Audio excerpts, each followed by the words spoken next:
le ciel clair, il existe une cité au séjour enchanté.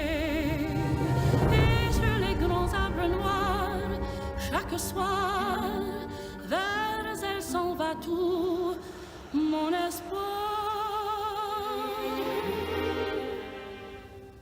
J'ai deux amours, mon pays et Paris, pareil toujours, mon cœur est ravi.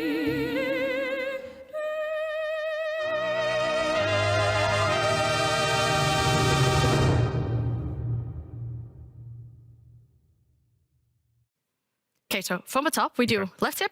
1, 2, 3, 4. What are 5. you guys doing? Side. You're like 30. Are you doing TikTok dances? Yeah, it's fun. You should try.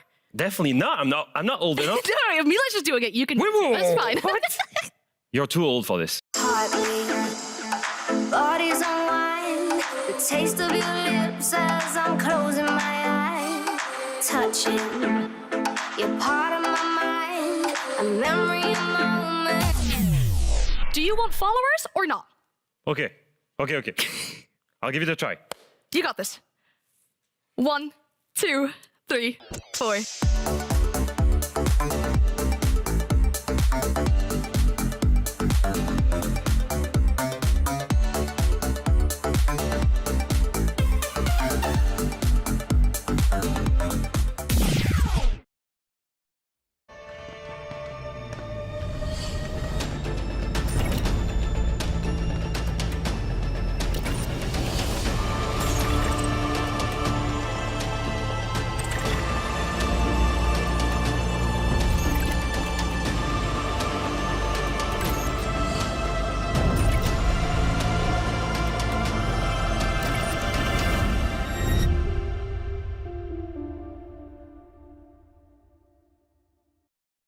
Hello and welcome everybody back to EML, and we continue on with our playoffs. It's day number 2, which means today we qualify our first 2 teams to the Munich Major. And there's going to be a lot of dance moves to see in the server itself. I can't believe you called us old. I think it's just a fair statement. And I think the chat agrees with me. Wow. Can't believe that. I'm glad I got you to the dance. Like, that was my one. They let me in the studio for 1 week, and I got you to do TikTok dances with me. I think that's a mission accomplished. It's only you could have me do this. I will say this, I would not have done it for Jack. I would pay so much money But to see him dancing, different story. Well, that's got to be for the after parties at events where we get to have a lot more dancing than anybody out there would imagine. However, I want to start things off with a bit of a question here. And really, since we're getting all the way to the end, you kind of start to run out of what really happens in situations like this. So the clear one is, all right, Gen.G have been. Finish the line. They've been impressive. They've been impressive because they, I think, outweighed a lot of expectations. I know that they dropped to BDS, but I think that overall, if you look at the macro level of their season, they've progressed throughout and through every single match. And I don't think it's the end for them. They will bounce back from the lower bracket. Unfortunate yesterday, I think. To face BDS the way BDS was playing, it seemed like there was no much possibility for Gen.G to actually progress there. Yeah, it was really a big surprise in many ways, but that's the beauty of our playoffs and best of threes, where things really get to shine in their own way. But I mentioned that we're going to qualify the first 2 teams from EML tonight, which is going to be huge. Not only will we be qualifying the first 2 from our region, but actually from every single region. This week, if you're a fan of CGX, which probably you're here for the esport itself, you'll know this entire week is full of playoffs. 4 regions competing to send 4 teams each. So how about we just narrow it down to the 2? Who do we think is actually going to qualify from, I guess, our sister regions and from our own? Do you happen to have any opinions? I think the idea is to have a look at who are the best 2 teams that could potentially be the first ones to make it to the Munich Major in every single region. So we had a think with you and me. And I think especially, I'm going to start with the easy one. I'm going to start with EML. I'm going to start with Falcons and G2. These two teams were by far the most consistent teams across the two stages. They are the kings of our regions. And to be honest, whenever G2 won the EU crown, it was kind of still away from Falcons' crown. I feel like these two teams just deserve to be in that spot, so we expect them to make it to the Munich Major first. Yeah, I guess we're wrapping it up then, because that means we find out who's qualifying today already when we look at the EML. There's other regions though. I mean, the SAL, the one I find myself on with you sometimes. Now, how could I pick any other teams than FaZe and Furia for this one? I mean, when Furia, we have to talk about it. They almost managed to play that whole group stage with just showing us two maps, Lair and Bank. Liquid decided to change that at the end of the day, but it just felt like they were playing the group stage on easy mode. And I guess we can say the same for FaZe. So consistent. They're working really hard on closing out these best of ones to make sure they get high enough in the group stage to actually progress further. And yeah, I think there will be the first two out of their bracket to qualify. And it's also been the top two in Brazil for so long. It makes sense to expect them to be at the Munich Major for the first ones. Now, NAL, I'm going to say this was a hard pick because we've seen both Space Station and Dark Zero fall hard during the group stage. Eventually, they made it to the playoffs, and they still have to play it. But I will say this, they appeared weak. So that's why they're not in the top two here. It could have been Oxygen as well, who have had an incredible group stage. But I'm just trusting that these two teams, M80 and Shopify Rebellion, have such a high ceiling that they should be able, in a BO3, to beat OXG. And so in this scenario, I expect these two teams to be the first two to qualify to the Munich Major. And that leaves us, and with APL. Who in APL is making it? And it also really depends sometimes on how the bracket works, right? I guess the same we could say for NAL, but also for the APL, because if you look at the lower bracket of the playoffs, I do not want to find myself in there. Weibo find themselves in there. I think they are the strongest team in that lower bracket to make it through. And then for the upper bracket, I've selected a D+. The reason why I think they might actually, because I assume it will be against Chiefs in that upper bracket game, the reason why I think D+ might be able to do it is because they have looked flawless throughout their own region's playoffs, not dropping a single map, whereas Chiefs have had some more difficulty. So once they get in that matchup, I feel like it'll be a close one, but I feel like D+ might just have the upper hand. And I cannot believe that you did not pick local APL talent. You did not trust the Australian. You didn't trust Jigsaw. Text, my former teammate. Hey, I'd like to be proven different. Amazing player on the side of Chiefs. But hey, they should be able to do it. Come on. Yeah, but not the first two. That's what it was about, right? With the way the bracket turns out, especially like I said, the lower bracket in APL playoffs just looks like a absolute bloodbath. Yeah, and that's counting only the top two or the first two teams that would qualify, because there is up to 4 that will qualify from every single region to make it 16 in Munich. So it's more about who do we think will be the tippity top, the tip of the spear for their regions. And I hope this leads into a future conversation about the chances of every region at every event. I'm sure we'll dig into it at some point. However, we have a lot to chew on today. 3 best of 3s that we'll be going through, but that's 6. 3 that we'll be going through today, and it's time for us to kick off for the first one.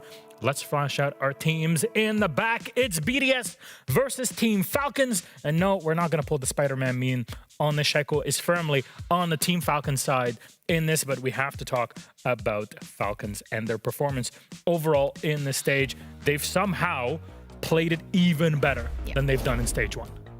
Great improvement, I guess we can say, from that last stage. I mean, the only team to really take them down in this stage was Wild. So almost a flawless group stage when we're looking at this team here. Shaiko has to be on fire as well. I don't know what happened ever since he got his charm, but he's been leading every chart so far in regards of KD, entry, and cost. And I think the most important thing as well is that they've worked so hard on their mental after EWC. The early exit was obviously very unfortunate for them, but working on that after the EWC and just hearing from users about that as well was really a big thing to me. Yeah, I think looking at Falcons, I'm not surprised that they were better than in stage 1. I think they needed to be better than in stage 1. Yeah. I think there was a stage 1 where they did not appear as flawless as they should. They lost their EU crown to G2. Then EWC was the huge wake-up call. And we arrive in a stage 2 where they look finally like a team. It looks like they're fixing their issues and they're being so consistent. And like you said, despite that wide loss, that maybe was another wake-up call, they've looked absolutely stellar, and it needs to start today because in this BO3, they can make it to Munich and prove to everyone they're back. They're back in full confidence in this league. And I want to take a look at that journey through stage 1 and how it's been here in stage 2 to visualize the playoffs that happened in that first stage. Yeah, now don't get fooled. This is the bracket from the last stage, right? Yeah. So not what we're looking at right now, but this is just a recap of what happened last stage. Now, the big difference here lies in that Falcons actually get that bye game this time around. They finished first instead of third. As you can see on the left side of your screen, they had to play that game against Gen.G previously, won that, but then eventually lost the game that would have sent them to the international event. So now they actually get that head start, and they get that first game. If they play it similarly where they win the first game, again, they already find themselves at the major, so that's a big advantage. And we've been speaking of that evolution, right? Let's compare the statistics from stage 1 to stage 2. You look at the massive improvement in attacks, even better in defense, and look at the KD as well. The KD is one of the best indicators of how dominant you are in your matchups, right? To be plus 96 global KD for the team, it goes to show that it's not only that you're winning consistently, it's that you're winning heavily. It's a massive improvement. It seems like they've tamed Earth, Wind, and Fire to make it here into Stage 2 and their improvement, but there's been that tip of the spear for Team Falcons. Some call him the man with the 80 IQ, some others say he is the top of the world. It's none other than Shaiko, Leo. Yeah, I wanted to have a look at Shaiko and how well he's been playing overall this entire stage. He's been an amazing player for so long. He's been a unique player as well. He's been a impressive MVP for, I guess, many different years. And I just wanted to have a look at what makes him special. The game sense makes him special. The fragging power makes him special. The positioning makes him special. And so let's have a look at his game on Lair against Secret, where he was absolutely crazy. If you look at this and look at his positioning, here he uses the Kiba to isolate the first pick on the Blackbird, then runs downstairs and will get a second pick onto the bomb site. And when he notices that his teammate is being pushed by the Blitz, he then puts himself in a position where he can kill the Blitz before the Blitz can kill his teammate. And it's been a regular thing with him. It keeps on happening. And every single scenario, every single round here is defending single-handedly the whole attack from the side of Secret. And look at his movement. He only exposes a little bit of his body every time.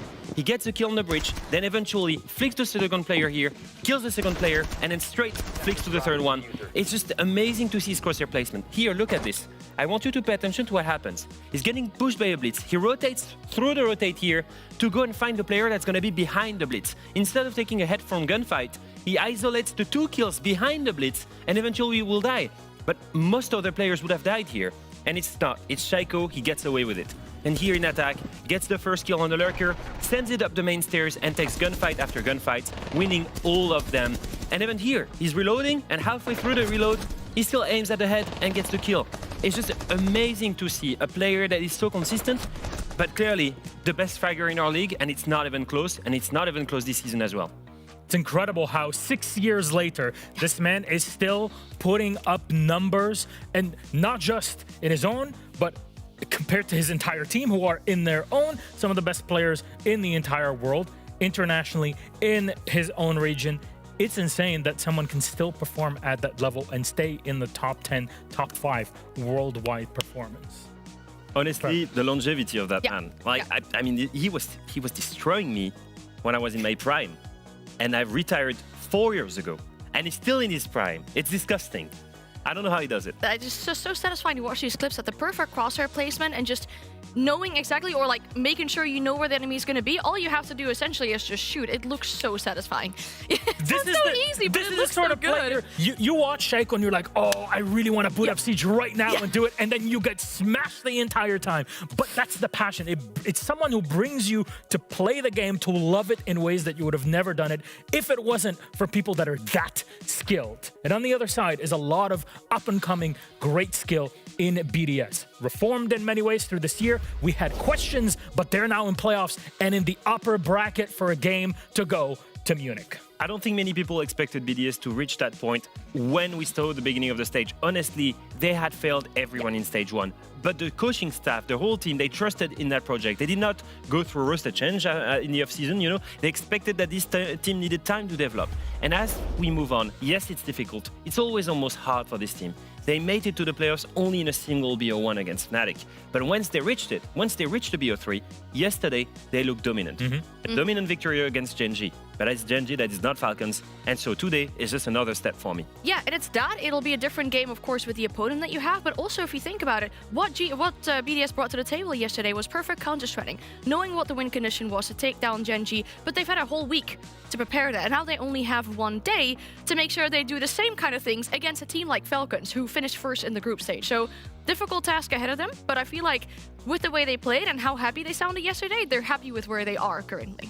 Well, let's see what the entire team and the coaching staff decided on for both of these squads map-wise in this series, because that might have a big impact on how things go. Our first one is Chalet, Leo. Yeah, the Chalet pick is interesting definitely because Falcons have not showed that map since stage 1. In fact, last time I talked to Lekefak about this map, I was asking him, why are you not playing that map? You used to be amazing on it. And he was like, with the new meta, with the new operator bans, this map is so hard to play because in defense, people will just run at you. You cannot really fully develop your gameplay. It's not a map like Bank, for example. You have multiple steps, like Savage was mentioning yesterday as well, the big difference between Chalet and Bank. And so for the strong teams, the teams that have a high ceiling and play well coordinated, it's an annoying map for them.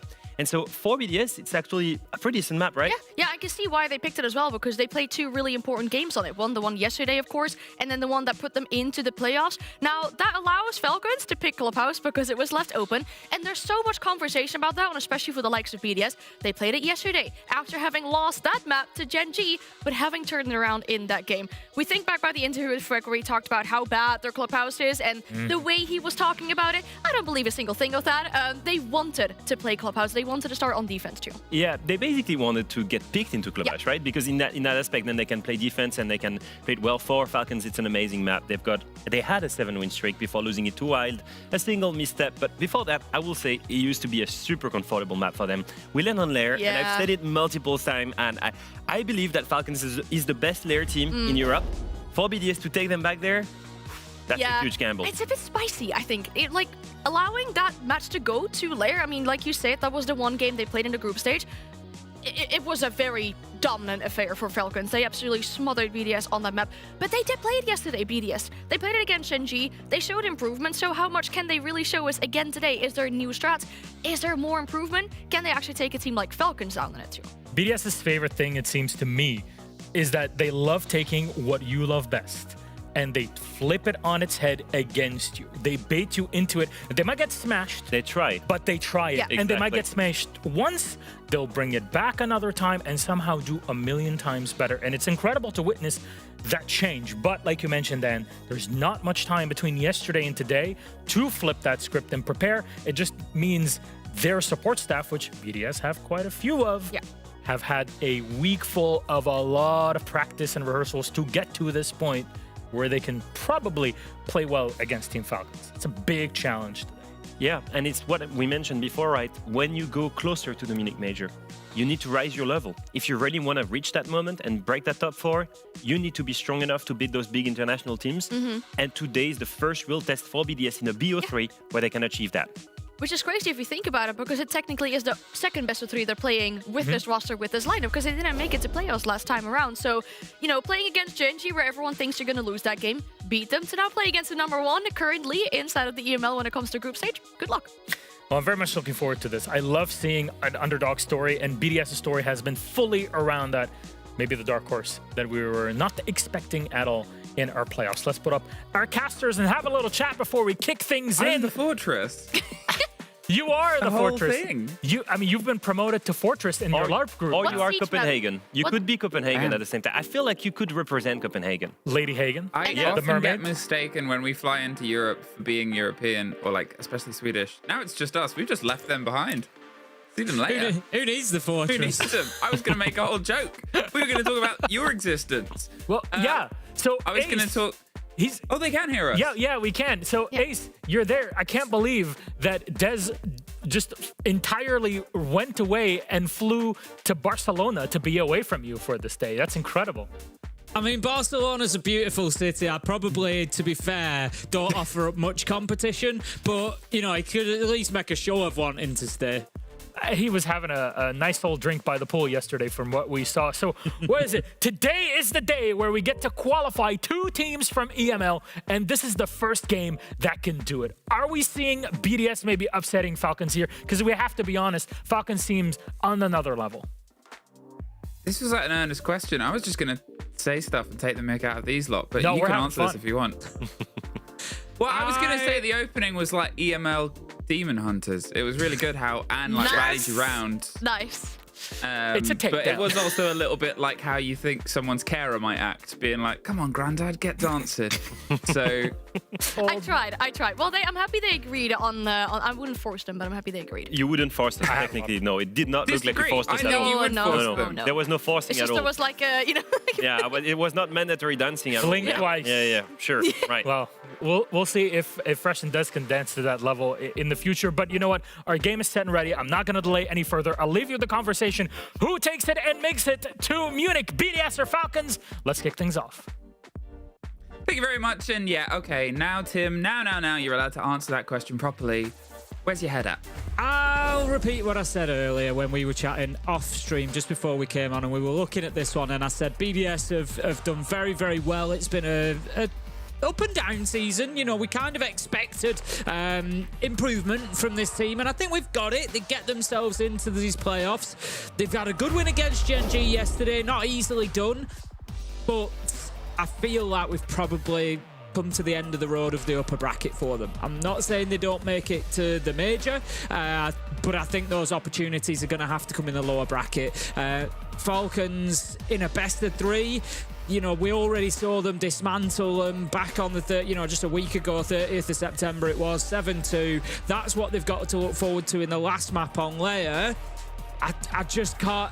If they want any chance, they got to win Chalet. Yep. I mean, what else can anyone really say? It's not that we don't doubt BDS. It's not that they didn't come off of a good performance yesterday. In the words of Freck themselves, or, you know, when they interviewed him and he sort of said, "Oh, after Club, how is Club?" And we were like, "We got lucky. We're shit at Club." It's that sort of thing. That's his word for word, by the way. That's, so their expectations of doing that and then coming into that as another follow-through map against Falcons, who have been firing on so many cylinders, you're just sort of like, all right, let's hope, Attackers have located let's a see. bomb. But one game separating them from an international performance here for both these two teams. How precious that would be, especially with the drive up towards SI and the sort of final throw down there and just getting the precious points and putting yourself one step forward. It starts here. 5 seconds left Yeah. before insertion. It's a tough one. It's just noisy. Attackers are moving to defuse the bomb. It's like when the plumber walks in and they see something that's going to be a big job. You're like, oh. That is actually probably more accurately me trying to get up off the sofa these days, to be honest with you. But I hope it's not going to be that difficult for BDS today. Well, you're absolutely right in what you said. It's no comment on BDS. They've been playing very well. It's just you're against one of the best teams in the world, and that's why I feel like maybe the upper bracket journey ends today. But we'll see. We're always here to be surprised. BDS have got a good opportunity here to kick things off well.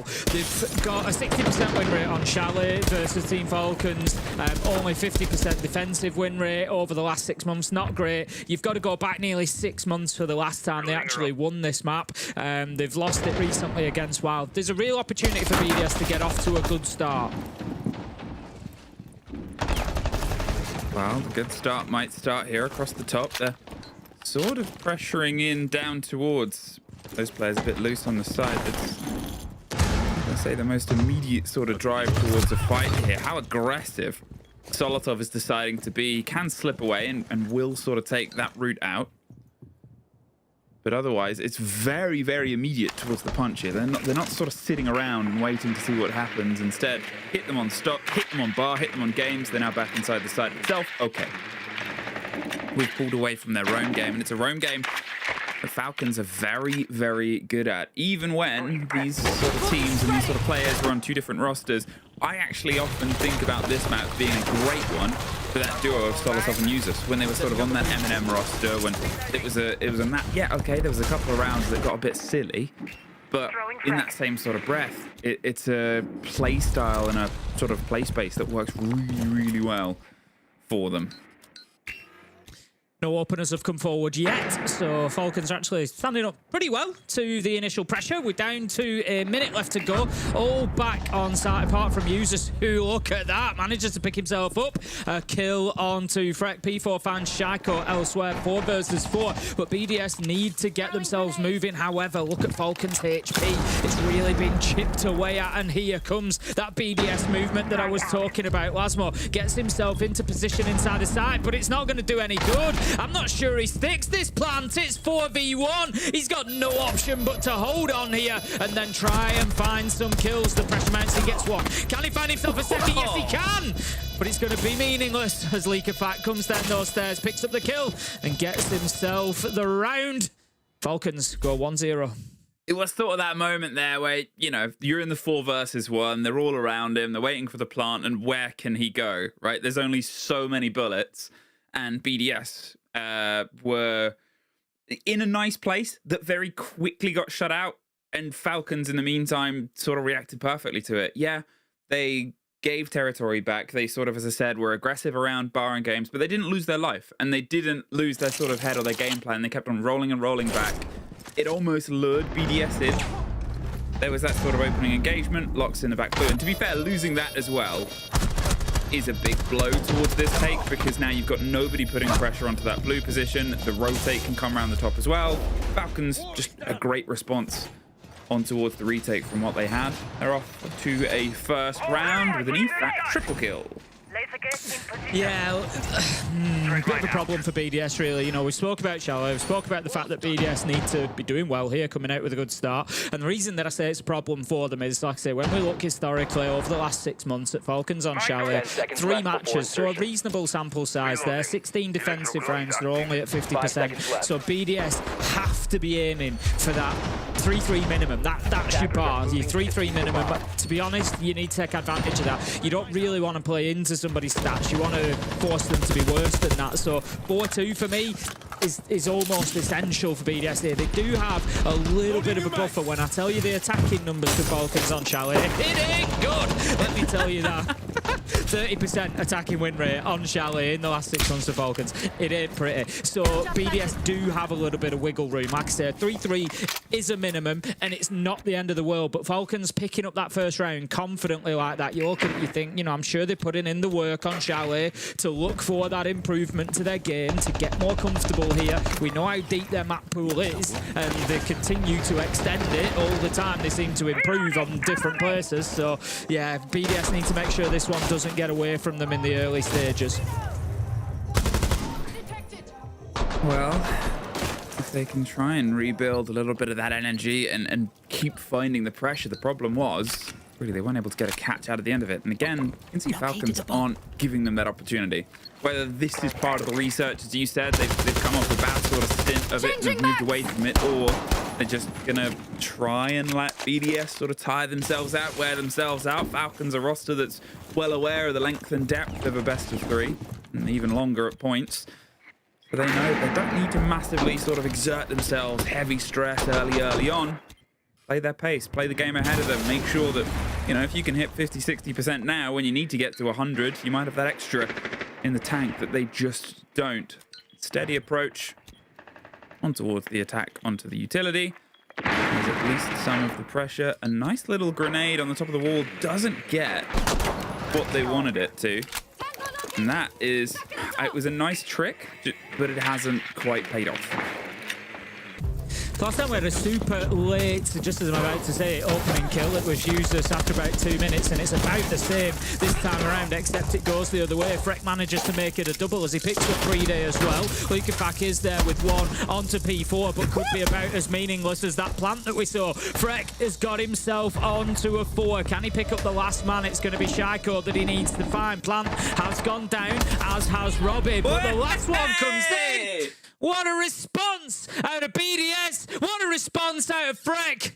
He's trying to just silence things a little bit and gets BDS around. It's 1-1. Well, there's your clip. There's your Freck moment of the day. And it's come surprisingly early. And all right, there's elements there, right? You can never hinge an entire round on an ace. You can celebrate it, and you rightfully should.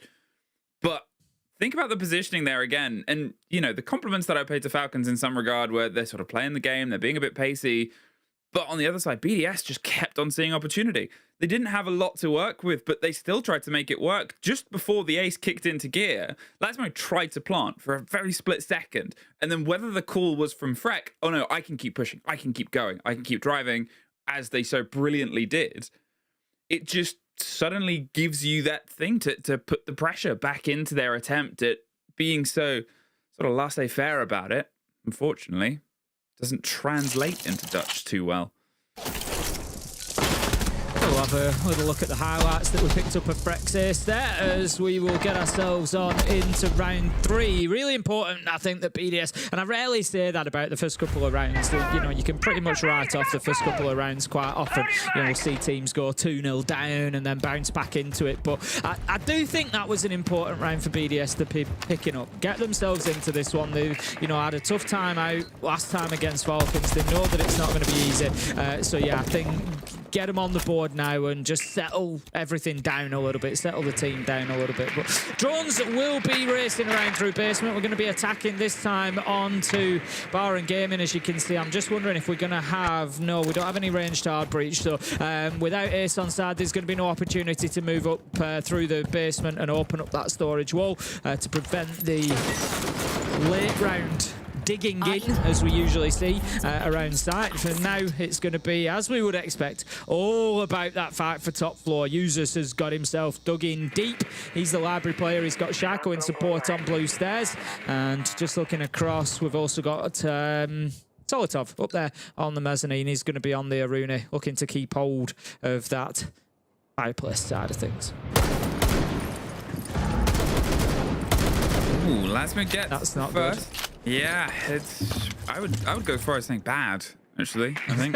I think that would be a fair appraisal. I think I would push the boat out a little bit. I mean, they take out that Crux player. They take out that sort of power pillar position. Now you've got a bit of isolation on the hold. Now you've got to try and rebuild. Yes, Usus is here, but he doesn't have anyone to swing from the top of the staircase to apply pressure, so they could maybe try and slip themselves in. You can see that there's now some support. P4 with the flashes. They don't have any more frag grenades to bounce their way around, but instead, ooh, there's a misplay, and there's almost the capitalization on a double, but instead, P4's at least able to get the trade out, which importantly keeps it as a 4-3 to Shiko. Now, he's the one sort of stepping up out across the top of the main stairs, seeing if he can find a little bit of an adventure. But the further he gets, the first drone he finds, and he pulls right back. He cannot risk being encircled right now. 50 seconds, he's held them at bay. And will that be a sort of 20-second buyout, Tim, that's going to work into their favor? I still think it's going to be a tough finish for Falcons here, if I'm honest. They've lost that verticality. There's BDS, 35 seconds. They should have time here. They've got that man advantage. They've been using it well. They've been playing the team game. They've been playing the trades. They know exactly where Shako is. Now, I'm not sure what the plan was there. Freck cuts down Leak. In fact, they know he's going to be coming from Mudroom. There you go. Easy as that for Freck to pick him up. 3 versus 1. There we go. Round over for BDS. Yeah, I'm really not sure what the play was from Shako there.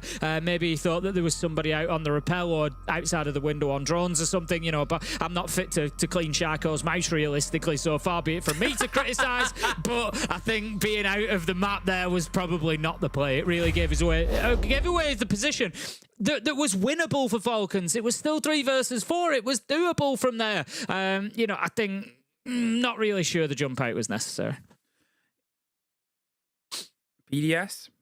I mean, it's been really, really nice play so far. Obviously, outside of the first round, where I think they maybe learnt a cruel lesson of how Falcons wanted to play this, which is sort of letting them take bits of territory and then snatching it back. You saw how they operated that in the second. They almost, I'm going to say fell for it again, but then they stopped the plant, kept on the push and went for the kills here.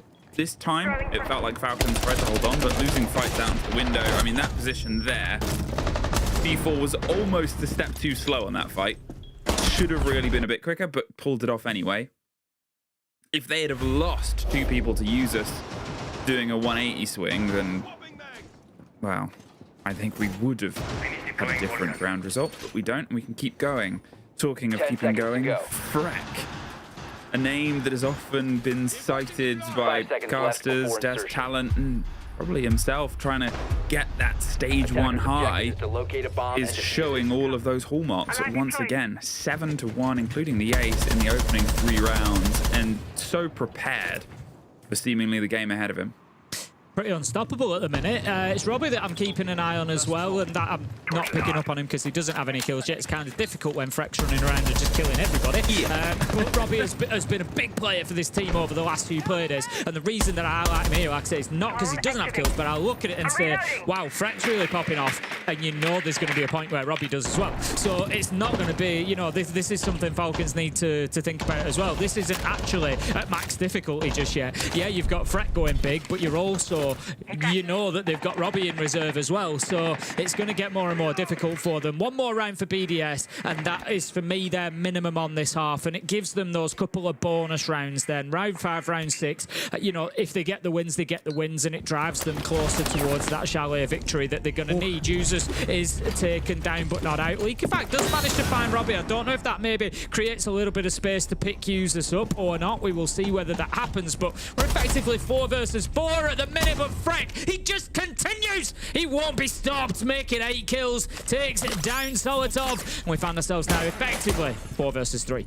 It's just a bit too easy there as well, and you know, they don't want to immediately risk going for Users. He's done a long bloody crawl all the way back for the pickup to come together, and it works. But you know, it's taken time out here. You could see that Liquifac wants to try and drive himself back towards the fight, maybe going to go above. Virtue takes a lot of damage on the shield as they're trying to push down blue. That's their change up this time. I talked about how important this bit of territory is to have for this kind of plant and play, and well, that's why they've got the shield to try and make it happen, but they still need pressure from the hatch, and that's when Liquifac can absolutely pull this plan apart, because he's still in dining. He's still within sort of danger range of this turning into a brawl. There he goes. Oh, and he doesn't get the full bite, but he slips his way away. That will draw some attention, and 50 seconds left. Now, the fight on the top of the blue. You've got to be aware. Where's the comms? The team round the back. Virtue's ready for it. Lasmo and P4 taking a lot of damage, but still standing. However, 40 seconds. Now they're just going to try and send a plant behind the lockers, but you can't really cover this so directly. There's going to be flashes. There's the player on the hatch. He's slightly blinded himself, and now they have the vertical watch, but 20 seconds, they're still not confident in holding off against the retaker. Slight bit of motion, a slight bit of rotation here. Now he's a bit open towards the corner wall. He could be popped out. The Goyo goes, so does Users, gets one, but there's the swing round and the drop underneath the hatch itself. 10 seconds though. They're going for the push, they're going for the pressure. It's a 3 versus 1, a blitz again, and a 1 versus 1, but P4's on the plant alone because they couldn't get Lasmo up in time. Here comes the revolver. He just misses out. Millimeter margins. I was a little bit nervous for Breeder. Then he come around and I thought he's going to get guns up. He's going to get guns up. And then you've always got that moment where you think, does the hip fire land? He's just going to hit mouse 1.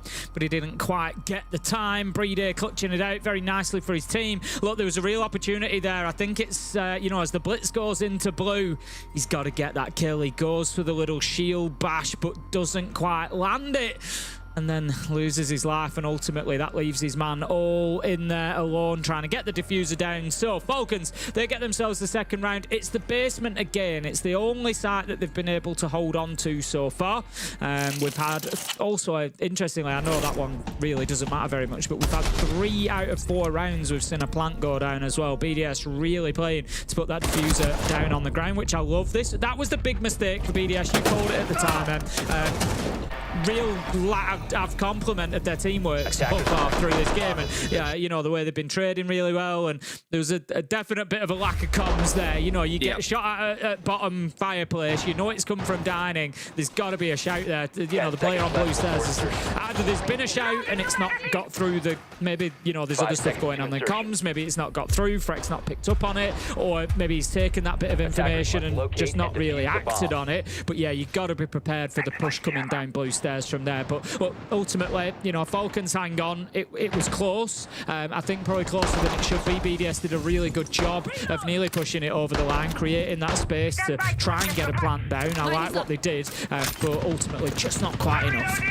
There's quite a few moments in that as well that you can sort of say that this could have been a moment, and I think the shield at the end. It was technically a 2 versus 1. They're going for the plant itself, but you know, if you sort of had that cover, if you had that chance, and if you weren't trying to drive for the fight, I can see the temptation. And we also saw Virtue play a very aggressive Monty yesterday, and to be fair, it was the round-winning round on Clubhouse, and sometimes those risks, unfortunately, just don't net anything. Raurador goes up, so does the explosion in towards the top. There's an easy take from Freck. Swings round, ready for the next follow-through. He's about to find some pressure on towards Ivy, so he covers himself just for a step longer, waiting for the support to come through, but uses with that DMR threads a needle.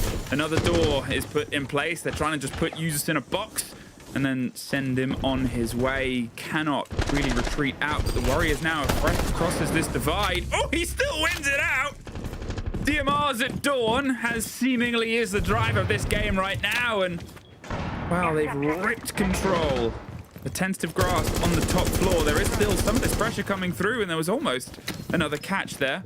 If they'd have put it into a 4 versus 2, that would have been devastating. Solotov and Bride from underneath are able to net the kill, though, on towards Virtue. There's Solotov getting one more, and by refusing to give up his precious territory around Ivy, he's kept a hold. Freck is still doing Freck things. P4 gets one of his own, and now it's just Solotov left. The plant inside the site on the far side. They have the watch on the doorway. There's the pre-fire saying, I know you're watching, but he slips his way on past.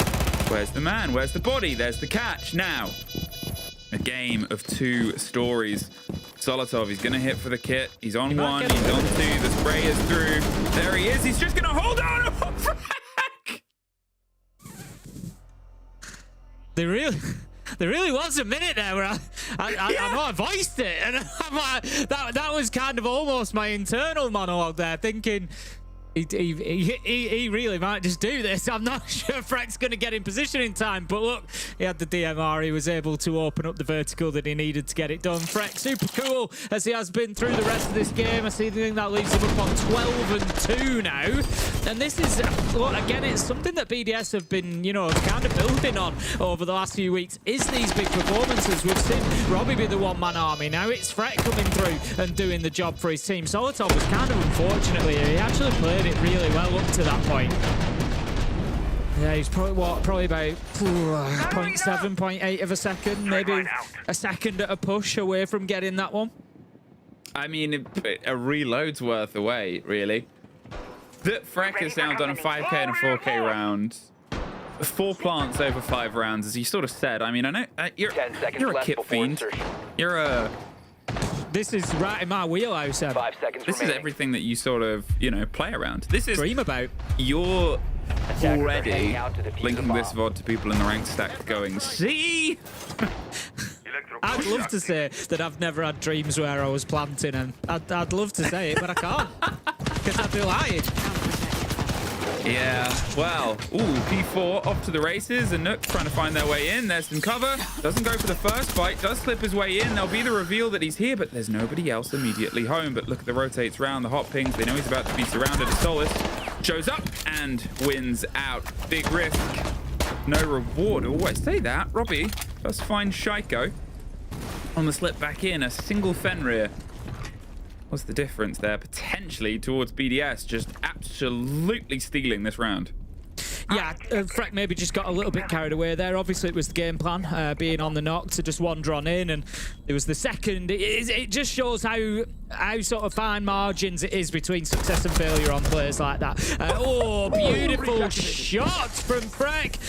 Sorry, it's P4. I'm actually, you know, P4 wanders in, and in a different world. Thinking about Freck with the game he's having. I just can't stop thinking about it. In a different world, you know, you'd go in there and get 2 or 3 kills, but it just, the timing wasn't there for him, and he lost there. But Robbie has had enough of sitting back and watching Freck get all these kills. Decides it's time to start getting involved himself. Manages to pick up a lovely double. And Freck, no, it'll be Lasmo who picks up the last one. Freck continues in the round. Got himself a really nice kill on those stairs, main stairs, out through towards dining. Just opened it up, gave them that space a little bit. And that's the half that I was talking about for BDS. 3-3 minimum, 4-2 is a dream. And you're now going into the second half of Chalet. Falcons on the attack. Historically, with a 30% attacking win rate on this map, it ain't looking pretty for them. And BDS needed this, because if you look at those last 2 maps, Clubhouse and Falcons, Falcons. Clubhouse. I think they're always so going to be there. good on Lair that I'm just going to start calling it Falcons. Clubhouse and Lair, look, Falcons are going to be looking at that thinking there's 2 maps that we can win. So BDS have to get a strong foundation in, and that's what they're doing. So well played to them so far. I mean, massive kudos here to BDS. It's almost some of the conversations that we've had in these games where you can have games that go into statistics and games that go away from them, and sometimes it sort of bleeds across both. Here, Falcons, they're performing to a level of their Chalet, which we know, which isn't great. For a great roster, Chalet seems to be a map recently that has evaded their sort of dominance and control. BDS, in the meantime, as a team across this game, have just been really, really watertight. They're making sure they're in good positions to cover. Obviously, Freck is having an absolute blinder of a game, but it's built on quick movement. It's built on, like, sort of getting in, not being scared of the confrontation. They're 4 and 2 up on the sort of entry statistic as well. That is 100% told us where the rest of the round is going. 4 plants over 6 rounds, but also every single opening kill has gotten faster and faster and faster as this game goes in with sort of a more immediate push towards it, and that sort of ramping up of the pace ramps up into the momentum of BDS, who are just thriving in it now. So pressure of defense as it is on Chalet. They've got to see if they can try and hold off against the onslaught of Falcons, and immediate pick on towards the Monty. Probably see them just trying to lock down that trade game I complimented before. Now, I don't want to suggest that there's a possibility that we see a little bit of a decline in quality here. That first half has been very, very good, but I've just had a look at the defensive. I know I've spoken about Falcons attacking stats being down at 30% attacker win rate on Chalet. BDS, their defensive rate ain't much better. It's at 40%. So, look, this is going to be a half of, who can improve the most realistically over what they've done on Chalet in the recent past. At the minute, you feel like BDS coming in here hot. 40%, maybe not quite enough for them. They need to be getting 3 rounds, so they need to be certainly improving on those past performances. But you feel like if there's a day where they're going to do it, it's going to be today, because they've really stepped it up yesterday against Gen G. They've come in here and played fantastically well against Falcons so far, and it's not just about it being Chalet. I really want to point that out, and it's something I was going to say in the first half. Falcons are not at the races in the gunfights today. I will say that. Leak of Facts sitting pretty at the best at the minute at 7 and 5, but particularly Freck, of course. Robbie, we saw it a little bit at the end there. Lasmo's had his moments as well. BDS are winning these gunfights consistently against Falcons, so it's not just about map, it is about the actual mechanics and the in-game at the minute. Shaiko manages to pick up Robbie. That's going to be only the 3rd entry kill for Falcons, so let's see if they can build something on that. As I said, they seem like they want to try and close down that roam game, close down that trade game, importantly, and you just repeatedly targeting Malusi, who happens to be Freck. It's probably a big aspect of that, but they did get the first kill. On towards the top of the main stairs, they're sort of up and down blue as much as they can. That C4 over the top, but Stolosov over the top as well. There's at least a C4 out on towards one of them. There's a take onto a second. Lasmo's dropped in towards the site and gotten himself a kill, but now he's all that's left. They're above the hatch, they're outside the door, they're in the walls, and you can hear Brede on the Monty sort of getting close. Falcons, they've had a very different approach towards this, I think, than we've seen BDS. First engagement sprays out, they're inside getting the plant secured. Try and cut the distance, but they're inside the stock, and they'll put you together. But as I was saying, it feels like a different approach from Falcons. They're sort of 3-2-1-ing on players. Right, they're setting themselves up to punch positions. They're not doing these sort of very quick go, go, go. It's, okay, we're here. Step 1, ready, 3, 2, 1. Let's go. There's the pinch. There's the Deimos. There's the catch with the shield. Okay, cool. Stop. Let's reassess. Okay, now, and it's more procedural in some manners. It was better. It was much better from them. Like I said, look, one of these 2 teams is going to have to improve on what they've done previously if they want to come out and win this. And at the minute, from round 7, that looks like Falcons. BDS really struggled to keep themselves in positions there. I said, winning gunfights has been a real strength of theirs so far for this game. We often see those, those sort of momentum shifts come after we move into the second half. I'm not saying that's happened yet, but it may well be the case that we see the, Shackle, for example, maybe just feels that little bit more comfortable on the attack of Chalet and starts coming and getting a couple of kills. He got one in that last round. Leak, in fact, got in on the action as well. It was a good team effort, really, from Falcons, managing to get kills. Solotop's been a bit quiet so far. He was only on 3, goes up to 5 in that last round. So big stuff for Falcons in round 7. It also prevents them getting, you know, a bit too far behind. You listen to the scoreline, 5-2 or 4-3. It feels like a huge difference. They're only 1 round behind now, and BDS need to make sure that they're not too slow starting on this defense. I think that's the sort of worry, right? If for all the momentum, for all the energy, for everything that they sort of had going for them in the previous thing, to have what felt like a brick wall that just sort of got tighter and tighter and closer, and oh no, we're surrounded. They have to make sure they don't cut across, but Weefak, he's about to find a fight on the stairs. How aware? Well, the noise of Breeder, they're almost trying to bait him to say, look, swing up. Nobody's here, nobody's home. Oh, he's entirely surrounded from either side, actually, and he somehow slipped one way, but great team catch. And as I said there, it's just isolating plays. Falcons, full focus on a single player. Okay, that's our first take. Now, where do we go? That was really good for Falcons. Beautiful teamwork, but I'm also interested in Freck as well. On the score pass, he was down in basement along with Robbie, but the decision has obviously been made. You know, this is turning into a bad place, a bad situation. We're going to get Freck out of there. He can teleport back towards that top floor to try and hold on up there. You don't want to be losing 2 down in the basement, that much is for sure, but it's an interesting choice because, of course, whilst he's down there, you've got that option of a trade, you've got that little bit of support, but these are the tough decisions that have to be made sometimes. They've decided that holding on to top is more important. We're going to see Solotov on the ace, open up that office half wall reinforcement, so that's going to give a little bit of access in there, but more importantly, it's going to force the defenders back out of there. We can see Freck and Lasmo have now dropped back into master bedroom. So if Falcons can get this main wall open, in from fireplace, which they have done, we can see, oh no, they're still on the upstairs there. If they can get that fireplace wall open, which they are now doing, we see, it gives them, would have given them an opportunity to get downstairs, but that's both Selma's gone. That's it. A single claw, a single trick, and everything's fallen apart. 50 seconds. They still have a C4 and pocketfuls of smoke. They can try and make this work, and if they really want, let's go, boss. The dilly and dally around with on the side. They've got to start getting a bit of a movement on here, but they're still keeping this firm approach. 40 seconds. Take the verticality. Just tuck inside the door. As long as you've got Piano, as long as you've got the lockdown, you might be able to go even further as the shield is all the way towards the top. Force Freck into a sticky situation, and Users picks up 1. Virtue does get 1, but it's traded back and forth, and that leaves the 4 versus 2. The spray around, the prediction and the premonition, but with a shield on and a player under a drone hole, Users outside that window, just causing problems. There's at least a fight on the back end for Virtue here, but Falcons and that Monty, which I'm pretty confident is going to be the ban when we get after the 3rd round.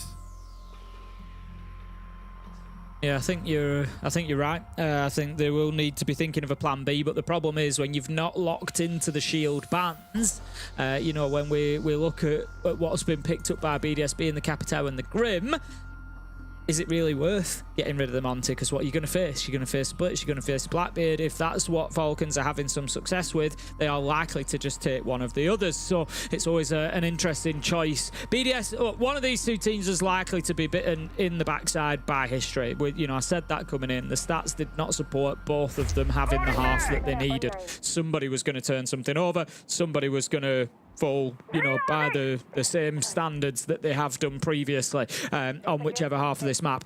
BDS really need to get Chalet 1 here. I cannot honestly see them taking both Clubhouse and Lair from Falcons. We are talking about 2 of their most successful maps. So they really need to get it done. So it needs to be them that overturns that history here and gets it done. 40% defensive win rate previously on Chalet. They've lost 2 rounds already. They've only got 1 more in the bank. Otherwise, they're going to be coming out worse off on those stats. So now is your time. Now is your time to start coming forward and getting those wins. Oh, it is suddenly a very different base Users. Gets C4. Not the best start you'd want, and as Robbie tries to find his way into a fight on the other side, I mean, it's sort of those glaring problems that have come through. Credit to Falcons, they've almost in a weird way have kept the pace up from their other half, right? I'm not saying it was a great half in the opener. In fact, we sort of had complaints about both these teams, but I think they know this as well. But they've sort of just kept this steady hand. They're not panicked. They're not feeling too much direct pressure, I think. They're just sort of taking the problems as they come, and the big problem has been Freck. Gets Solotov back. There's the push aggressively on towards Monty. Bully the boy. Actually all hit on the same stun. He's waiting for some support. Somehow he's found a bug at a safety. They're preparing for the fight on the windows. The Monty, somehow there is the cover.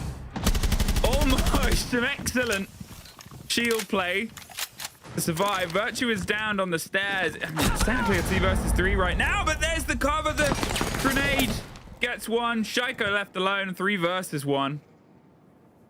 BDS.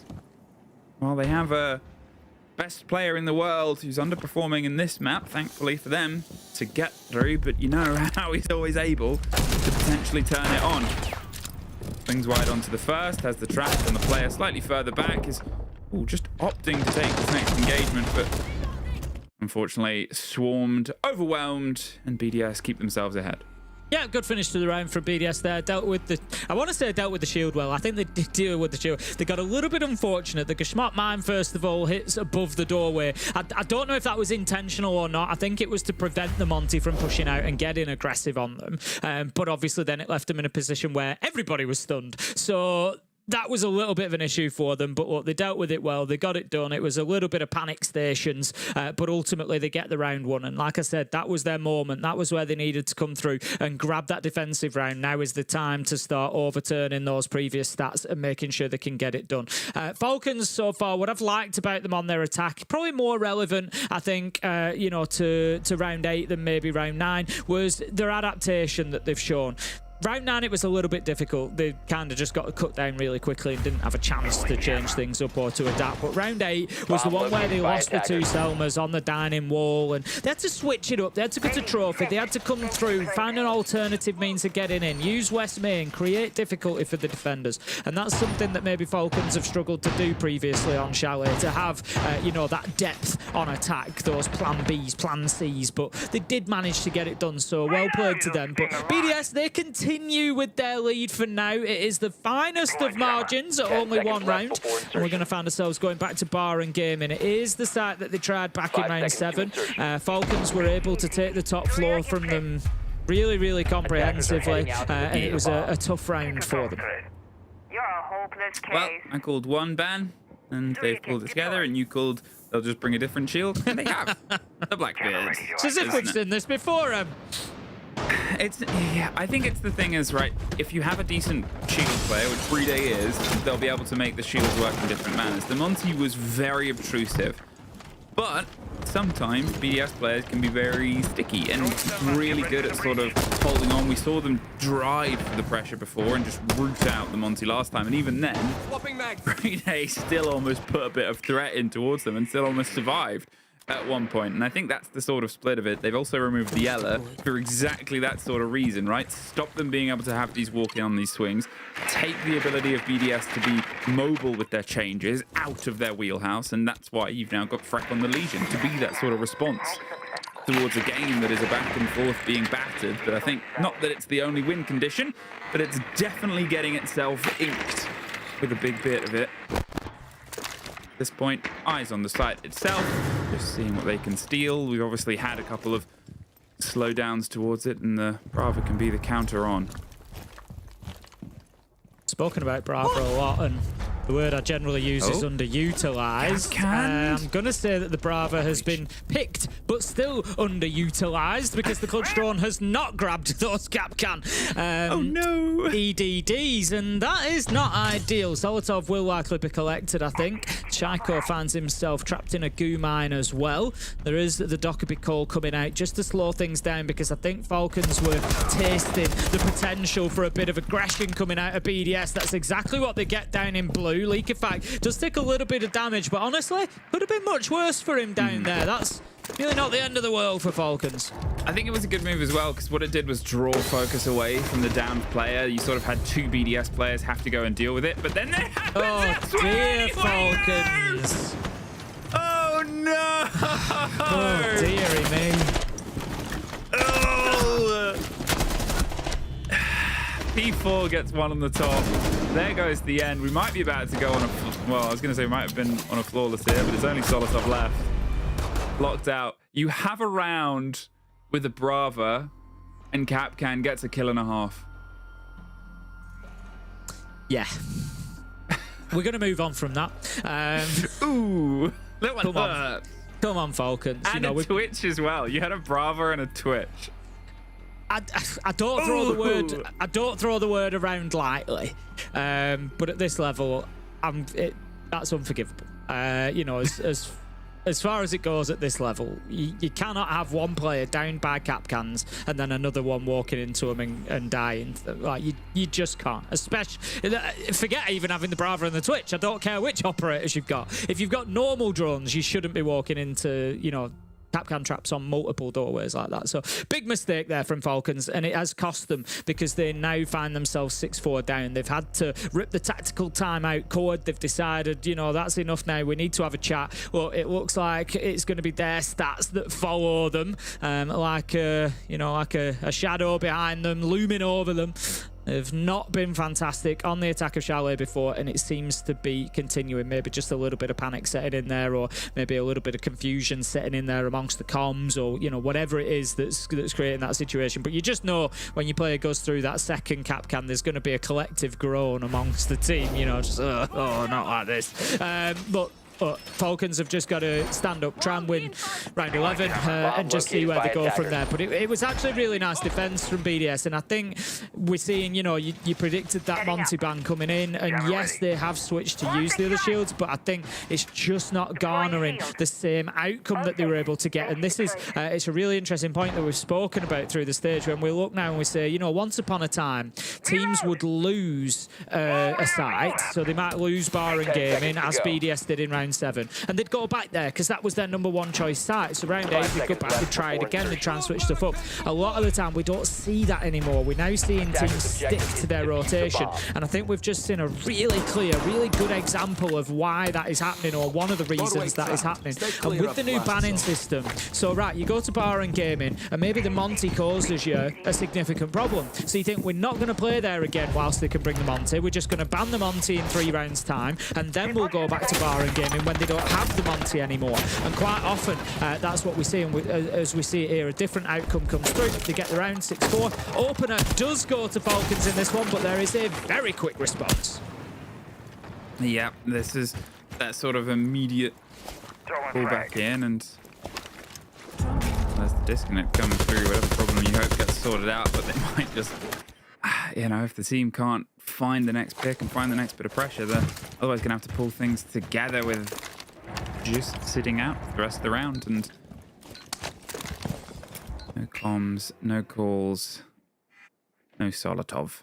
Here with the idea of going on the back of the Deimos to sort of go for a pinch at the same time. I'm wondering if Candelas might try and roll through. It's not again! No! 2 rounds, 2 kills, 1 Capcan, no Falcons. What is it for fooling me 3 times, then?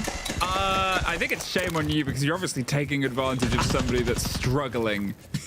Is that how it works? I know the first one is shame on you, second one is shame on me, third one is it circles back and it's shame on you again for now taking advantage. Yeah. Is going to pick up Lasmo, manages to level things up. 3 versus 3, going to be a little bit of vertical pressure coming down from BDS. We see the spray down. Freck takes a lot of damage, but look at this. Breeder is going to try and get that diffuser down super early in the round. He sees his opportunity, he takes it, he does secure it. Robbie finds Shaiko elsewhere though, and is the retake on for BDS. I mean, they have to be, right? They've done really, really well here, Falcons, to try and just sort of go for it, and there's users fighting with everything to get out of there. The drop down, it just doesn't feel really worth it. And then they look it in. I mean, okay. I don't understand why the take back was so hasty. Yeah, I understand. You're under the pressure of the clock, right? But you've got 2 players stuck in the middle of the site. You still have the vertical control. They just sort of sent themselves in, one after the other, and could have put it to bed there. I think part of the problem there was the man count at a point. So Diffuser goes down, but it's a 2v2. And I think that creates the urgency for BDS because they kind of think, and they're not wrong, for that first 5 seconds, you kind of like, we've got a 2v1 here. You know, we've got a 2v1 possibly because you've got Breeder kind of just coming off Diffuser. He's got to reposition. He's got to get ready for the fight. So if you can get that first fight in the first 3 to 5 seconds, get the kill, you then have that 2v1 on the planter. But I think BDS just got a little bit locked into that mentality, and it's easy done. You know, rather than taking their foot off the gas when it didn't happen immediately, we then saw Virtue flinging himself over the top rope, looking for that big elbow to come in or something. You know, and it just didn't really work out. And yeah, I think BDS just got locked into that mindset of kind of like, right, go, you know, try and catch them before they can get themselves set for the post plan. But unfortunately, they were like 10 or 15 seconds into it then. So Falcons were set and ready for it and just cut them down as they tried to come through from all those angles. So Falcons keep on fighting. They've got us all the way to 12. Both teams here are outperforming what previous history would suggest. If it ends up a 3-3, then, you know, neither of them have had 50% defender or attacker win rates, respectively, Falcons attacker and BDS defender. Neither of them have seen that 50% threshold and getting 3 rounds consistently on Chalet. So it's at least improvement for both of them. But it's not going to be an easy last round either way. I think Falcons look much stronger when they get that opening kill. If they can keep themselves a little bit of an advantage, 4 out of the 5 rounds, they've had that opening kill and they've looked much, much better for it. So that's one of the things I'm going to be focusing on in this next round. Well, obviously, just making sure that we can get Solotov back into the game. There's only still been 1 round across this entire map where the opening kill hasn't led to the round win. And that is a statistic that is almost flawless, is quite rare, really. Usually, you can get a sort of good footing, but it shows how important that game is on Chalet. It shows how sort of integral it is towards the approach.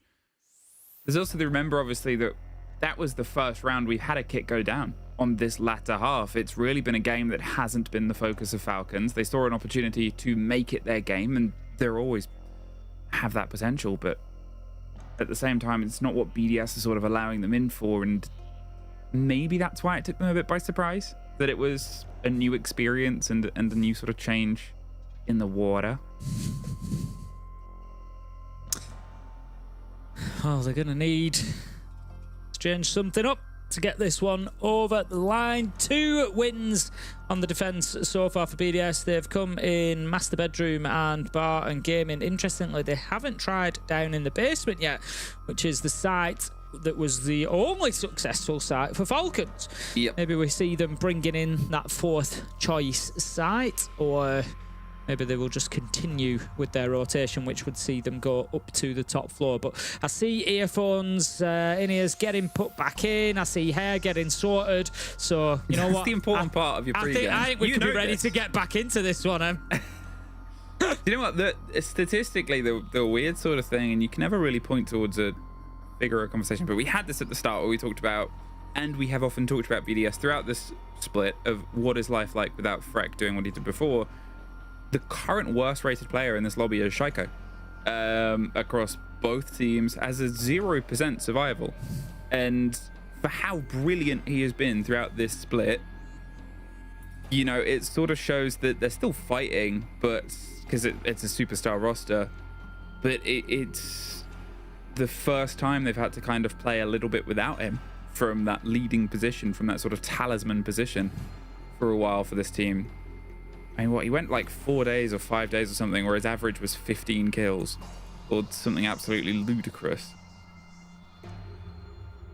I think we'll see more from Shaiko as the game goes on. It's like the easiest. We can't see less. It's the easiest prediction in the world for me to make. But I think in a best of 3 like this, that's something else that BDS kind of need to be aware of. There's not much you can do about it, but just be aware that there is going to come a point in a best of 3 where where Sharko's going to have more of a say because, you know, he doesn't, as you say, tend to go 3 maps without having those big moments. So I think there's going to be, you know, a possibility that he does have those moments later on. But, well, Chalet it's not a good map for Falcons. And maybe that's part of the reason, you know, I can't think of a single spot on Chalet that we refer to as Sharko. So, you know, maybe that is a big part of it.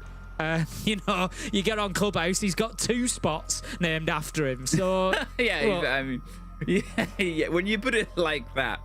No, I think it's the very fair point as well that everybody's aware that and I sort of made the call in an earlier round, he has the power to turn that on at any sort of given moment, right? He's always got that boiling under the surface, and it only takes a round, and then suddenly you're, you know, if he pulls an ace round, then he's even. And that's the sort of margins that you play with, and he's always capable of doing it. And I think that's the other sort of part of what I was saying is, at this point, on one side you have a team that's operating without him, but you have a team that's operating against a team without him, and you're like, okay, we can try and push this in. And if they don't, and this map goes away from them, and then they have to go to Clubhouse, then you're sort of even more worried, because it's like, oh, like, they didn't even have Sharko at full Sharko and we still couldn't get there.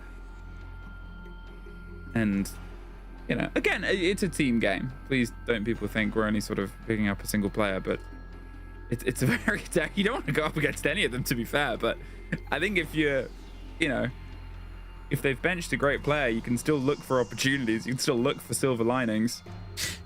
Well, that's the main conversation, really, isn't it? Obviously, you know, it's kind of easy to focus on Sharko or, you know, whoever it might be in this position that's maybe not delivering the same numbers that they might normally. But really, we've got to look, you know, in a broader sense as well and say, you know, who else on the team is picking it up? Where are the team finding those, you know, margins elsewhere then? At the minute, we've got Users and Leak of Fact on 10 each. Pretty good, but not like, you know, groundbreaking. And I think, you know, that's kind of the difference maker at the minute, is like superstar versus superstar, if you will, you know, Freck versus Sharko. And Freck's the one that's delivered. Although, having said that, Freck has been very quiet in this second half. I think he finished the first half on 12 or 13. He only sits on 15 now. So very, very quiet second half for him after the change as well. And I think, again, we're seeing that same impact. His team is really struggling to get those rounds. You know, they've picked up 2 out of 5 now. They've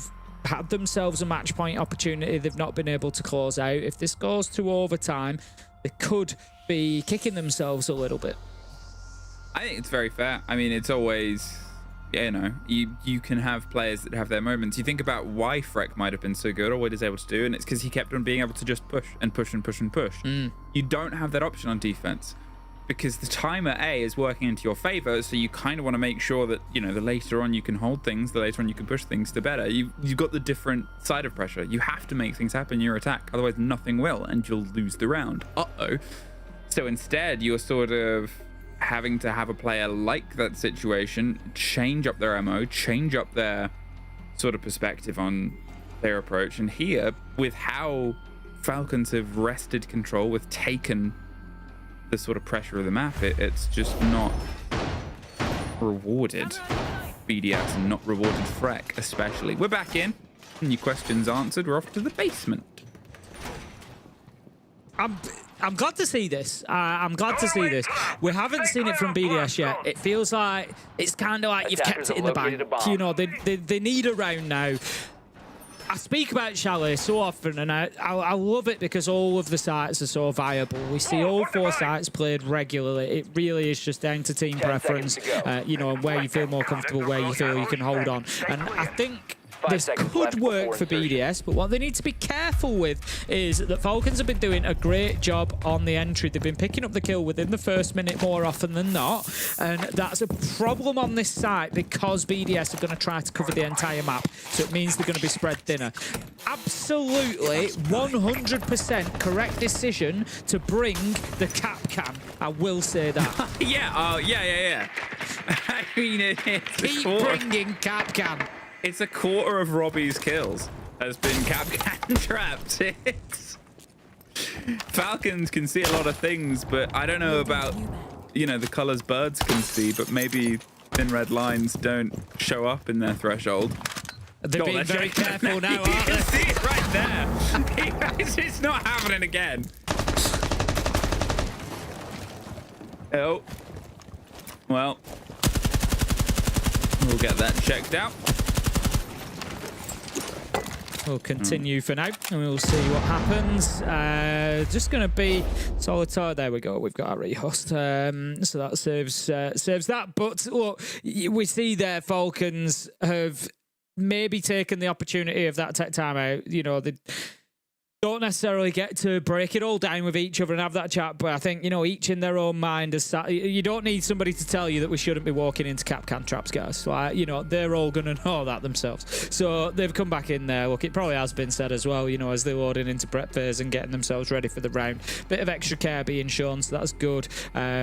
We'll, you know, get this one rebuilt. I don't think it'll take too long, and we'll get everybody back in. You say that. Production's told me that I can throw it to the third episode of the quiz show that I put you and Dev through. So we've just had a tech pause. Here's episode 3 of a quiz show we filmed where I tortured Tim and Dez. Welcome to the Balance Patch, the quiz show where we quiz some of our quizziest friends. From way up north, it's Tim, Ace of Pyrite Lever. And unfortunately from Birmingham, it's Derry Desert Holt. Let's get quizzing. Finish this famous cast. Holy shit. The point to Derry. Name every attacker secondary gadget. Smoke grenades, flashbangs, frag grenades, breacher charges, hard breach gadgets, mini EMPs. You missed out, Claymore. So you spin the wheel, no points, but you do get a debuff. 11. You have to clap as long as you are talking. Got it, okay. Finish this iconic roster. Retro, Goddess, Mark. I can't remember. Wow, Laxing and Fox A. Spin the wheel, Tim. 6 is trade. You pass that over. What is the name of Fenrir's gadget? FNAT. Oh, we didn't clap. Suck it. Name every city SI has taken place in order. Montreal, Paris, Stockholm, Montreal, Sao Paulo, Boston, 20. Yes! Spin that wheel! Let's debug Des. 8. Des has to make a new buzzer sound with his mouth. Cuckoo. Which org had these players? Diaz, PSK, Gohan. Team Liquid. Oh, he's right again. What were the maps in the iconic Berlin final you cast? Chalet. Not Chalet. It was Border Villa, Skyscraper Bank, Clubhouse. Gonna say Villa, and then I thought I didn't got out of the pool right there. No points for you, spin the wheel. Tim has to end every single sentence with a badumch. What was the Super 90 commonly known as? The Sniper 90. Could have rolled half a second behind. Other than that, Late, but he got there. I just can't remember to do things when I speak, but remember that one. Which operator is this? Striker or Sentry. Twitch. It is Twitch.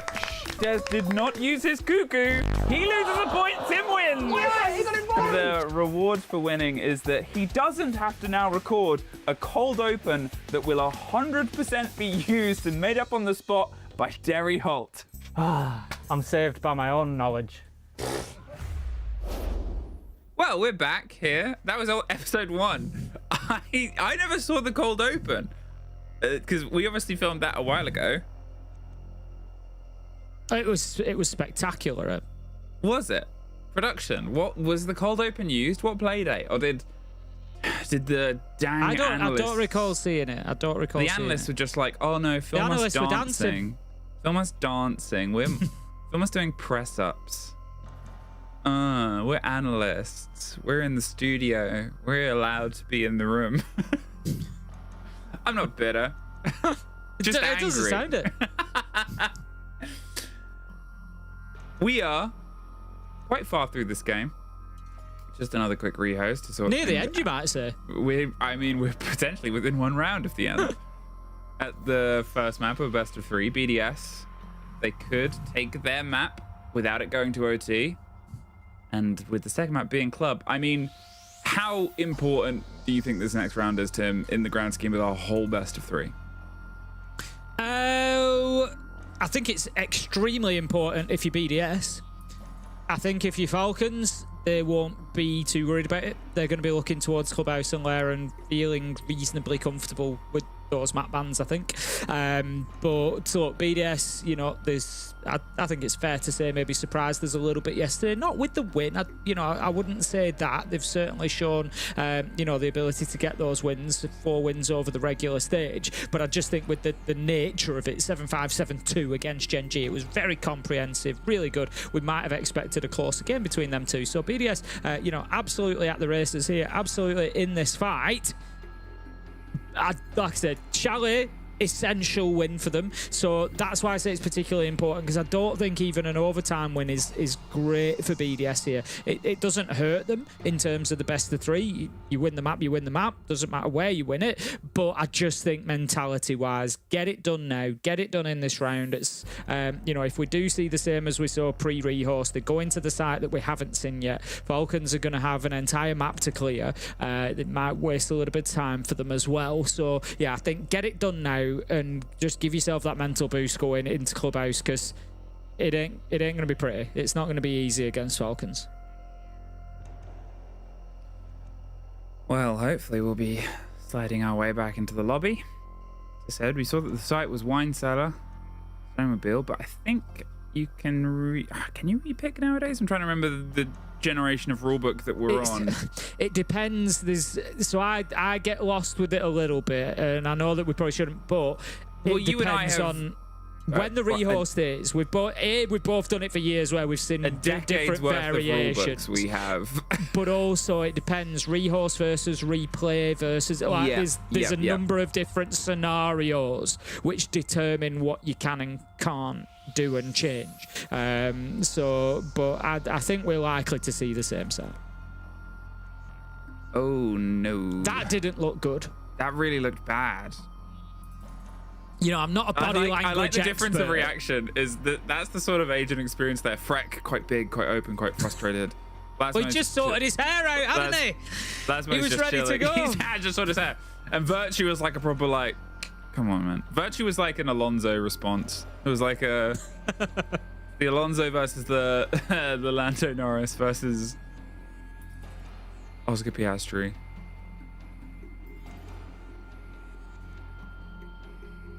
Well, there are still... I don't know. I'm not even going to try and call what's going on. I think I'm just going to exist.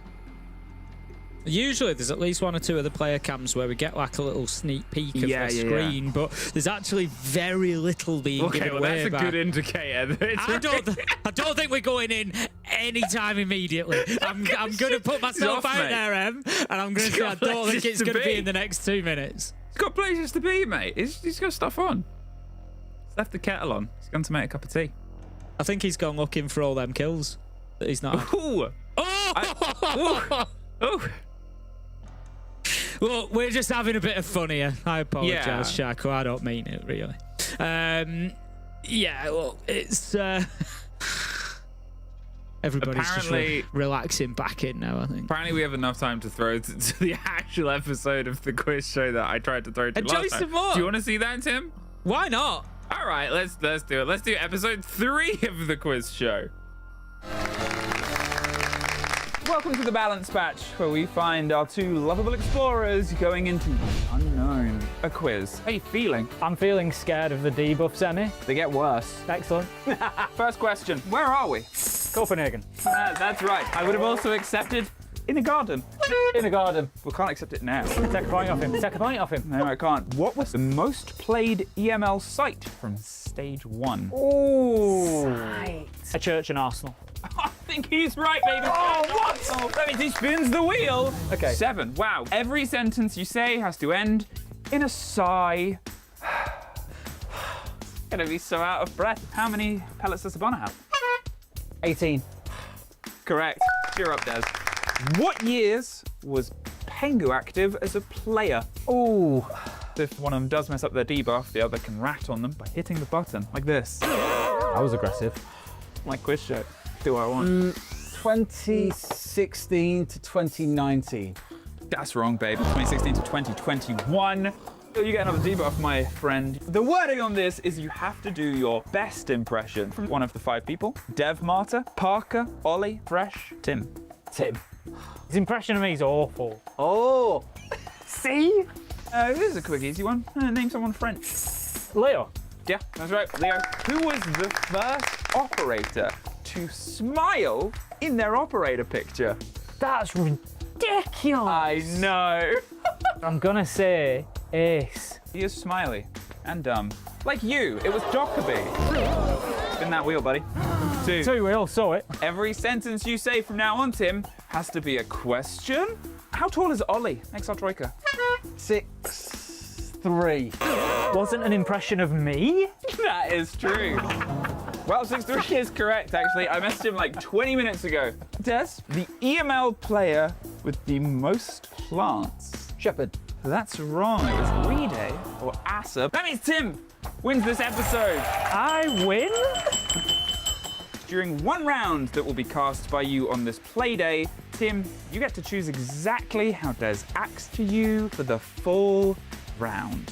What do you want him to do? Des has to be really positively nice to me. That's it for this episode, so I'm going back into this shack that I now live in. Bye.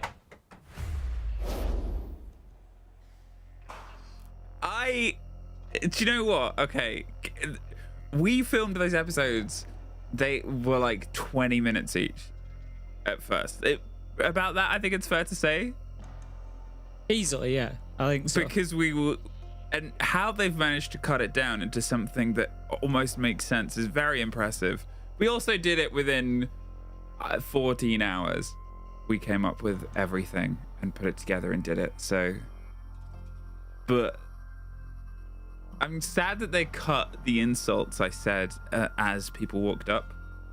That was the Des one that I couldn't get out at first, which maybe I'll save for one day. It's all broadcast safe, but you need to save it for a day where you cast it with him. Yeah, and also you need to do that round thing, and also we need to see the cold open. Well, I'm working with Des on Monday and Tuesday, so we can definitely, I can definitely force him to be really positively nice about me in the round. That's going to be brilliant, to be fair. We can definitely do that next week. You can get him to compliment your garden.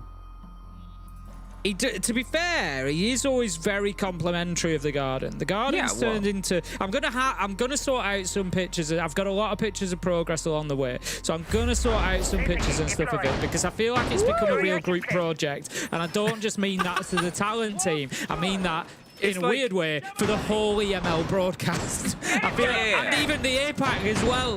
You know, APL has been in on it as well. So I feel like it's become a real sort of Siege community group project, and I feel like maybe I need to put a sign up and call it like the Siege Community Garden or something. But I don't want people feeling like they can just turn up. So I don't know. 10 seconds I think the main part about it is that it feels like the Truman Show in a regard. You know, by the end, at the start, they're all like, "Oh, it's a novelty we're watching," but by the end, they're all cheering and they're all sort of like, "Go on, garden!" That's how we're kind of. Anyway, like the first couple of discussions were just like they're going on about his garden, really, and then we started like getting to breaks, and people were like, "Can you ask us what's going on with the garden? What are we up to? The people need to know. I'm talking to my nan about it." Well, here's 6-5. We obviously had a bit of a delay. Thank you for sticking with us, but we are still on the precipice of pushing this one over towards the end. Now, it's been very generically attacker-sided throughout, as we've expected. A 4-2 opening half for BDS, and here on their defense, well, 2 of their only 2 defenses that they've won have come in the last 3 rounds. Falcons, though, they grabbed the most recent attack, and it came down to what really could have been BDS's on the back of it. So is that going to have given them time to sort of get their heads together? Here's pressure. Pressure as Robbie entirely surrounded. Look at the positionings here of the Falcons player. There's one off to his right-hand side. There's the pressure that's coming in above. There's one watching deep, and they weren't able to net the immediate kill on the back of it. Instead, the support's coming around here for Brede. Robbie is going to try and maybe find a fight with the shield, but you can see that P4 is trying to offer some help here. It's just wasting time, theoretically, at this point. There's a shield, there's a bit of a rotate, there's a fight down on the corridor itself, and they've still not rooted him out. Twitch drone as well as joining the bullying. But it's a lot of focus, and P4 gets the kill out of the end of it. They just full sent. The support of P4 swings round from dining, and all those eyes, Tim, and unfortunately still a bit blind. The fight against it gets Virtue. The C4 won't get the shield, but Lasmo does find EFAC and the perfect person to fight against it, but there's the way of running a Blitz shield in a 1 versus 1. Brede finally takes the terrain, but it's taken a lot of time. Yeah, Falcons have just got their steps in the wrong order there. P4 was the one that needed to be dealt with first, really, but Robbie and P4 were actually covering each other extremely well, and the Falcons they were at a brick wall. They didn't know what to do. They had all that utility being thrown at the Warden, but they knew what was going to happen. They knew that they were going to get stung by P4 if they tried to push him, and that's exactly what did happen. They didn't have an answer to it, and they didn't really know where to go with it. Lasmo manages to get himself a second in the round, takes down users. That's going to be the ace offline. I don't know how much breaching has been done. I think they do have that main wall breach open. Brede is able to go in and plant. Not really doing anything about this. This could be a big problem, except P4 manages to get the kill onto Solotov. 1 versus 2 as Brede gets 1, but he's got to find 2 more with a pistol. Not going to be easy.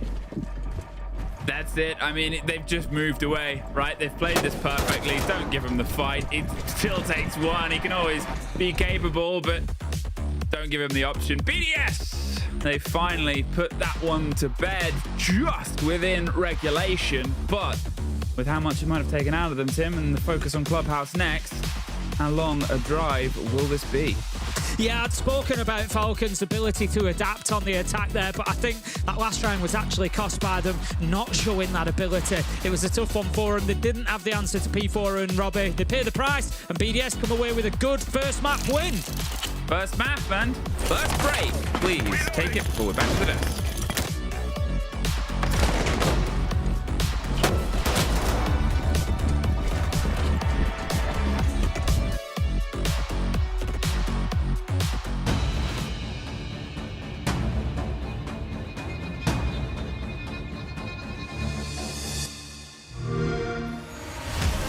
You know how they say it's not the destination, it's the journey?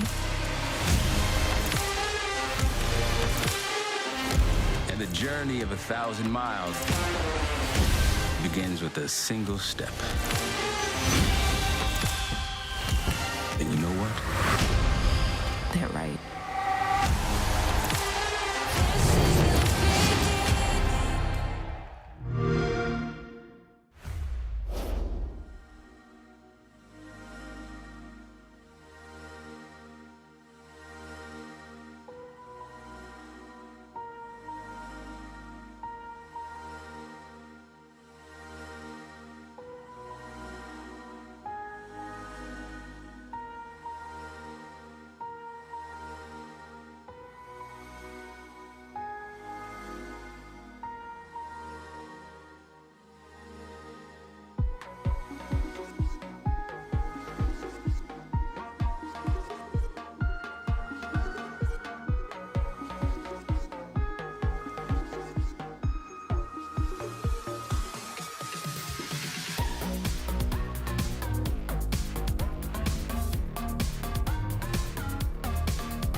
Welcome back, friends, to EML, and the surprises continue. BDS take down Falcons on their map pick, Chalet. And by map pick, I mean BDS's map pick.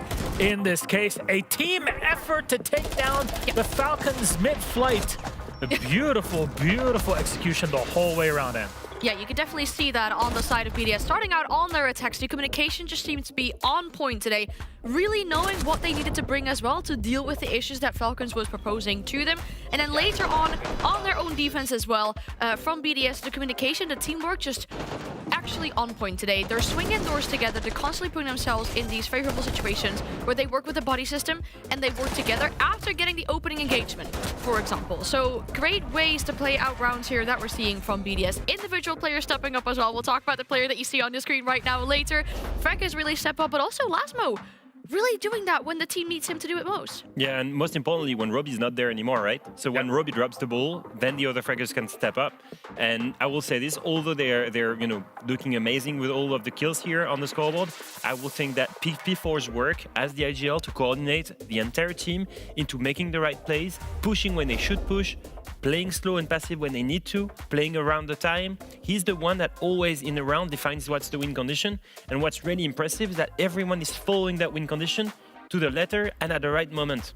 So it's what changes everything in this matchup. On one hand, Falcons, they have the great individuals. BDS, they have an actual team.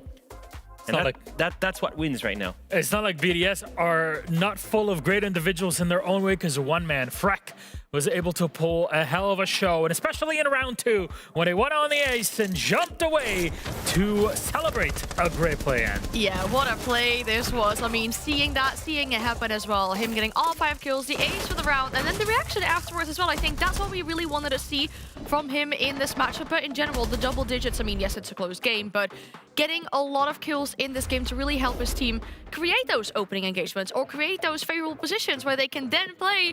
And it's just, I love how production called it the perfection.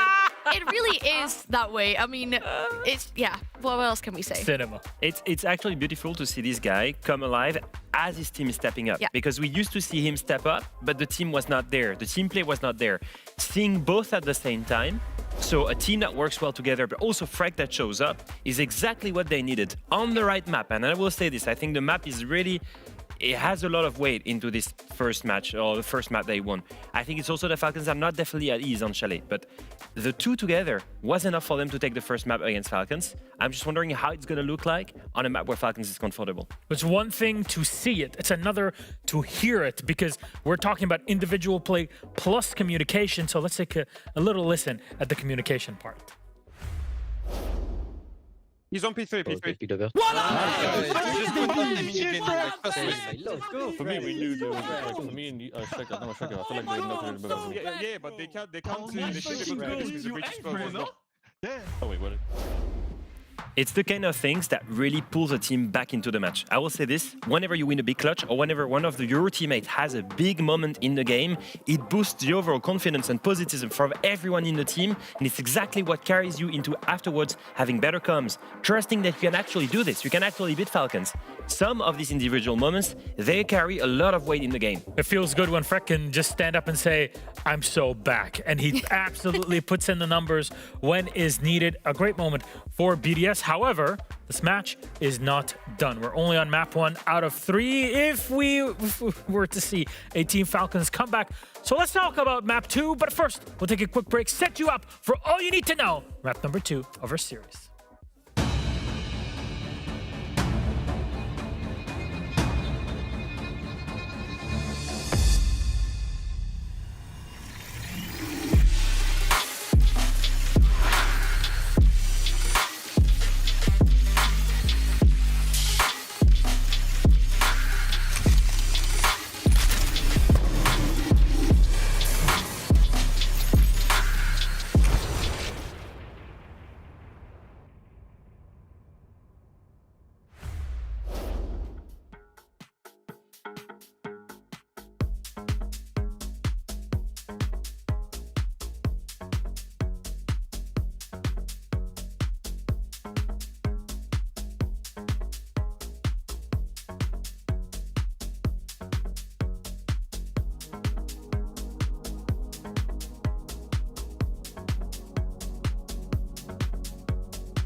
There you go. First up, a map in the series going the way of BDS. It's 1 point that they have. They are 1 map win away from making it to the Munich Major. Would be a huge achievement for BDS, but this map is Clubhouse. This is Team Falcons' pick, and they can stop that streak right now. Yeah, it would be their first major as a team as well, so absolutely huge. Definitely something they want to achieve. Now, talking about this map, something we saw BDS do on the defense as well. Chalet was really throwing curveballs at Falcons, like the double Capricorn traps that we're talking about in 2 rounds in a row, really trying to catch them off guard with that. Now, BDS again starting out on the defense, it'll help to set up these curveballs, but I'm sure there's other reasons why they like to start on defense as well. Yeah, I think it's a similar setup as yesterday in the game against Genji, where they start on their comfortable map, the one that they picked, they take the victory, then they land on Clubhouse in defense, the stronger side, to continue feed the same momentum that they have, which basically only thrives in one thing. It's the comms and it's the team play. And that coordination,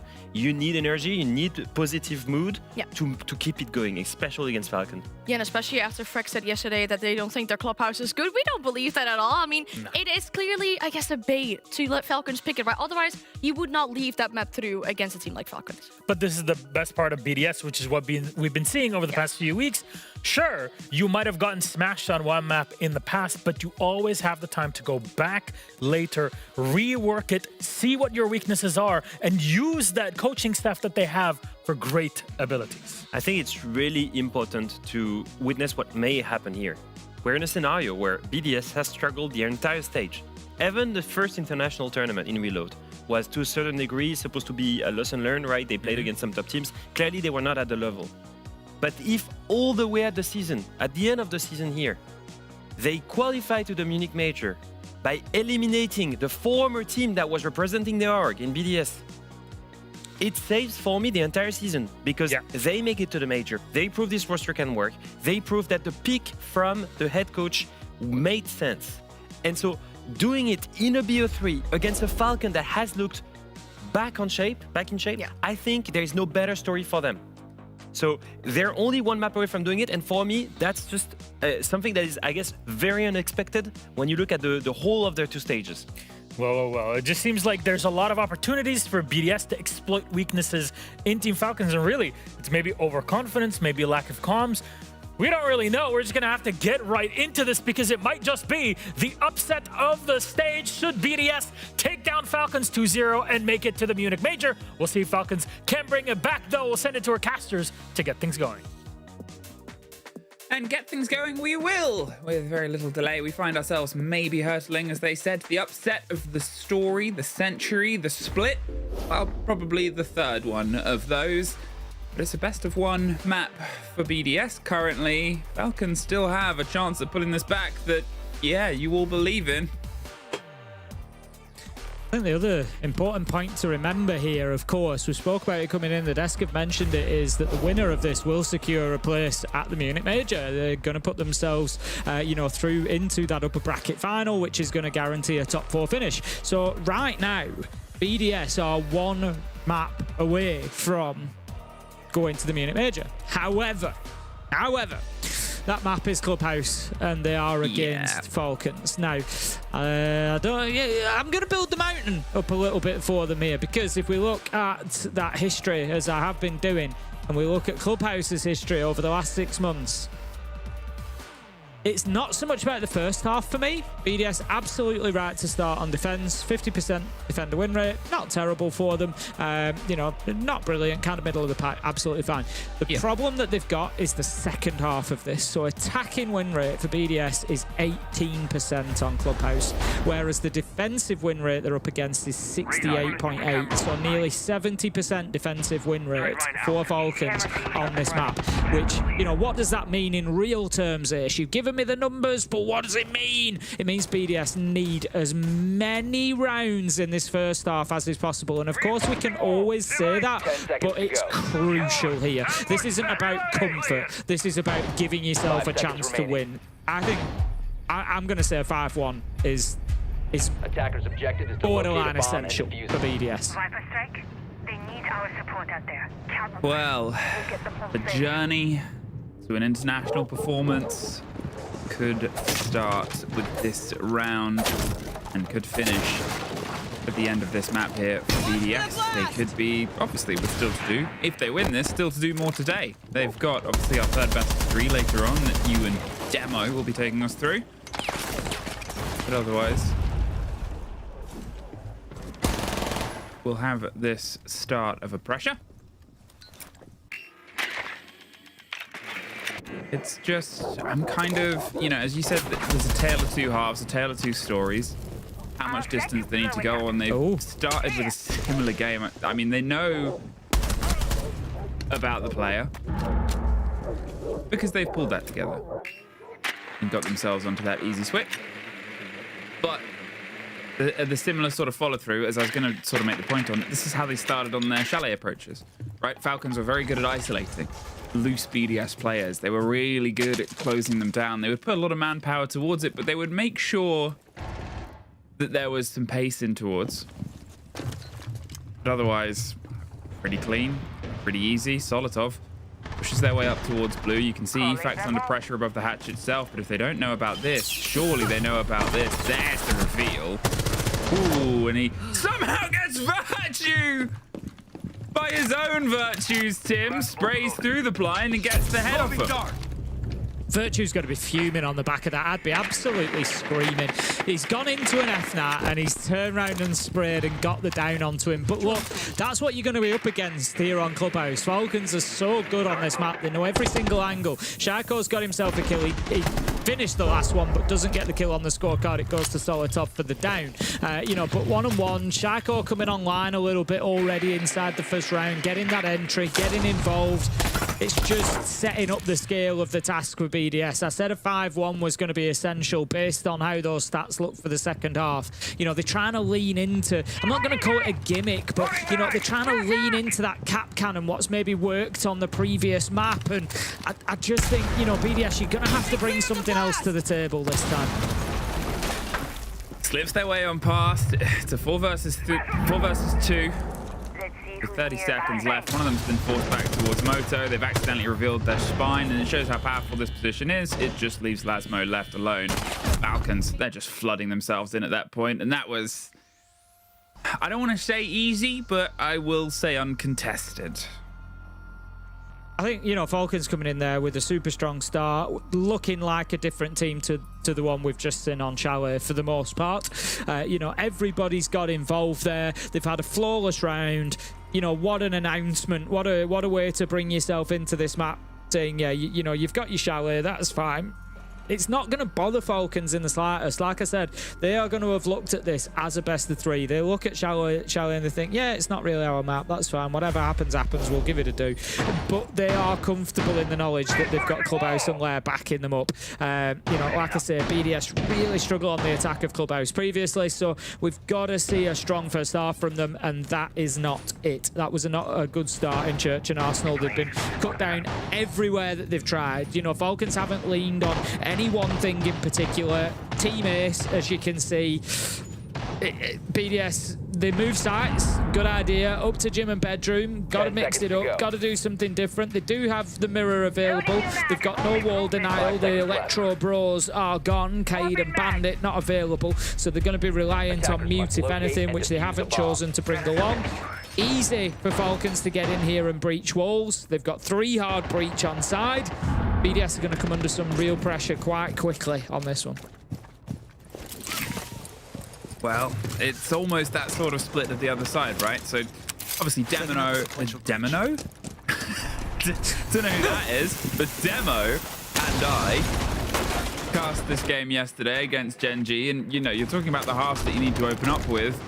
You couldn't have asked for a better BDS one. It's already gone away from that. BDS, at the start of yesterday, had 2 rounds on Clubhouse over the previous 2 times they played it, and then got a flawless defensive half opening. Now that's been shaken, but at what point does he go, okay, maybe Freck was unfortunately right, but they did just get a bit lucky yesterday, or was that just sort of that Dutch cool that we expect? Pressure coming in, and Falcons, they're never going to mess up the basic steps on a map like Clubhouse. They know it so well. They're so good at it. These were the problems that we talked about when Gen G were trying to approach. They would often not do the basic back end of a job. They would sort of have single-tiered approaches. Here, it's quick. They've got Garage, they've got the pressure across CC. They're looking for the catch on the player that might slip across, but they're not immediately throwing themselves in. They're waiting for the support and pressure to come through, and smoke canisters are popping here. This is a swing that I don't think we ever saw once on this approach from Gen G yesterday. But EFAC also holds and waits just on the other side of the barbed wire. He doesn't give the game and the position away. Oh, and he somehow still loses it out. Virtue gets that kill. The pressure's coming inside CC, but they're forced back out on background. Users finds Freck, and Virtue gets caught as well. That was a quick tick to death. And now they've netted the 2 kills back in exchange for one of their hard breaches. I love what Falcons are doing here. Leak Factor 10 on red stairs didn't work out. Virtue's reactions were brilliant there, gotta say. But they've really pressured those positions. They've used their utility to clear it out. They've now got that advantage and can start moving forward into construction. Time could be a factor. 45 seconds left to go. But we're going to see BDS really start to struggle to that pressure, I imagine, soon, because Users is on the windows as well. It's going to feel like there's not a single safe space. They can't use the elbow because we saw that opened up by Leakafak at the beginning with the ace. They opened up Jacuzzi wall. So a lot of holding on for BDS to do. Well, the holding on is going to try and be a bit rocky. It's back and forth, still this pressure, but you look at the timer and you're going, okay, 7 players left. It's about to be a bit of a no-holds-barred brawl inside the site. They hop in and they're going to try and get themselves as tucked to the hard wall as possible as the cover comes together. Shaiko gets one, Solotov gets another, and suddenly it is just Robbie left. Hey, remember last map when we sort of said, well, they're missing Shaiko right now, but it's a best of 3 and he'll be back. 3-0 over the opening 2 rounds. Yeah, that's it. He's coming online just as we expected. You know, we commented on maybe a slightly disappointing performance on Chalet, but, you know, I said at the time, and, you know, I kind of said it a little bit tongue-in-cheek, but there's 2 positions that, you know, we know as Shaiko up in construction, down in blue, we know where he's going to play on Clubhouse, and that's for a reason. You know, we don't have those spots on Chalet in the same way. It's not a map that he is as known for, and Falcons are as known for, so... You know, I look at it and I think BDS pulling that tactical timeout after just 2 rounds. You know, Lillian's obviously seen something there that she wants to interject with quickly because she knows that they are not great on the attack of Clubhouse. So we've got to right the ship and get some defenses on the board. It doesn't surprise me to see that tactical timeout so quickly. I mean, there's also the idea, right, of what you said of what they need on this half. And yeah, they might have already lost too much of it 2 rounds in. The frustrating thing, I think, is although there are, let's say, in some regard to time, late pushes, 20 seconds left, 30 seconds left, it never feels like Falcons are up against the biggest obstacle, right? It was a 4 versus 3, 15 seconds left, and then it's 4 versus 1. And they're able to look at the movement of the diffuser carrier, unhindered all the way across Jim towards the back wall to get a plant down whilst the cover comes through, and it's just like they didn't feel ready, they didn't feel responsive. And I think that's what Laloon sort of stopped there and said, look, we need to play the team ahead of us. Let's get our heads a little bit more clued on, because that was when they were able to operate well on the previous map, right? Was when they were sort of being a bit mobile, sort of being a bit responsive and exploratory and Chalet. Different maps, fine, different sort of feeling to the vibes of when you're up against Falcons on a Chalet and when you're up against them here. But otherwise, an early rip on that timeout, and now it's just pressure on. Got, if it's not broken, no need to try and change things up. A slight swap with the Habana, obviously. But otherwise, I think they're going to be pretty confident just rooting them out, finding the loose players, and then closing down with the same pressure. Yeah, it gives them the opportunity to move Leakafak over onto the Deimos. There's plenty of opportunity from below on this site. Again, quick breaching is coming in. Going to get that Jacuzzi wall open. They can now move across and start getting CCTV and applying the pressure over that side. I'm keeping a close eye on Leakafak and exactly where he plays. He was up on the roof, but he has now moved down to more of a position where I would expect him. Getting get in underneath and challenge those players inside of Cash with that Vendetta from beneath, get the tracks out, force them away, and maybe just speed up, because as I said, it was 45 seconds left before they were getting into construction last time, and I think maybe Falcons felt, you know, this is quite close time-wise. Let's try and get things moving a little bit quicker, but the only thing moving quicker is Freck, managing to get the opener. Shaiko taken down this time, but he's not long for this world. We see this army cut down. Solotov gets the trade. No, it's Robbie actually that gets taken down, not Freck, so that's going to leave us 4 versus 4.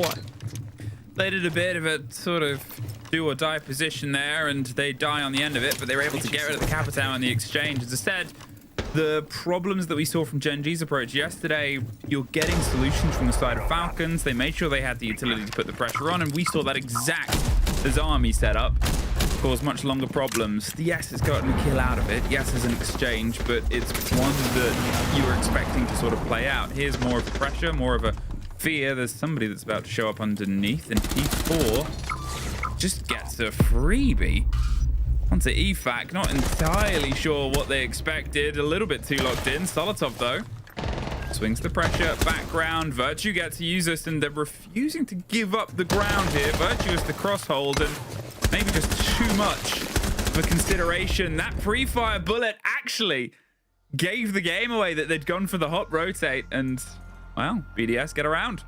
Yeah, I think we can, you know, see that tactical timeout in action there. They've held those positions kind of much harder. They've brought along, you know, they've utilised that as army better. They've had the Jaeger this time instead of the Warden. They've had the Wamai. They've recognised what was causing the problems, and they've made changes and adaptations by going straight back to that site. So I really like that. You know, I like what Lillian's obviously interjected with there and how it's been translated into a round win. So good stuff for BDS. Falcons, I've got to ask those questions again. We're kind of asleep at the wheel. You've got Leakafak underneath. He's looking skyward. He's been shooting out the ceiling above him. He's been using the Vendetta. And then he just runs clean underneath a vertical hole without a care in the world. We've had a Selma charge has been taken off the wall with an impact nade. We've had an impact trick come in. And you're kind of looking at it thinking, well, players got to be somewhere, right? And they've just, I think, got a little bit ahead of themselves there, Falcons. Sorry, I don't know why that got me, but Reload. good joke, production. Using that to advertise the skins. 5 seconds I was remaining. given a skin to give away. I'm quite happy about that. Mainly like I mean, we love a get giveaway. Locate a bomb I love a and giveaway. defuse it. But I like asking stupid, you know, the usual giveaways where it's like, follow me, and they follow the team. But, you know, it was an Elevate anime skin. And then I was like, which operator watches an anime? What anime do you think they watch? And then that's, if you give me a response when you're in the pool. People, I think someone said Sledge watches Attack on Titan. Or like, Dockerby probably watches a lot of anime. You watch a lot of anime? I have never watched any anime. Wow, not even any like Studio Ghibli stuff? No, it's just not something that's ever like crossed my radar. Maybe I'm too old. I don't know. Well, animation has existed longer than you have, I think. I mean, I've watched animation. Okay. You know, just not specifically anime. Right. Well, we'll find something for you. I'm maybe. familiar with the medium of cartoon, for example. You saw Mickey Mouse on the steamboat. You saw Steamboat Willie. Yeah. I was there. You know. You're Goofy. Oh, that's Goofy. Freck. And a second fish in the barrel of Robbie is almost executed. I watched just over the stock hatch, but they slip away, and it was a good encircling and good bit of pressure. I mean, I guess they just thought, well, they can't get all of us. They almost did, though. Pressure is going to continue to mount from above. I'm just keeping a close eye on Usus and exactly where he's moving around. At the minute, he's still positioned inside of bar. Minute 20, plenty of time left on the clock. He's not going to be able to do too much work from above with that pistol. So he's going to be utilised more, I think, in a little bit of an intel position, using up above those verticals, seeing what he can see. Who can he ping out? What information can he gain for his team? How about that, though? Virtue managing to find a nice nitro kill onto Solotov. Takes down the Ash. Not the biggest loss loss for Falcons, but what it does for BDS is just keep them in touch in terms of man count, but they've got caught out. Leakerfax at the bottom of main stairs. They're unaware, and he cuts down Virtue in a late trade. That's the Valkyrie gone. 4 versus 3, and they're doing pretty well for time here on this attack of Falcons. Oh, he's gone hunting, but he's revealed. I guess the drone just caught the tail end of that approach. You could see what P4 was trying, but he was a bit of a step behind. Look at the split control as well. It's everything Demo was sort of talking about yesterday. They've got themselves in blue, they've got themselves in moto, and they're just going to try and drive on the back of it. It allows them to force them into positions like this. And now, Robbie, all that's left, they're going for the plant. You won't see it because it ends via blood. Well, there's your response, Freck. Yep, you know, League of Facts certainly getting passionate about that round. We love to see the players feeling those emotions, getting involved. As I said, there's a lot on the line for this one. Of course, if they could get this map, which is looking less and less likely as we continue, BDS would confirm themselves for the Munich Major. If not, we will go on to map 3, and it will be the winner of Lair that will decide that position for now. It's not the end of the road for the losing team either. Important that we highlight that. Whoever loses will go down to the lower bracket and will need, I think it's 1 win. 1 win will take them into then a 4th place position. So, you know, whether it comes now or whether maybe it comes on another day to get that 4th place position, BDS will have 2 chances, but Falcons fighting back very, very well on Clubhouse so far. It's going to be CCTV and Cash for round 5. 5 seconds left. BDS just struggling to find much of a footing anywhere at the minute. Objective is to defuse a bomb. I think that's the main part of this, right? Is this is sort of how we expected this to go, and that's not great for BDS, but it's also how we expected it to go. So BDS are probably not going to beat themselves too much about how this game goes, and you know, I'm not going to say it's a half time, I'm not going to say it's entirely sort of lost to it, but it is just, for the comments we made about how occasionally games will play in and out of statistics, this is a statistic. This is one that's perfectly on that graph going, oh yeah, the numbers, they're right this time. They've got a chance to try and fight their way out. You're looking at obviously the players who could have those moments last time of, you know, Freck having an absolute massive game, maybe the best map he'd played across the split off the top of my head, but I have to check that. Which did open up with a lot of his work on the attacking half as Virtue opens up 1, gets dropped, and ooh, EFAC almost gets caught trying to get the pick back up onto Virtue. I think they don't think it's really worth it. They're going, Virtue's bait, yeah, he's down, but you know, if we make a move on him, let's just let him bleed out. They're not going to get him, and then they can try and move in. Bought themselves a little bit of time as more vertical angles are being opened. Shaco's trying to find that hammer hit from underneath. Launching drone! But they're pulling themselves back and forth. It's more reverse fishing. Falcons need to watch for a slight different approach. Freck and P4 both take big chunks of damage in scratchy engagements. Uses and Robbie are next to follow, and seemingly everybody is playing a mobile dance, but oh, Falcons finally put an end to it. Apart from a drop rotate round, Freck gets Shaiko, gets that vertical pressure slightly cleared away. This Breede's going for the plant. Are they going to try and get this from underneath? They're shotgunning the wrong side. The plant is being fully secured, and well, the C4 does get 2. Okay, post-plant, single player outside the window, Tim. Oh, I was going to say it could be tough to hold on. Useless, it's a beauty to kick things off, but then Robbie responds. Gets straight on that diffuser, and we've got to ask questions of Falcons again. Stood so close on top of each other next to that diffuser when it goes down. Just in fighting that double nitro kill that BDS managed to hit, and they are punished for it. BDS managed to get themselves another round. It's 2-3. But, and it's a big but, we have to remember there is an asterisk against this half. It is always going to be, we would expect, historically, the better half for BDS. They really needed to come out of this half with an advantage. They are going into the second attacking half with an 18% attacking win rate on Clubhouse. It is going to be really tough for them to fight back still, but every round helps, and that was a great retake. It was, and I mean, you got to give credit, obviously, the drop down underneath, the pressure on towards Shaiko. It was almost a bit locked in response. I think that's the thing about when your information game, when your control game has been so good, as it has from Falcons, when something does slip past, it can be very shocking. Shaiko was fully confident that nobody would try and make that motion, whether they had somebody actively watching it or it just drifted away. Think about the route that was taken there. Freck, you assume, hopped his way over the top of the rafters, went down, went across underneath and got the kill. It's just that sort of position where you think, with where they wanted to plant, they would have kept somebody keeping an eye on it, right? Maybe that was Shaiko. Maybe he drifted a bit far because he wanted the kills underneath. It's hard to say.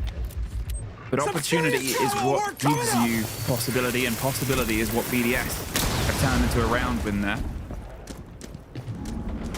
Now, when we find ourselves once again back onto gym and bedroom, it's been back and forth, but since the timeout, it was the site that was won out by BDS. They're one of their 2 defenses. Stay clear. We'll see if they can try and make it happen a bit. Quick break against an easy remove mute jammer. Sequential breaching activated. And early work done. Yeah, glad to see that. It's such a simple thing, but glad to see that exothermic used in that way by Breeder. Quite often we see where the mute jammers are placed, people will go for that upside down rappel to avoid it, and it just leaves you with that vault animation to get in through the breach. It may well be that they're not actually going to use that breach on Jacuzzi wall, but by using that exothermic the right way up, you can still avoid the mute jammer, and it gives you that nice big clean breach that you want. So well played from Breeder. And again, it's just all part of that phantom pressure that Falcons will build up. Not necessarily using that area, but just preventing somebody from playing on the corner. Now then, BDS on the defense this time have chosen to bring along the Tubber out. It is going to do some early work here. We're down to 1:20 left. The first breach has gone off from the Selma, but still able to continue freezing it out. Liquefy tries to go up those main stairs. Will definitely have been heard from the barbed wire. Surely, yes. We've seen it a couple of times where Liquefy tries to get aggressive, tries to push the front line and loses out, but ultimately his team are able to back him up. It's kill after kill, it's 4v1, and Solotov finds another. Robbie tries to fight back, but surely it's going to be too big a task to ask of the man this time. He's in a 1v3, the diffuser's going down. Can he do it? Absolutely not. Solotov closes it out, shuts it down, and closes another round for Falcons. 4-2, and they move on to the defense. I mean, that was so just the swing round at the end there. They knew fully well where he was, and as I said, that information game, that sort of lockdown confidence game of, oh yeah, we know where they are, we know what they're doing, and that operation, when it comes together, is as smooth as the Falcons' approaches have been on that site. We've seen it a couple of times. I said it after the second, was although it's final 20, 30 seconds, look how many of them are left standing, and look how suddenly it becomes that position, right? There's that confidence on that approach, and that's built by information. It's built by knowing you can cross these divides, that you can put that pressure in that way. Backed by great gun skill, backed by great comms, fine. 4-2. And we're on the opposite end. Not the first half that BDS will have been looking for him.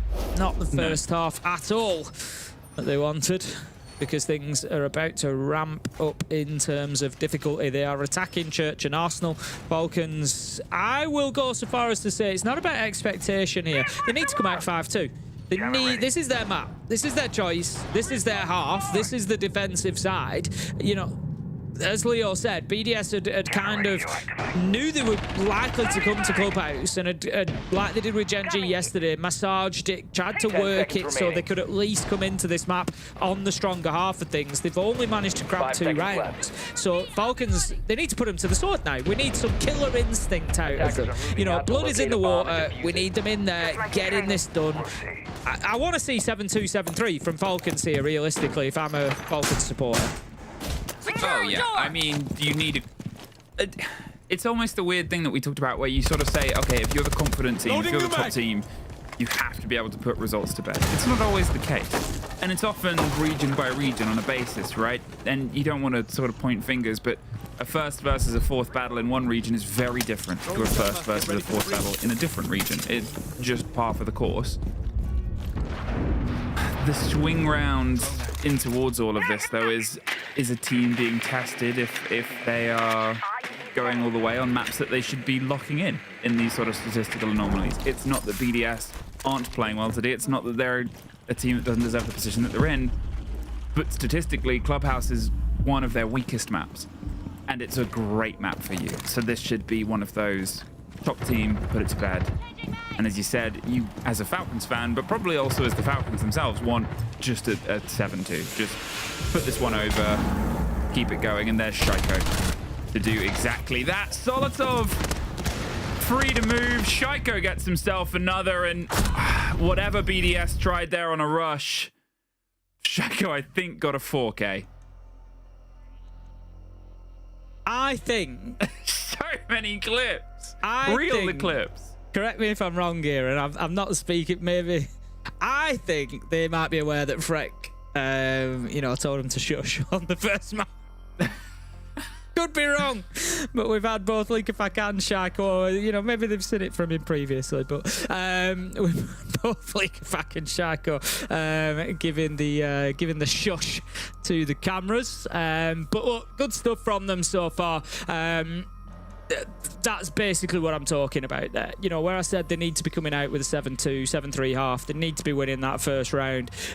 They've just done that, not just a little bit. They've done that with absolute style. BDS had no clue.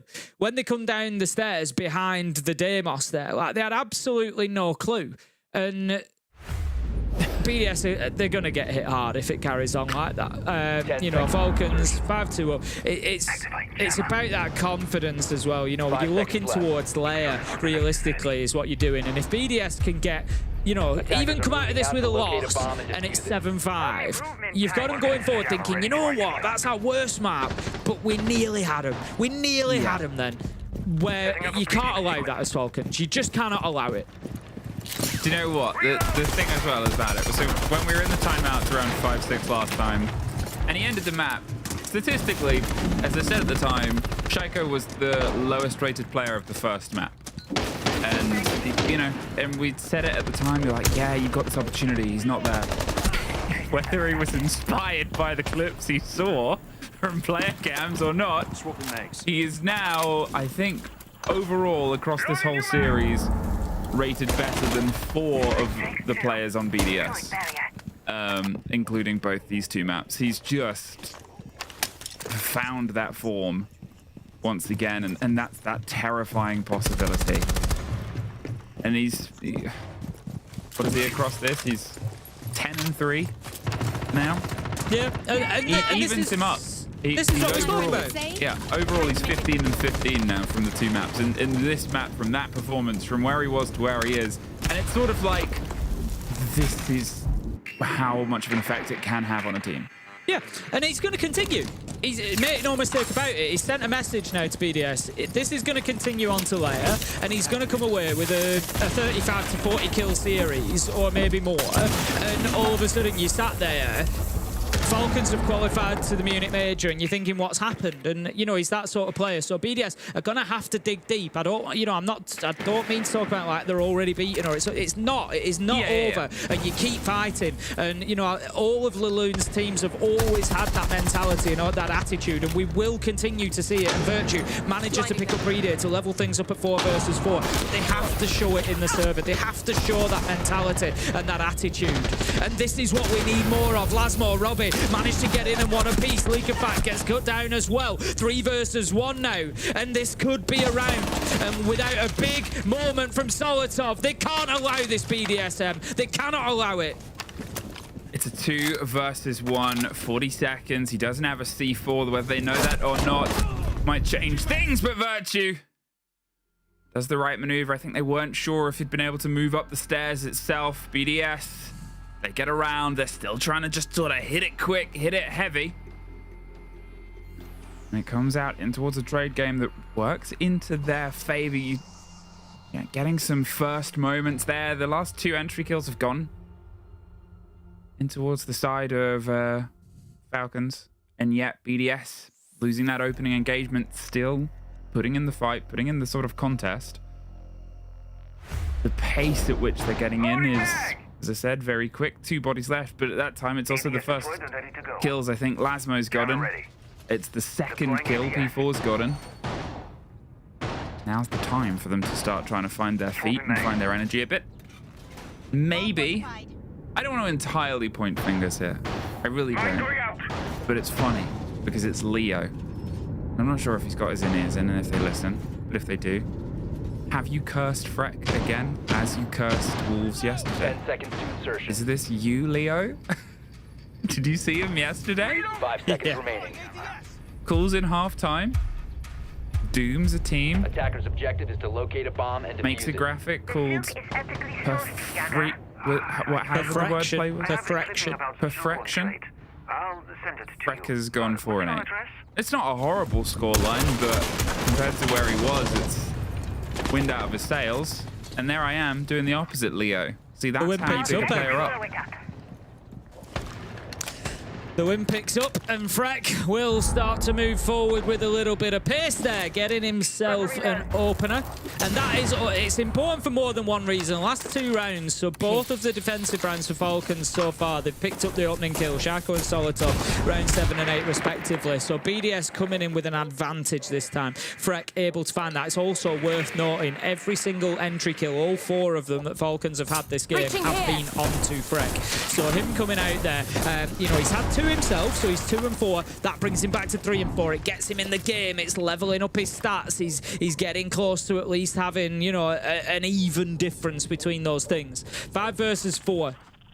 Falcons, they've dug back in a little bit. We're starting to see they were aggressive in round 7. That first defense, they ran through BDS. They were cutting them down without them seeing what was going on. Shaco got a 4K. It was back to that movement that, you know, Leo did such a good breakdown on the pre-show. Shaco's movement and the way he's aggressive towards every angle that's being challenged, and he found those kills. That was textbook Shaco in round 7, but they've not allowed it in the last round and a half, and that is a real positive for BDS.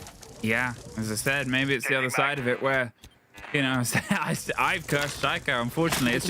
It's the battle between the English and the French. It never ends. Yesterday, the Frenchmen cursed the English, and I've apparently done the same to the French.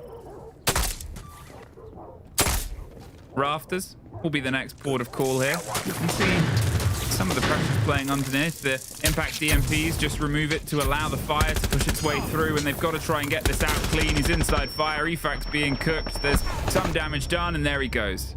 A real nice takedown there on that player. Robbie gets 1 more as well. You just think that they didn't overextend. Oh, there's 1. Doesn't get the second, but could have leveled things up there. Or got themselves closer towards it. Now it's Brede alone. They'll be listening to the crawl of users, hoping that they get the pickup sound. It's very noisy, and the drone is watching it as well as users pings out, sort of says, leave me, mate. You'll be better off on your own in the 1 versus 4. That C4 doesn't quite catch anyone. They pushed into top red. There's at least 1, but instantly met. BDS. Good response. BDS have awoken in the last couple of rounds. You'll love to see it. Again, that execution onto Cash and CCTV was perfect. They get the main breach open. They're using the repels. They clear out rafters so effectively. There's nothing that Leakerfat can do in that situation. Great, great stuff from BDS. If you remember, I said maybe they don't take Clubhouse. Who knows? On the last 2 rounds, maybe they do. But, you know, we assume it still goes Falcons' way. But if BDS can get them to overtime, even, it gives them that big push going through into Lair. It's not like they've just been battered and pushed around on Clubhouse, as would probably have been the expectation. So it's great, great stuff from BDS. I said a couple of rounds ago I wanted to see them dig deep, get a couple of rounds, you know, show that fighting spirit, get themselves back into the server, and they've done it beautifully in round 8 and 9. Great stuff from them. It does see us going back down to Church and Arsenal, which was won comfortably by Falcons. So, you know, the expectation here would be that BDS maybe don't get this one done and we go on to match point for Falcons. But who knows, given the way those last couple of rounds have gone. BDS, they've chosen to take away the Azami. Falcons have taken away the Capitao. We saw how Leakerfat struggled with it in that last round. That's no surprise. But there's still a lot of verticality possible for BDS here. They're not bringing any of it with them, which is an interesting one. one hatch is going to be dealt with by the Denari trip connectors. At this point, we talked about how much Falcons need to put this one over. At which point do we go, okay, Falcons, let's make sure we have a conversation here. Obviously, the loser of this game, their runners still has potential, right? They would fall towards the lower bracket. They wouldn't be entirely wrapped out, but the more BDS build in this confidence, remember how the last map was. Remember how, you know, efficient BDS were on their attacks compared to their sort of defenses. And you're almost getting that story once again. They're getting those blocks of momentum. They're getting those blocks of rounds. Falcons just need to sort of tie the pressure on. A 5-2 to a 5-4. I mean, it's a divide that we've seen teams lose from greater heights on. Trying to get the wrap off on whoever is drifting themselves round. They've steady bits of control. You can see that Falcons, they're not going to try and contest any of the rest of the map here. They've peeled themselves entirely back down towards the site. I think they've realized, okay, when BDS see an opportunity, they go quick, they go fast, and they go direct for it. Let's not give them that. I mean, remember that when they won this round before, I think the round at this point was already decided. Everyone sort of threw themselves in around the 1 minute 50 mark, and by the 1 minute 40 mark, BDS was dead. Here instead, Tim, just more time to cook and more time to prep from their side. Yeah, BDS just playing a more default game, and this one, you know, rather than trying to push in and get aggressive onto site, we've got the verticals being open, they've got the hatches, they're trying to force Falcons away from those default positions that they will want to hang on to. The problem is a couple of those are in church, they're in blue, they're in dirt, and it's difficult to force players away from there. You can't really do it with the verticals. They're going to have to push down. We want to see that split approach that we've already spoken about. These attackers of BDS, they need to get a presence on kitchen hatch, inside of blue, at bottom main. Force Falcons to look in multiple directions. Don't allow them to focus on one gunfight. How about that for an almost win of a gunfight? Solitov takes a lot of damage, but nearly takes down P4 on the reverse vertical up the hatch.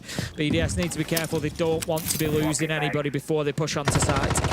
That's it, right? You know, as soon as you lose that man advantage, as soon as you lose that sort of engagement, you have to drop down into what is a very wide site with 20 seconds. It's kind of as good as over, but here, you've got to drop down into the site with 20 seconds. All your maneuvers are going to be very well signposted and picked up on. Users gets one, the C4 almost gets a follow through as Shaiko locks in control of blue, and Lasmo getting one and Bride going back and forth. There is no control on towards the territory and just too much left to do.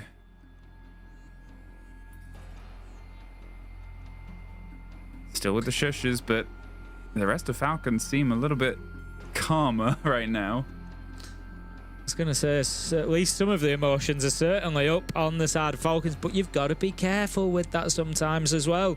You know, we've famously heard from, you know, teams in Canadian particularly, you know, has revved his teams up a lot over the years, but you know, speaking to coaches, sometimes they said, you know, you've got to think about that energy sometimes, and you've got to kind of, you don't want it too low, and that's something I think Falcons have struggled with in the past. There's been, you know, that low energy, and they go quiet. We've seen it in the grand finals over the last year or so, you know, but also it's about not being too much up there as well. You've kind of got to keep a happy middle ground, and I think Falcons are finding that at the minute. I think all is well.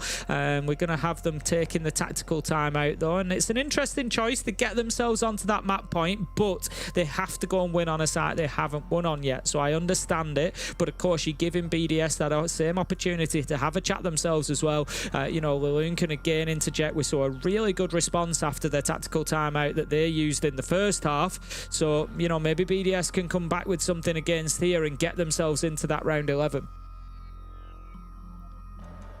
Well, the timeout did show that was a Falcons timeout.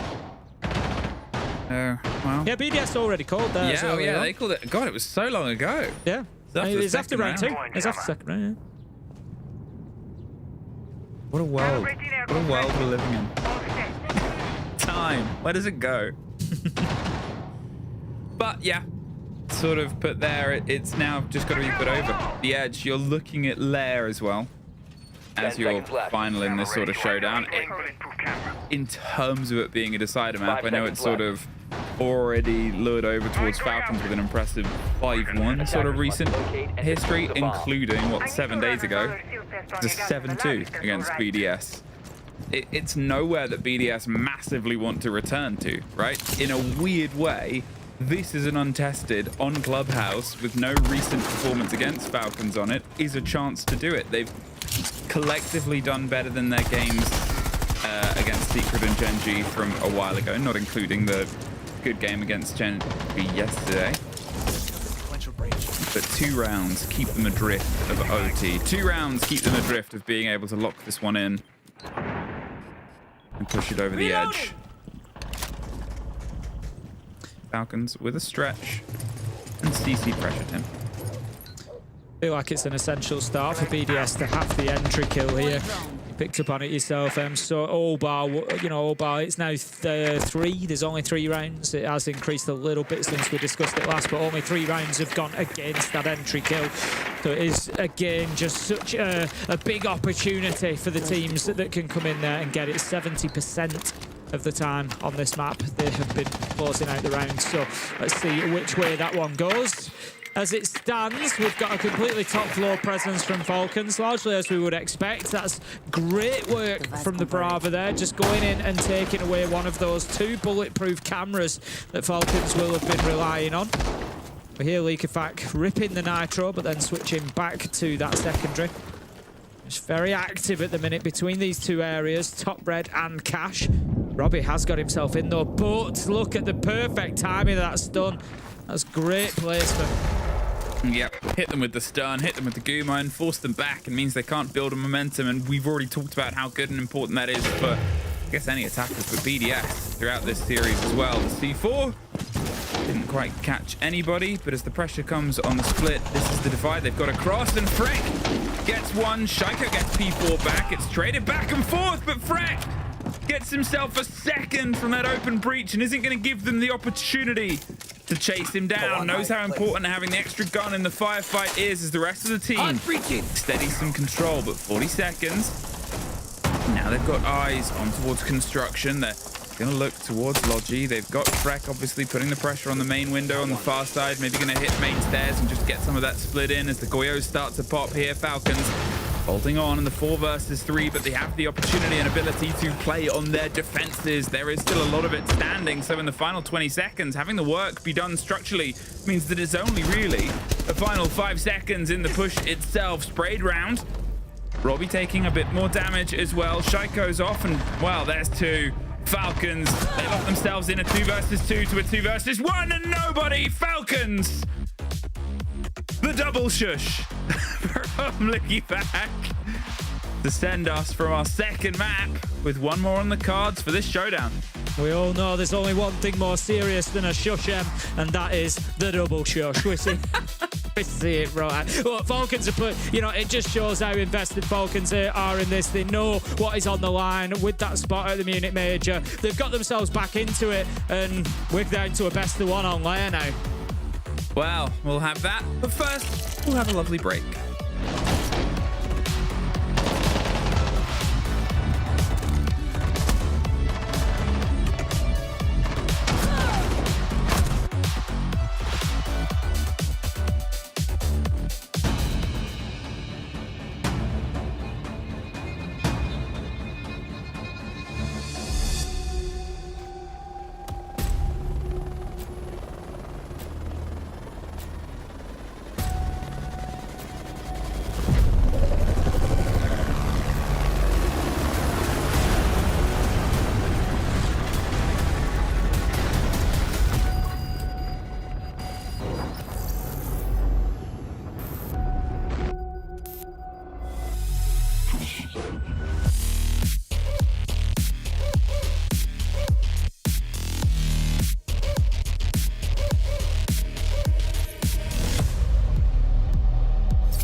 Welcome back, friends. We are all tied up 1-1. Yeah, very much on the nose here in competition.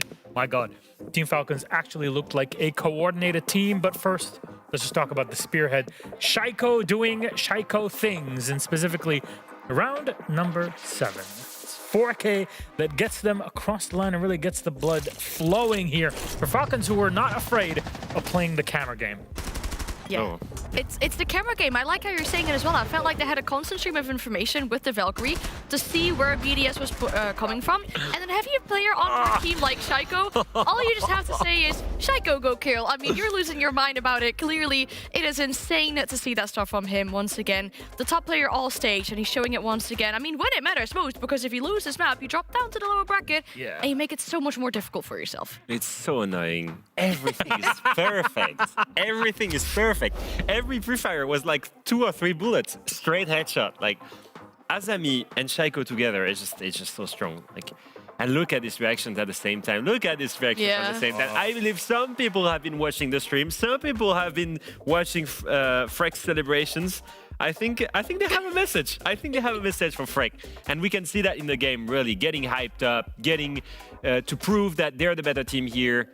And whatever they say, even if they say they don't care about the fact that they're playing their own organization, for sure they care about it. For sure they want to win. For sure they don't want to...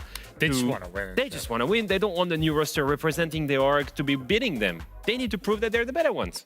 And well, they did prove. I mentioned the team play, but is there a way to visualize all of that, Leo? I have one key example, and we'll take you back all the way back to round 2. And I just want to give you an example of the big difference we saw between Falcons on Chalet and Falcons on Clubhouse. Falcons on Clubhouse, it's their home ground. They know how to do it. And so we're going to see a gym clear. Now, this is going to be key, guys. We're going to take a look at how do you do it in a full extension. You're playing against 2 players here. That's going to be Freck and Cash, Virtue on top red. Now, the key is that's an extension that you need to clear first. They're your first obstacle, and you basically only have 3 entry points here. If you're trying to clear this in ranked, you can only go from Cash Doorway, you can go from Red Hallway, or you can go up from Red Stairs. You can see the fact there. He's ready to take the gunfight onto Virtue, and that 1v1 is extremely important. So when Shaiko pressures the smoke, Virtue wins this. And in this scenario, it's a 4v5. How is Falcons coming back from this? Well, this is important. Look at the reactions from Falcons using utility and crosshair placement. Usus is going to pressure Freck from construction window. At the same time, Solotov can come on, and from server, they can take a 2v1 on the Cash player. Shaiko, with the utility, can come in, and he can fire off Virtue. And in this scenario, we see first Usus take off Freck, and after that, the fire is taking off Virtue. We've went from a 4v5 to a 4v3 just with the right positioning and the right utility. Now, you still have to execute. And once again, you're facing a strong setup. If you look at this, Lasmo has a Mira facing Jacuzzi. He can go and maybe jump in Gym Hallway and deny the plant. At the same time, Robbie has direct line of sight onto Master windows, and at the same time, P4 can retake construction. So you've got 3 players here that you need to deal with. And I want you to pay attention to the first guy. Robbie in the Mira here, he's the main threat to Bride jumping in with the diffuser. So look at what they're gonna bring. First of all, they smoke the Mira, and then they stand a grenade in the smoke, hidden, so that the player on the smoke cannot be playing the Mira. And Bride then, because of that, can jump in and start the plant. And now look at the position. Solotov has opened Jacuzzi. So now, if Lasmo tries to retake Gym Hallway, he cannot do it. At the same time, Usus watches the Mira he's just naded. So in this position, Robbie cannot do anything. Shaiko went back to construction and is taking the gunfight onto P4. Every single position on the side of BDS, every single player that could go and try to retake and deny the plant is now being watched by a player of Falcons. It's perfect play. It's chess. Look at this. P4 loses the gunfight. Lasmo loses the gunfight. And in this scenario, Robbie is left in a 4v1. Look at this. Solotov has direct line of sight on Usus again. Shaiko again. It's perfectly played. It's not just team play. It's absolute perfect coordination, and all of it at the right timing. And that's why Falcons are unbeatable in Clubhouse right now. What an incredible matchup we've had. A tight game still. The comeback from Team Falcons is taking this to map 3. So we'll discuss all of that and set you up for it after this break.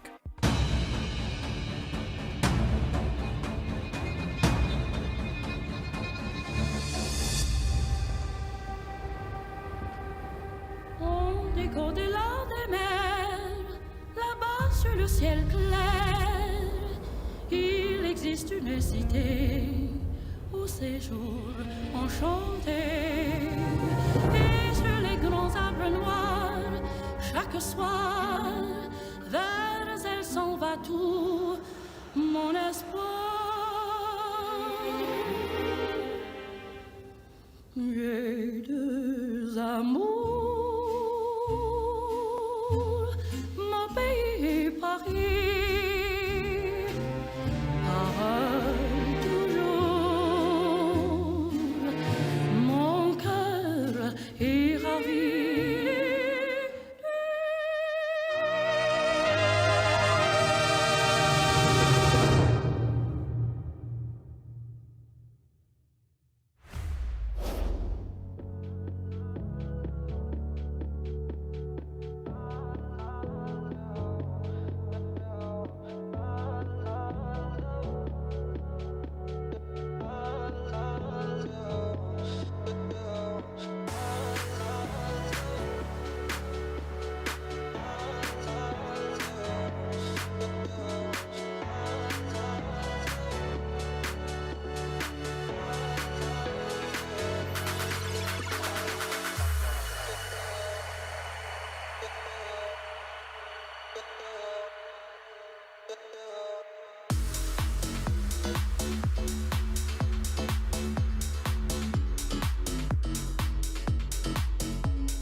Our third map in this series to kick things off and see who qualifies to the Munich Major. Simple as that. You win Lair and you are through. A big, big historic moment that would be for BDS, but for Team Falcons, it is just the beginning of a long path that they have gone down many a times over the past year. Second place in every single event.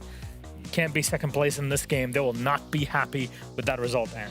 No, it sounds so easy, right? Just win Lair and you've qualified to Munich. But if only it was that easy. I think BDS just wants a rematch. They faced Falcons on this map in the group stage, a 2-7 loss. They only won 2 defenses, and that's it. We saw it yesterday how that went with Gen G, forcing them to go on the rematch on Clubhouse, and they won out eventually there. However, we have seen how strong Falcons is on Lair over the course of the group stage. It's not going to be an easy match for them. I think I've said it multiple times, but I truly believe that Falcons, if not for G2, probably are the best Lair team in Europe, maybe even in the world. They're amazing on that map. Liquefact has a really deep understanding of how it's played, and because it's we spoke about it multiple times. It's a map that has a gigantic frame in the middle. It's all about poking around and spreading out. You need strong individuals to win, and that's why I think Falcons and Liquefact style works really well for this. Now I'll say this: only one single map, and you will be the first team ever in the world to make it to Munich.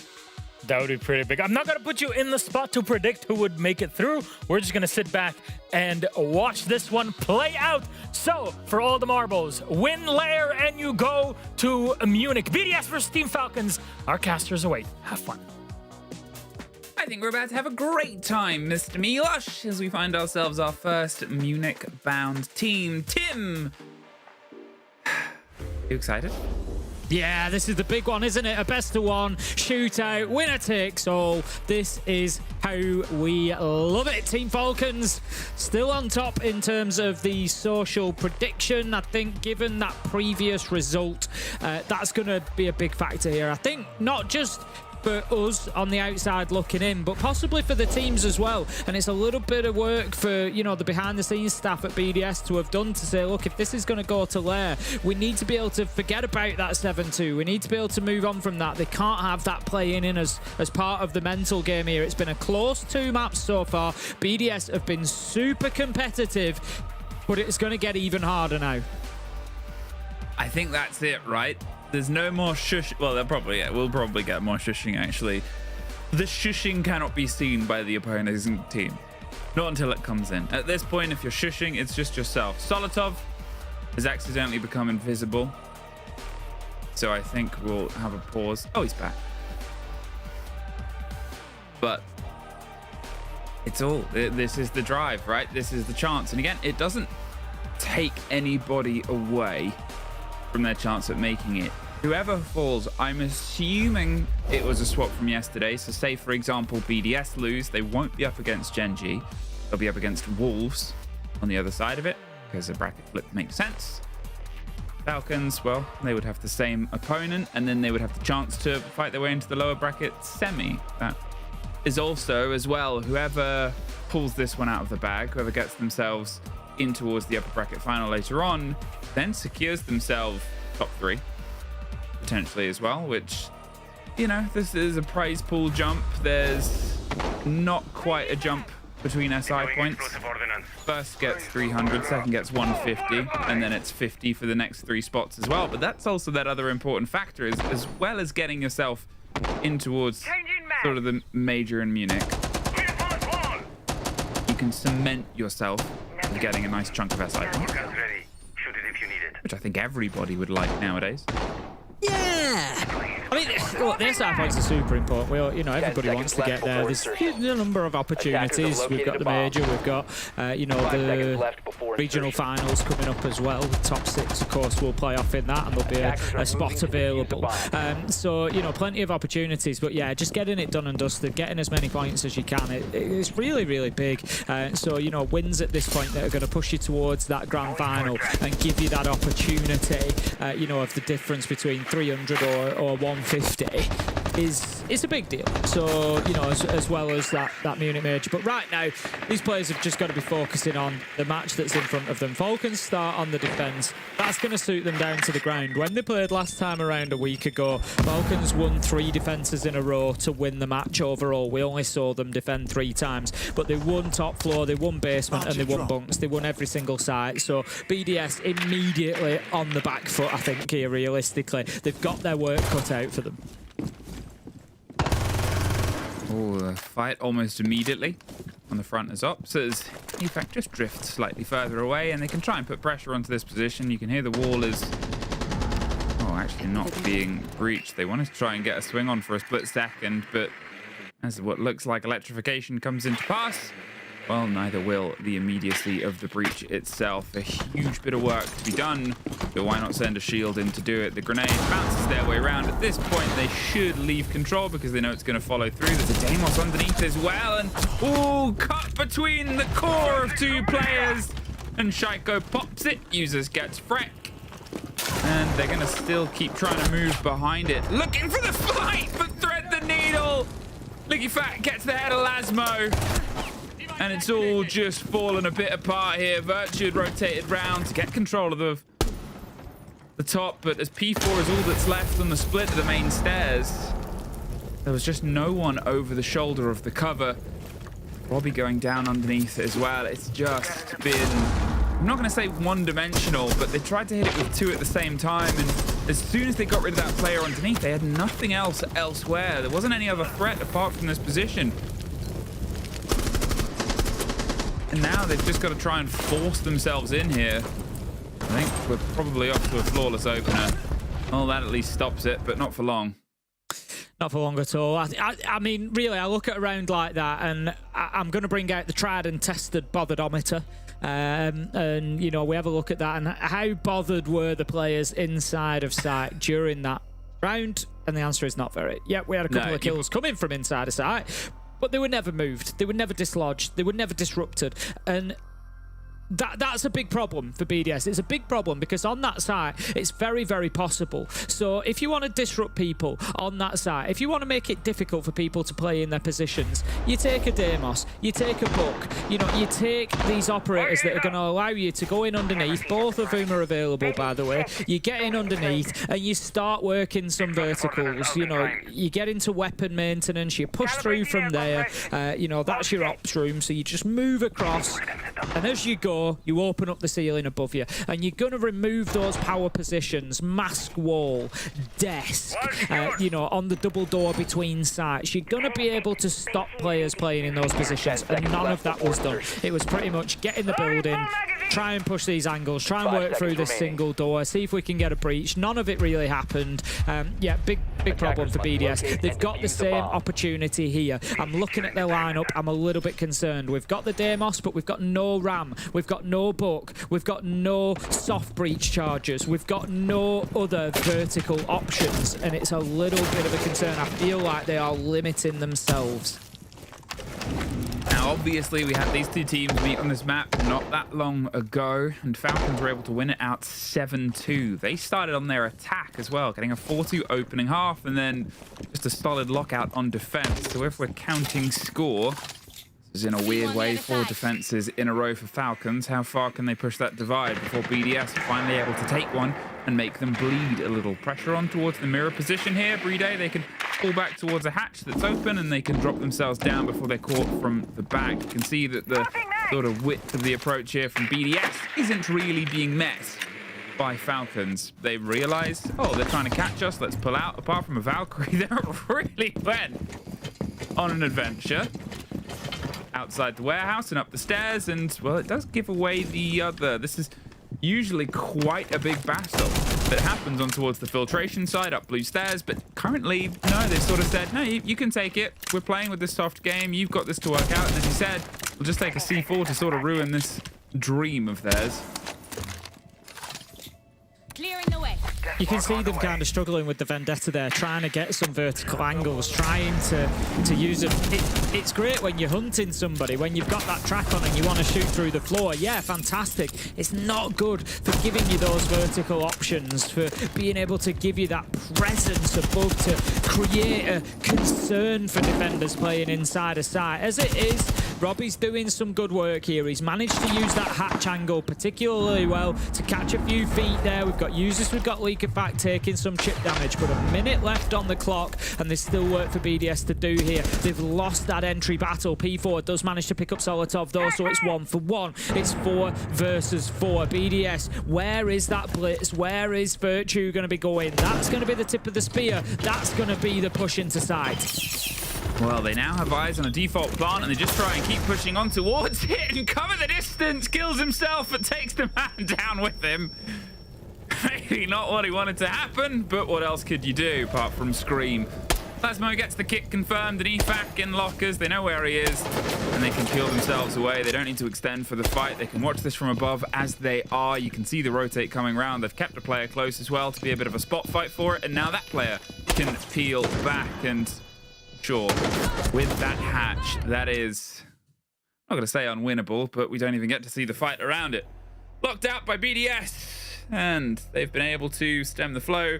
Okay, we're back to the shushing. Did not last long. Well, It's a better performance already on the attack from BDS than we saw last time these two met on Lair. As I said, they didn't get a single attack successfully. You know, they were beaten out in 3 rounds across every single side. So that was better. I voiced the concern at the beginning, a little bit concerned about their lack of verticality. I think on other rounds that could hurt them, so it's something they need to be aware of. But Robbie did great work, even with the limited utility in vertical terms of the Vendetta. He used the Deimos well, did a good job. I think Breeder's a little bit unlucky there, but a little bit of damage on him as well. It just shows the, you know, the desperation to take out a blitz like that. Brack, I think maybe suggested that they're in his pocket there. Attackers have located You know a what? bomb. There's something to be said about the art of mime making a comeback in esports. 10 seconds I want it remaining. to get more and more elaborate. I want players to bring in props. 5 seconds to go. I want to see, like, you know, like in old cartoons, like Roadrunner holding up a sign. Attackers I are want heading out that. to defuse a bomb. I just want like just a small pile of bird seed. And it's like, yeah. I want to get real elaborate. Like, we can push this art form. We need an anvil at some point, surely. The Acme branded anvil, get it on. Surely that's going to be a requirement. Right, we go to our third choice site, and we're going to have immediate attention from P4 towards that external wall, exactly as we would expect. I'm just looking towards the top floor. We've got Shaiko, Breeder, Solotov, and Jesus up there. So it's a 4-man top floor defense. Leakerfat is going to be playing for the trick. He's not going to get it. Needs to move away. That's really well played by BDS. They've read into that. They've seen Falcons do that previously. We bring along the Maverick. We prevent him being able to play in that position. Really nice stuff. And that is external wall open in 45 seconds. Nice, quick progress.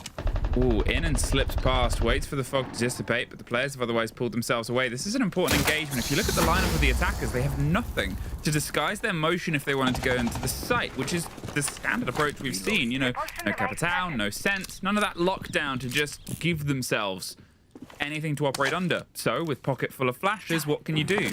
Well, you've got to go above. You've got to take these engagements. You cannot just try and slip your way through here, but you also have only given yourself the option to go for these swing fights. Fine, you can put some of the control behind you and get the hard open, but otherwise it's just crossing divides with no cover, and that isn't easy on this top floor anyway, alone. How far can you move on the back of a flash? How confident do you feel in a position like this that you're not gonna get swung from the desk, from the top of the main stairs, from the split on the other side of the site? The air jab goes a bit deep. They're able to get rid of the camera, and a smoke canister of the opponents will at least slow some of the motion, but as they just keep trying to drive behind it, pressure on towards the cross window as well.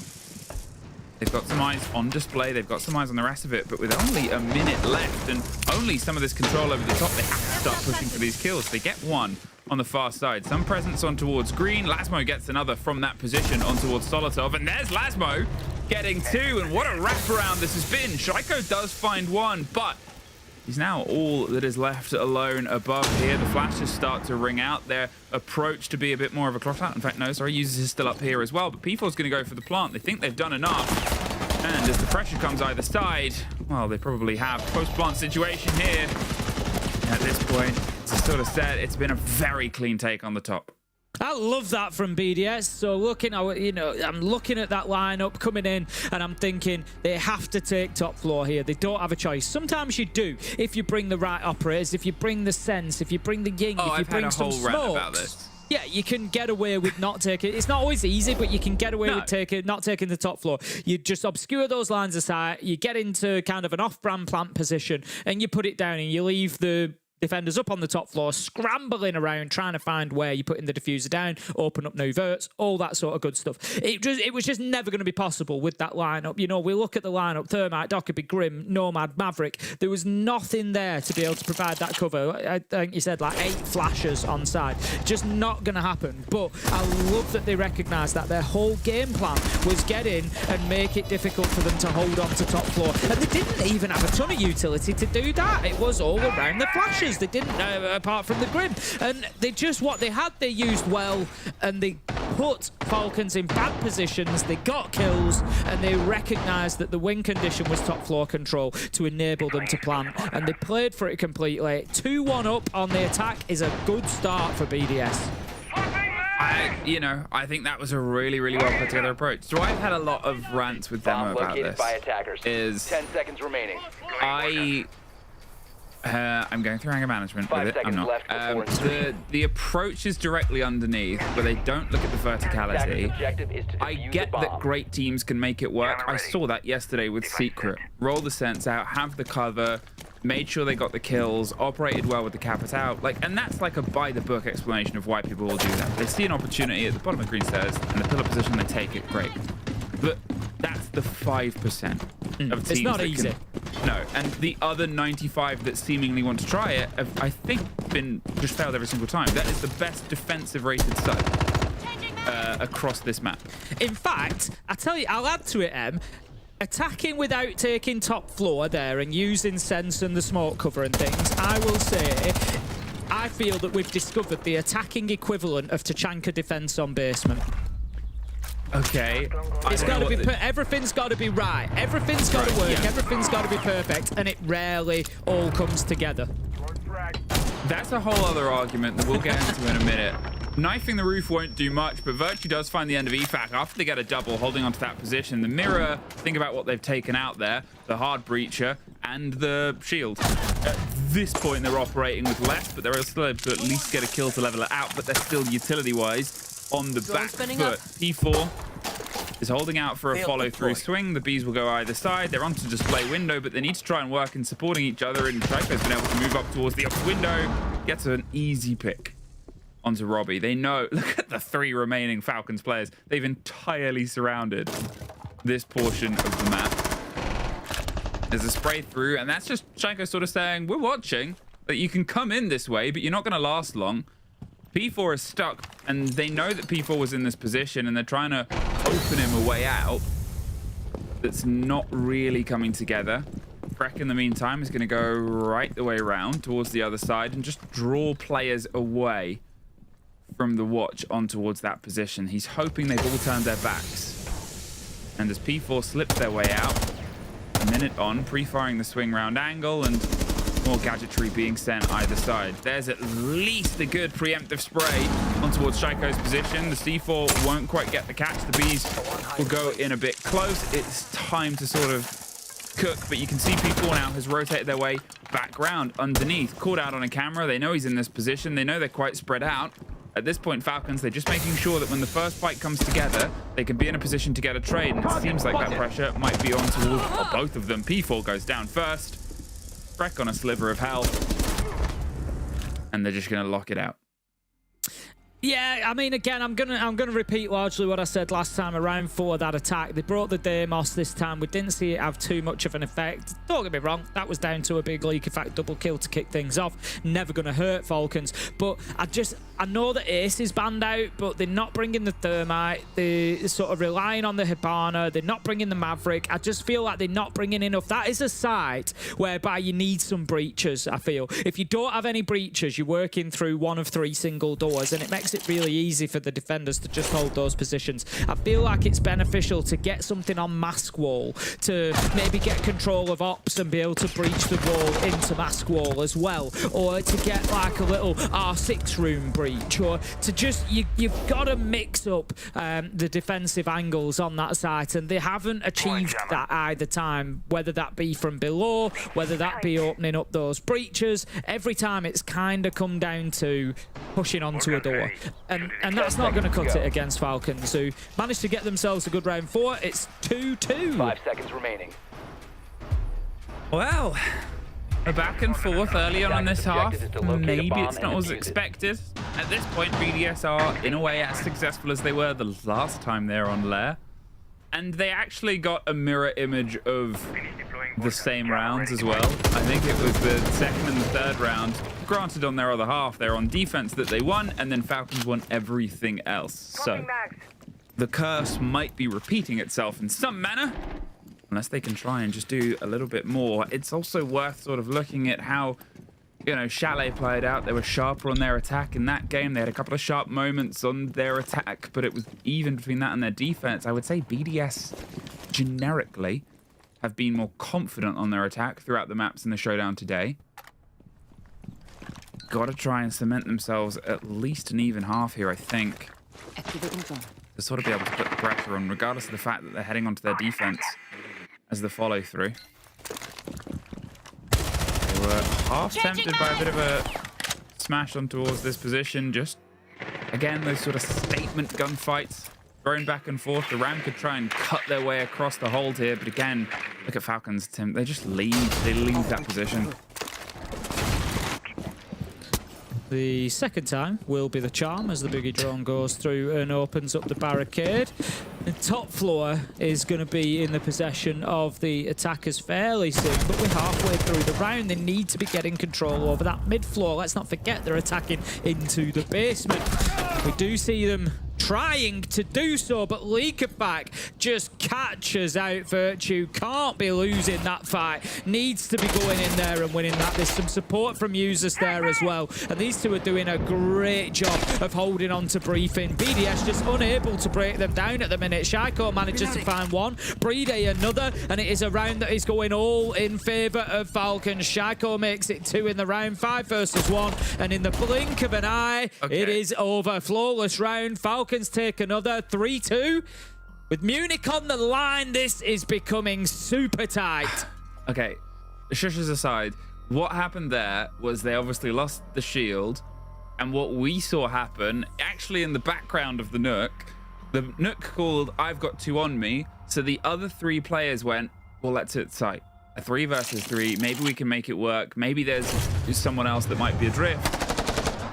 But it was just easy. Look, they just rushed themselves in. All of them just sent it because they trusted that there was a fight, and then it was simple to be picked up there. They thought maybe more focus had been drawn over towards the Nook, and, you know, they'd confirmed 2 bodies there. Maybe they thought a 3rd was out there and they had the numbers advantage on the site itself. Something went in their heads, we can just rush this. Like, we can just rush site. They won't expect it. No, Tim, they expected it. Oh, no. Well, let's see what they expect here in round 6. We're going to find ourselves with the defense of bunks again. I think we will have a large top floor presence from Falcons again. And it looks like, I'm going to say looks like, we will have the same sort of approach from BDS. I hope last time they recognized why they had the success that they did, and that was that they went for that top floor clearance. They didn't allow Falcons to play up there, and they won those gunfights. You know, if they try to go directly into site here, they don't have what they need to do it, so they need to make sure that that is not the attempt. I don't think it will be. They don't manage to take the bulletproof cam, so that's not an ideal start for them. We've seen problems that have been missed, unfortunately, by Bravo earlier on today. That was the other way around. And here, oh, there's a bulletproof that will get caught out as well. It felt a little bit obvious what the Bravo was doing there. It was a bold strategy. There was a moment where I was like, okay, right, you can still keep moving. You don't have to just, all right. Well, it's in that position. Now, remember last time they were successful by taking it clean above? That's a way of dealing with that bulletproof. It would be it's a nice bit of utility to have. The reason they wanted to steal it is when that wall's open, it would be hard to get rid of it from the defender side without having to use an impact or something. Talking of what is revealed, they're going for these positions. You can see that we're going to that sort of flat lateral take. Now, there isn't nothing above. Freck is on the far side on display window, just trying to apply some pressure towards the back of him. You do need to do that. You need to pull the focus away. That's one of my complaints, is that when that gets ignored as well, then you're really just not doing enough. They've got the air jabs above. They're sort of trying to find a first route in there. They don't feel confident enough to go for it because, well, they don't have anything to cover their motion outside of the 4 smokes. But as Freck goes down on display window, now they need to get him up before they can keep a watch on the back of this. Stay clear. They're going to open up the other side of site. I think this is where we're going to see the acid test of what I've said, really. If you don't bring the utility, the smokes, the sense, the ying, to be able to get yourself into this site and create that space to put the diffuser down, you're always going to struggle if you ignore that top floor hold, or that's at least what I would suggest. We're going to have the acid test of the truth of that, I think, here. With 30 seconds left to go, there isn't really time now for BDS to be looking at a top floor clearance. There's only Robbie up there. He moves down so let's see whether they are able to manage it or not. They have some smokes this time. We hear a couple of those going off. Leak Effect manages to find one. The diffuser is not going down yet. 20 seconds. BDS still not confident that they've created the space, and there it is. Lasmo gets taken out with diffuser in hand as he tries to go in, and they have paid the price for ignoring the top floor. They didn't necessarily recognize the strength of their attack last time onto this side. What really worked for them. They didn't double down. They didn't try it again, and Falcons punish them. Shaiko picks up the final kill, and that is a 4-2 half on the defense to Falcons. So my rant about that top floor. Have you ever heard any of my rants about that top floor and about that site? I think I'm about to. I don't know. I don't know how often you've cast that site on the approach. You can't do it. You across can't. multiple regions. You can't do it like that. I feel crazy, Tim, because I've cast it in pretty much every single region apart from NAL. It's the only region and OS that I haven't covered this split, and I've seen that exact approach multiple times. And I think I've only ever seen it succeed once without the pressure on the verticality, and that was by Secret yesterday, and they did it really bloody well. Fair play to them. But then I see the attacks where they go for the clears, where teams that haven't been able to clear it and go for the clears, and I know they're answering the problems. Again, this is entirely a rant that I messaged Pengu to ask him to explain this to me, but it's his birthday, and I don't want to bother him too much. Everyone say happy birthday to Pengu. Happy birthday, Pengu. Happy birthday, Pengu. But also, it's just because you see teams succeed at taking the top, and you're like, awesome. And then they go and do something like that, where they just don't feel prepared for what they're trying to do underneath. And I don't know. Yeah, the reality is, like, I'll make the same comparison, that I did previously. We've looked in great depth at Tachanka defending on bank basement and the proliferation of that operator being used to do that, and a perceived lack of success from it. I think it's, in fact, I wouldn't even say necessarily a perceived lack of success. I would at this point say an open lack of success of Tachanka defending downstairs in basement. We understand the theory, the concept that he can deny more time. He can be better for that situation than Smoke. But I feel like the top floor clearance in this situation is the Smoke defense of bank. It's solid. There are reasons why it works more consistently, and you're not playing with those low percentages, and we've seen that here. BDS go in and clear top floor, they win the round, they get a plant, it's no surprise. They go in and they try to ignore the top floor and try to avoid the verticals, and they lose the round comprehensively. And like you say, it is rare, the occasion where a team will get away with it. It's not to say it's impossible, but it's rare.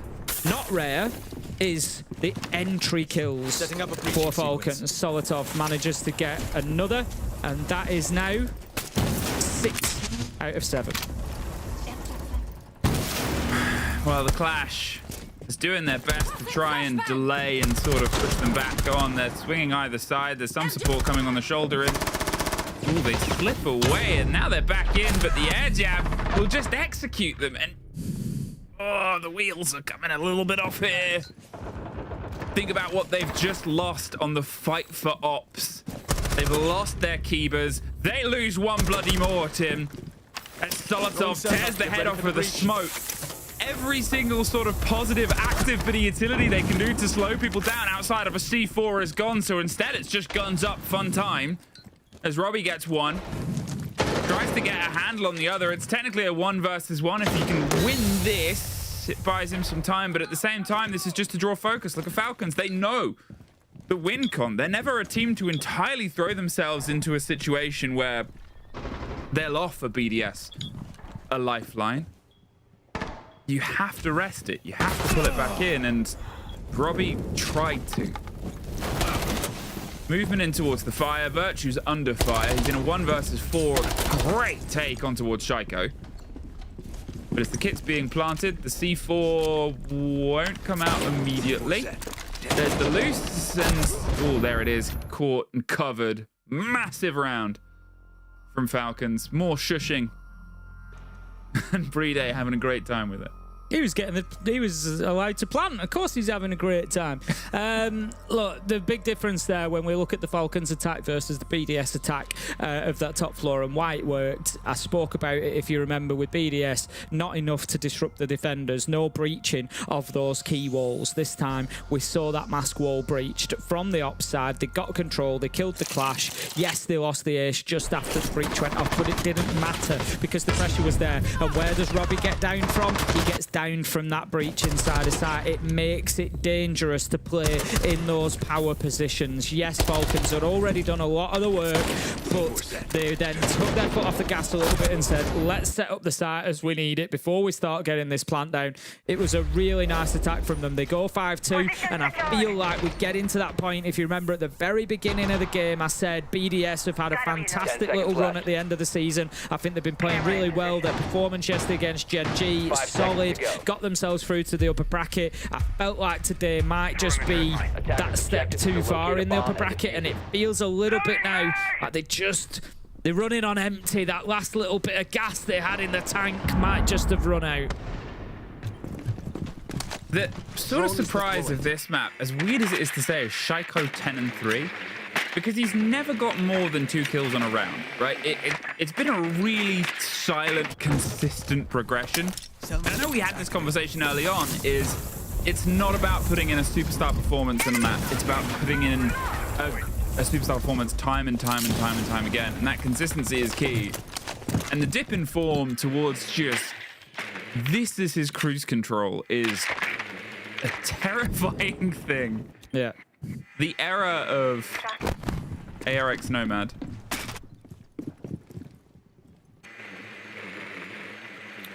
It's like I said earlier on, you know, you look at, he has what, a wobbly first game and then still comes out with 35 plus kills over 3 maps, and he might not actually get the chance to hit 35 because Falcons might win this a little bit too quickly for him, but he's currently sat on 28 overall. It's been a pretty good series for him. He's leading kills for his team, and this was always going to be the problem. Yes, you can keep him quiet on Chalet, a map that Falcons aren't amazing on, but you know in the back of your mind, in a best of 3, he's going to come back at you at some point, and that is exactly what they're facing now, like you say. And it feels, particularly in this last one, the 10 kills he's got so far, it does feel like cruise control. I don't think I've said his name very many times in this Lair game so far, because it's just been so quiet and casual. He just steadily puts it away. He's not had massive pop-off moments. He's not had, you know, as I said, anything more than 2K in a round, but over the 7 rounds, he's just kept cementing himself. He kept cementing kills, and as the blind and the pressure come out, they do get the opening kill in towards their favor this time. Only their second of this map throughout it, and a shotgun makes friends with a shield, but P4, he's already used all of his smoke, so he's going to hold on. But look at Freck round on the back stairs as a blind comes in. There's a C4 over the top. Brede gets Freck on an easy pickup on the rotate, and users get P4. Uh-oh. Things are starting to fall away again. Shaiko gets one of his own before Lasmo is able to get some revenge. Leaves us in 3 versus 2.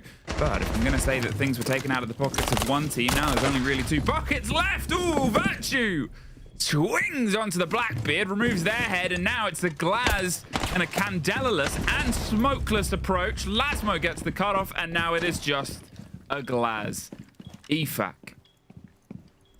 EFAC is 7-2-3 across this game so far. 10 seconds, the positions they've put themselves in. Think about where the kit is and where Virtue's gone to, especially a close swing round. Don't think he meant to do that, but he did that. And out of time to get the last kill. Still keeping themselves off of that eventual map point. Still a little bit of a distance to go. Yeah, Virtue's won them around there. Brede was causing all sorts of problems with that Blackbeard. Just an absolute magnet for attention and focus. And the absolute beautiful little flick, the little swing that Virtue made to take that Blackbeard down. It was just totally reactionary, and you love to see it. And his movement afterwards as well, he recognised that the case has gone down, so he's moved himself in there quickly, because if he stood on top of the case, he's only got short angles that can challenge him from there. He can flip to the shotgun if he wants to. If that's, I don't know if that was his primary or not, but he just gives himself every opportunity to win the round. You see it there, just absolutely beautiful stuff. I think Breeder maybe just getting slightly ahead of himself. He'd had some kills, he'd had some action, and he was thinking, I can drop the shield here, I can get another one, and he just gives that opportunity away. And Virtue did absolutely brilliant to lock that out. So BDS keep themselves fighting. It's 3-5 on the scoreboard. Round 9 we go into. Falcons on the attack, and it's going to be down in the basement this time that we see them attacking after a back-to-back. It's actually unusual for BDS. I've spoken about the site rotations that we see teams tend to follow now, regardless of win or lose. And I think, you know, part of that I've spoken about, it comes down to the banning system and how, you know, if you struggle with a Blackbeard on the top floor, you can just think, well, we'll just ban it after round 3 and then we don't have to deal with it next time. So they just move through the choices anyway. But I think some of it's mentality sometimes as well, to say, you know, we've lost there, let's not go back there again, you know, just move on. Clear the mental, forget about it, you know, we'll move on. But I like to see the BDS are willing to give it another go, but it's not looking like a good start. Leakafak hits his 4th entry in the game out of 9 rounds. Absolutely phenomenal stuff from him to kick off the rounds. Oh, he's so down once more, and it's looking good for Falcons. Yeah, so fired up as well. It's just the energy that he brings to this team. It was always that thing that was talked about for years. And we know his passion in the lowest of lows and the highest of highs. He will be screaming and shushing and joking, and he keeps the vibes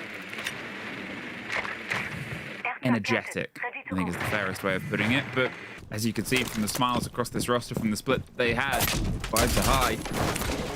They get that opening body, they get rid of Lasmo. And now at this point, they've been able to remove who is the top performer on this map for the side of BDS, as well as good bits of the utility, Shaiko. No cap can to catch them around this time. So instead, they're free to pick up Banshees, Fenrir gadgets, and anything else that can be put ahead of them. Shield will start its steady roll in, down from the warehouse side. They've done a lot of the heavy lifting. But with the awareness that Freck is above, do they want to try and root him out, go for the take, and go for the pressure? Ooh, they don't even really have to. Outside the building, Usus takes the head off of Freck, who thought he could try and win the engagement. Usus disagreed. There's going to come a moment here where Falcons realise that there's only 2 on site, and they're going to get aggressive and just push in. And I think that moment is now. The Blackbeard goes in, sends the nade, he's going to dislodge the Fenrir. Virtue does find one around the map, though it was always going to be a calculated risk, and the calculation is not adding up in their favour at the minute. But Shaiko, big double once again, opens up sight. It's all up to Virtue to fight his way back in, but he can't. It's that man again, Shaiko. 3 more in the round, and he puts Falcons 1 step closer to Munich. They need just 1 more, I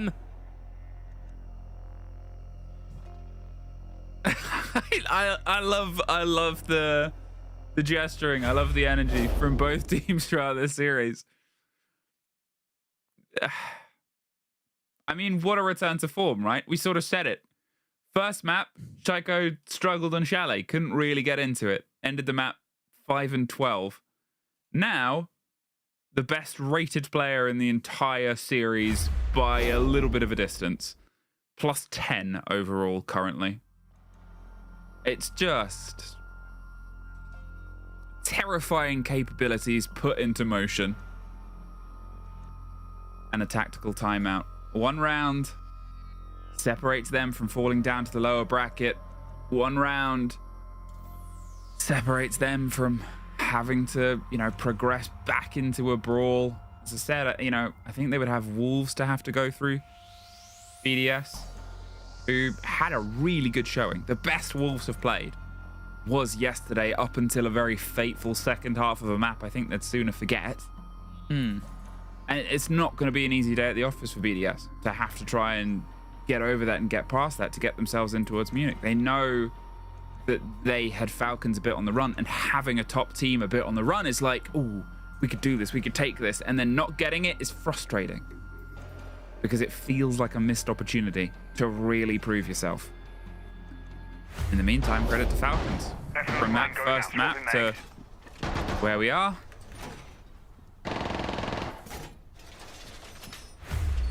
There we go. Where We've we'll just be got now. a little rehouse coming in, as we see, for a sound bug called there. So we'll get everybody out and back in, usually quite a quick one. Look, Falcons, yeah, I don't think there's any beating them now, if I'm honest. There's always... Well, maybe there's always, there's always a chance. But I think, given the way that Falcons are playing at the minute, can I see them not getting around in the next 3? I'd be very surprised. It will take a hell of a turnaround. Tech timeout has just come in. We've just had that previously. This is not what we're in now. This is a short tech pause. Prior to this, we had the little tactical timeout. We've seen, great effect from the tactical timeouts so far. Liloon's done a good job. We've seen it in the previous maps where BDS have come out and then got the next couple of rounds after that tactical timeout. So they're going to need that big impact, that big performance following that one, because there's no more mistakes now. It's 3 rounds in a row or nothing, is the reality. If they want to keep themselves in the running for a place for Munich today, they'll still be in it, even if they lose, as you've quite rightly said. They'll face up, we think, against Wolves. It'll be their next match, and the winner of that will qualify anyway. So they'll get another opportunity, another bite at the cherry. But if they want to get it done, if they want to get in bed tonight knowing that they've already booked their tickets, then it comes down to the here and now. But Falcons do seem to have just found that extra gear. Shaiko's up to 32 and 22 now across the series. He's going fantastically well. We've just seen him get a triple kill at the end of that round. It's that sort of moment that's, I feel, just going to push it over the threshold for Falcons. Ooh, it's tense. But it's tense in a different way as to the ones that we sort of had at the end of the showdown yesterday, because I'm not going to say it feels like the fight is out of BDS. There's always a possibility. But it feels like the fight is so in Falcons, right? They're such a good team recently, as we've sort of seen. And any team that comes in at the top of a region is going to be your one to beat. And they're in a good bout of form. BDS on the other side of it, they've struggled with a sort of back and forth. They've not really been able to get themselves that consistency, and consistency is key, as they've always put it.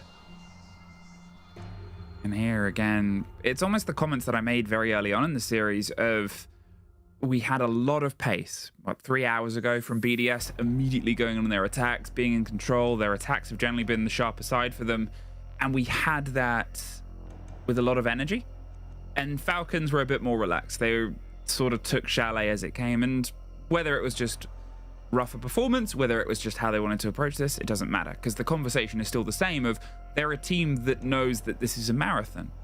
And sometimes that'll show itself, and sometimes it will, if it does show itself even, it will show itself now. It will show itself towards the end of the 3rd map, and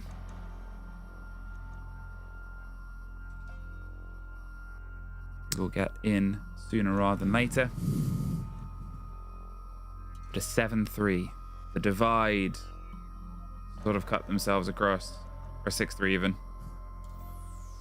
Yeah, there's a few solemn faces. Obviously, we're sat waiting now, but I think BDS, they know what they're up against now. They know that it's going to be a tough comeback from this point in. And I'm sure they want to just get back in the server and get on with it, which we will be doing just as soon as we can. We'll just get everybody loaded back in, and that will be the case. Falcons certainly a little bit more light-hearted on their side.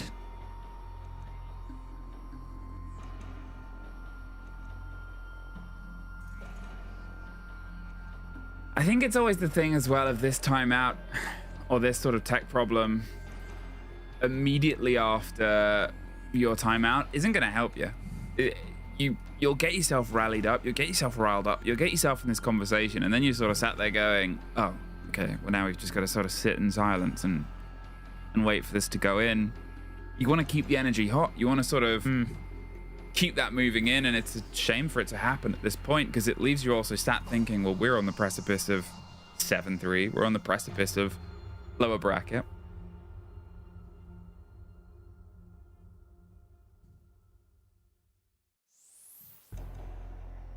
I feel like that can is endless. Every time we cut to him, 3 hours in. 3 hours in, every time we've got to him, he's either shushing or he's drinking from that can. So it's, I don't know,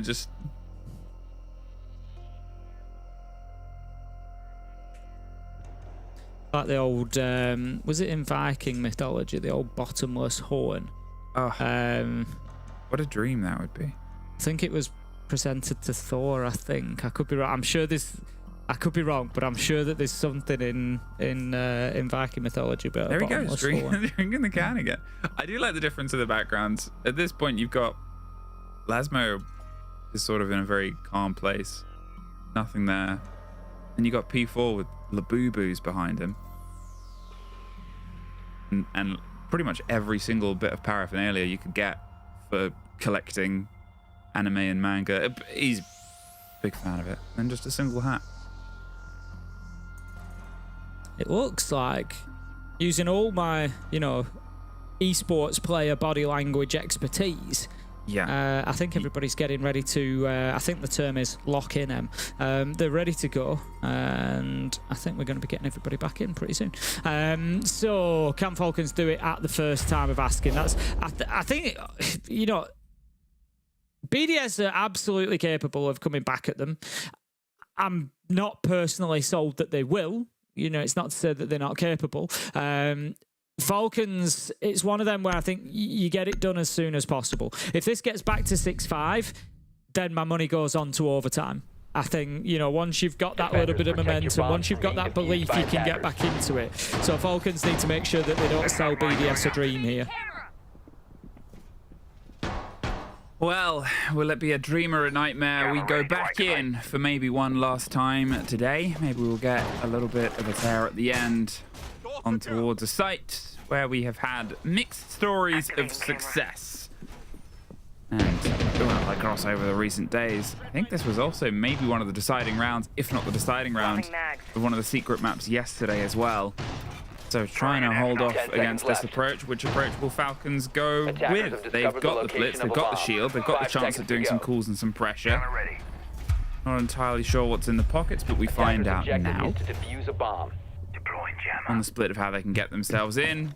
Couple of smoke grenades. They've got all the idea of going for that sense replacement if they wanted to try and tuck into the control, but I feel like they'll want to hunt themselves a couple of players on the top floor, apply that pressure because they've been so good at doing just that. Get the breach open is always the first step, regardless of your modus operandi. Oh, in fact, no, it's direct.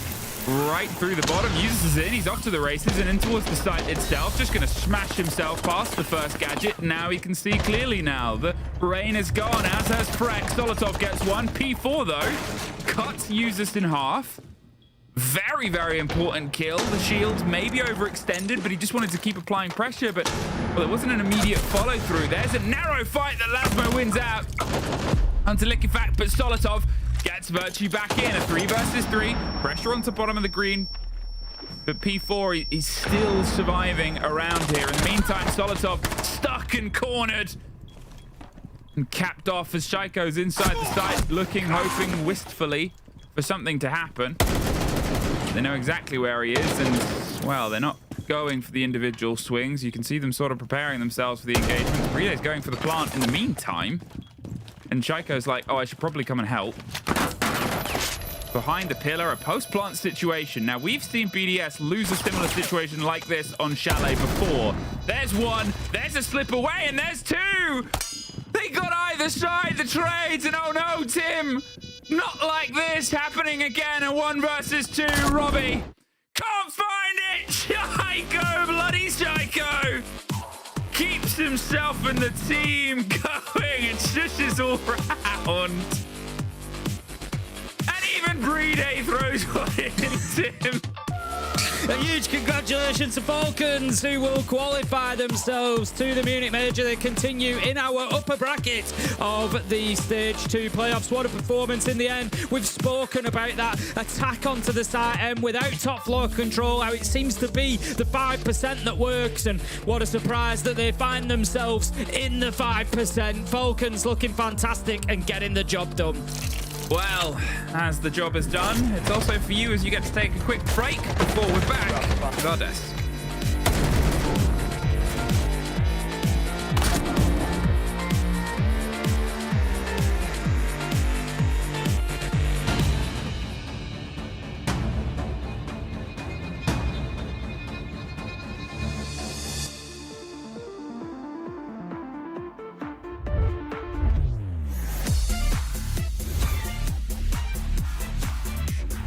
scissors and dash together. Unbelievable. Can he get there in time? Cameraman's going to complete. Big ET finds a huge 4K and Gitbo. There's only 4 seconds left. There's no way. Whilst not easy, is potentially winnable. No. Give him a 1v1.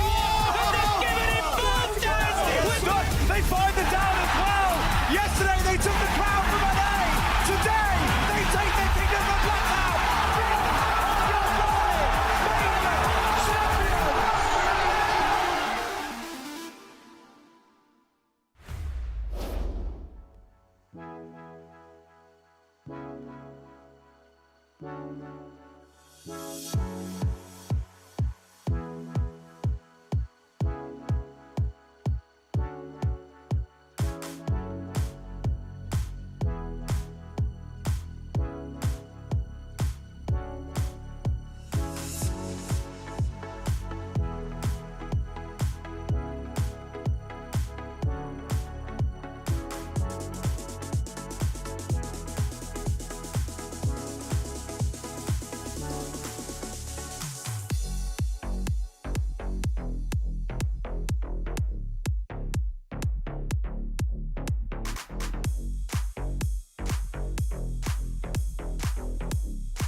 happened. Team Falcons stabilize on map 3 Lair and take it. They are officially the first team in the world to qualify to the Munich Major. And of course, our biggest hope here coming out of EML. Let's have a chat with our victors. Likefak joining us. He's just shushing. Yeah. Calm down. Hello guys. Hello, Likefak. Hello, Likefak. Congratulations on making it to Munich. You joined the interview while doing the shushing thing as well. It's what my question is about as well. We saw Freck doing it. We saw you doing it. We saw Shaiko doing it. Tell us about these reactions. What was happening? Why were these reactions kind of happening? I mean, we saw Freck winning the first map doing this every round, so we were like, okay guys, we want to have fun as well. So me and Shaiko start doing in every round. Bride at the end, I think. So yeah, no, it's just a joke to be honest, and to have fun and doing the same thing as he does. do you think that is part of the team basically feeling the hype, feeling the energy, just like whenever you guys get a kill? I know we're listening to the comms. Every single time someone gets the opening kill, I hear like. just to have fun during the game. And even at the end of the second map, Shaiko looked the last round and he saw me doing this instantly. He was laughing, everyone was laughing. And I told him, if we win, I'm doing this instantly in the interview and my part is done. There you go. Shh, calm down. Well, we can't because we have still some more to talk about here because you had a rough start to this game before bringing it back and taking it to map 3 and closing it out there. Was it just a bit of time and trouble to get warmed up? What do you think happened there? I think on Chalet, we start really slow the defense. And Freck was hitting all the entry, all the gunfight he had to win, he win it. I think he put us, that put us in a bad situation. Then after we end with a 3-3, not enough to go to the overtime. I think Chalet was close. And then after we wake up, we start strong instantly on club. Attack was good, defense was good as well. And then Lair, it's our map, so we were confident for the decider. So you're actually the first team to qualify to the Munich Major in the world, I think. How do you feel about that? Good, to be honest, but I think it's not a surprise for anyone. No, I'm joking, but we feel really good. We work for it, and the job is not done yet. We also want to take the seed 1 in EML for the SI points. So yeah, our goal now is here. Okay, I mean, just a real quick thing here. Seeing at the talent pool team-wise that we have out of EML, how well do you think EML would do in Munich? I think good, because last time when we played BGS, we said, oh, I made a joke, they're shit, no. But they weren't shit at all today. They were really good. So I think even them, they can qualify. That's why Genji got surprised yesterday. I think G2 and Secret are also really strong. They struggle a bit against Wolf, but Wolf played really well as well. So like the top 6 is really strong, and I think we can do good. Very good, very good. Likefak, congratulations to yourself and the team. Is there anything you'd like to say to everybody out there ahead of Munich and really the winners match in only a couple hours? Yeah, see you tonight for the match, and also everyone want to talk to me in Munich, just buy the Falcon skin. Is that pay to win? Pay to talk. Subscription-based chat. Just finding new sales argument every single interview. See, but if you want to talk to Shaiko, you also have to buy his charm on top of the Falcons. Exactly. But Shaiko don't need this. Everyone has his charm already. It's fine for Shaiko. Okay, he already has enough money. No promotion for Shaiko. Everything else for the skin.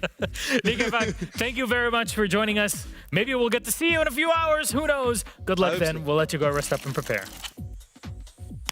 And there we are. Team Falcons are in the winners matchup and have already qualified to the Munich Major. I will say this. He did say it was expected. I think it was. I think everyone expected Falcons to win this. But I will say this. I don't think many people expected BDS to take it to 3 maps. They did not expect even the second map to be that close or to the first map at least have a dominant performance against Falcons early into this BO3. I think we need to praise BDS. Yeah. Likefak said it as well. This team can perform. This team can take the 4th spot, and it just reinforces one thing. We have, in theory, a clear top 3 in Europe. G2, Falcons, Secret.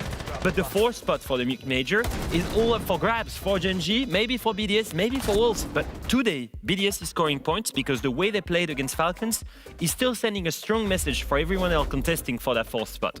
Yeah, and I think what really showed in this specific map as well is just, I guess, maybe the difference inside of the IGL department here. The way that the late rounds are being played out by Falcons, for example, seems so much more cohesive than what we're seeing from BDS on this specific map. And Shaiko keeps on delivering, like, again, double digits. 16. Again, 16 frags on Lair. It's exactly like he did against Team Secret as well. Like, honestly, they're so strong as a team, and that's the biggest strength of Falcons right now when it used to be the individuals.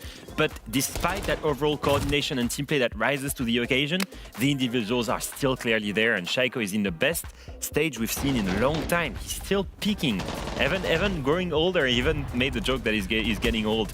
Well, I would have loved to grow old like he does, because honestly, the performance he's putting on, it's actually crazy. You still have time, buddy. I could go back and try to play professionally, and I would have like 5% of his level. It does not make any sense. 5% of the GOAT is still quite a bit, if you ask me, but please, we really appreciate you being on here, Leo. So I'm doing a much better job than I did in game. I will reserve judgment. Anyways, what a game. And I have to say, as a kickoff, this has been an incredibly entertaining match, but also on a strategic level.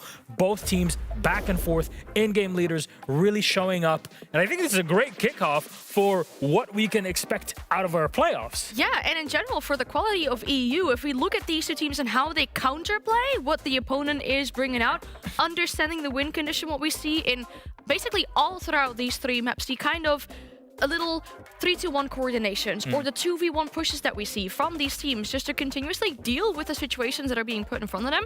It makes me so excited to see what is left, especially for the rest of the day, because we're only 1/3 there. Technically, there's still so much to play. There really is. And on top of it, if you're a BDS fan, don't cry, because it's not over yet. BDS have a shot to go back. This was the winner's game. There's still 2 more spots after the games that are finished today, so there's just still a lot to root for. Don't worry about it. We got you covered. Speaking of which, let's swap out our rosters in the back. G2 taking on Team Secret, a straight shootout. Best of 3 to see who makes it to the Munich Major. We'll talk about that after the break.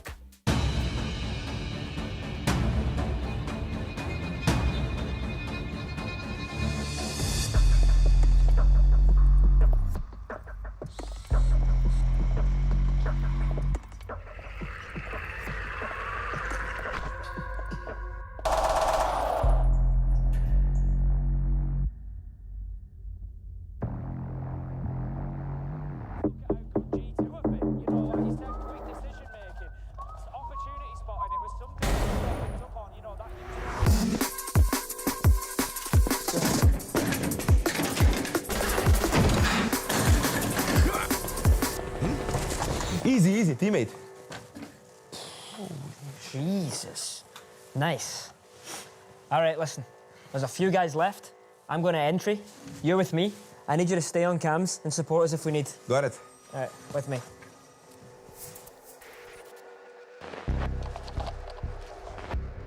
Clear. 3, 2, 1.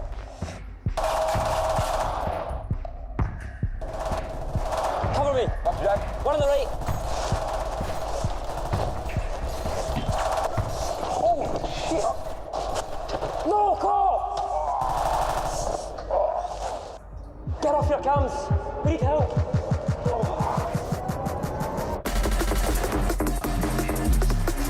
Fucking Alamo. Take the case. Go on without me. Shut the fuck up, Jack.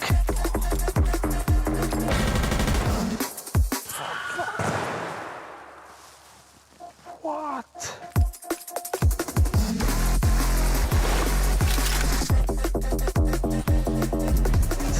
Is he okay? I've been worse.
Our friends, G2 versus Team Secret, the rematch of the EWC Grand Final is only a few minutes away. But Denari has been the talk of the town in this stage, of course, a brand new operator throughout this latest iteration of Siege X. And one of the players, Alamo, specifically the IGL of G2, has talked endlessly about him and the way that G2 are theorizing to use him. We'll talk about that more, but first, let's hear it from the man himself, Alamo.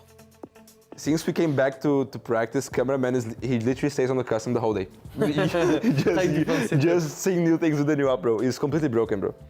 Completely broken, that's what he had to say about the Denari operator. And so I basically wanted to have a look once again. I know we had a look at some of the best Denari setups initially in the stage, but now we've went through a full group stage. So what about we look at different maps?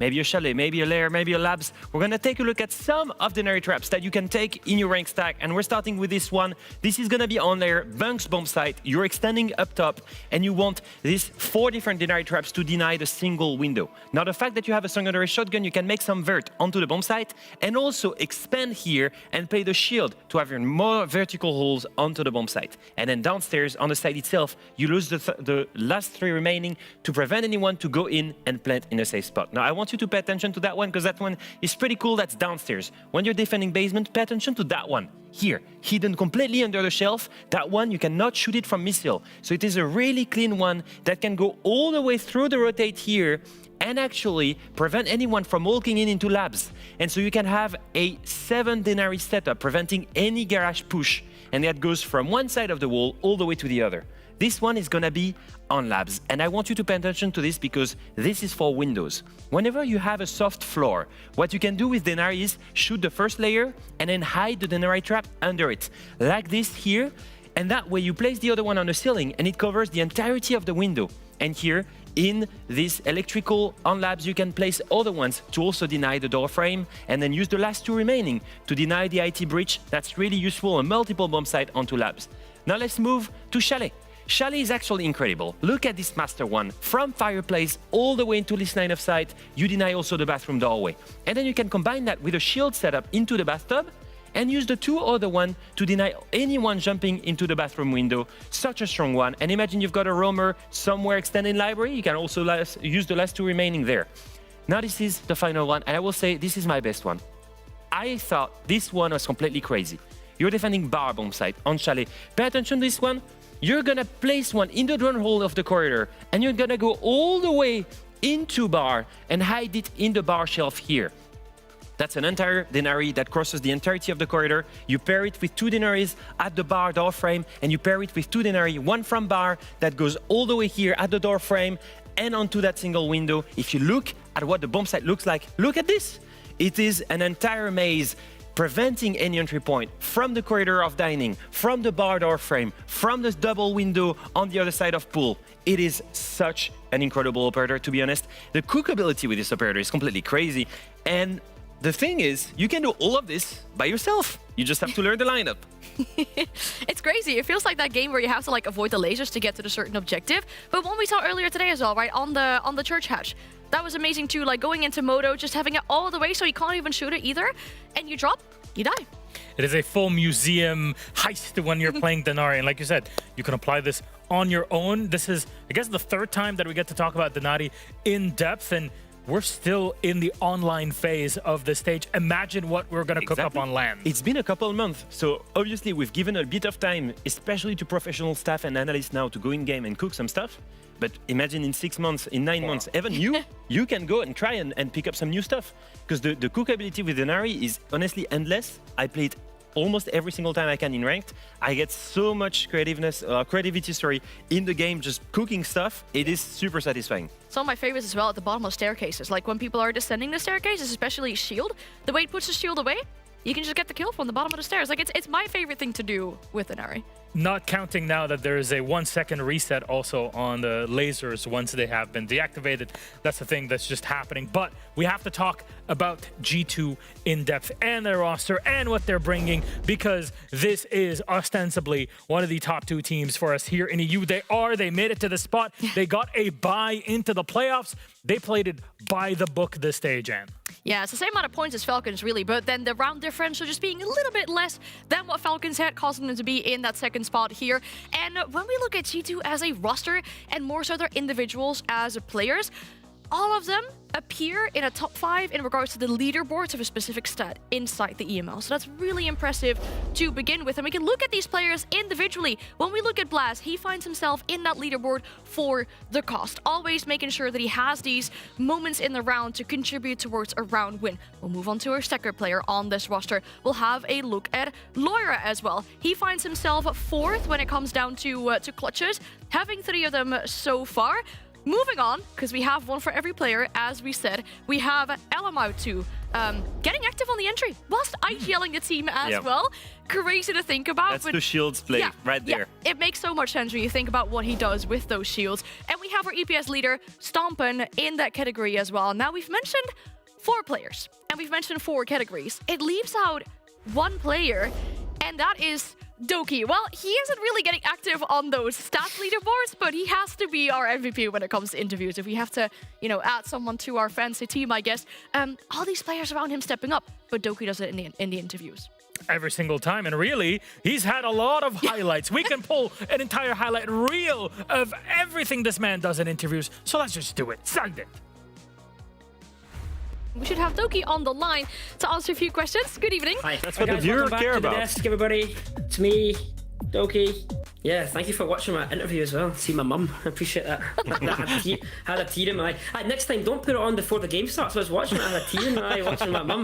Let's go serious. No, let's go not so serious. I don't know what you had for dinner today, but it was an amazing game from your end. I had Gen G for dinner, that's what I had. You're not going to believe it, by the way. Don't judge me for this. I was listening to Ride by Lana Del Rey, and I was just loving it. I hope you're watching this, Lana. Like, one day I'm dropping 15 kills, next day Lair is, next day Stompen is, next day Blaz is, like one day Carl will, hopefully, but you know. Doki, congrats on the new glasses. You're looking great. Don't lie, I look like I'm 12 years old. Why did you switch glasses? I thought they looked great on you yesterday. I was watching back the interview yesterday, and I was like, that doesn't look so good, Jack. So I changed it back. I can't see anymore, but I do look better. Look. So I mean, give me the money, baby. Give me the money, baby. I'm 8 and 16 on entry. Well, I can't help but lie. Those are the statistics. God, that is trash, man. 0.5 KD. That is terrible. Oh my God, I need to zip my mouth up and stop saying other people are bad. I am ass. What's your reflection now on the group stage? Yeah, pretty good. Gen G surprised. Other teams didn't. That's it. You want to say thank you to all the G2 fans for supporting us, even the haters, because they fuel you to play better every game. Yeah. Practice makes perfect, I guess. There it is. Not just in the fun moments, but also in the serious ones. Really, there are rare players out there globally in Rainbow Six that have the aura and charisma that Doki has, and we're very happy that he's part of our scene. Not yours, NA, not yours, APL. He's one of us. I think what he lacks in entry, he has it, or he outweighs in entertainment. I will say this. Honestly, having a player like him, I'm just teasing him because for once he has a negative EPS. It's rare that Doki has one. And I will say this again, and I've told him in interviews, it's tough for him to perform when he's got 4 players on his side that are completely going crazy and dropping insane numbers. Well, you know what? We're talking so much about G2 and about Doki and everything. You kind of forget that they're playing against somebody for this spot in Munich. And of course, it is Team Secret on the other side. And the stats you'll see are for yesterday's matchup specifically. Yeah, yesterday I think really showed what their group stage was like as well. The slow start in that game and then really firing up much more aggression in those last 2 maps. It was very much needed. But when we look at this, one thing that really stands out to me is a player that we've been praising so much, especially during EWC, who's now kind of dropping the ball. Yeah, Mowgli was the best entry of the last stage. He was someone that was consistently putting on numbers. Like Noah, the 2 pickups from Secrets last stage were doing amazing. And we saw a clear drop of performance from the 2 during the rest of the stage. Now Noah, you can see stats here, 104 EPS. He did a good job yesterday. The problem is Mowgli right now still far behind, both in terms of KD, but also in terms of entries. He's still involved in a lot of opening engagements, but he's not winning nearly as much as he was in stage 1. So if there is one guy that maybe can help the team go back to the level that they were at EWC, it's probably Mowgli. If he can step up also I think it will benefit the team a lot, and they really need that to be G2 again in what is effectively an EWC rematch grand final. Finally, a best of 3, not just a BO1 or whatever. This is the full set that we expect, and we need the king to be back in this one for them to pull it across and make it to Munich, though. It means we have to talk about our maps for this series, and let's go through them piece by piece. Leo? We're going to Border. Now, that is an insane map for these two teams. I will say this because they have the best fraggers on their rosters, arguably with Falcons in EML. It is such a frag-oriented map that we're in for a banger. G2 absolutely loved it. Yeah. Despite their loss against Falcons, it was a 7-8 loss during the stage. Other than that, honestly, both teams just absolutely love it. It's going to be a banger game, whatever happens. Yeah, and then Secret also have a 5-game win streak on that one. So it makes sense that they're picking that. Then G2's pick will be Bank coming up as well. Wow. Very happy to see that because I feel like this is the perfect showcase of what EU has to offer on a map like Bank. We have some of the best Bank teams in the world, and I will say this, G2 is on an 8-win streak on that map. Secret is on a 9-win streak on that map. We're looking at two of the best Bank teams in the world facing each other on Bank after being basically playing Border, which is also a best map for these two. So they're picking into each other best maps, and then we end up on Skyscraper. The only two teams that are willing to play that map in Europe. I'm not surprised that it ends there. No, I mean, one more thing about Bank is that one of these streaks will have to end, and it could very well be the way that it sends the other team to the Munich Major. Now, the Skyscraper one as well, really exciting because if we do get there, it is a rematch of what happened of the first day. Like you said, G2 beat Secret, but let's keep in mind, that was Secret on the first day after coming back from EWC. We talked about their slow start. Scrims weren't going too well. They took a break. A lot of time has passed since then. So what happens here? Because for Secret, when Mowgli doesn't perform well, he has an off day, Noah's performing. If Noah's off, Joom is there perform. Same on G2. Whatever happens, Joom is performing. That's true. Actually, very true. If no one performs on Secret or if Joom everyone performs, Joom is performing. Yeah, but on G2, there's always somebody to step up. And really, it has been Stompin that's been consistently performing at that same level. When you have someone like Joom playing against Stompin, playing against the entire teams that are behind them, there has a lot of pressure put on IGLs to coordinate and play well. We saw it in game number 1 today between BDS and Team Falcons. How are we seeing that commanding game, the IGL, the one that plays the 3D chess, running it for these two squads? I think it's going to be extremely close in the sense that when we built the EML All-Star roster, and this is going to happen, by the way, whenever G2, Secret, or Falcons are facing each other, is that you could argue that in each role, you're looking at some of the best players in the world. If you look at Alemao, it's tough to kind of negotiate and see if he's a better IGL than Savage. I feel like for their respective rosters, they're the best IGL in the world in that specific role for that playstyle and vision that they need, right? I think that Alemao calls exactly like G2 needs to be directed, basically, and for Savage, it's the exact same thing. One thing that is very interesting with these two teams is that they have actually a similar style. They both thrive on individual price.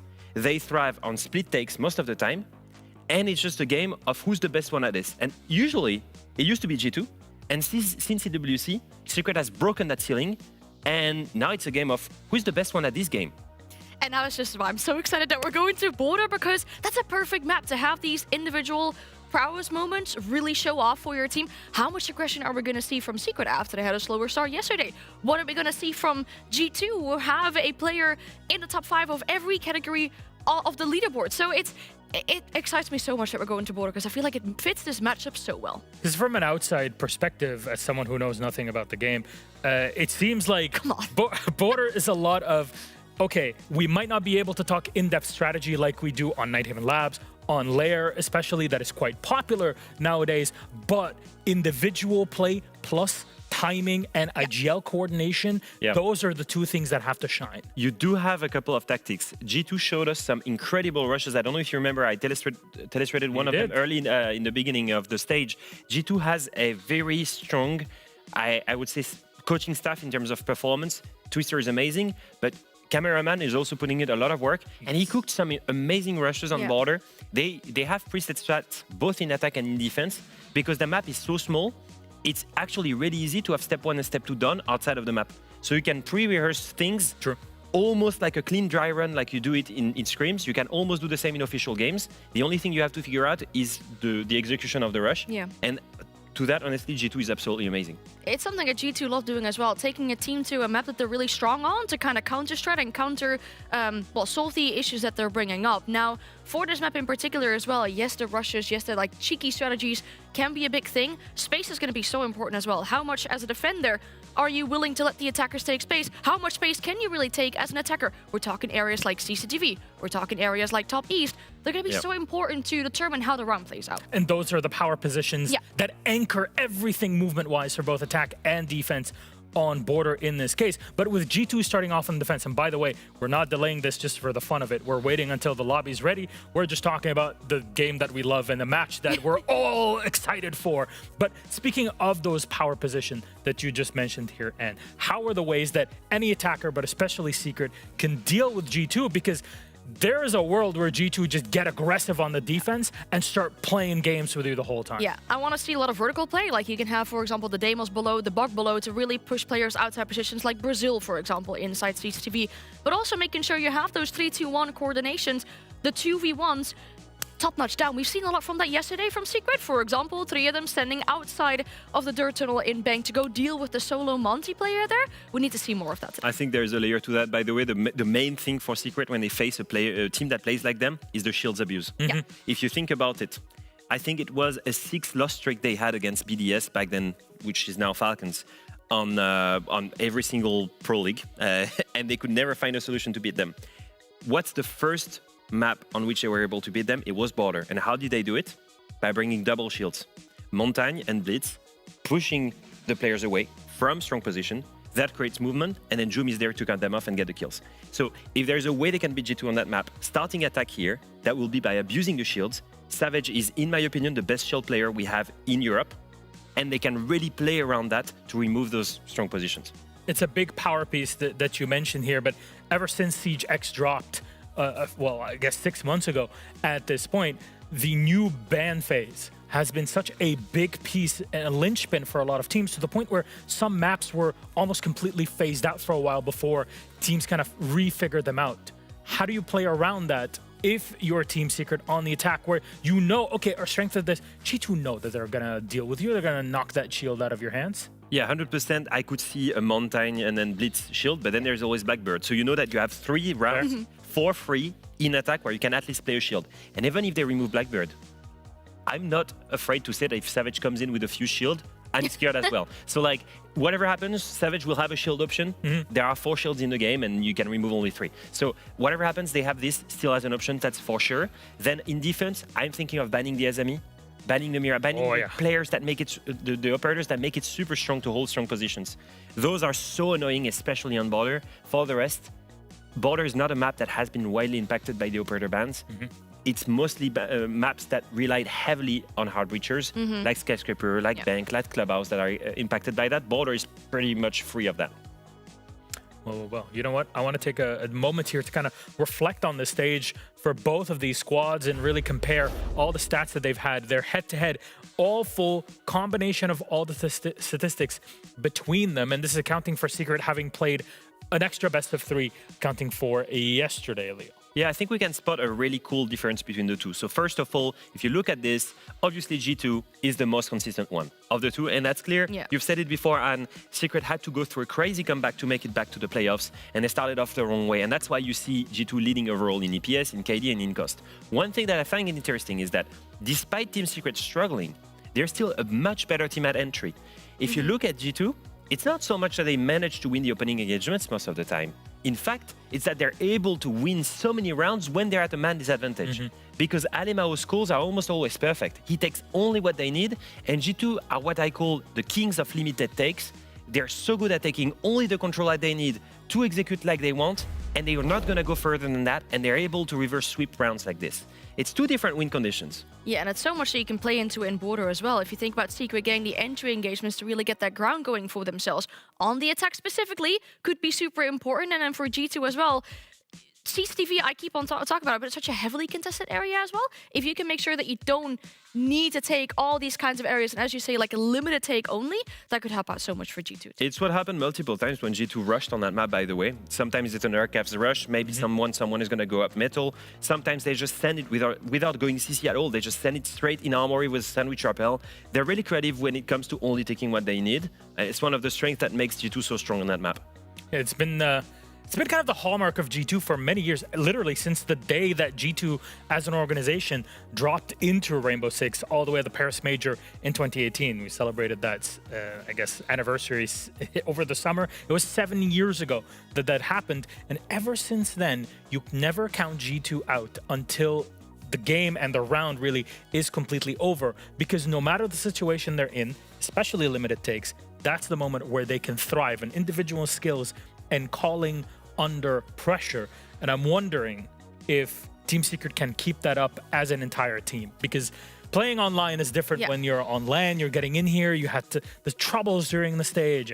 Yeah, that's the big thing too, right? I mean, this is essentially the rematch of the EWC Grand Finals. G2 will probably feel like they have a wrong to right here. Exactly. In the way that was a best of 5, obviously. It went the way of Secret. G2 probably felt like they could have won that. Maybe they were more of the favorites as well to go and win that tournament. I believe Secret were in the dark horse for the majority of that. We had Savage on the desk with us saying like, oh, I would have hoped that with the way that we're performing, you would have actually put us a little bit higher. So despite G2 winning that best of 1, this one, especially with the implications of the match of it sending them to Munich, would probably mean so much more. Well, my friends, our game is almost ready, so let's bring up our casters, have a quick little howdy ho. Oh my, Demo has joined us. Demo, how are you doing today? I'm good. I get to see G2 play today, so it's always going to be a good one. There he is! There's the energy. It's brilliant! Whenever G2 is on camera, we know that Demo is going to be living through it. So how do you see this going? It's the big underdogs, the crazy story of Team Secret versus G2 that are looking to make it to Munich. What do you make of it? I think you kind of look at both teams very, very similar in terms of what we expect. They're both being IGL'd by someone who speaks Portuguese, which there's a similarity right off the rip, who both see the game very similar ways. Alamau versus Savage, I think that's always going to be a great debate, a great battle. I just think both teams they can be incredibly consistent, and obviously that's what makes a top team in my eyes. So I think consistency is going to be a big one. I think you guys obviously mentioned about Doki. That guy, if he is on it today and if he can bring that consistency and he lives up to the highs that we know that he can, it could be a quick one for G2, I think. Quick one for G2. Emmy, do you concur? No, maybe. I don't know. It really depends. Do the silly here. I'm happy to be here. I hope both teams have a good time. I hope everybody has a good time. I think it's going to be a good game. You hope it's going to be a good game. I think either has you their go to moments. border. You think your voice can handle a border, an explosive one between G2 and Secret? Yeah, I'm a professional, Milos. It's my job. Good for you. You know what? I'm just going to let you do your job. Thank you very much, Emmy and Demo. We'll send it over to you to kick things off for Spot in Munich. Thank you very much. Welcome back. First of all, I like they said howdy ho. That was specifically for you. I don't know why Milos called you that, but it's a nice introduction to it. 66% of you think G2 is going to be able to take this. We open up with something that can be explosive, but the asterisks I'll put on it, will it be? It's the first of a best of 3, regardless of how far through my day I am. This is just the start for these two. Well, you're kind of out of the frying pan, is what we like to say, and then straight into the fire. This game here, this should be the one here tonight. I think BDS and Falcons, as much as what a good series it was, I think we kind of knew who was going to take it.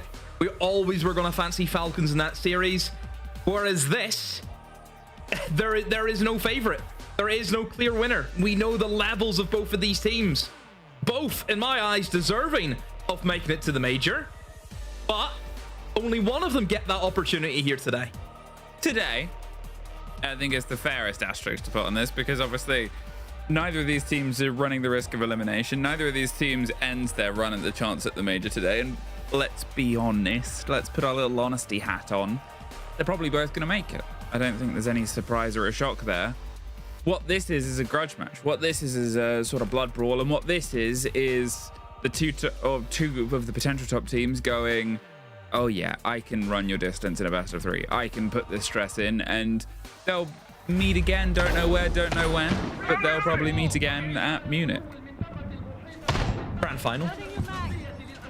Of everything? Every tournament, yeah. A Munich That means final. EU always wins. Get in there, EU. Come on. Come on. How have you been? What were you up to this morning? Just watch the game. All right. Pretty much. Bomb located Enjoy by it? attackers. 10 seconds. Yeah, I thought it was good. Before insertion. I think BDS when 5 Chalet, I thought they seconds started off insertion. really strong, and then just I think again Clubhouse said yesterday it was just a bit of a blip that they even won that yesterday, and again you've seen that Clubhouse. From there, just momentum goes to Falcons. Always fancy them whenever it gets into the third map then, and yeah, Falcons walk away as the expected winners. Now, Border. This is a map that we don't see all too often. It is obviously the more chaotic map inside of the pool, where real hard breach traditional ways of approaching the map, it goes out the window. Who can kill who is what this map's all about. And Alabama is the first one killed. Almost immediately removed here as we get our lead in. Is it going to be a sort of violent brawl? As I said, I don't think it's going to immediately jump itself in. Yes, it will be sharp. Yes, it will be pointed. And yes, it will be border, which often has its sort of rules and its histories written in a cascade of blood. But at the same sort of excuse of it's early on in this engagement, right? You've got a Solace gone. That's the limitation of potentially playing underneath. That'll free them to try and move their way on. Maybe if they want to get a plant on the archive side and slip their way in, that's good. But it seems like they're focusing on CC first of all. You've got 2 players to try and root out. Blaz is in partial open. And now he's not. Kind of easy there for Noah. Yeah. Almost gets stomping as well. Bit of a cheap kill to give away. And Secret are just picking them all off just from outside. I mean, haven't really needed to enter the building. G2 just giving picks away. Nice pick there from Lair, but isn't going to be ready for the guy just full sprinting at him in from east. Secret, that is a very simple and easy first round for them. They probably won't get easier today. Yeah, there really wasn't a lot in that from the side of G2. I'll be honest. But again, it's also early on. It's sort of first doors, first fights, and first sort of positions and all of this. They're in good spirits, but they, you know, caught out of place, caught out of shape. It happens. We'll see if they can try and continue that on. The rotate comes around, and Secret, a snappy opening. Will it progress into a snappier finish as we go across? Border itself, obviously, you know, it plays well into the favor of Secret. They've got themselves the 2-0 recent record on it, but they were taken all the way to OT by Gen G, and then a pretty handy win against Wild before that. In the meantime, all the way to OT, but the wrong side of it was G2 versus 10 Falcons seconds remaining. not too long ago, which sort of tells you the merit of this map, as it can sort of swing both potential ways. The problem is G2's defensive win rate from that game was 2 rounds over all the 8 that they played. This really isn't going to be their strong half here, don't they? No, and it probably won't be for any team. You know, Border, I think, is massively attacker-sided. I think the takes that you can go for, abusing a lot of the great meta operators, like I mentioned, whenever hard breach isn't really an issue, it opens up for potential of other operators. You know, you think about the utility dump, you've got, you know, Ying is up for Secret, you've got Brim 2, the shields, 2 of them are still up there for Savage if he wants to go for them. And you'll just see that, you know, it's all about pacing, I think, for Border, and how quickly you can get in and take the map. Remember, it's not a big map. It's only 2 floors. So, already, we have seen a bit of action over towards Secret side. They got the opening pick on Delora, but Doki has been able to at least get a kill back. You see G2 on this Vents defense. They will be looking to hold in towards Armory. And I think Secret, they're going to be aware of that. So, again, it's just that steady approach of getting yourself geared up into areas such as CC, such as East that Anne had pointed out that, again, yeah, really big pivot points, and that is usually where we would see attackers want to stem a lot of their takes from, are going to be from them 2 points. And already for Secret, they've got East, they've got CC, they've got what they need now to start working and opening up that top floor. Trying to put their pressure all the way across the top. As you said, they've got it open. They can start trying to make it work. They just missed that slip fight. Don't miss it for long. Savage gets the head of Doki. Wants to find a second in Fountain. Doesn't. Alamal's able to get one. Then the second trades out. But in the meantime, Stompin's found Doom. So they've leveled things back up. 2 and 2 apiece. You have Adrian and Noah. They've got a little bit of utility to work it, and a C4 that could be a bit defining. They're waiting for the right moment. They try and arc it on the plant. Oh no, they missed it. Oh no, they missed the throw on the cold. He's stuck in a position. There's the cover from Blazer, 1 versus 1. But they have a minute here, Noah. They're just going to pre-fire the corner. They're both playing it as tight as possible, but Blaz wins it out. Oh, that's a big 1v2 there for Blaz. When they needed him, he called. I mean, Blaz has been, I think, an absolute stunner this stage. Blaz, I think, had a rough time at stage 1. Again, trying to get to grips with a new role for him. And then finally now, stage 2, the penny's dropped. He's well suited into that more backline role that he has had to take up the mantle for. And yeah, clutches up when his team needs him to. Stompin, I mean, unlucky timing, you know, you can see that he was going for the gadget and they dropped just at the perfect time. But yeah, still, G2 win the round. I think G2 did a great job, though, at, you know, just constantly keeping the kills at level. You know, they never wanted to give Secret a big advantage in the man count. So yeah, much better from G2 that round compared to the first. Keep Secret at bay, get the kills flowing. 1-1. I think there's almost that element. You could see him running the numbers a bit, where I think he had the C4. Probably a teammate pointed out, oh, if you do the Tibber out, and you can see their footprints. And then they dropped with that sort of situation. He was already on the roll between all of his gadgets and just got a little bit muddled. Attackers are moving to defuse a bomb. As he said, Blaz, what a step up they've had coming into sort of this roster and building and finding their feet. They've always been a player of sort of potential and capabilities, and it's being harnessed and helped and sort of illuminated by how the roster has grown into themselves over the past 6-7 months. Drone activated.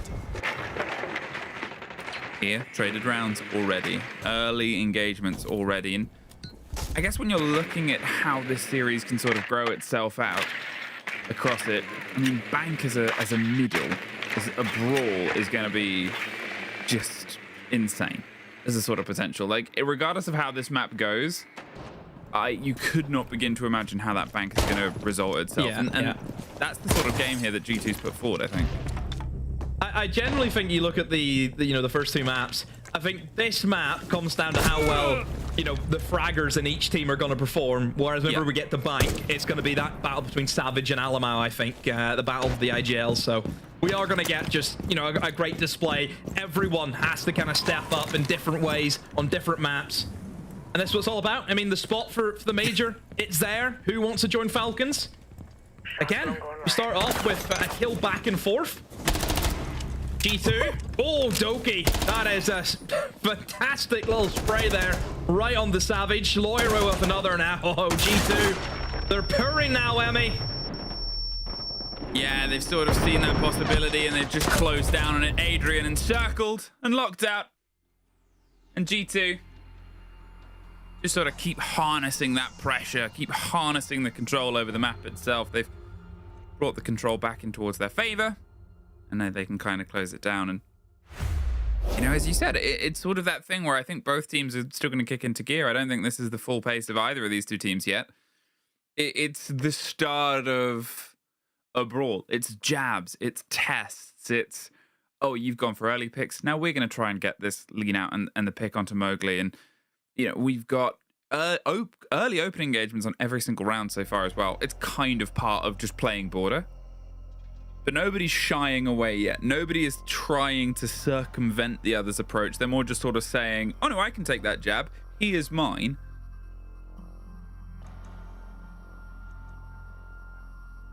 Two to one. I do do like, I'm going to make a comment onto something that you said actually before we came in, when Milosh was interviewing us, as he does sometimes, and your opinions on Bank. You did the phrasing of it's going to be the IGLs against each other, right? That's your perspective on Bank. Yeah. But the way you phrased it was you said they both speak Portuguese, so rather than saying they're both from the Brazilian scene. So no, Savage isn't. 5 seconds left. So you think because Savage it's Portuguese, like Savage is from Portugal. But okay, I know Savage. Fine, but yes, they both speak. Look! I'm just trying to say stuff. You know, I'm just saying if Savage wanted to, he could play in Brazil, but he's not because he's one of our own and he's not going to leave us. He's not like Alamau, where he's a traitor to his own region. Savage ain't like that. Savage number 1. Savage number 1. Fine, yeah. But just like it's like they both speak. But they English, both see the game. They both see the game in the same way. Yeah, I know both of them, and it's where the IGL. See, that's the secret. That's why I doubled down with my questions. To be fair, Milosh liked it whenever I mentioned about them being, you know, they spoke Portuguese. He did like the snap and the point. That means you've got Milosh's attention if he does one of them. This is not a point. Language. Lair got Savage, and Noah gets Lair. Don't entirely know what the hope was there on the end of it, but they've lost the Blackbeard. They've lost that shield sort of entrance. And, you know, you can talk about how good Savage is with the shield, but it's not very good if you can't get in the building. Control over onto the gadgetry and on the eastern side as they sort of eye up an office take rather than the, you know, we saw. I'm not going to call it a CC take because although it was pressure onto CC, the Sense gadget, and that was what they were sort of flowing onto, I don't think they ever really entered the building to win out the first half. Adrian gets Alamau, gets it locked down. There's some pressure here down in towards the mirror window. The position is sprayed back and forth, and Adrian, last bullet, gets one. Mowgli gets the cross, and now it is just Blaz left. Slips their way in, does down and end one player. Pressure on towards the archive door, and they're just going to lean into it, but ooh, it was close.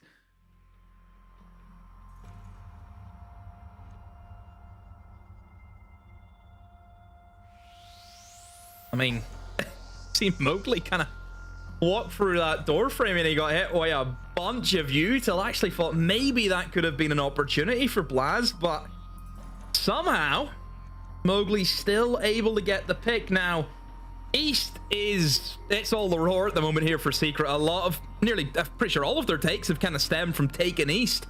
And you've seen for G2, they didn't want to give it up. I mean, G2 just kept on fighting. You know, they're playing operators like the Mirror to assist in holding Fountain that then, again, assist you in being able to hold the East side. But give credit to Secret. They hit some great shots all around. And Mowgli, he's getting Malusi'd. He got hit by the Aruni. He got everything. A rehost. Oh, no. Well, a little bit of a break momentum.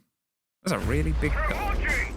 Oh, barely any of a break momentum. 5 seconds. All right. Allowed them a sip. Attacker's objective is to defuse a bomb. Traded, but only technically one round, one site won by the attackers so far, which is the Armory Locker site. As I said, it's been 2 different approaches. You obviously had the, you know, first on towards the Armory side, on towards TC. As I said, they didn't really enter the building, but also then they didn't really enter the building. They got themselves in on East. They got the control there, and you know, they put the pressure out across, but that is ball, right? You often don't need to enter the building to be engaged in a firefight. They're swinging themselves on towards that Fountain position. They've stepped inside one door, and that's already the closest hold towards the site itself. Been the good sort of trade and push either side, but can they try and make it land elsewhere? Remember how close this was before on towards Vent. Savage on the shield, though it didn't net a reward last time. Oh, the C4 will end Mowgli, and now the shield is going to see if it can try and operate its way across. What were you looking at? Not the right thing. Something gets caught as well as Loira. 2 quick changes out. The grenades will force the motion to kill Savage, and Blaz gets Doom. Noah does get Blaz. It's just Doki in a 1 versus 2. Oh, no, it's not. there goes the end of Alamau, who is trying desperately to get towards the hatch. And now, Doki versus Adrian. One fun fact, they both speak English. Does it mean they think the same demo? One speaks Polish as well, other one speaks Scottish, and there you go, the Scottish one wins. Oh my. I mean, I'm sorry to say, but that TK, how that has happened is beyond me. That felt like panic stations there for Secret. Yeah. Savage has done well to get himself into a position where he can challenge into the heart of that map, which of course can be Fountain. You know, Fountain is a kind of like, it's like the roundabout. You know, it's right in the center. It can branch off to all multiple different ways. That's where you want to be. And Savage got himself into that position. He kills one guy inside a CC, or break, sorry, who's just not looking at him. And then he pushes deep in towards Fountain. Now, Savage at this stage, I think, has this under control. You'll see he fires 2 nades at. I mean, this guy can't get anywhere. And realistically for Jim, he almost clogs it up. He clogs up the pipes. It's okay if he gets that pick, but because he didn't get the pick, it makes it look even worse. 3-2 though, and it sort of shows, I guess, the immediacy of engagement that you're looking at those narrow margins. You're driving the shield forward, you get a team kill. Team kills don't come on purpose usually. 5 seconds left. But it's how, I guess, patient you can be in some elements. It's how sharp you can be. And Border, because it's so thin, because it's so small, that window gets super narrowed. They're pushing on towards the Fountain position. They've already got 2 kills. They're already in a pretty good stead. And just that single engagement, the almost desperation of, well, there's no other way to take this than kind of around you and through you. It takes one accidental uncrouch. You can't get more wiggle room. You can't get more width.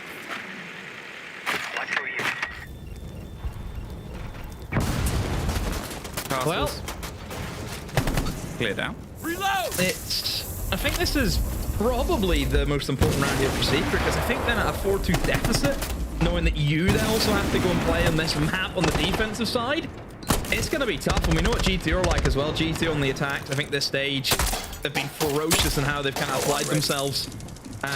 So yeah, this is a big round for Secret, and I think they need this. I look at the strategy that they're kind of going for. They're sacking off the shields. They're opting now in for your Ying and your Grim. They're going to really try and go with the utility dump and try and make, you know, any kind of static defensive position an absolute nightmare to play in, and they're going to try and look towards East first of all. Ooh.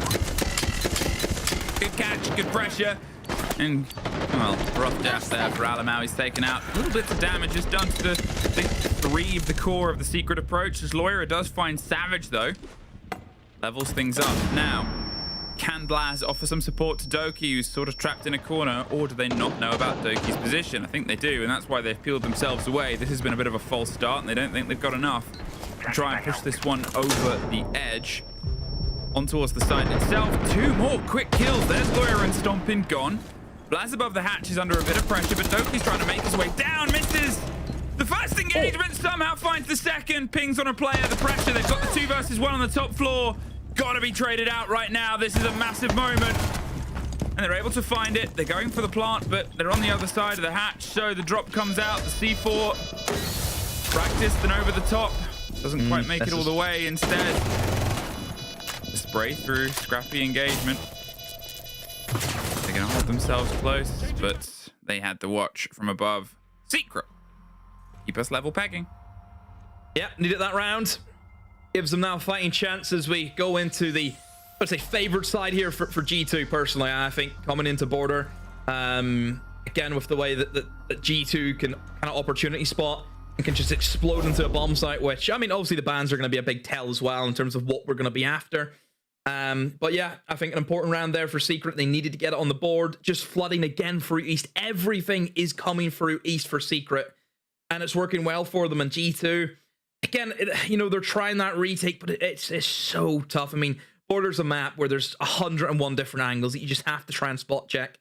Yeah, you look at the bans. I mean, I like the idea from Secret, you know, stop that explosive nature that G2 can bring to the party, take away the Ying, take away the Grim. It will leave shields up, though, which is the only thing that they need to be careful of.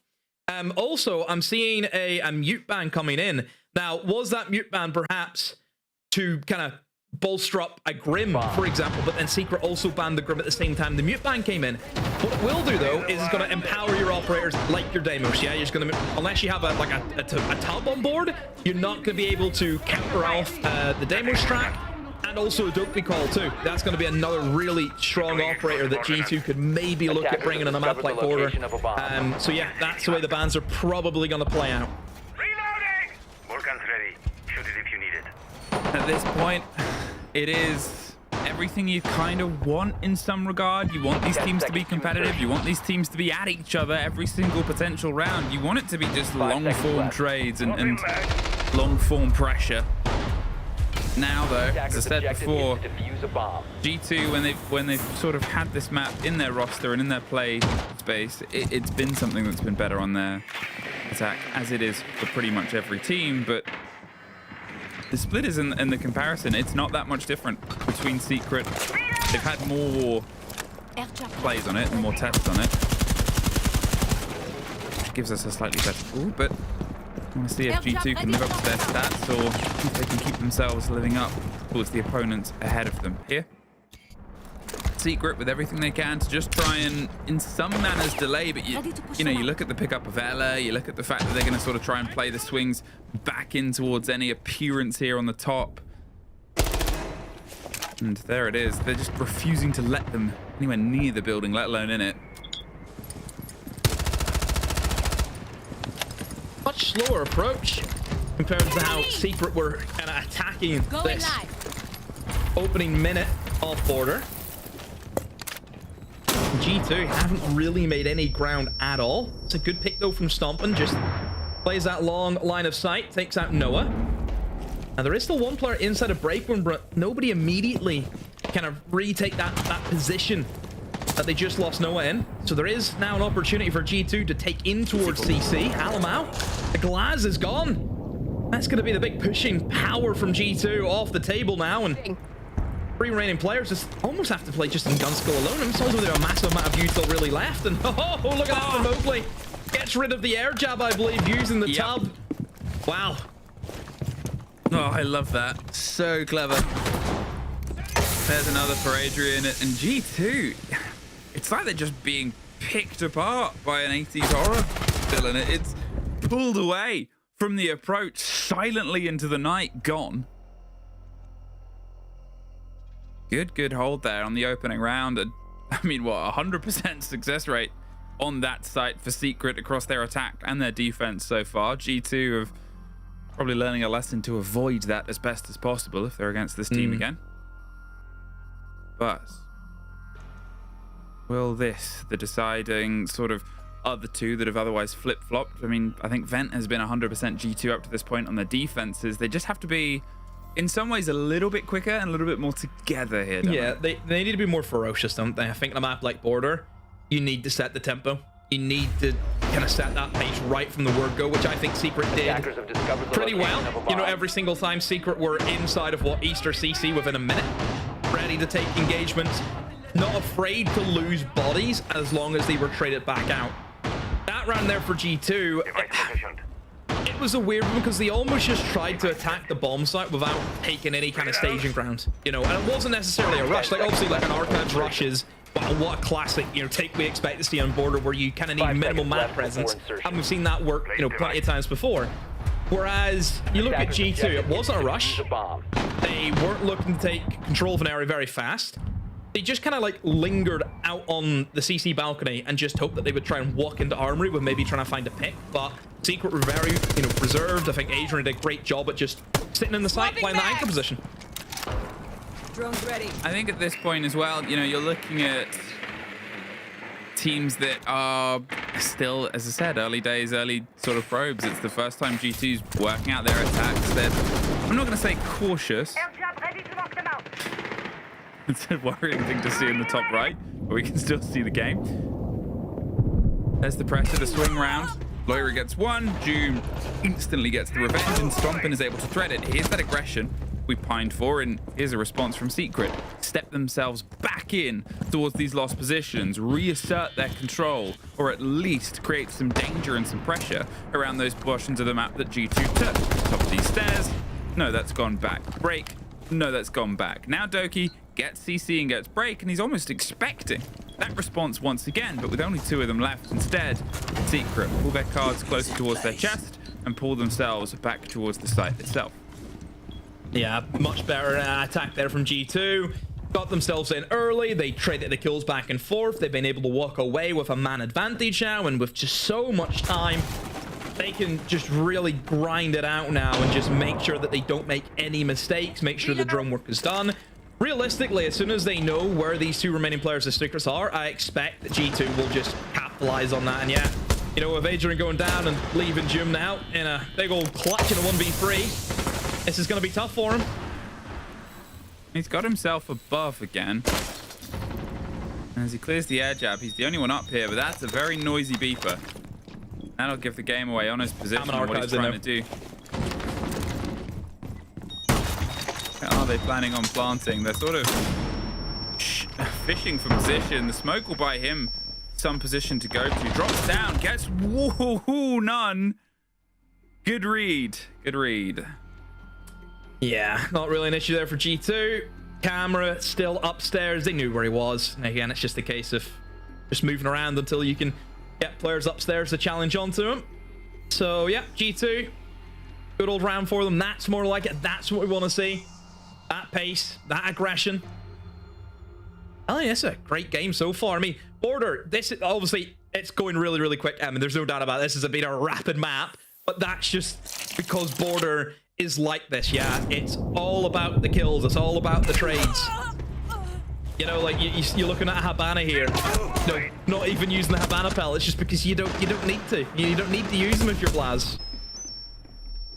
I think at this point as well, you know, if you're talking about the aggression, there's only been 1 round where the opening kill wasn't in the opening minute, and it says a lot about Border as a whole, right? But it's also the confidence at which you hit it. I think even though technically round 7 was within that opening minute, G2 weren't really clued into it. They weren't really locked into it, and I think it was Doom swinging out and just getting Lair outside the building.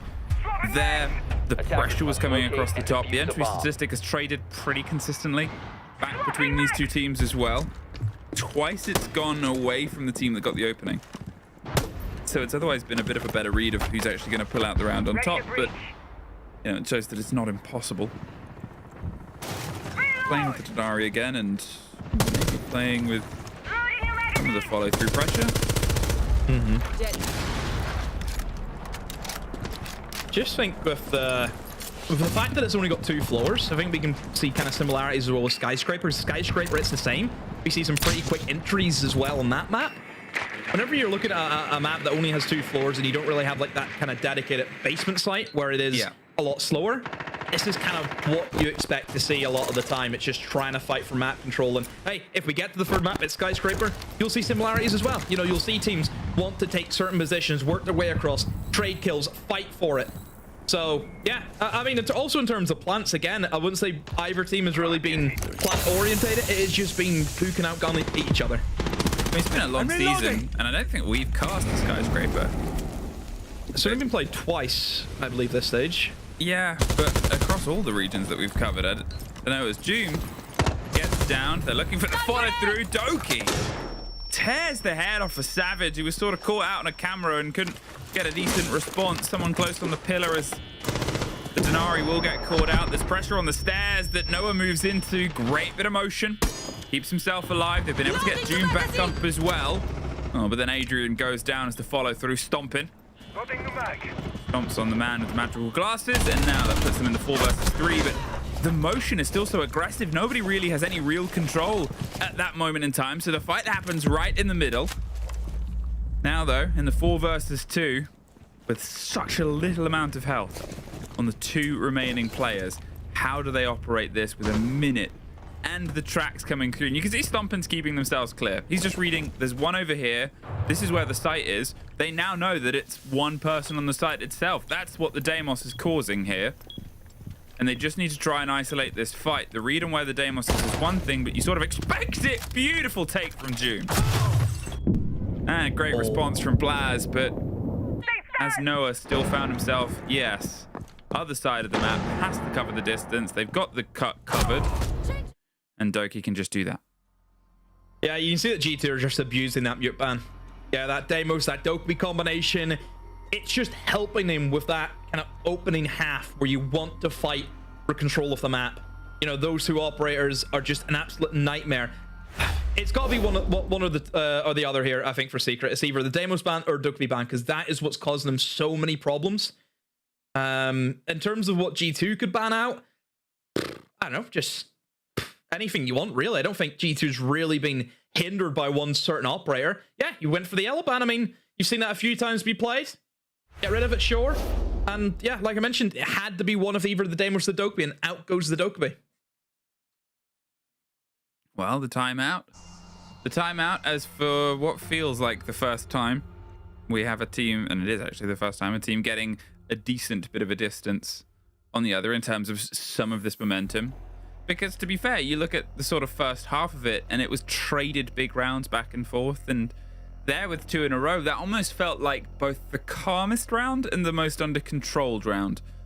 It was a great bit of sort of intel. The reads, Doki getting the down and then the follow through kill either side of CC was great, and it gave them an open door, and it sort of sent Team Secret a little bit scattered around the map itself. As I said, there wasn't really any total control, but G2 could operate in that a bit better. And then just having the Deimos track that single loose player and then being like, yep, there's one on site. I've got this player if he tries to rotate back in. There was it. So I guess the follow through this engagement as well. Just beautiful backs and forths.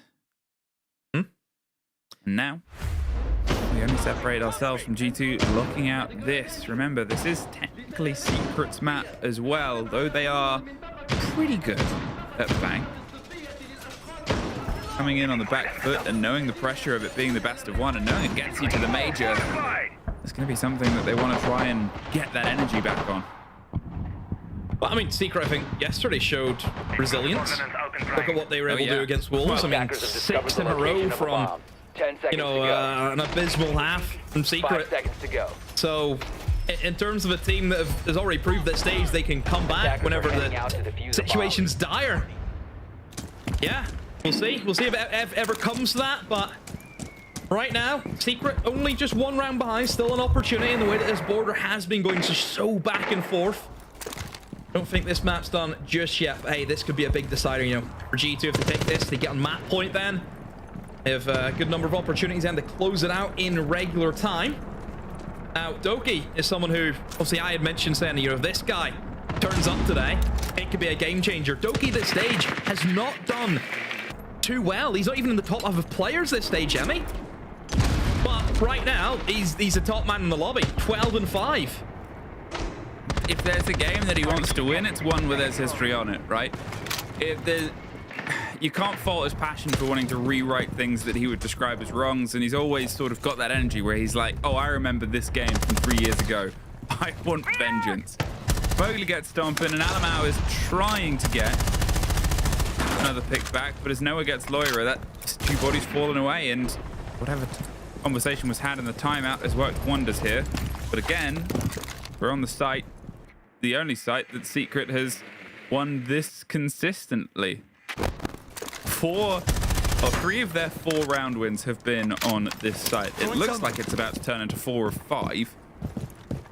So this one isn't really the problem. Definitely is G2's problem though.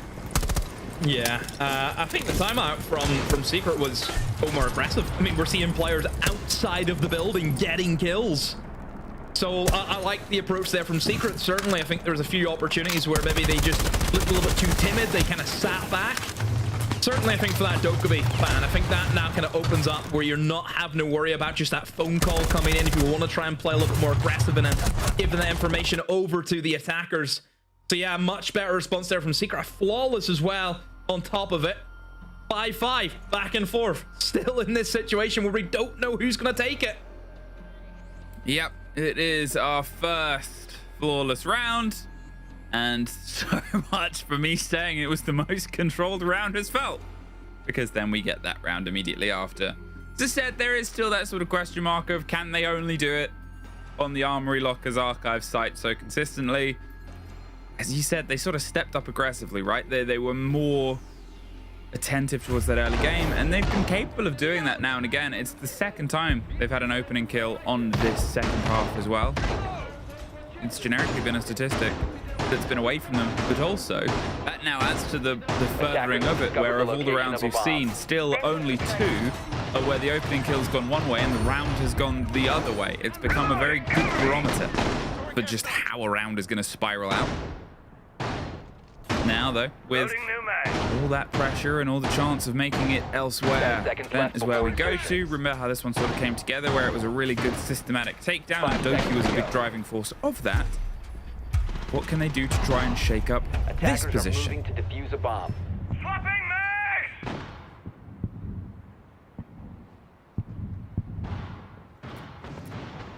In terms of lineup for Secret, certainly leaning into the trap ideology, wanting to slow the kind of potential rat play, I think, from G2 here as well. Fenrir, got the Melusi as well, which we've already seen in this game, and good on border. Whenever you're dealing with just 2 sets of staircases, just lock each of them down with a single Banshee, and then use the other one and anywhere you really want to. Still think for G2 though, and the lineup that they have, I think maybe missing something. I don't know. I think maybe missing a kind of like a big kind of pushing operator. You might be looking at like a shield, for example, which we know they can play, and shields usually cause quite a few issues on a map like border whenever it is so close range environments. You're always able to kind of isolate and get a 1v1 with that shield. But at the moment here for G2, just wanting to play a little bit more of a slow and steady approach. But again, Secret, I think happy enough to kind of sit and hold. What was that, TK? Did he just kill him from outside, from break room? Did he just kill the guy whenever he was outside break door? Did that happen? Did I miss that? You might be right, but amongst the chaos, there was also that double push from Secret. We saw a similar thing they ran yesterday in a basement against the Monty. This time they did exactly the same game, right? They realized there's one here. We need to push them right now. Mowgli with the triple kill for the round. Lair at least stops them from furthering that distance, but a 1 versus 3, the vertical is under their control, as well as pretty much everything else, and Lair is going to try, but it's a contact here, right? As soon as they go deep enough for the fight to happen on towards Fountain, then the other player is going to swing. If he goes for Fountain on the other side, then the player on the stairs is going to swing.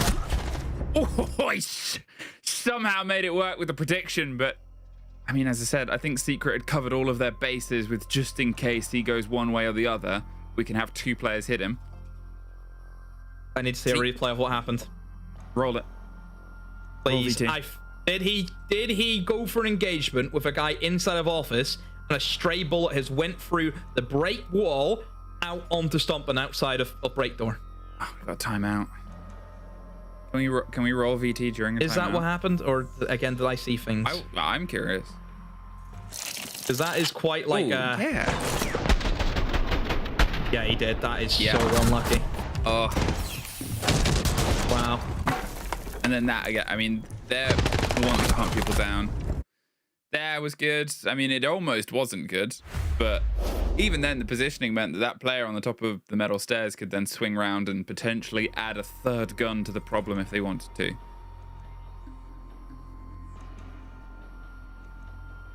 That is a rough one. And look, obviously for G2, this year, we'll look at it as a year for a whole. You know, G2 for a long time, I think I'm the expert where I can talk about this. G2 has been in the ringer. Really, since SI23, the team has not been, I want to say, stable. Yeah, struggled massively, both inside the league and obviously internationally. Just could never really get anything going. And obviously, you know, we've talked about Stompin in depth and what he's been able to bring onto the side, and the kind of role that he's been able to free up for the other players has been exceptional. And certainly for G2, I think they do have that belief that they can win something this year. Yeah, I think they really do believe it. I believe it. I think they could really make a push and do something. But still for G2, it's not as though that they're walking in thinking that they're the invincible side. You know, G2 have suffered losses this stage. They've suffered 2 losses. 5 seconds left. Obviously, we can reference that Falcons game, which It was a close one. An 8-7 is an 8-7 at the end of the day. What can you do about that? But then also they took a loss against Gen G, for example. So I think for G2, it is that case of you know that you're going to be up against tough games. Because I just think that the level that especially this stage for EML has gotten to, it's not like stage 1 where they kind of walk for everyone. They really need to work for their wins. And right now, I think the luck isn't on their side at the moment. Yeah, entirely that. You're sort of looking at those engagements and especially the long-range death moments like that and luck. Sometimes you make your own, sometimes it's made for you. And sometimes things like that happen, but that's the joy of the game. You could also talk about how it's not the first TK Are we in Hawaii? I know. Smoke canisters outside break room. Pressure on CC side. Noah is going to try and swing, but he has some support here from Savage. So as soon as they go in, well, they can't right now. More flashes, more pressure, more utility, and nothing because of well-played smoke canisters on the back end of it. Doki's trying to do what he did last time, but with this player so close, I mean, maybe that's the one change, but it stopped Doki getting that opening kill and a half. I talked about the importance before this. The pressure immediately up towards the shield. Good usage, and Stompin has the saving grace, but Noah gets Doki outside. So now that down shield can get mopped up quite quickly, quite cleanly. Savage got another cap can. That's our third cap can kill of the day. Noah gets the kill on the side, and that is all we have for our first map demo. Yeah, Secret digging in well. They went for the blitz, but I don't know. I think Carl tried to walk into long corridor where there's so many different angles looking at him. I don't know if that was the best play, and obviously gets punished because of that. But yeah, G2 on a lucky game for them. A couple of instances just went against the grain for them, but Secret digging deep, done very, very well. Players are stepping up. Yeah, great job from Secret. Well, we're stepping up and into our territory called Breaks. Here's a new one. It's kind of the same as the others.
Wow, wow, wow. And that is only map number 1 in this series. We promised you a border between G2 and Team Secret that will deliver pure entertainment. That's exactly what we got in this matchup. Eventually, though, Team Secret prevail, fueled by the ravages of revenge for the early stage. Yeah, I mean, that's what we're getting so far from Secret. What we're seeing them do a lot on this map is move constantly. On the attack, on the defense. There's two kind of ways in how you attack this map, and we're seeing very different ways with these two teams. We talk about the power positions a lot, right? The way that G2 eventually started taking them when trying to limit Secret and how much they were moving was by bringing operators like the Nomad, bringing operators like the Deimos to try and check out where these defenders were hiding, where they were, and stop them from moving around. But what Secret did really well was getting into these gunfights, making sure they have the advantage, catching them off guard by things like the Capcans in the final round to really pull this round around. Because let's be honest, it could have been anyone's game. G2 could have also gotten away with the win here. Oh, absolutely. And like you said, it was basically the siege theory of two different IGLs who have the same playstyle but different ways on doing it. On the side of Secret, it's exactly how we anticipated it. It's them abusing the shields. When Montaigne and Blitz are banned, they abuse the Blackbird. On the other hand, you mentioned it, the Nomad and the Deimos to basically pinpoint strong position and isolate a single player, single him out with 2 or 3 players. On both sides, it worked pretty well. It is a good job from Secret in the end, you know, to go and win the last 3 rounds. Like you said, I think it could have went either way. I think we're mostly looking at two teams that are fighting tooth and nail, that are on the same level, and that's one thing that I was scared about when I saw Secret perform yesterday. I was afraid that there would be a gap between the two. Yeah. Clearly, there's no gap yet.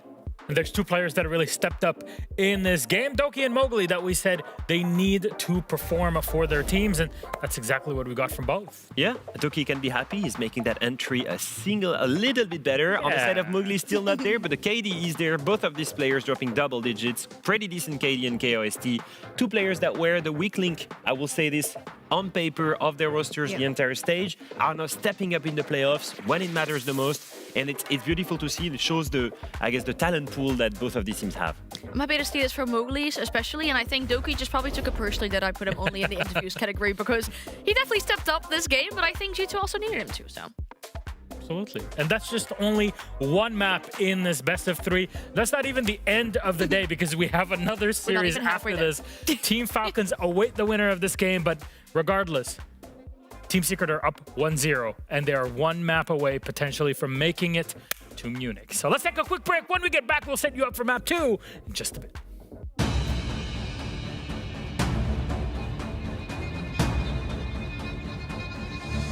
So there I was, doing Esports Org CEO things, running the coolest, most best team out there. But the day wasn't just any regular day. It's my favorite day of the year. The day we decide what gun we're gonna do for our next Rainbow Six skin. You see, years ago, we started this whole anime thing in Siege. Elevate introduced the waifu buff. The community reaction to Ellie was something that nobody could have predicted. The waifu buff took the scene by storm. Everyone in the community wanted their hands on the best skin in the game. Year after year, we dropped banger after banger after banger. The Rainbow Six players fell in love with her, so much so that everyone else wanted to hop on the bandwagon. Some people have said that they're even tired of so many orgs doing anime. So I was like, hey, maybe it's time to be pioneers and start a trend again. It's time to do something new. Don't worry, don't worry. The waifu buff isn't going anywhere. There's no way we could abandon Ellie. We're the ones that started the anime waifu buff in Siege, and we sure as hell aren't going to back down. In fact, it's better than ever. Because now Ellie's on the very first shield skin for R6 share. And what better operator than Montaigne? Get it? Montaigne? Mountain?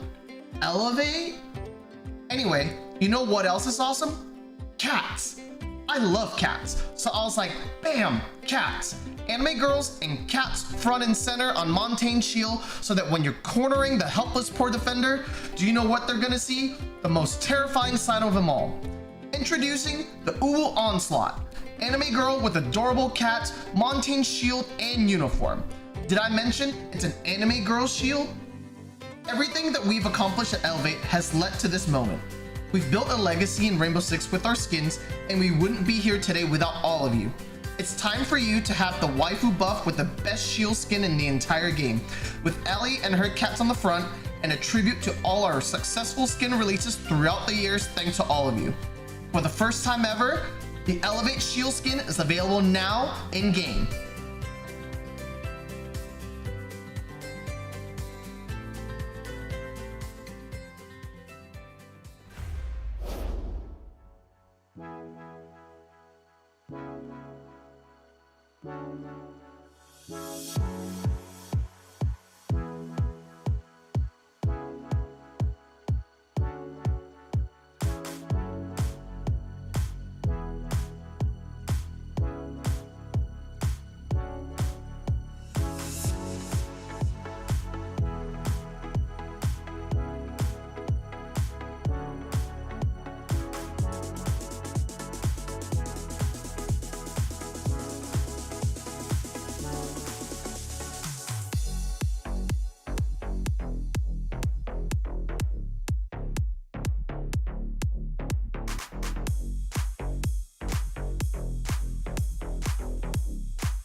Welcome back, friends. Team Secret up 1-0 against G2, and it's all money in the bank on bank. And we have to talk about the obvious piece here for these two teams that are just incredible on this map. Yeah, they're absolutely amazing. I think that we've seen it the whole stage. We've seen it the whole year, really. This was the last time G2 played this map, and it was against Wolves, and we were all surprised. And I remember Doki in the interview telling us, they took us to bank. That was a terrible Scottish accent. But still, the result was the same. Everyone was surprised that Wolves took them to bank because they're such a big team. Remember, G2 was a team that in the first place stopped the 15-win streak of Falcons on that map. They're just amazing on it. And you might think, okay, that's why they picked it. But then you have a think about Secret, and you see their game yesterday also against Wolves, where they were absolutely amazing.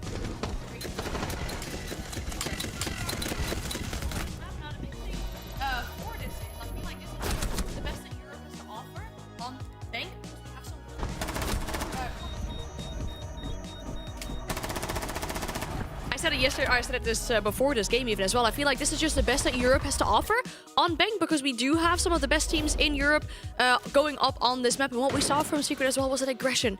Definitely being able to push into whatever Wolves is bringing out there. We're seeing the head-to-head here as well. The win streak is the biggest thing to me, right? We're looking at a big win streak for both these teams. One of them has to be broken. It could very well be G2 streak broken, which means Secret send themselves to the Munich Major. Well, most importantly, look at this head-to-head. Look at how dominant Secret has been on Bank. God, insane. And as a reminder, who picked Bank in this matchup? G2. G2 picked Bank in this matchup. They pick Bank in this matchup against a Team Secret that's on a 9-win streak that has almost better stats every single time on this map. Yeah, I think it comes down to what I said, how G2 like to play against a map that the opponent is strong on, just to show how strong they can also be and kind of fight against it. But it also comes down to Secret probably being warmed up in this matchup. I mean, I said it yesterday. I think you kind of disagreed with me on that one, but maybe you have to eat your words because Secret do really seem like they're warmed up, especially in this game, taking that first map away from G2. Yeah, I think not only the game yesterday, I think the fact that they had a comeback, a crazy comeback into that game. I think it really makes the whole team gel together. I think that overcoming such an obstacle of what Wolves put in front of them is going to make them stronger than G2, who did not play yesterday. And I'm very curious to see what this Bank has to offer, my friends. G2 versus Team Secret. Can Secret get it across the line and win Bank and go to Munich? Or will it be G2 to take it map 3? Let's send it to our casters who stand and wait. And we sit and cast. And I'm excited to see if we can find ourselves on what could theoretically be one of the best maps played, regardless of the other implications this season. Because boy, oh boy, Demo, both these teams love a Bank. Yeah, I am worried though, because the amount of times where I've kind of seen a game where you think, oh, this is going to be such a close one, and it ends up being a stomp. Yeah. That's what I'm fearful of. I mean, it is spooky season, right? So it's good to be wise to your fears, but I don't know. With how they started to cook into the first one, and with how these two teams have been in terms of form this year, I'm gonna hold some quiet hope. I'm gonna hold some quiet hope there. Either way, Secret, one step closer, one step ahead. Yesterday, you and I had 2 2-0s covered. Earlier on today, I had 3 maps with Tim. This is obviously game 2 of the day. We're going to find ourselves having a full stretch and stress today. Reminder that whoever wins this still has another series to play to get themselves in towards the final of the upper bracket. Some casters still have another series to cast as well. Yeah, so you'll be... you've still got a bit of work on after this. I do. It's fine, I don't go to bed early anyway, so doesn't bother me. I was going to say, obviously the rotation was sort of... yeah. I said I didn't mind how this would play out, but... 10 seconds to insertion. In position. No, I live for the 11 o'clock games. I live for that. 5 seconds left. Well, what time do you wake up on average? I'm not revealing that information. Attacker's objective is to Is locate that like a bomb private and defuse protected it. info? I'm not disclosing that. Not a chance am I disclosing that. Okay. No way. Do you have any glow sticks? Well, one day maybe we can get to the end of that. That could be the content. Like those people, the videos where it shows when people show up to work. When the talent wake up. Ooh, almost woken up and put to bed there. Blaz. I'm going to say entirely caught out, but within the opening 30 seconds, Savage inside lobby, getting the hatch open, getting an awareness. They haven't entirely given up the territory, but I think there'll be that early sort of warning of like, okay, Secret are hitting us hard and fast on this position. They're in above on stock. You have the reveal of the Echo. You've got their stretch here, and complemented some of the push they made. Yeah. Obviously yesterday we seen them do a really good little kind of push that Leo even broke down in the telestrator, where they entered in through Archive, similar to what they're doing now. Then they used the blitz to force their way in through into kitchen, and then kind of cut off all the points. G2 straight away, they've got an echo cam up here to try and support that. So G2 are a massive counter prep team. If you've played a map already, they will know exactly how you played that. They will break it down and they'll be ready for it. So I think Secret are very wise to change things up. It's not the same approach. They're not looking to hit those players inside of open areas straight away, same way as what they of course did against Wolves. So yeah, a lot better of approach, I think, from Secret here to not fall into that trap.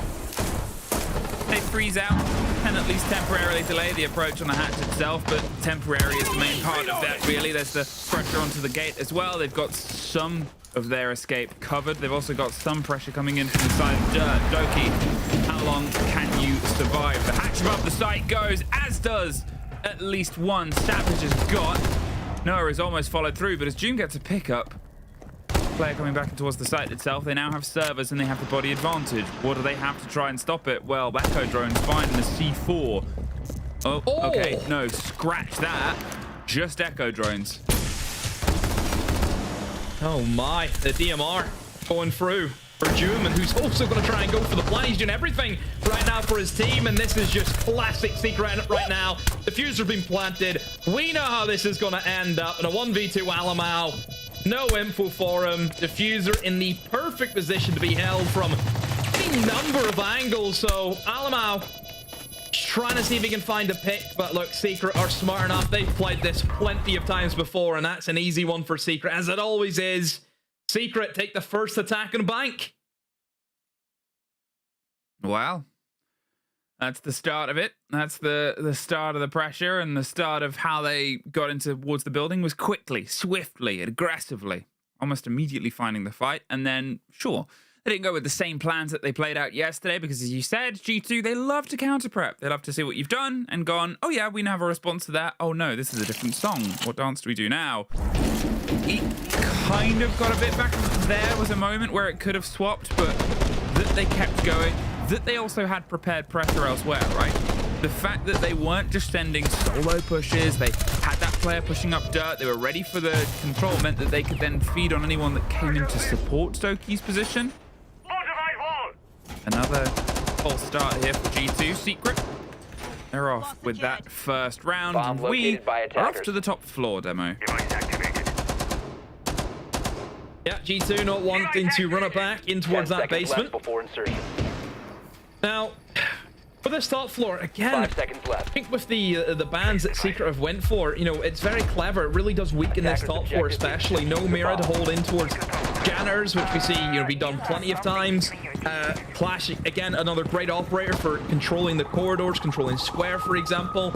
And then you look at G2 and the bans that they went for. I mean, you've allowed that ranged hard breach on the side of Secret so they can open up that long angle over towards Kanto position that we know that they will play if open to them. So yeah, I think for G2, is it a case of they're going to try and bandit trick and actually tub off the Kanto wall? I mean, it could be, but again, it's a risky one. Not only that, you've got this man on the Monty. I've said before, do not let this guy on this map with this operator. Said before, it's, you know, it's almost like the warning on the back of a Ouija board. You know, may come with some side effects. Yeah, I mean, having the sort of confidence that he can have on a shield is one thing, right? But also just that raw ability, his seemingly understanding of the shields as an extension of his character is the make or break of a decent shield player. It's not just controlling where you are, but it's the distance that you can control. And that is never a question in his mind when he's sort of making his way across. And that is the make or break for me of a decent shield player. It isn't just what you were doing, but it's what is between you and them, what's to your left and your right. It's like being a good driver. You have to have your awareness on everything around you, and Savage can drive a shield. Mowgli gets Blaz, Doki gets Mowgli, traded back and forth, and he slipped his way up towards the top. Now with Kanto still locked, not going to be able to put some immediate fight through onto it, but Loira, he's going to see if he can try and, no, not do anything. Noah has the catch. Noah has the double down. And this is just systematic. They've got themselves 3 versus 2. Stompin is almost gone, but it's actually Alamau that suffers next, and Stompin on a single sliver of health has to fight in the 1 versus 3. But again, look at Savage's positioning here. He's the man with the kit. He's just going to make sure that the shield is always pointed towards the danger, gets himself to the plant, not leaving anything up to chance or risk. And as the calls come out, now going to get this confirmed, we probably won't be like G2 to go for this position. Gets himself through the divide, gets himself up to janitors, and Adrian has the watch. Secret 2-0. Like dry runs for Secret. Like, it really is. It's just so clinical. Savage in that Monty. Just look what he was able to do. Yeah, this is the whole reason why we see Monty be banned a heck of a lot on a map like Bank, because he's the only one who can do what Savage just done, yeah? Being able to walk straight up a staircase off Spiral is usually a risky thing to do because, you know, there's quite a few angles you can get shot from. You think about banana, elevator, the windows inside of the front desk, into a strump. You know, all those different things is going to go against an attacker walking up that staircase. You know, even like barbed wire, Fenrir, you know, anything like that as well is going to slow you down. Monty doesn't care about all that. He just walks up, he's able to check those angles, and walk in to Banana very safely. He knows that he's always going to be in a position where he's never going to get shot from behind. That's the big thing about Monty. As long as you can position yourself in that 180-degree cone, you're always going to be safe. And Savage did that. You see him, he just walks up, he's able to spot out the positions, 1, 2, 3, bang, bang, bang, bang, bang, feeds all that information over to his team. And it's not the information of where the defenders are, it's where they aren't. You know, if you are walking in through Trump, you're walking into the bomb site, and you know that there's no one there, then obviously your players in the windows, your players pushing in from behind you, they're going to look at the angles where there probably is going to be a guy. You know, that's, for example, we've been beaten, and we've seen the picks come in from that elevator, another one. You know, just systematically, they broke it down, and it's all off the back of that Monty. 2-0. 2-0 and a very strong 2-0 as well. Do you know what's a fun sort of fact leading into this that I'm just going to throw into the ether? Apart from the fact, obviously, Noah 5-0 for the opening 2 rounds. He's not actually the player I'm going to talk about. At the start of the play day, you know how you said yesterday that Joom is often the second fiddle to Shaiko in this region? Yeah. At the end of the play day yesterday, Joom was the #1 EPF rated player. And since Shaiko had such a good performance early on stage, that has flipped once again. But it's a distance of 125 on Shaiko to 124 of Joom. So there's a chance that Joom can jump that once again. And then you've got the follow through potentially, if Secret win this, of those two players going head to head later on today. The problem is then you get to a bit of a jump between who's next, and who's next is actually Stompin' and Blaz alongside users. So we kind of need to see Stompin' and Blaz have some of the games that they've had earlier on the season, because currently they're not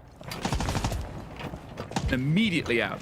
Not even going to try and tango with Savage. Instead, open is yours. Take it. You can have it. Think of how much they've just cleared demo and how much time has passed. Yeah, you can see that the Secret using the shields is what they always do.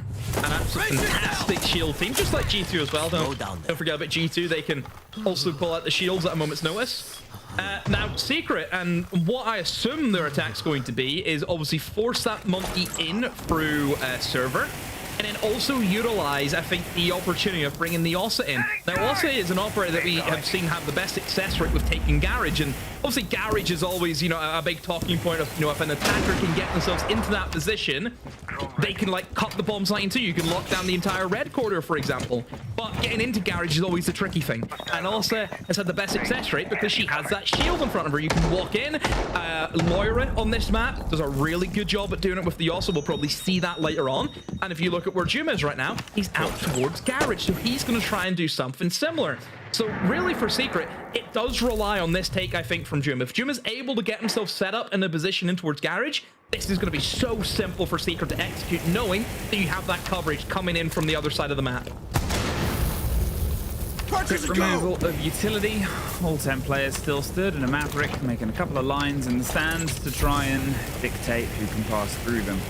Now they have time to try and play against this utility. The smoke canisters still on board, potentially the Echo drones and 2 C4s. And then last time I made a comment, it didn't quite go well, but Mowgli with the cover here. Joom and the combo. That just gets rid of the bulletproof camera on the back end. Here's the pressure following through, 30 seconds, and they're inside Garage. They have that back to the front, and now they can use the Ossa to just set up a bit of a home. Noah gets Doki as well, and the smoke will force them slightly further back, but won't really stem the flow. Instead, look, they're having to focus on this alternate approach. Mowgli, where's he going? Oh, yeah, brilliant. Right there through the site. Noah gets 2. They're just spraying the last man down. Savage doesn't even get slowed by it. Are we going to get a timeout? Yeah, they've already used it. Oh, gosh, yeah. They used it at 2-0. That's the horrifying thing. It did nothing. You've just almost revealed the killer, but it's not the real killer. I know. It's not. This killer's still on the loose. Yeah, I mean, for Secret, it is so simple. And this is where Bank is at its best. Whenever you're able to watch a team do the basic things right, it look like I want to go and play Bank now. I just want to go and do what they did because it looks fun. I want to go in there and absolutely slam my opponents, get a flawless. Another little thing I want to point out as well. Did you notice whenever the two players were in garage, which, by the way, very unusual to see a double take in towards garage, but I think Doom just wanted that extra bit of help, because obviously Blaz was kind of stuck in there. Did you notice as Mowgli was walking up the ramp, Doom was also making noise for him, just tapping that gun to allow Mowgli to get into that aggressive position, and Mowgli just broke his ankles, gave him the footwork. Brilliant from Secret. Loving what I'm seeing right now. Oh, it's great. And it's confident. It's clean and clear when they need it. And you're sort of looking at, you don't want to say masterclass, but you're looking at a team that knows this map, plays this map, loves this map. And also Noah, 3 rounds, 7 kills. What a start he sort of had from this as well. It's, especially when you sort of look at the history of Noah from the roster, because, you know, came into this, was one of the lowest rated for the team. When you've got players like Doom having big step out moments and then sort of being a distance to the rest of Secret, they never really had that secondary X factor that a lot of other teams have. But over the past 2 play days, Noah's been sensational compared to the rest of his sort of season that he's had so far. And at this point, what a great time to show up. Preparation on towards the take. The Flores drone is just going to try and, I'm assuming, remove the electrics, and there it is. They can get Kanto popped open and get themselves the pressure. Again, Secret, even though they were very successful last time around with the shield up, they're just going to change things up. They're not going to let G2 have the same plan twice, and it shows the depth of their approach to this map. Secret is they have their A take, it worked great, but let's go for the B take, because we can probably make that work great as well.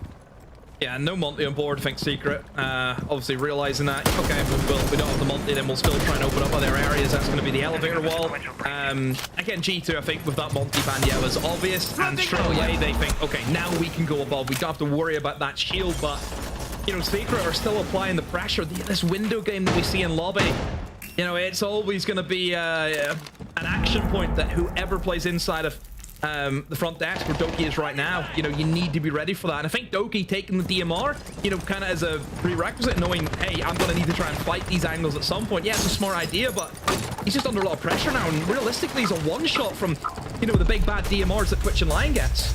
Exactly. It's not going to be impossible to have to root him out. They can try and get themselves situationally around that for the response as well. As soon as Doki does try and swing out, it's a very loud gun, a lot of noise.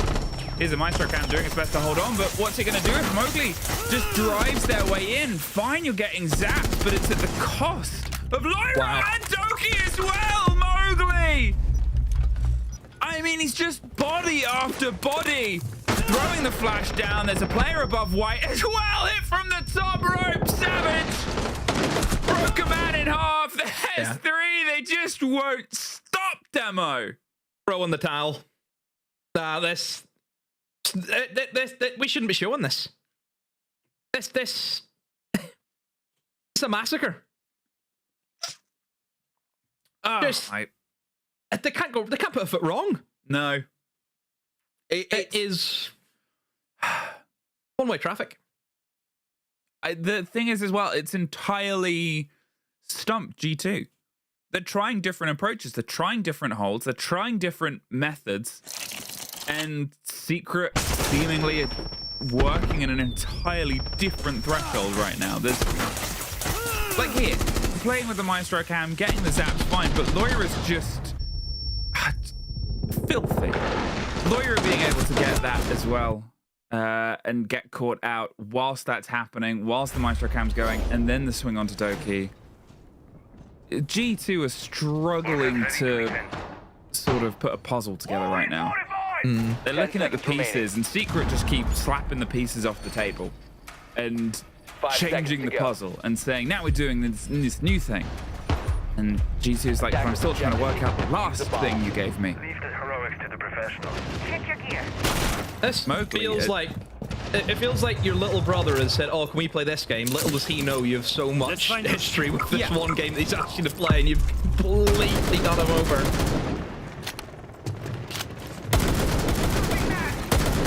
4-0. And just an exceptional start. And Mowgli as well is so confident. But what I've said about Noah showing up, Mowgli as well, who has had big game games yesterday, I thought. As well. Yeah. I think it's good to see him bounce back from where he was yesterday. I mean, Noah was the savior for that third game against Wolves. No doubt about it. But yeah, they're all showing up. Everyone's doing a job. Well, as the swing round comes in. Yeah. Are you kidding me? Chalk it. Woo! Is he going to get himself up to double digits before he's killed? Savage on a different shield. He's more than capable. Yeah, they've got rid of the Monty as we can see, but we can happily rotate onto someone else. There's somebody below inside the archives that they're trying to root out and force them back. It's Doki just playing that extension, but as the ground gets tighter and narrower, he's going to slip himself out. Now with the shield, trying to make friends. Savage is slightly hurt. Remember, he's got the kits. They don't want him to get caught out and isolated. It's almost caught just from being a little bit too cavalier and confident. And it's not that G2 can't make plays happen. Oh, caught by a blitz. There's the E1D, so they can catch him if he tries to run away, but instead he's stayed close and focused, and Adrian has the cover. Doki does drop Savage from range. And that's the shield gone. It's 2 versus 4, and they're in a little bit of an awkward position there. There's pressure that can come from above. They've obviously lost the control of archives as well. They've lost control of the beeper side. And Secret can use this time to start opening doors, opening extra range. They have their hard breach. They have, well, you assume, used their soft breach. There's been no real limitation in their pockets. The spray through doesn't connect. Adrian gets Lair, and Doki gets got to.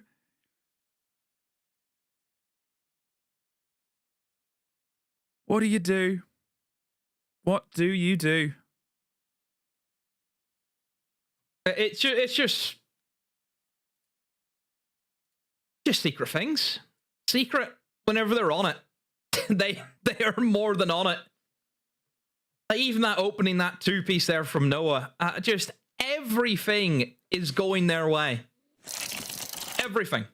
5-0, G2, not even in it. Opening double kill. I mean, the round was done at that stage. You know, G2 just not in it. Just everything is going wrong for them. They can't find a groove. They can't find a rhythm.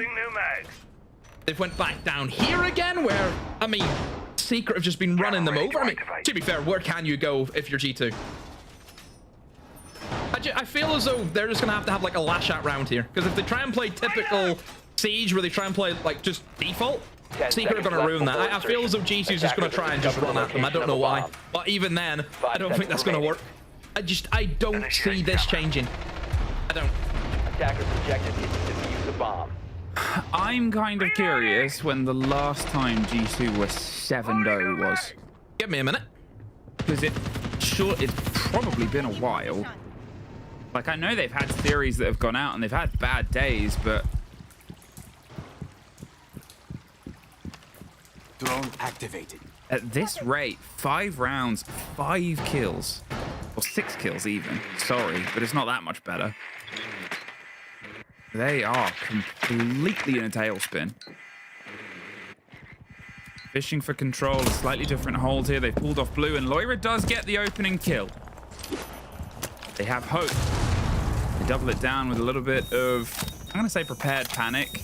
Yes, he threw a C4 in the hope someone would be on the window, but at the same time, it's not unlike Secret to have a second player ready to go, and the second player was just a bit to the side. It's Savage. Sees the pressure, sees the control, gets himself across the distance, but Stomping gets Adrian. So as soon as you start looking for that 7-0 graphic, that might be why things have changed. Savage is still trying to drive. There's 2 players in front of him, shows the confidence of the blitz. As Mowgli wants to lead themselves in, they can't really go through the gauntlet of the door itself. But it's a very, very good opener here for G2, and it's a lifeline to maybe a success round. And you can see they've actually started exploring the map now. I think they've gone above those players behind. Mowgli's having to defend the top of the blue stairs. And does go down. Well, have you got the numbers? Because we might not get it. Well, I don't think we need a 7-0 now. We can maybe look at the 7-1. Last time, I mean, realistically, G2 got a beating, which was a 7-1 defeat at reload against your team, FearX. FearX? FearX is the bogey team for G2, don't forget that. That team always causes them issues. Maybe that's why I love them so much. It was on Skyscraper, that one. Which we might see. Ooh. And at this point, I think G2, they're just going to get that round locked in on a flawless. Yeah. I mean, they needed a round, let alone a flawless. They have been able to get above the waves and take a breath, but they're still swimming in deep water.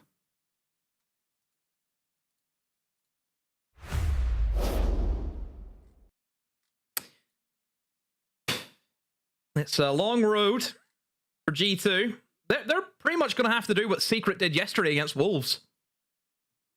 Big old comeback to try and get themselves back into this game, but I mean, it's tough now. And look, G2, I just think the confidence for them is what they're going to struggle. If you look at the face cams, it's not as jovial as what it usually is. You know, some somber looking faces knowing that, you know, we've got ourselves into a right mess here. How are we going to clean it up and get ourselves out? Look at the bans. I mean, Wise from Secret going straight in for that Monty ban. Same way that Secret were able to use and abuse that operator. Secret wants nothing to do with it. Banned immediately. For G2, this first attack, I think this is what makes or breaks it, really.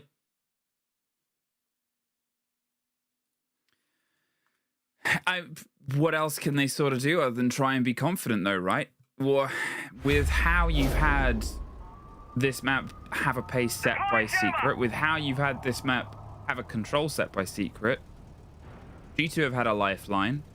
The longer they can stay off map point and series point at this point is always going to be the best possible thing, but also, as you said, having momentum just before. If there was one round that you could win on a half, it would be the last before the turn of the half, because then you get this opportunity, as you said. They need to get this first attack. Truthfully, they need to get at least the first 3, I think, to suddenly set this apace. But at the same time, Demo, I don't see us getting a halftime Leo call-in when a team's 5-1 up at the half this time. Yeah, he's learned from yesterday. Do I? Leo. That's 11 daylights out of that Wolves team, I'll tell you. He couldn't see the Brits win, could he? He couldn't stomach it, so he had to get in there and do something. Here, he's not doing anything to slow it down. Oh, well, I mean, Falcons is free, so he doesn't care. He's got French representatives at the major. He's not really bothered what happens after this. Breach charge ready. Doki's laying up a fight around Archives. There's slow mounting pressure on Savage, and just can't slip away. They're not able to confirm it, though. Mowgli should be able to get the pick up at this point. RG2 going to try and chase Tails. Yes, is the answer, but Alamount does get Adrian Hawk to try to offer some support. There's the pressure coming through, and Doki did exactly the right thing there. Disaster round here from all accords from Secret. I mean, they went for a massively aggressive start, which is so strange considering the site. It's a basement. I mean, look where the last guy is. He's inside of lobby, for goodness sake. What was that from Secret? That's not a traditional way of defending that bomb site. I mean, that bomb site really relies on if you can win your gunfights, if you're playing that aggressive, you know, in that hole. Then if you're not doing that, that's what's going to happen. You're going to get ran over. G2 didn't even need to go into the bomb site. Yeah, it's in a way a gamble. I guess that, you know, they're 5-1 up, right? They're 5-1 up, they're feeling confident, they're trying different things, but here was just a sort of all that very well-connected play faded away a bit. Gets the pick up on towards Stomping, but the follow-through easy enough. What you saw there from G2 was almost everything that we sort of wanted from them, right? It was aggressive, it was confident, they kept on stepping in. They got that first down as a great catch onto the player, and then their response was, we need to net that kill. They didn't do it entirely selfishly. They made sure that, you know, the cover of Adrian was dealt with. They made sure that they had these positions covered up. They made sure that there was at least 2 of them going for it. It wasn't just Doki sending himself in on a mission.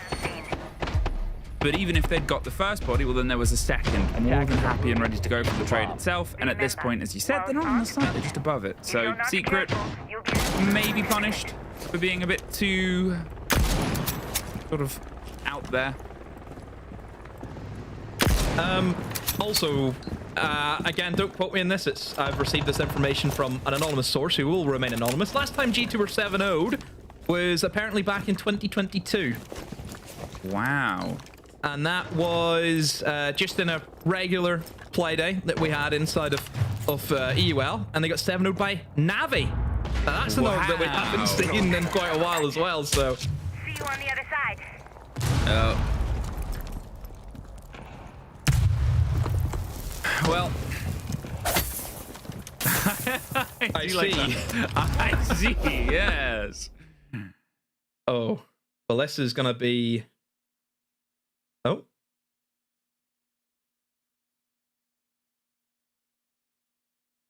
I think we'll keep our mouth shut, Debbie, until we can see what's the verdict here. I mean... Remember last time we had a big old rehost on a bank for G2? Remember? I don't know if I want to remember things right now. I would rather not. Ooh, sandwich. What's your favorite sandwich? Chicken.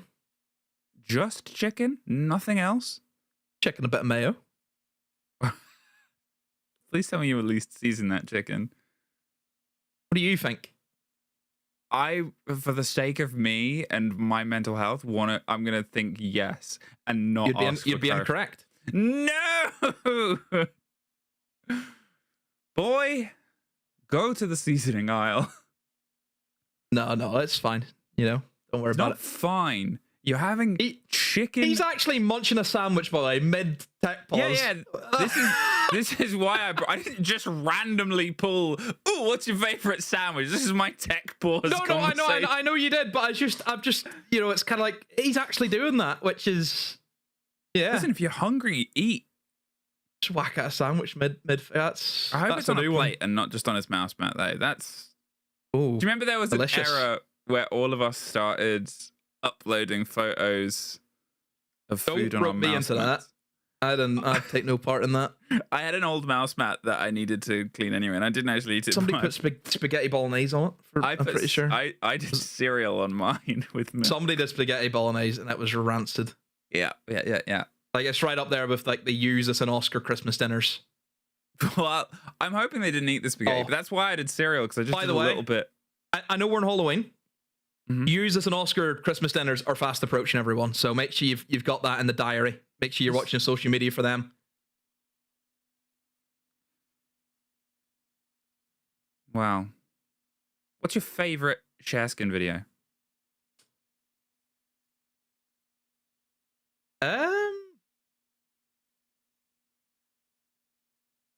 The longer you leave before you answer this, the less likely we are to call for it and put it on screen. PSG. Let's run that one again.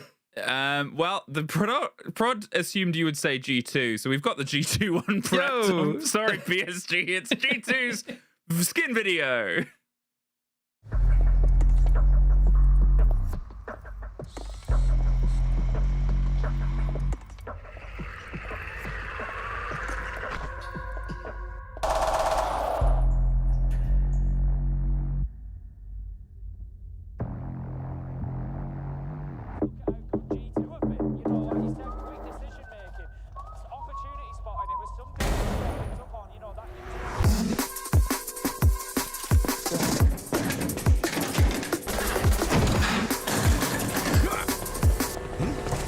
Easy, teammate. Oh, Jesus. Nice. All right, listen. There's a few guys left. I'm going to entry. You're with me. I need you to stay on cams and support us if we need. Got it. All right, with me.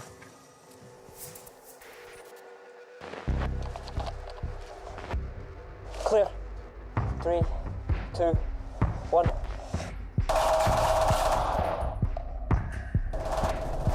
Cover me. One on the right.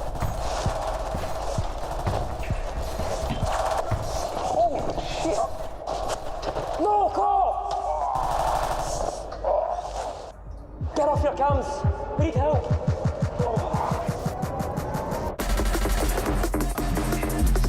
Fuck. Fucking Alamo. Take the case. Go on without me. Shut the fuck up, Jack.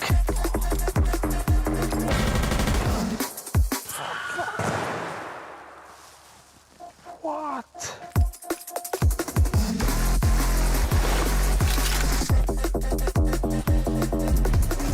Is he okay?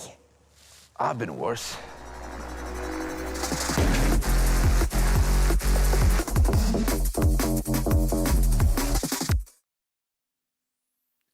Well, welcome back. You got everything you asked for, Demo?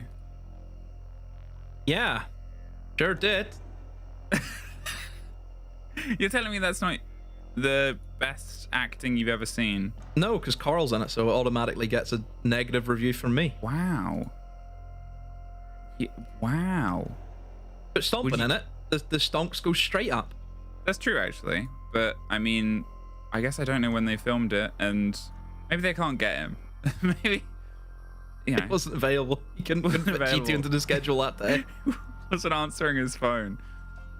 Was sort of sat at range going, oh, I'm playing ranks. That's a later problem. Mm-hmm.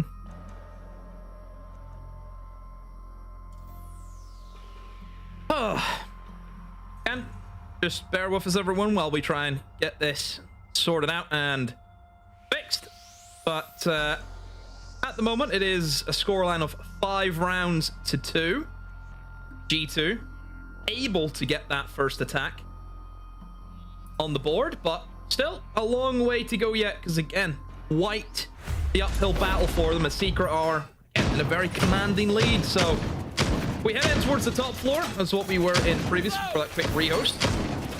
Now, obviously for G2, whenever it comes to this top floor, about that Monty may make things a little bit more difficult than kind of what we've seen from Secret and their attacks, of course. And also for Secret, they're bringing in operators like the Castle, for example, to really establish a strong foothold in towards this top floor, block away some of those strong windows that gives those long lines of sight.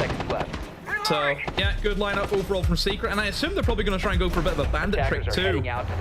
Similar to what G2 tried to go for. You know, you see a tub, you see a bandit, immediately you think, okay, try and lock down that counter wall.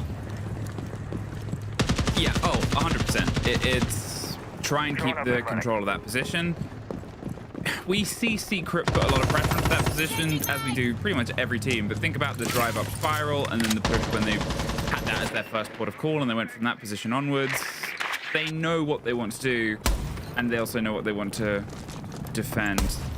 There's the Kali going to try and put the pressure onto it. As you said, you sort of have that game. That game is one that goes both ways. When you know that they're going to put the pressure onto it, when you know they want to control it, they're going to control it. Now, with underneath already in their favor, but a spray black through the impact DMPs, get a catch, and without being able to trick both walls, there's the activation. There's the freeze out though. Yeah, nice. Yeah, it does get rid of the bandit batteries, and with the fire, they won't be able to trick immediately on it. But I mean, again, that's what, 4 different operators were just involved in the pressure onto that wall. Oh, this is very slippy from Adrian. Finds a gap where he's now going to go for the bandit trick. Electrify the walls, but Doki just walks up. Nobody was covering for him. That is very surprising from Secret to let that kill go. The trade is there, but G2 are just constantly putting more pressure on these players in the bomb site. Well, now it's traded back and forth. Banana is as slippy as ever as Lair. Alone on the back. Doesn't want to get caught out by the rotating player up, but Savage wins a scrappy engagement, and now they have a back line that they can build to the 2 remaining G2 players, doesn't matter how close they got. Because they're just trying to make sure that they feel as uncomfortable as ever at this point with a minute. You've got to try and operate together, but it's awkward because every single firefight can come from every single angle. Blasters win one out though. Mowgli caught.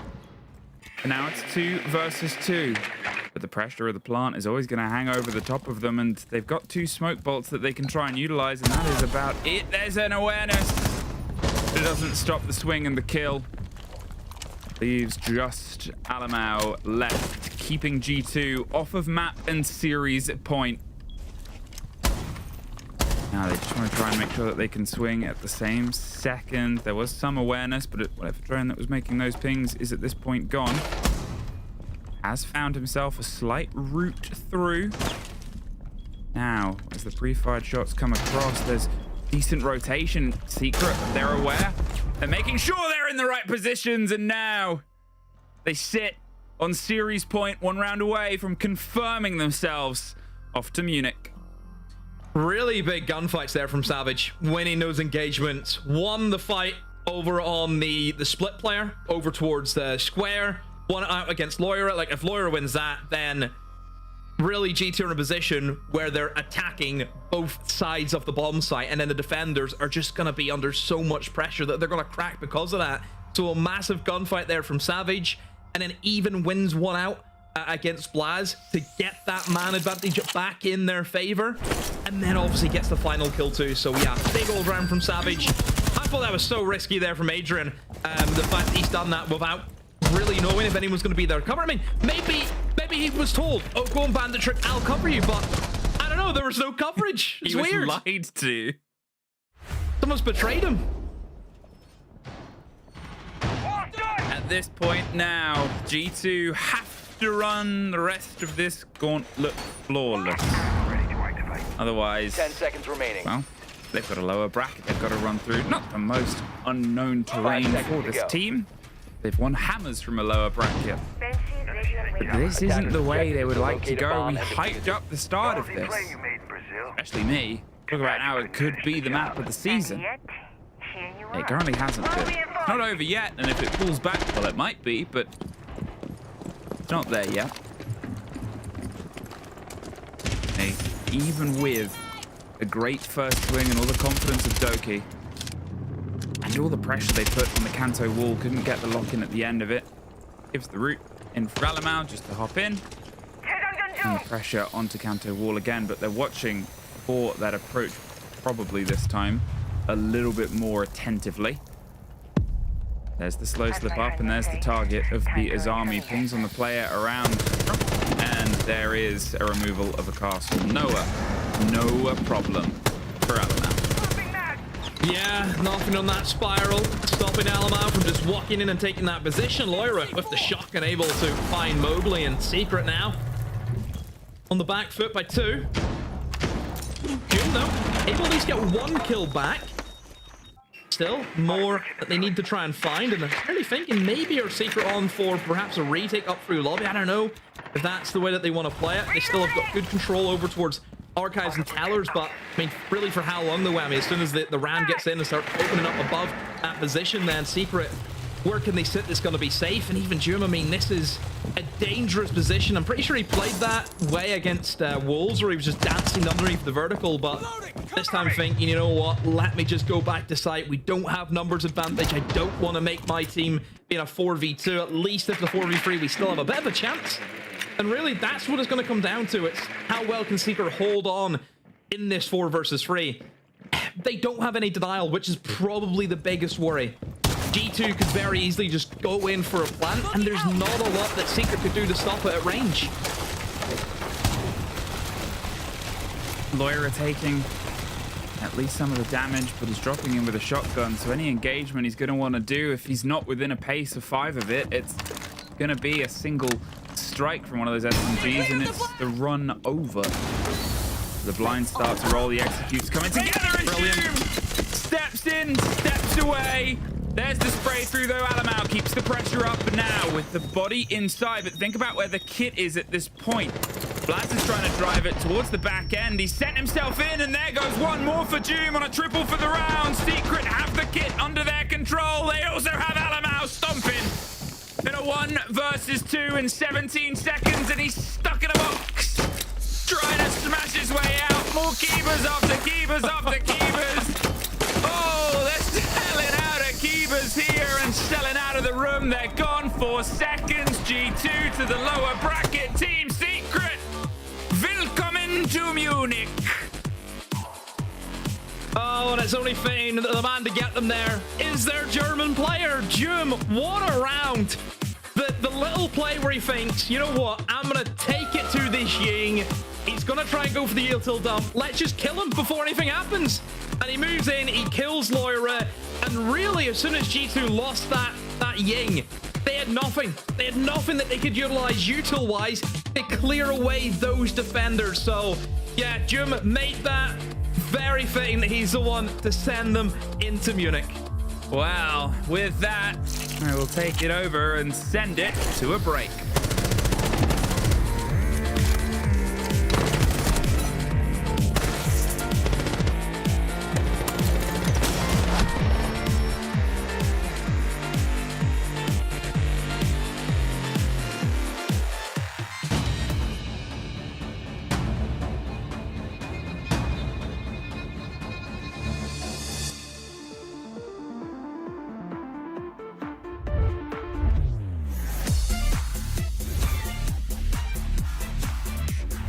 And dash together. Unbelievable. Can he get there in time? Cameraman's going to complete. Big ET finds a huge 4K and Gitbo. There's only 4 seconds left. There's no way. Whilst not easy, is potentially winnable. No. They've given him a 1v1. And they've given him both guys. They find the down as well. Yesterday they took the crown from LA. Today they take the kingdom of Blackout.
And there it is, our second team to qualify out of EML and the world. To the Munich Major, it's Team Secret. Joining us on the call to celebrate it all, it's Joom. Herzlichen Glückwunsch, mein Herr. Dankeschön, Dankeschön.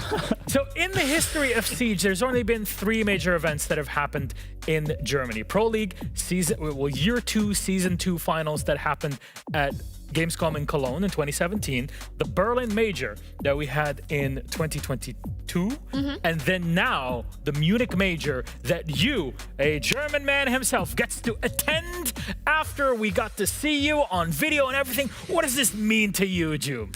A lot, obviously. I'm obviously very happy, like I'm kind of speechless still that we made it. Obviously, we still have EML ahead that we want to win as well, and obviously want to win Major. But I'm just like so relieved that we have that out of the way and just like need to focus on the next game that's coming up. Are you planning on bringing your family and maybe some close one? Have they seen you play before on stage? In combined finals, they were in Cologne, but nothing like big like this. So hopefully they can come, obviously. Sounds amazing. It would be great to play in front of your family. Now, there was a lot of weight on this match, I think, Joom. We talk about the EWC rematch. We talk about this being a qualification game. I think a lot of people thought G2 might have made it. How do you feel about always, I guess, being the underdog in this? You were like that during the EWC too. Yeah, I mean, honestly, I like being the underdog. I'm surprised we still are, kind of. Or we had a bad start to the stage, but we brought it back. And I think, especially like in the big games, that's where we show up. Like I didn't play that good today, but everyone else in the team like stepped up, which is just like, what else do you want in a team? Do you believe that the result from yesterday, the game against Wolves, and the fact that it was that close, helped you guys gel even more and actually come here completely warmed up and take G2 off guard? Yeah, I think it helped a lot. Okay, well, you know, Joom, I think it's official. You've graduated from underdog to big dog through this game and through your performance in this year. It's not the first time that we have you kind of here and not shedding tears in this moment, but tears have been shed over you here in the past. Of course, you have a game to prepare for. It won't be too long, but next steps for you, how does it look like preparation for Munich?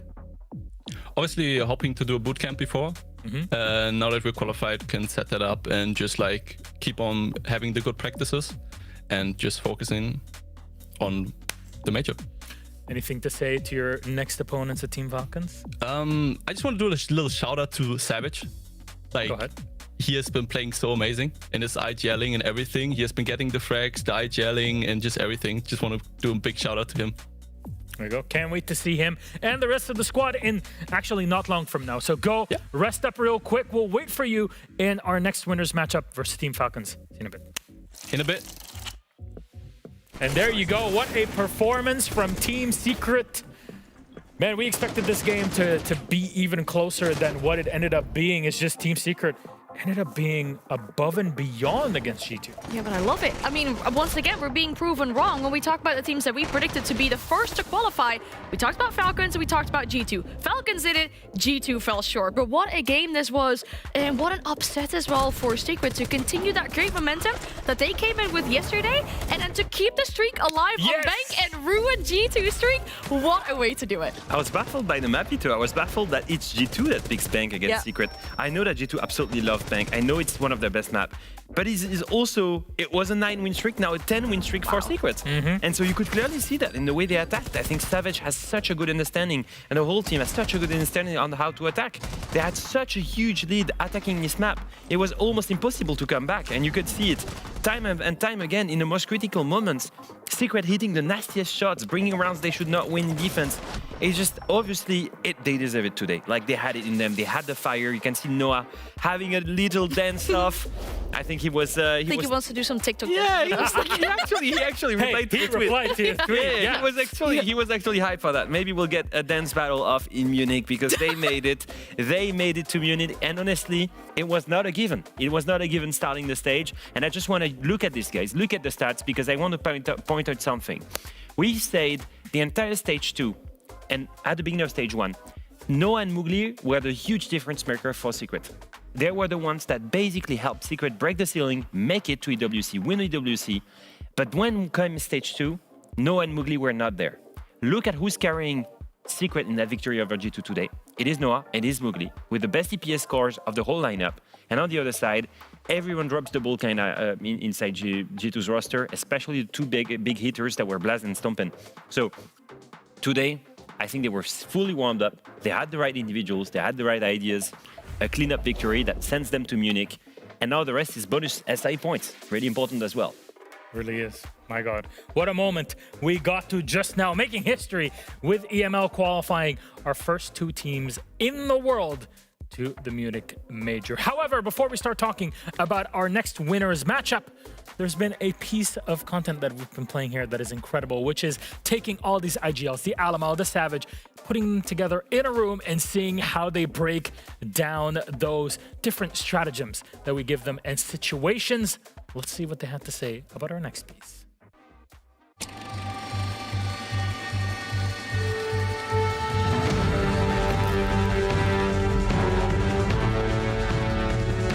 Hey guys, Alfama here. I've cooked some amazing in-game scenarios that pro players might be facing in official matches. Now I've taken some of the best IGLs in the world to try and problem solve what's in front of them.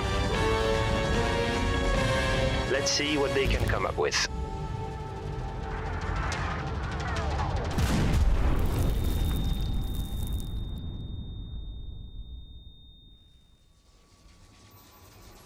Map, Consulate. Operator bands, Blackbird, Blitz, Deimos, Fenrir, Clash and Mira. The site is CEO meeting. You're facing Kaid, Azami, Smoke, Melusi and Pulse. Pulse is roaming downstairs, feeding information to his 4 teammates upstairs. Azami and Melusi, they hold admin and coffin aggressively. Smoke and Kaid as anchors, hold meeting and CEO. Where do you attack? Where do you plan the execute? I mean, you can do whatever you want yellow side. Either like playing fast, either even like slow with Monty, so the guy spend his smoke and then you clear the pulse. And Savage is just there. Why me? Or maybe he's gonna be here though. We need to clear the pools first, then we go yellow, you plan. Just go yellow, put one guy left. I think you can just go yellow and just one guy all the pulse. Just the retake or just lurk on this guy. Yeah, the round's gonna end here. They're gonna get scammed. Yeah, we can do this. Let's do a rush then. Yeah. Let's put the position and we rush. Okay, there's Monty anyways. Monty yellow is OP. Can do Grimmer-ing here, Battery. Call the yellow push, Carl. The yellow push? Ying! Call the yellow push, Carl. Can do Ying or yellow here? Green can be here, no? Yeah. Then one behind the Monty? Yeah, one behind the Monty, can you put a gridlock? Maybe think against the smoke is not good, no? Gridlock is good. Yeah, put just gridlock. You put the gridlock for the yellow before. Checo. Doki backstab behind the winner. And then the last guy to want... we have a dog, yeah. We have one guy in CO rappel? Or not? Yeah, it's the Grimmer. Okay. Now we do the sign. And we need one guy just lurk below. The KB. Yeah, the KB. Merci, Frank. My type. He's either with knock coming up spiral or Visa or yellow. Okay. So we have Grim here. Oh, Grims, everything? Yeah. These are Grims. Yeah. We have Ying outside Baku. Who's gonna Ying here. Then we have Monty. And Gridlock. This is actually classic BDS push, I'm not even joking. Falcons. We call it BDS because of the old BDS. Classic Falcon push. This is Falcon push, literally. And this is Doc. Yuzu, Solotov, Bride, Sheiko, and me. You just copy the meta. Yeah. That's a rush. Oh, he said, I just realized now, it's a shit Falcon push. No. Thank you. Who said it? He said it? No, I didn't say it. You said no? I said classic. Oh, yeah. Okay, classic. Okay, we win the round. We literally call it BDS. Okay, they just copy my IGL basically. So you want me to explain the attack? No, I will let them explain. Just make sure we clear front desk, CEO, have the guy lurking on the pulse, and then we can plant on the window of this grim after this smoke is dead, or at least like can't smoke from anywhere. And GG's. If you're playing G2, the round will be over before that, but... Okay. Welcome back, guys, to your professional siege course. And this was a courtesy of the 5 IGLs that we brought for the IGL Summit. Now, they cooked an interesting attack that they called a classic Falcons push. Now, let's have a look at it. It was on the CEO bomb side. And so I want you to pay attention to the position of the defenders. You've got a smoke defending, obviously, CEO side. You've got a Chalet front desk. You can see clearly the extension towards admin there. We don't care about it. That's going to be actually a weak point, a weakness of the defense. And then we have the pulse downstairs. That's going to be the win condition for them to try and deny the plant, at least feed information. Now, what I find interesting is that our guys, our IGLs, they figure out that the weak side is yellow. And so they want to go for a plant here on CEO window. And so the most important thing is to get rid of the smoke so he cannot smoke the plant and then get rid of the Chalet. And so the way they do it is basically they call that the Grim is going to be on CEO window, send his Grim Bees towards the smoke to push him away. At the same time, Monty and Gridlock, they drop yellow and they push the smoke away at the same time as Ying sends her Candelas into front desk so she can then challenge the Chalet. And the last thing, and that's very important, the Taibi comes lurking from basement, comes hunting the pulse, and in this scenario, you push away the smoke, you kill the Chalet, and you go for the plant at the same time as Doki takes the gunfight onto the pulse. That's a classic Falcon push, and actually a really good yellow rush if you want to take it with your rank stack. A lot that we can learn. Thank you very much for that, Alfama, and in general for putting these schematics together and getting those 5 IGLs together in the same room to break things down. There's always something to learn from the best of the best. Speaking of which, there are 2 teams left in the upper bracket final. It's for seeding and SI points, and there is a lot on the line for these 2 in bragging rights. Team Secret and their opponents at Team Falcons, 2 of the best to touch the game in 2025, go up against one another in all series bout. 3 maps to decide some of the best Siege that we will have in this part of the year online. Let's send it to our break, and when we're back, it's time for Upper Bracket Final.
All right, Joker, do you have the data from Rio in here somewhere? Yeah, look, it's all there. Ah, okay.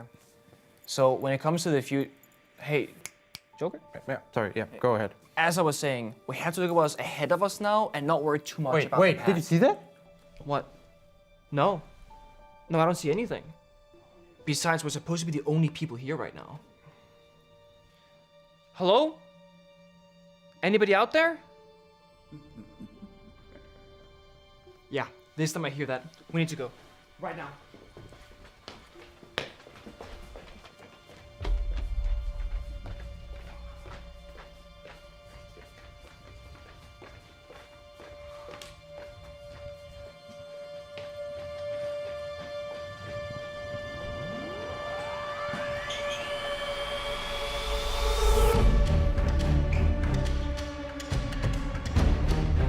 Wait, what is this doing here? It's not a big deal. I mean, someone's just playing games with us. Like, this doesn't belong here. Whoa, look at this. Whoa. Come over here. Wait. Come over here. This is awesome. Now, I love this. This is a privilege to be here. They are the best of the best. I wonder what it's like to be so good at your name, your jersey up on this wall. I mean, you gotta be the GOAT. You have to be, but we should get back to work. Whoa. What the hell is going on? Guys, we need to go. Jess, what are you doing here? We need to go now. Where?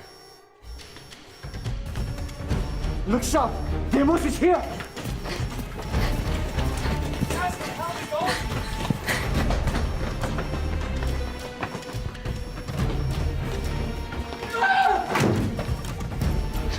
Jess, Doc is gone. We have to go back. There's no time. There's really no time.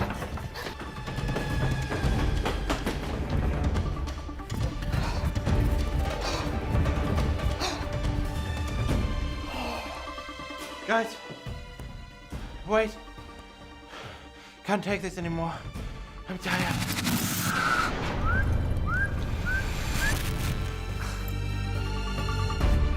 Damn it, Jess. He's our head coach. I have to go save him. Okay, Pengu, stop. I have We to can't go. save him anymore. Pengu! Oh.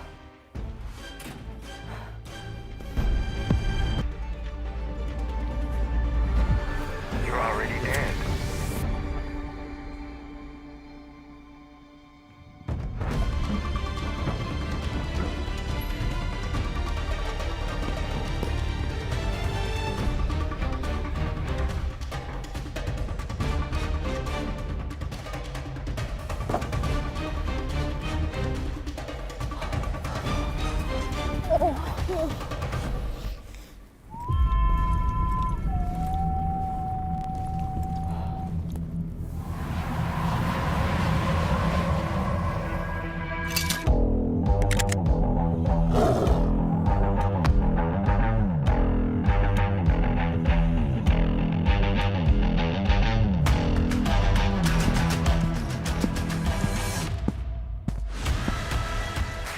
There's no escaping now.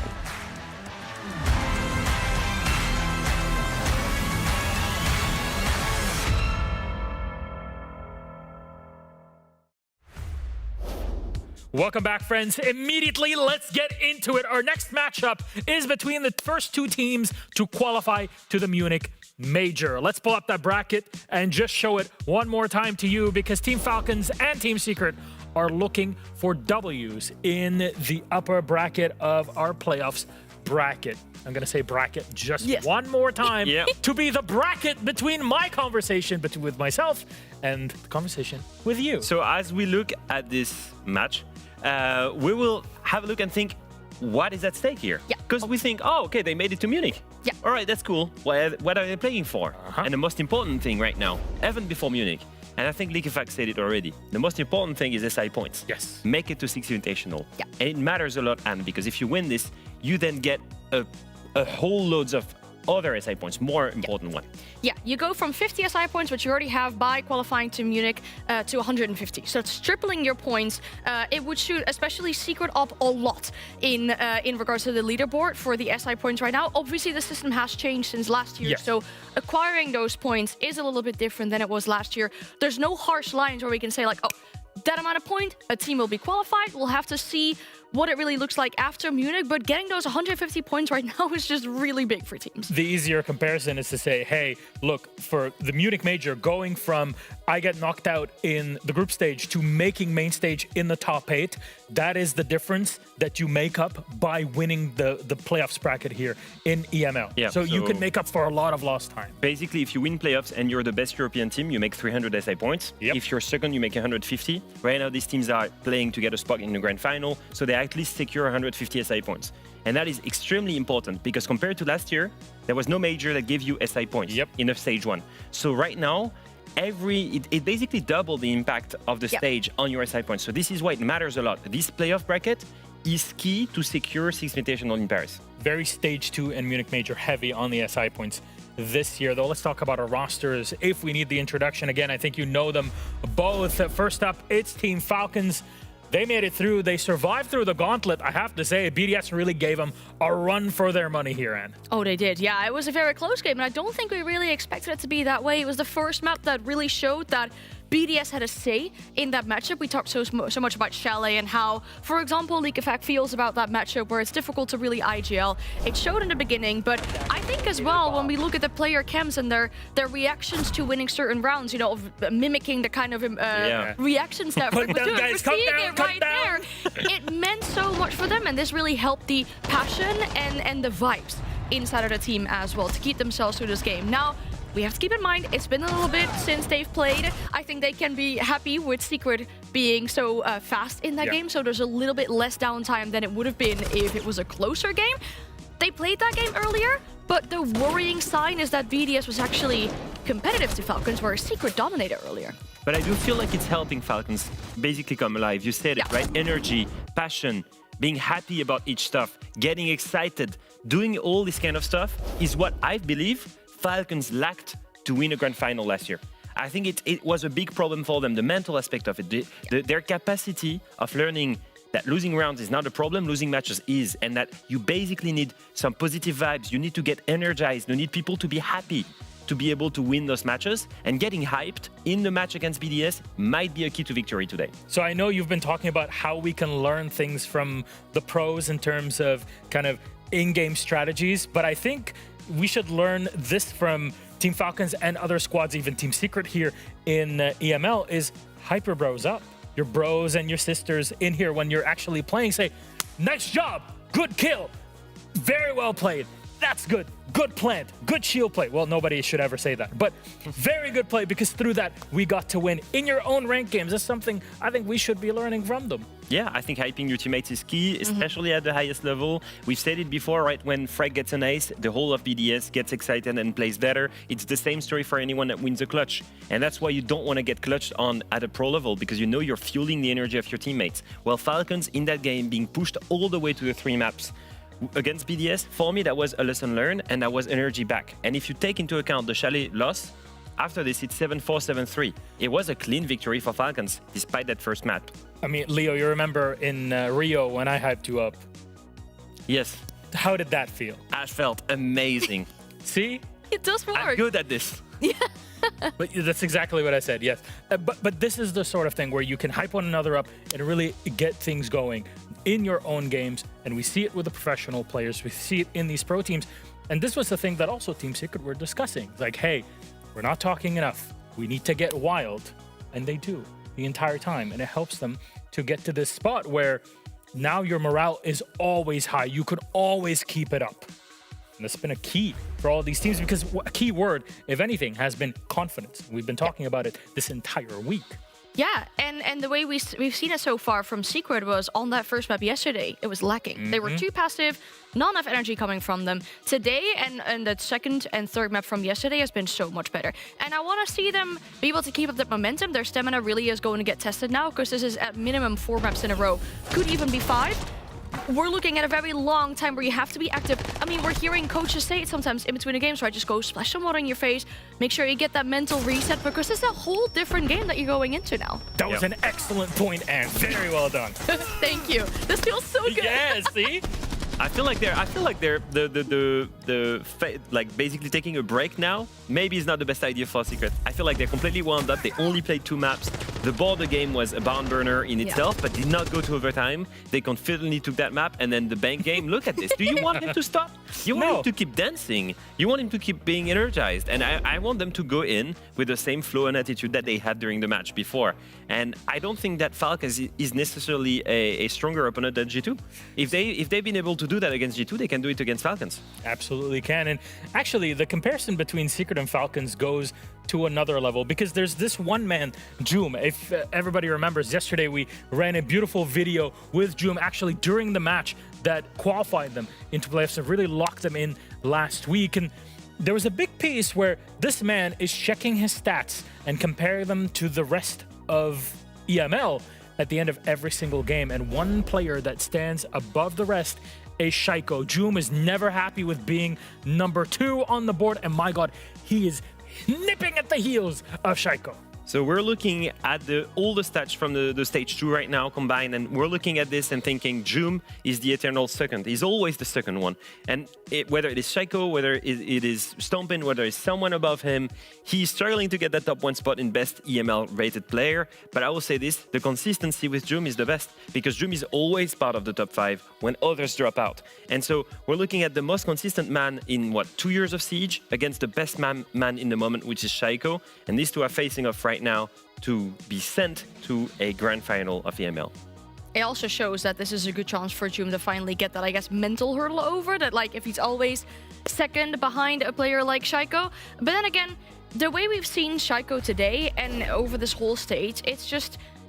You're shivering your timbers if you're in a lobby against him because of how he's been operating at this level with the crosshair placement, just getting these kills on the board that you're like, how are you winning that gunfight? How are you even managing to pull this through? And yet he does it again. We had a big thing when I joined the stream and I was 18 years old. Rise, he forbid me to say that I killed Shaiko.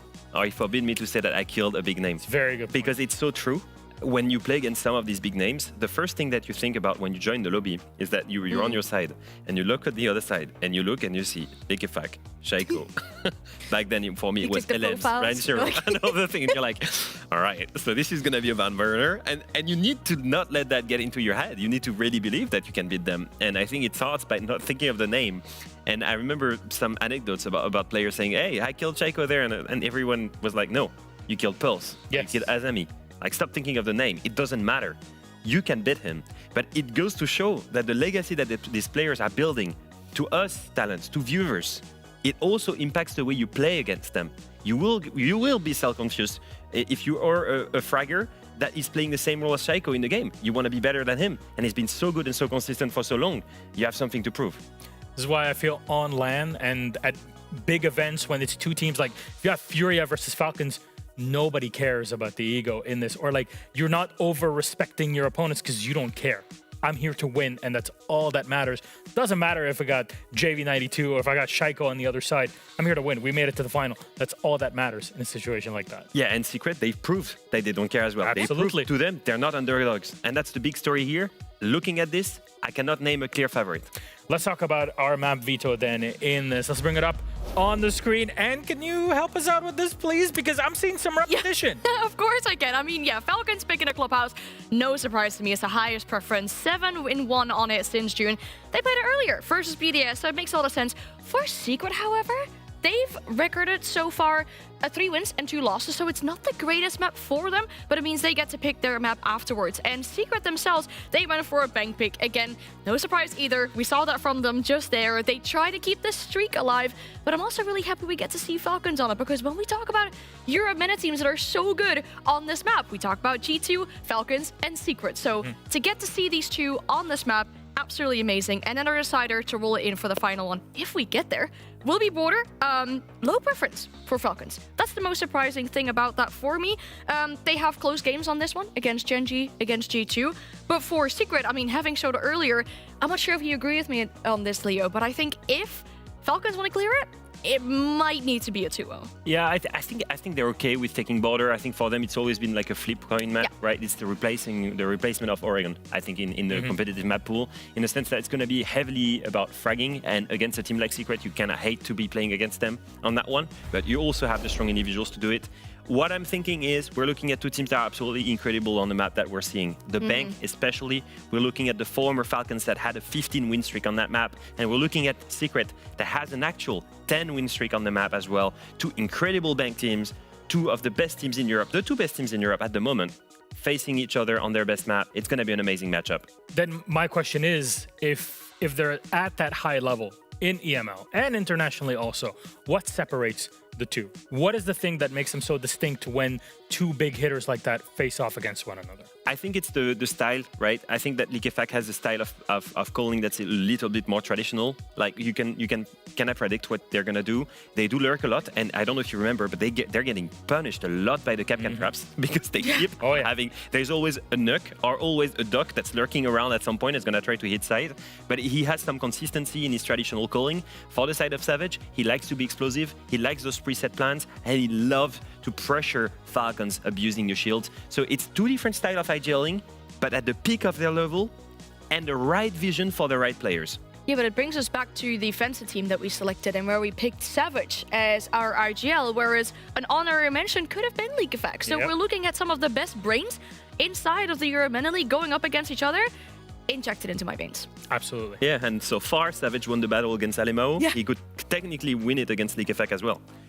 This is what's crazy, that we're getting to a point where EML is really nowhere near as top heavy as you would imagine. And at least even watching the top is incredible. We're in the golden days back in EML, and our casters and the golden duo here are awaiting with us to have a little chat. All right, gents, Ace, Demo, who's doing the play-by-play in this game? I mean, I always like to pick Demo's brain, so, you know, I'll probably keep it simple. I'm going to let Demo just drop all that knowledge on you. So You've asked who's going to be the play-by-play. I'm like a deer in the headlights because I don't really want it to be me. Well, Demo, I'm just saying, because now you're getting, you know, you got to see G2 lose. How do you feel? What's the setup now for this upper bracket winners game? Oh, Secret Hate Watch. They took down G2. Has to be. Oh my god. Yes! For once, I will say that at Demo, I was actually impressed because you did say that we praised the whole teams before, right? We did say that it was going to be a ban burner, and you said every time I hear that, it could also be a stomp. And it was actually a stomp for Secret. Like, you kind of predicted it. I was surprised that you were right. What do you mean, for once you were impressed? Let's just rewind. What do you mean, for once, Leo? Hang on a minute. Then I went on, and I confirmed that by saying that for once you were right as well. It's crazy. Big nerves from man who just cursed the team out of the running for the major yesterday. But, it's fine, Demo. I can see you happy all the time. It's crazy. It's the first time we have you both. So I'm going to have Tim. I'm going to have Demo. That's not how That was a terrible impression. Honestly, you saying it like that gives me memories of like Demo running around on dock on coastline, just fucking nabbing kills all over the windows wherever he can, and just going as high pitch as humanly possible at every time he gets a kill. Demo, these are great memories that we're making together right now. Let's hope we can make some more. That's fair. You know what? On this, final predictions before we actually throw it into the game. This is the upper bracket finals. Team Secret look incredibly strong going into this, Tim. Yeah, looking at the map ban, I fancy Secret for this. Falcons, I think, have had their ups and downs. Secret have been more on a... I know they started poorly, but more on a consistent upward trajectory last few weeks. And yeah, looking at the bans, Bank, Border, ooh, I wouldn't want to play a Secret on them. Yeah, it's gonna be a what's the word? A ban burner? There you go, a ban burner. A ban burner of a game. Team Falcons versus Team Secret, and it's Ace and Demo to take us through it. All yours. Thank you very much, Milosh. Demo, it is a good while since we've had the opportunity to cast together. I am absolutely looking forward to it. I had a shorter break than I thought I was going to have because, well, Team Secret just went for a little bit of a speed run, a shortcut through G2, really. Yeah, they had a warm-up, I think, on Bike, Tim. Just straight into it. It was a dry run for Secret in preparation for this game, realistically. I think Secret have already played really, really well. I think Falcons did also pretty well to come back, considering they lost the first map in their series against BDS earlier. Maybe it was just a bit of a slow start for Falcons, which sometimes does happen to them. We know Falcons, I think really this year for Falcons, it's been like a big development, because obviously the 2024 year, I think just took it out of them. You know, we've seen how much Siege that they really played that year, and then coming in now into 2025, you can see the effects of that. Yeah, I'd agree with that. I think I sat down and watched the G2 Secret game that you and Emmy so wonderfully casted as well, and having seen both teams tonight, I feel like the mistakes were there for Falcons at times. You know, there was a lot of things that they did really, really well. Chalet, you've kind of got a discount from a little bit, but even through those later maps, I still looked and I thought BDS could come back at them here. You know, we saw them having to go through a lot of rounds. There wasn't that confident, ruthless victory like we've just seen out of Secret against G2 on Bank. You know, and I think there's a little bit of something to be said for him having a couple of hours downtime as well. Just cools them off a little bit. They've got to go through that warm-up process again. This is a great... They couldn't have asked for a better map, I think, to open things up and get themselves back up to speed. But it's a tough one to call. I give a little edge to Secret, though.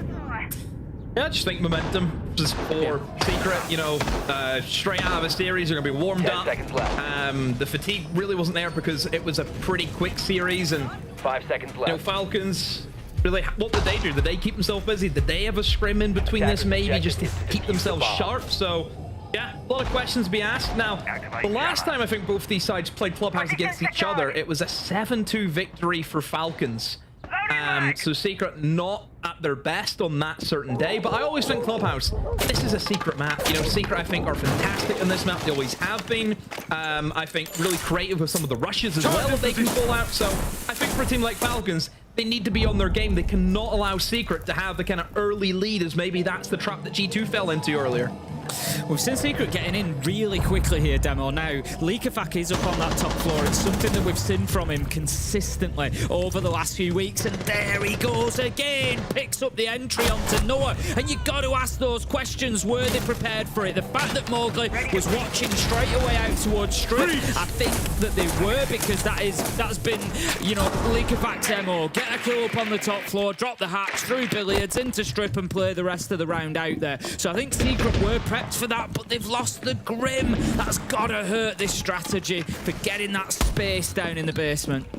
Yeah, Grim is one of the big heavy hitters that we like to see be used to try and take control of Blue and Generator. Now, they still do have another alternative. They have the Capital, but then maybe they were thinking we could have used that Capital in other areas, maybe use it to burn out anyone inside of Church. So if they want to try and take in towards Blue and go for the triple wall type, which I am expecting to see from Secret, then they may have to utilize the arrows elsewhere, because yeah, massive hit in the util department. And obviously Freefak, I mean, he's a mute. He's already placed down his util, so you really don't lose a lot from losing him out in the roam. He got his one. Oh, look at this. From the Denari, using it as a way of stopping the Moto drop. Oh no! Savage is taking a tumble down the hatch because he hit the laser. His shield got bashed away, and it's an easy kill for Solotov. I'm not really sure what's just gone on there. We'll come back to that. Mowgli working his way into Blue. They know exactly where he is. It's a matter of time. Solotov's going to cut him down. But look, that really wasn't it really wasn't very good from Secret. So obviously the trip connector is one of the newest gadgets, or the newest gadget that we've got in the game at the minute, so you can be forgiven at home for maybe not knowing exactly the ins and outs of its working. But it was being burnt away, much like you would burn away a Rooney laser gate, for example. You would just burn through it with utility. The problem is you've got to be quick. So if you sat there thinking, why has he just dropped into the lasers like that? It's because you've got to be quick. So 8 seconds you've got. Once you've put some utility through that laser, laser. It will come back online within 8 seconds. And obviously, Hibana is limited in terms of the number of X-Kairos pellets, everything else. And I think it was just a case of Savage thinking, look, we've just kind of got to go before these start coming back online. I think he had a little bit more time than that. I think he was maybe getting a little bit carried away. But it's, as you said, Demo, a shield break. You go through it, you've got no protection. And, you know, Falcons, as soon as they hear that drop coming through, as soon as they hear those lasers being sort of deactivated, they are ready for the swing. And it was an easy mop-up for them. Good prep work as well from Falcons. They've used all of the Denari trips, don't forget. You know, if you're going to dump all of that util into one area, you have to be pretty sure that you know, the opponents are going to be attacking that one certain take. And yeah, triple wall is the kind of go-to there for Secret. And yeah, Falcons defended it really, really well. Cover me! Now, Secret have another opportunity here at the attack, but it will be a little bit of a change of scenery in towards that call for now, gym and bedroom. Now, typically, Tim, we would see teams try and take in towards garage, move their way across in towards cache. That's generally how our gym and bedroom gets played out nowadays, but we know that the defenders, they're not going to give up lightly. So you can see plenty of roamers in and around in towards CC, in towards garage. They want to try and hold on to this side of the map for as long as they can. We're going to see Mowgli lose his first Rotero, drawn to a mute jammer there as well. Just trying to get up Red Stairs then, looking to clear anything off, prox alarms, barbed wire, anything that might be there. You know, we can see that there's none of that there because there's a ton of nitros on the side of Falcons, but just wants to make sure that path is clear, and it puts a little bit of pressure on the player that's looking to play outside of there. They've still got Shaiko inside of CCTV at the minute, which is quite interesting. That's pretty aggressive from him. He's supported by Leakafak here, who's going to use that mirror window to try and clear off the Selma charge. Just try and keep them in these positions for as long as possible. Shaiko dips back a little bit. Useless is involved as well.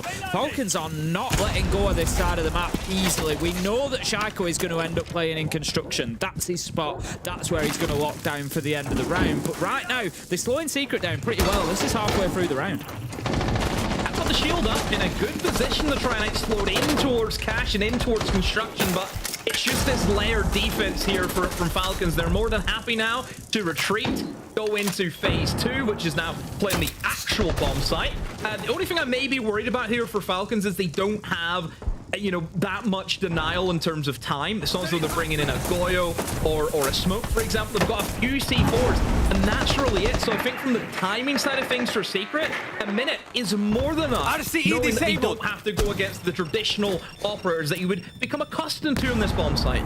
A little bit disappointed with Mowgli's use of the Roteros so far. 2 of them getting caught out in mute jammers. I know he's looking for specific things, specific areas, but you've got to be aware of that. It says a lack of intel for Secret, really, that they're just sending that utility on in. But here they go. The push comes through. The Blitz is going to move in, tries to get the man, does so inside of showers. Mowgli picks one up elsewhere as well. 3 versus 2 after kill just drops down around them. And Falcons are really trying to hold on, but the big problem they've got is that the diffuser is going down. Noah is going to stick it. Surely Shaiko is on the fight back though. 1v3 becomes a 1v2 demo. Almost there. The Blitz was teasing him, but thankfully his teammate comes for the cleanup. And yeah, Tim, I said it, just no denial. Like, if there was a Goyo on that door, there's no way that Secret would ever have went for that aggressive push, but because they've done their drone work, they've noticed that, hey, they don't have a Goyo, they don't have a Smoke, they've nothing to really stop us from running in here. You just full send the Blitz, and again, Blitz is fantastic in those close range engagements, and it was a Warden, which sometimes you kind of put question marks thinking, how's a Warden losing out to a Blitz? He can put the goggles on and completely nullify the blind, but still, Savage wins it out, and that's one thing that Secret always have. It is going to be, you know, the shield player. Savage is fantastic on this operator. You know, with the kind of look at how the meta has developed, and look, I've said before that I think the shields are probably in quite a weaker state compared to maybe where they were 6 months ago, but they're still strong if you've got someone who can play them well. Yeah, 100%, absolutely.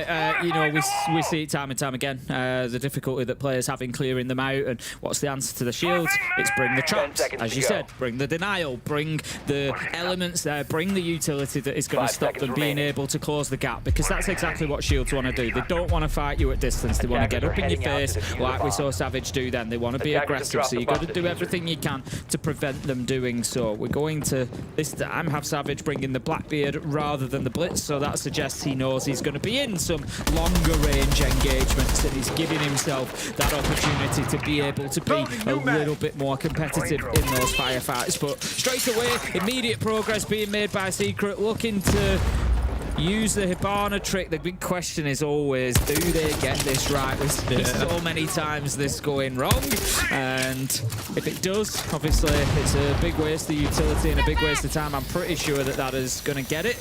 We will see as these detonate, just being cautious. Nope, they haven't, and this is exactly what I'm talking about. You now got to go back to the drawing board. You've got to go back to trying to get this breach done. I think I remember the last time that I seen Secret play Clubhouse, Adrian was having an absolute nightmare and doing the Havana trick, and because of that, Savage actually took it off and said, no, give it here, I'll take it, you don't know what you're doing. So that was always a funny moment that we've seen on Clubhouse. Again, breaching walls is the bread and butter whenever you look at Clubhouse, and again, denial off that wall, using the impacts in combination with that mirror window. There's a lot of issues here for Secret now. Obviously, you mentioned as well about, shield stem. Now, the Blackbeard, yes, it's going to allow him to fight at those longer distances, but having the nades as well for clearing out areas such as Catwalk is a necessity here.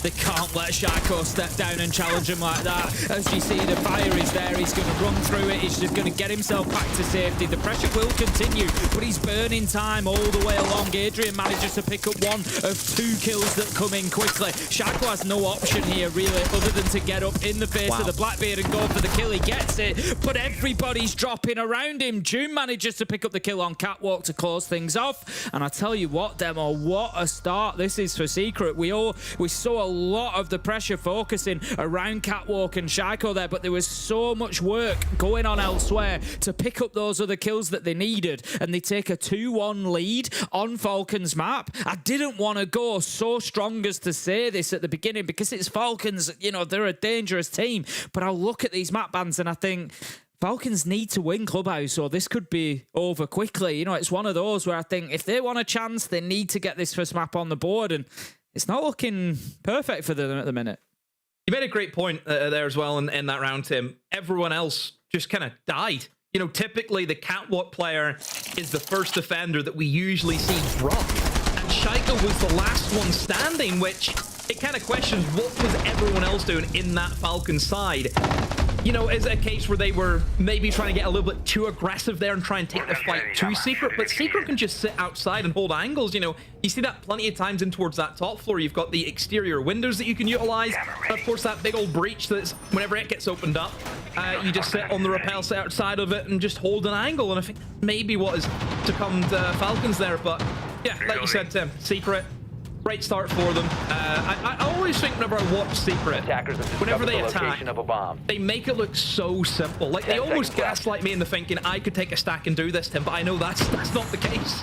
And then this is it, and then you try and do it, and you go, maybe they've got something going on. All right, we're going to go back down to the basement for Falcons this time around. You want a denial demo? You got it. We got a Goyo, we got a Mute, we got a Tubarau, so they're going to be looking to keep those hatches closed for as long as possible. That's in direct response to what we saw back in round 1, because Team Secret straight away, Mowgli was in, those 2 hard breach charges were used almost within the first 20 seconds. Hatches were getting open, pressure was mounting. Falcons stood up to it well, don't get me wrong, but they're looking at that, always adapting. What did Secret do last time? How can we improve on that defense that we had last time around? We're going to try and burn more time. But how about this as well? Solotov, Usus, Leakifact, all off-site at the minute. I'm just wondering if maybe Secret want to try and just strong-arm their way into the bomb site, but I think they're more than happy to actually take the fight to Falcons. They're not afraid. I mean, they've got Savage on that Blackbeard able to make the charge, but very quickly, as soon as you said it, Tim, that they were roaming, they're all now back in the bomb site. So it does give Secret now just full control of the map, and obviously for Falcons, you can see the way that they're gearing up. They know that without any ranged hard breach, it's going to have to be players using tin openers to really crack open these hatches, and that means you actually have to enter in towards kitchen. Some C4s could be a possibility, and I believe Solotov has already dispatched his C4, but didn't get anything from it. So Secret just have to be careful, but I still think they'll be able to move in, do the basics right more than anything. This basement, I mean, Tim, this is the bomb site that everyone in the world should know how to attack. As long as you can get openings in towards the armory floor, get the kitchen open, you just drop them plenty. It's really simple. Yeah, most picked bomb site back in stage 1. Nitro will not connect again, not getting much joy out of that utility here, Falcons. Out comes the Tubarão though, and with 1 minute left on the clock, just looking, he's got 2 more Zorto canisters. He can burn an awful lot of this clock, keeping that kitchen hatch closed. It's going to take a little bit of time for Secret to break this down, and we're going to be looking towards one of those late round bloodbaths, I think. I think right now for Secret, the fact that they haven't lost anyone is a massive bonus. And look at the util that they still have. They still got the Capitao arrows that they can utilize to try and clear areas such as third box, such as AKs. Again, those are the kind of annoying positions that BC defenders can just dig their heels in and just don't give it up unless they get pressured. But finally, the hatch is going to be opened up, and with 30 seconds, again, still enough, and in goes the firebolts. Yep, straight away, you see the drop come in from the shield. This time, Savage's purpose, rather than getting aggressive, is going to put that diffuser down, but he needs to wait for the call that the kills come and that the space is available for him. June manages to find Leakafak, and as soon as he does, Savage will start with the diffuser. 1 versus 3. Adrian cuts down the last man, and again, Demo, even with 25 seconds left on the clock, Secret go in there and dismantle Falcons. They are looking great on the attack. They just know what they're doing, Tim. It's so easy for them. You're almost getting flashbacks to the game earlier against G2. Similar vibe. Really, the opponents aren't putting up a good enough fight. You know, it's so clearly going to be a Secret win. As long as they could just take their time and get those hatches open, it didn't matter if the Tub was there. I mean, Tub could only stall out at least 30 seconds of the round. It's still more than enough for Secret to make that execute a success, and they had everything covered. You had the fire arrows going into those strong positions, such as AK. You drop the hatch, you overwhelm your opponents, you have the cutoff on towards main stairs, you've got somebody pestering blue. Just everything that you need. They're doing it to a very, very high standard, but it's what you expect of a team of their caliber. It is, and the big problem that Falcons face at the minute, you know, if we look historically at their performances on Clubhouse, defensive win rate is the much higher win rate for them. Don't get me wrong, they're decent on the attack with 56% win rate on there, but 68% on the defense. So this is now a big problem for them coming into the second half. And if we look forward towards the possibility of Bank with them being 1 map down, which we're way off that happening yet, but with the way Team Secret are looking, you wouldn't put it past them. If Falcons go into Bank 1 down, don't get me wrong, we spoke about how good Falcons are on Bank. They had that 15 win streak. They know what they're doing there. But let me hit you with some numbers for Team Secret.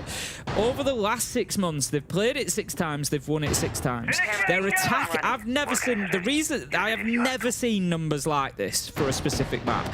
Secret's attacking win rate on Bank is 75.9%.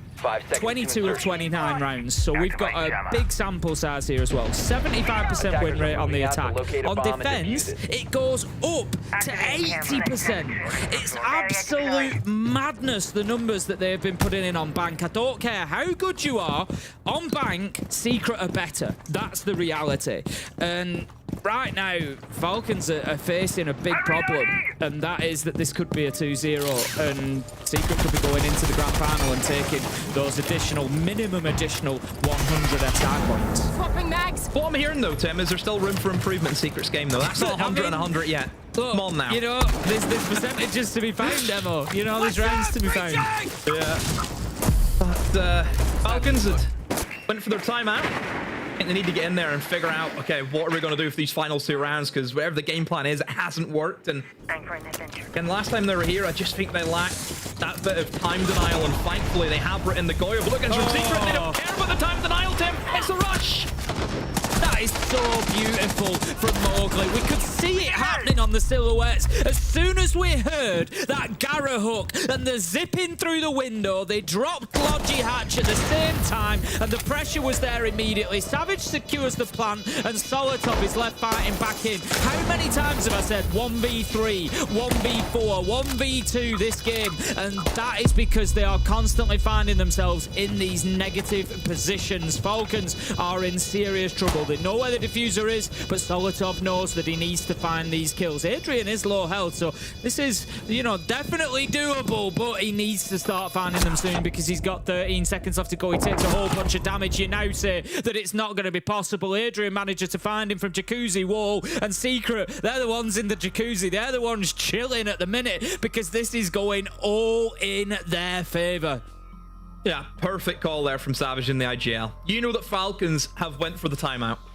Falcons probably would have said, okay, we're playing too fast, let's try and slow it down. Yeah, and I think you could see that from the operator selection from Falcons. They probably want to play that layered defense again, where they would start in the roam, they would fall back. This time they bring in the Goyo to assist them in the later stages, you know, because obviously that's where Secret had the advantage the last time we were here. So Savage goes, you know what? We're going to rush them. We're not going to give them that satisfaction of trying to play slow. We're going to take the fight. And this will, in my opinion, make Secret so deadly in a map like Clubhouse, is they have these built-in rushes. They have these little pocket strategies that might be good, Tim, for one round. We won't see that again for the rest of the night from Secret. But it was good for one, and that's all that matters. It is, especially when you're playing a team like Falcons on Clubhouse. You're playing them on their map. You know, a map we expect them to win. And like you say, it's just about grabbing rounds. Every round that you can grab is a huge victory. And Team Secret just doing that brilliantly at the minute. They understand the ebb and flow of this game. They understand the energy of Falcons. They understand what's going to come at them and when. Great stuff from them. This is like textbook Siege at the minute from Team Secret. They are, you know, exciting to watch as well as the success that they find in round to round. So let's see how this continues. Final defensive round for Falcons. It's not going to get any easier for them in the second half, I don't think, when Secret go on to the defense. So for me, this is a must-win round. Oh, I can hear Shields moving very fast again. No way. Secret are going to go for a double worst, this time in through blue. But no, the pipe is going to slow the approach from the Blitz, and Shaika responds, as he always does. The opening pick on the Mowgli, but this Blitz is still going for it. Solotov needs to get a move on. He needs to try and stop this rush. Doom has found two on the Blackbeard. Falcons have been stunned. Again, we're going to try and see the retake coming in from these roamers, and it's only down to the Shields who are still running a mess inside the site, and Solotov now in the 1v2 against two Shields. The impact goes left. One more. It's going to be the Blackbird. Solotov clutches up. Oh my word, Tim. I didn't know where that was going to go, and I didn't think it would end in a Falcons win. I still have no idea where it went or what happened. That round was absolute madness. Multiple shields in there. We had the swinging man count over and over again. I feel like Team Secret, I was kind of on the edge of my seat thinking, they shouldn't have done this. It's working. They shouldn't have done this. It's working. And they just seem to keep managing to get themselves back into the round. You had Shaiko, first of all, slows down the rush from blue, finds the kill, and you think, oh, maybe, you know, you should have just played this. And then they get a couple of kills. June finds them. They get on in. And then Leaker Fact comes in with the big flank on main stairs, and you think, no, they shouldn't have done it like this. And then they get themselves to a 2v1, two shields. But that impact nade, what an absolute beauty from Solotov. That was the one that made the clutch for him. It gave him the opportunity. Locks out the 1v2. Honestly, I'm not sure I've seen many times where Falcons needed a clutch more than that moment. And Solotov delivered. Brilliant stuff from him. And it keeps Falcons fighting at least. 2-4 now on the scoreboard. They've got a mountain to climb ahead of them with Secret going on to the defense. But who knows? You know, maybe that shifting momentum, that shifting approach, they can be aggressive now. They can be the ones who, you know, pick the pace, who take the fight to Falcons, and, sorry, who take the fight to Secret, and maybe they find a round or two. I think I need a cigarette and I don't even smoke. Thinking of taking it. Oh. Yeah, I mean, what can you say about that round? I mean, a massive round that Falcons needed to get. Yeah, 4-2. I would say they're in with a chance. 5-1. You'd lean on the side of probably not. So, look, Falcons, they need to step up now on the attacks. And Solotov is really the only shining light that I'm looking at right now on his team. He's 9-4. Obviously, massive clutch for him. Whereas Secret, it's such a more well-rounded set of numbers. You know, everyone in and around, you know, the 5 kill mark, Savage maybe a little bit lower, but other than that, it's the consistency there that I'm seeing from Secret. In we go to our second half and straight into our basement. Now, obviously, for Secret, I thought they did a fantastic job at just showing us how easy it can be if you get map control. And that's what Falcons actually gave up to Secret a lot of the time, was that map control. You look at Secret's approach, straight away I'm seeing a Scopos. That's going to let you know, Tim, that they're up for a roam game, they're up for a fight. Yeah, we've got quite a strong offsite presence. We can see there's 3 of them, Savage, Mowgli and Doom, all on the first floor. They haven't decided to go all the way up to top. They're just looking to waste as much time as they can. And this is the one, Doom, all the way out. If you don't know where a changing room is, you can be forgiven. It's just past strip. It's one of those small rooms just off the side there. So Falcons have to be aware of that, and they need to make sure, A, that they're locating him. That's going to show whether they're drawn in thoroughly or not. And B, that they do something about it, because if they don't, it could cause them a real big problem. Mowgli is kind of showing himself over here because he can take a fight, he can go back to site like he has, and now Falcons demo, they might stop looking at strip. The Doom's had to take a fight, they've gone in there, but he's won it. He's got himself another one. 4 versus 3, Team Secret have swung it around. And you think about the time that Doom is wasting. They know he's still in here, he can't get out, and they're going to have to push him at some point. What a bait from Doom! Blows a hole in the strip wall, makes Shaika look over, and Jim's peeked in the other side. Brilliant from him. This guy, this week, Tim, it's been untouchable. Just a big brain play, just beautiful stuff. You know, simple stuff, yes, but just so effective. Absolutely wonderful. I don't know that you're going to win that fight at that range with the shotgun. Nope, gets cut down by Brede, but still, he's done his job. There's 50 seconds left. There's multiple deaths because of him, including the hard breach and the Deimos. You're now trying to close this out with a Dokkaebi and an ace.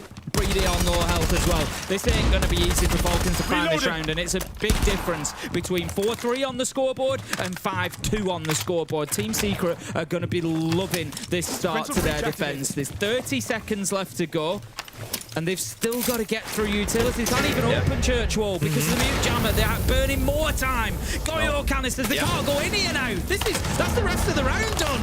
Oh, be careful, don't give yourself up. Mowgli getting pestered and somehow gives a pick away to use this. So with 10 seconds, they need to get in through that breach. Brede has to try and go for a plant, but they're not going to allow it. Adrian plays the long angle inside of Armory, and now uses, tries his best, but he's caught a crossfire.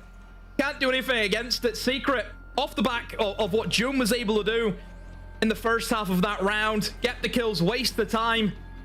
And yeah, I mean, you look at the game plan there from Secret, completely different than what Falcons went for. They wanted to disrupt. They did not want to allow Falcons to have just a classic 5 versus 5 execute on that basement, because typically, Tim, we know how that ends. It's going to be the attacker side win. So you have to go in there and stop the attackers from doing what they want to do. Well, I think it was very generous of G2 to be warming Team Secret up the way that they have, to be honest with you. Because it was a warm-up, yeah. Right now, what it's really starting to look like, Team Secret have come in here so hot. They've got their, they've got their qualification to Munich. They know that this guarantees them at least an additional 100. So 3rd and 4th place will get 50 SI points each. 2nd place gets 150. So this win would guarantee them the grand final and at least 2nd place. So it guarantees them a minimum of an extra 100, but also the opportunity to fight for the full 300. The big prize, the big box is what they're going to be looking for. So Secret absolutely laughing at the minute. If there's a team in the world that, if there's any team that can do it, that can turn it around, that can fight back, you look and think, capability-wise, Falcons is certainly one of them. But what I do question, Demo, we've seen it. You said yourself, they had a tough 2024. When they are back to the wall in these difficult situations, Falcons are not always the best at fighting back into them. They need that energy in the team. They need that voice saying, we've got this. This is how we're going to do it. We know how good an IGL Leakerfack is, and we've seen the passion and energy he delivers, but they just need to make sure that's filtering through the team as well, and that they keep on fighting. I just think Secret today are just on a high. I mean, they can't do anything wrong. That's what it feels like. Just the luck is with them. And I think sometimes luck is a must-have for a lot of teams who go on to win competitions and win tournaments. And certainly today, I think Secret just have that, just that capability of going into rounds and making them look so easy. Now, for Falcons, they have to now go for the sweep across, because this, of course, is our legitimate difference here for Secret, and they are up against the mighty Clash, but Shaiko is on his trusted and signature operator, being that Nomad. So he shouldn't have too many issues. A Savage has been picked off, I believe, by Solotov, and Inko's the execute here from Shaiko, gets himself in towards Cash, but again, that clash, though, it's still going to be the issue. I mean, he's a Nomad, Tim. It should be easy for him. Yeah, that's it. Just pop an air jab down there. He's got 2 left in pocket, and that should be able to dislodge Doom and mean that he can take the fight. Flashbang out. It's not really going to do too much. That's the one that he needed. The air jab goes in, but Doom was kind of ready for it. He's already picking his shield up. He's prepped. He's ready to move. He's taken no damage there whatsoever. He will be spotted out again by the Grim Beast, but it's not really going to do too much to move him. Solotov takes down Mowgli. Doom is now cut off. He's got a big problem there, and he is dealt with. Noah on the fight back, but 3 versus 2 is Adrian finds 1. Surely Secret cannot keep getting away with this demo. It's 2 versus 1 now as Falcons have got to muscle this over the line and do. Yeah, better from Falcons. I think everyone done their job really, really well. Obviously, Shaiko, his main job was to get control off that cache. Perfect operator, of course, to go up against said clash. So I just think lineups just favored Falcons. You know, they had the proper counters to the clash, which again we know can be a big issue for a lot of teams if you don't have the correct operators locked in for your attacks. And once you gain control of that cache and you start putting pressure in towards construction, the kills will come, you know, because that bomb site can get very claustrophobic all of a sudden. I think Solotov did great at just picking little kills here and there to give his team that man advantage. So yeah, I think for Secret, just giving a few kills away there, probably needlessly without getting the trades back. That was probably the biggest issue for them. It's all right if you get deaths, that's going to happen, but you need to make sure that you also get your kills on top of that to at least keep it at an even man count as best as you can. But now just the kills got away from them, and they just didn't have enough to hold on. So yeah, Falcons get their first attack, but hey, Tim, they're going to need a lot more. Yes, they certainly are. I think this round is essential. They need to stop Secret getting that map point opportunity too soon. 3 rounds in a row is not something that you're going to want to try and find on the attack of Clubhouse. So I think, yeah, get this one and then kind of see what happens from there. But I would still be backing Secret at the minute. I think they will have enough in the tank to get this over the line. I think there's going to be rounds that they do grab, and that is a big problem for Falcons looking, you know, throughout this matchup, as we've said. But for the time being, they're going to be looking to get that breach open. It should be nice and simple. I'm wondering what's going on here. They've got Solotov waiting on the wall. He's got a smoke in hand. He's just waiting for this exothermic to be detonated. I'm wondering if he's just going to smoke off the catwalk, rotate, and just go straight in here. Shaiko manages to pick up Noah, though, so they need to be very careful, because that was part of the distraction, but he does straight in, and let's see what they can get. Oh dear, they've messed it and ran straight past Savage, who is ready with a shotgun, and yeah, that's round done, more or less, for that rush. Use this up against the clash, and all of the friends will be able to finish off Adrian, but still a 1v2 against the clash, and oh no, Mowgli overextends. For what reason? Only he will know. And now Doom in the 1 versus 1. Oh my, Uzis has got so much time as well to work with. Has an idea where Doom is going to be situated, but and for Doom, I'm going to sit and wait. This is a 1v1 that could really determine the outcome of this map and how it plays out, and Doom will shift over. Users, I think, hears that, and he's going to try and get up, and the shield going to be activated, but you can see Doom just playing with a gun, doesn't want to try and give Users the chance of being able to move in if he tries to pick up the shield, and Users now goes for a couple of shots. This is tense, and oh, Doom uses the shield as that mobile mirror window almost, Tim, and wins a big old 1v1. Look, I said Doom this week. He's just inevitable. He's the final boss. He's the final boss, and he will not be beaten at the moment. Time and time again this week, he has come up good for Team Secret. Does exactly the same again, and look, I'll say it as I see it. I think this is too big a mountain for Falcons to climb. They're definitely capable. I like what I'm seeing from the team. I did mention sometimes they can get a little bit quiet when the back's against the wall. They don't. That doesn't seem to be the case. They're all very active. They're very chatty. They seem to be very involved, but they just... It's like you said, Demo, sometimes you just can't play against the team. They went for the rush here. It just went wildly wrong. Savage just stands and waits for the flash to wear off. they're lucky that it wasn't over there, to be honest with you. They're lucky that users managed to beat him on the close angle with the shotgun. And like you say, Mowgli maybe gives them the chance to do it. Oh, he's even playing around it sideways. He's not even playing it front on. You know, but look, tough round for Falcons to lose. They went for it. They rolled the dice. Nothing wrong in doing that, but what a time to take a risk like that, trying to rush onto site, and it just didn't play out for them. Secret, so dominant in this map, 6 rounds to 3, and you just think, is that it for Falcons? Was the rush, was that the last great idea that they had? Everything else that they've tried to do just has not worked out for them. And we head into this basement once more, and Secret did a fantastic job here, Tim, going for that offsite roam. You know, the SSG hold, as we like to reference it, where you use the castle, you set up this layered, tiered system in towards that mid floor.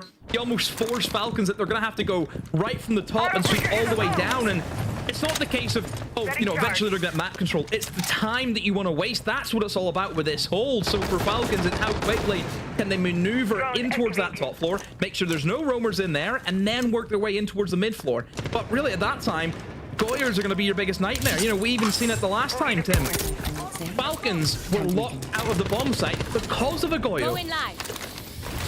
That's it. It's all about, you know, burning as much time as possible. If you can burn Falcons down to about a minute before they can start clearing utility and looking towards site, then yep, you're absolutely in a position for things like those Vulcan canisters to become decisive within the round. A little bit of bad timing for Leakafak. Had he been there just a fraction of a moment sooner, he would have been able to get a shot or possibly even a kill onto Doom. He's on the UMP, so certainly not the best gun in the game, and doesn't want to be challenging at too much distance, I wouldn't have said. He does have the kitchen hatch open, but he doesn't want to give that up too soon, because by having that hatch open, it's kind of like doing the work for Falcons. You've prepped the path already for them. So he has given that area up now. We see that Doom has gone back to site, as has everybody else. So Falcons have actually done really well here. They've cleared that roam. They haven't lost anybody, and they've got a minute and a half left on the clock. That's great stuff.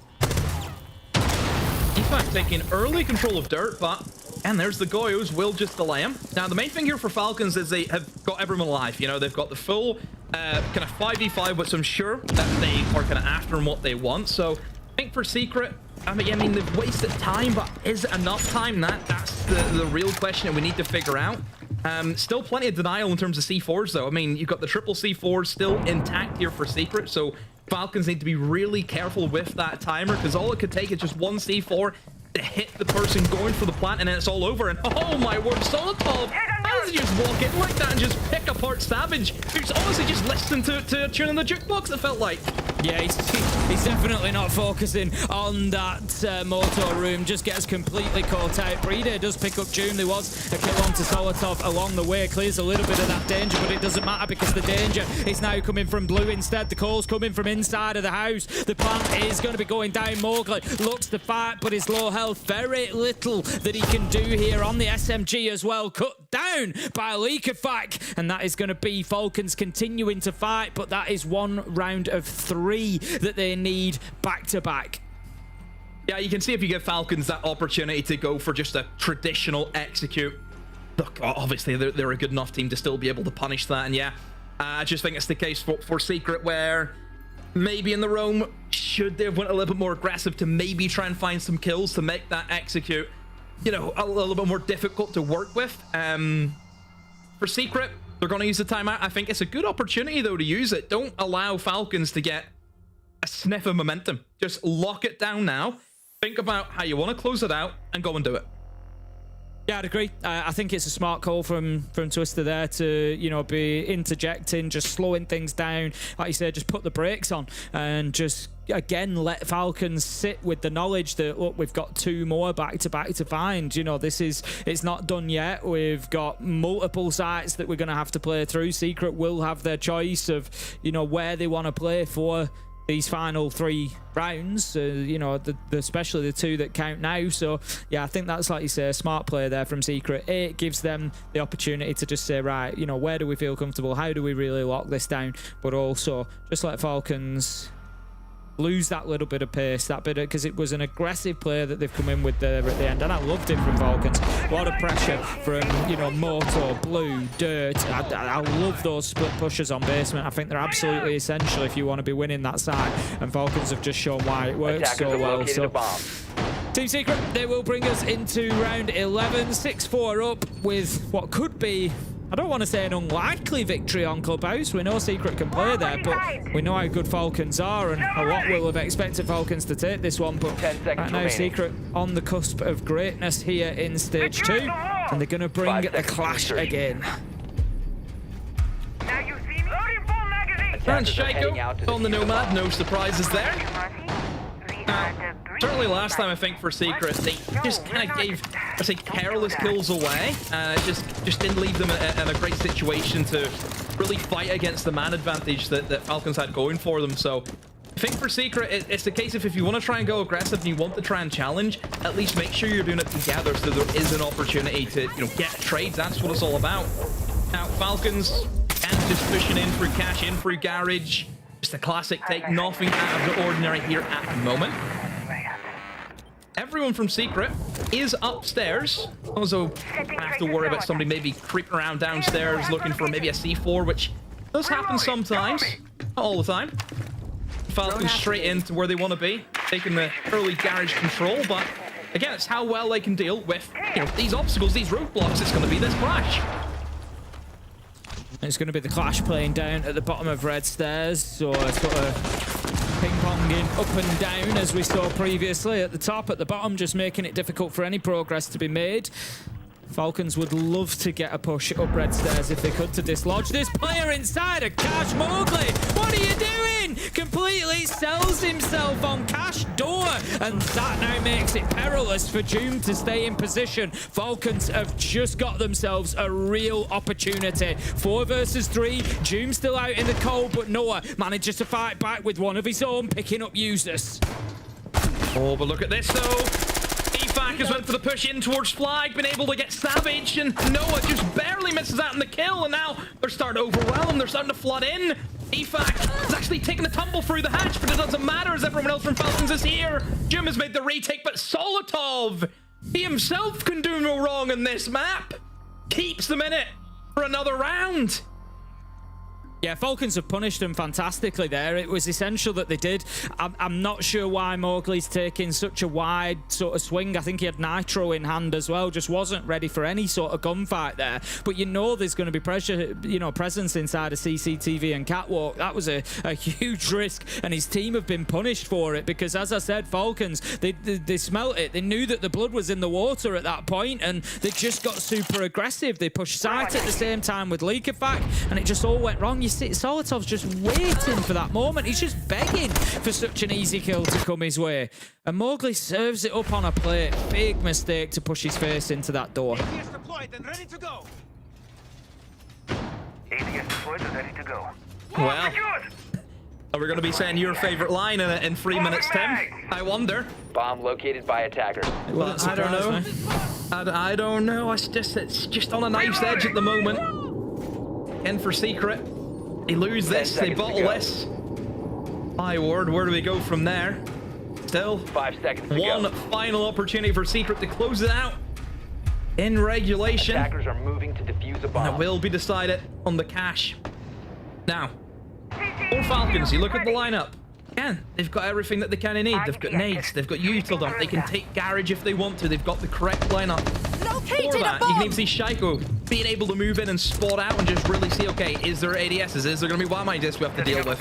Just some great early value to kind of let EFAC know what he's up against and how he can IGL this round. It's going to be a fascinating one because we haven't seen Falcons attack this site, I will say, quote unquote, properly. We saw them previously try the rush with the just open up the wall, sent the shield in, and tried to get aggressive with the rush. It didn't work out. It was close. It came down to a 1v1 that it probably shouldn't have done. But ultimately, yeah, Team Secret was still able to get the win on that round. But Falcons this time, they're going to be attacking more properly. They're looking to get in there, take map control. They're going to be looking to remove utility, to force those defenders into bad spots. It's not something that happened last time, so it's kind of difficult difficult to predict which way this one is going to go. Team Secret so far have given up 2 opportunities to close this out. They've been on map point since 6-3. They're now at 6-5. And as you quite rightly say, staring down the barrel of overtime. I think they really need an entry. And Mowgli, I was critical in the last round, but he goes big now. Nearly finds himself a 3, but Falcons fight back. Demo, it's 3 versus 3 in the blink of an eye. Oh, use this with a great double kill after Mowgli. He himself had a great double kill. Savage, gets caught out though. They're ready for him. Oh, no. Secret have came out worse in those trades. Noah, a 1v2 that he needs the clutch. Falcons have got so much time here, Tim. A minute left. Friday and EFAC up against Noah. They're also able to hack into the camera, so that bulletproof is going to be no good to Noah. He's had to go and smash it to deny the information to Falcons. Now this is what we call a standoff, Tim. Likafak and Brede have got one thing really on their side here, and that is time, and they need to use it. Likafak gets on the drones. They are not rushing this. They've got a good idea where Noah is. As much as that bulletproof cam has been smashed, I think it's still valuable for one of the players to be watching it, one of the dead players, because you'll still get the sound cues coming out from it. So they will know whether Noah is in that area, especially with the call coming out. He sends the nitro too soon, just getting a little bit jumpy, a little bit panicky. How about that from Brede? Just peeks around the corner, gets a beautiful 1-tap. And Demo, we're going to overtime. Yes, we got it. We got Tim to say the line, everyone. Here we go. Who would have called this? Who would have thought this is where we end up? An OT. Being Secret were so dominant, you just didn't see them losing it out. But they have, and thanks to that man there, Solotov. I mean, this guy in this half has been electric, what he's been able to do. And look, I think Solotov sometimes goes missing in some games. There's been plenty of times where I've seen Faray, he hasn't performed the way that we expect him to. Your Solotov is such a talented player where if he's on it, Falcons would win. But sometimes we don't always get that from him. But in these big games, in these big moments, this is what you want from him. I'm certainly not being critical of Mowgli here. He's done a great job with his double, but I think that moment that he loses the 3rd fight on the player jumping in the window in the midst of that animation, I think that's the moment that the round really turns, because if he gets that, even if he loses his life, which he probably does afterwards because they're flooding in from Jacuzzi anyway, but that I just feel like leaving Falcons with only those 2 members, a little bit of a different situation there. But it was unfortunate for him. He'd done some great work up to that point to get Secret that opportunity. But how about this? We go into overtime. Falcons, given that they picked the map, Secret picked the side originally, so Falcons gets to pick the overtime side, and they have understandably picked defense, which would normally be their stronger side here on Clubhouse. And I think we might just see a little bit of a shift now. It was 4-2 in the first half to Team Secret when they were on the attack, but Falcons now carry a lot more momentum. They are running a lot hotter than they were previously, and I think the momentum has just shifted in their favor. Also a big grudge match as well. Don't forget, Jum and Shaiko are the 2 runners in line for finishing as the #1 player off this stage. And obviously Jum has already mentioned a few times how he wants to be #1, but it's just unfortunate that he plays in the same region as Shaiko, and sometimes that's how it goes. But yeah, I think both of those players, they want to try and make an impact. I mean, Shaiko and his signature operator here on that Azami, we know the damage that he can do. The Secret need to try and recalibrate and lock back in there. Back on the attack, which is in where they probably want to be. There's such a great run down here. And Falcons going to try and attempt a roam game, but EFAC has been droned out. And somehow finds one. Is he going to be ready for the second? No. Adrian puts him to bed. And now it is going to be a 4v4. But Tim, look what he's been able to kill. The Grim, massive util operator off the board. Yeah, big loss. Savage is now the real tip of the spear here. He's the one that's going to be looking at creating some space inside a site to think about putting that diffuser down when the time should come. But Leakafak is just so lethal out on the roam when it comes to Clubhouse. We see, I'd have to go back and look, but I dare say he must be at 70, 80% lethality when he is roaming on this site. It's barely ever does a round go by where he doesn't get at least one kill whilst he's out on the roam, and he continues to prove that effectiveness in this one. If we have a look at the positions of Falcons, they are now all back on site. Adrian just about gets away with that one. They've got kitchen open. 4v4, 40 seconds left to go. No, they don't have the hatch open yet. The tubber out is just slowing things down for them, and this is looking pretty good for Falcons right now. So does that freeze. Swapping mags. Wears off that hatch. Once it gets opened up, it gives Secret that avenue into the bomb site, and they can go for the plant. Mowgli, though, has used all of his fire arrows, so they're going to have to try and find another way in. And Savage is going to take a stroll down dirt alongside Mowgli, pushing in towards blue. And Secret have been able to collapse on the Falcons, and leaves Use in the 1v2. He has the smoke. I don't think that's going to reach. Savage will be able to get the plant down, but Mowgli finishes off Uses beforehand. Falcons just crumble whenever that blitz started being pushed in alongside Mowgli inside of blue. They can't keep getting away with this demo. It keeps looking like Falcons are going to hang on to these rounds. 20 seconds left to go. And then Secret just flood into sight. Multiple angles of attack again. And get kill after kill and get the job done. They give themselves another 2 opportunities now. It doesn't mean to say that Falcons won't get a chance of their own, but for the next 2 rounds, if Secret can get one of them won, they will take this first map and they'll go into bank, which they are currently, even just in the last 6 months. I'm sure it's better if I look further back, but they are 6-0 on bank, 75% win rate on attack, 80% on defense. Team Secret are going to be so difficult to break down on bank that Falcons, they need this. Camera feed up and running. Deploying jammer. Here we go. 7-6, Secret. Back in control. But for how long? You know, that's the question. Are Falcons 10 seconds gonna come back at us and take us into maximum OT? 5 to go to basement. For Secret, looks to be that roam setup. Attackers must See the locate scope and was from defuse the June. bomb. Where's he going to place his shield, though? Again, one's obviously going to be in the bomb site to give him that ease of access back into the bomb site for a bit of safety. It's more words the second shell. Looks to be Garage is where he's going to start off on his roam. He's also going to be assisted by Mowgli, also up and around that top floor. Going to be inside a CC at the moment. And Falcons are actually up for the fight. They're actually going to go for the roam clear. I think they should. I think they've got to play into it and look to clear it out. Impact Nade is going to go out just to take out that drone and just deny that little bit of intel. Of course, Scorpos, you know, we think about the ability to transport from one shell to the other and get back to site quickly, but we often overlook the sheer volume of utility that Scorpos brings. It's a bulletproof camera. It's a shield that can be played inside a site as well, depending how the round plays out. There's impact nades on there. There's so much that Scorpos brings to the table, and right now Jumi's bringing time wasting. We're a minute down, still positioned inside a garage on that catwalk. Nothing done to move him just yet. Here they go. In goes the blitz to C4 in reaction to it, but it is going to miss, and Uses takes a lot of damage, and he's also lost his buddy. Solidov has been killed by Noah.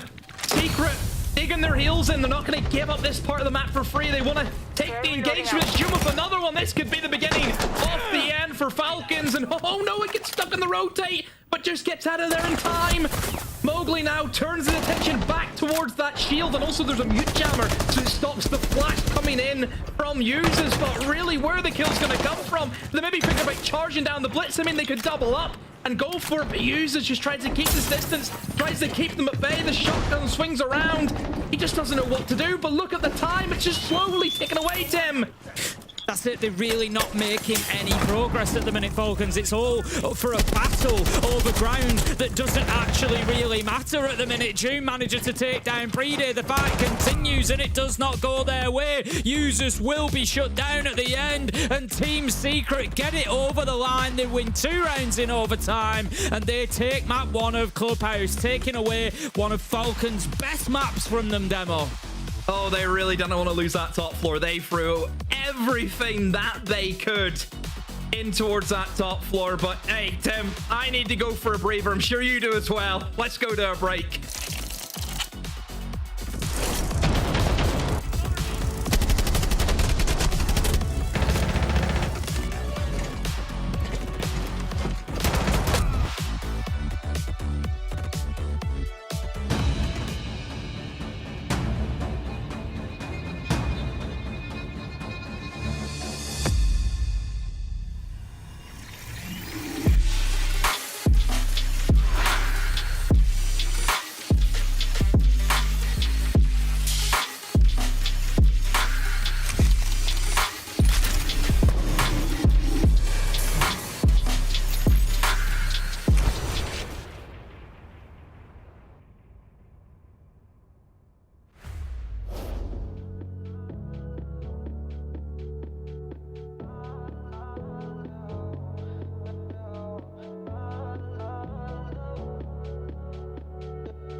Well, welcome back, ladies and gentlemen. This map was so hot, I had to take my my sweater off. Your top? I have another sweater under this. It's okay. But so wait. So if Secret gets even better, what do you do? I don't think you want to watch the EML. All right. That's all I'm saying. Anyways, what a barn burner, as some would say. Yeah. Team Secret taking it to overtime. They should have closed it out before. But Team Falcons, the resilience, the team play, the liquefac. What a match we just had, Anne. Yeah, I think we really hyped up like the two IGL styles going up against each other in this one. And there was such a clear difference as well when you were listening to the comms, which we get to do, obviously. It feels like there was much more chaos over on the side of Falcons, but on the side of Secret, it felt like they were rehearsing this stuff for hours and hours and hours on end. That's how clean it felt, how organized it felt. Even through some moments of the chaos, the teamwork was just there, and I feel like Falcons were struggling with how active Secret were being, and if there's situations, especially on Secret's defense, when Falcons are trying to take some ground, Secret will not give you that ground. They will contest it so hard to get it out of your hands. That round 12 was hurting. Like, Secret should have won that. Mowgli gets the opening kill, he gets the second kill. Users jumps in and bring the round back for Falcons. And it was the story of the whole match. It is Secret playing the right way, and then Falcons individual carrying them and somehow making it happen, whether it was Solotov, whether it was Shaiko. The clutches. Yeah, the clutches and the multi-kills at really important moment. And despite Secret losing most of the entire engagements, I will say this, it was actually insane. They only had 3. They had so many opening deaths, but they just stayed strong to each other, strong as a team, as a unit, to the right win condition every single time. And just looking at these two teams, can we appreciate one more time the level at which we're playing at? Yeah. It's really thin margins every single round. It's beautiful siege played by both teams. Right now, Secret is in the lead on Falcons Peak. But overall, the performance from the two teams, absolutely amazing. And a lot of that has been enabled by the IGLs of both of these teams that we consider to be two of the best in the world, specifically on, I guess, what's been going on team coordination-wise for Team Secret. It's looking real good. Yeah, let's think of a real example of what a real pro team calls like. And for Secret, I will say this. Let's take a look at round 4 and how exactly they're communicating, because it's impressive. Ready? I'm dropping a bit earlier, yeah. 3, 2, 1, let's go. I'm dropping. Second box, one second box, guys. One church aggressive. I can't play. Dead. Nice one, church. Second box, dead. You can touch maybe. One blue dead. Touch, last one. Church, last one. I can plant. I'm bad, just stay safe, guys. Wait. Yeah, heard. Wait, I'm holding double. Yeah. Double. Nice. Let's go. Come on, guys. Perfect, guys. Perfect. Let's go. So multiple things happen here. The most important one, 3, 2, 1, execute is called. Then listen to what happens then. You can see the POV of Savage. He has the plant down. He's not going down to plant yet. He needs to see what his covers are doing, because if his covers dies, he needs to have his gun up. But overall coordination, the one-by-one step, the precision of the calls, and the fact that everyone commits at the same time, that is a team that plays at the highest level. It's the kind of things that can give you goosebumps. Like when you're playing by yourself with a stack and the communication is like this, so clean, despite the chaos, everybody's like with their nose in the same direction, and you just get the round purely off of teamwork, the clean communication. It's what we play Siege for, because that's how how excited it gets you to keep on playing. It's the essence of Siege. It's the reason why we've at least combined between us here. There's like over 20 years of love and care for Siege combined, I'm saying, because that would be pretty crazy. One day, maybe we'll hit 20 years of Rainbow Six. Maybe we'll be seeing all these players still competing. Shaiko at the top, but at least not in this first map. We'll see if Team Falcons can bring it back against Team Secret. All that and more after the break.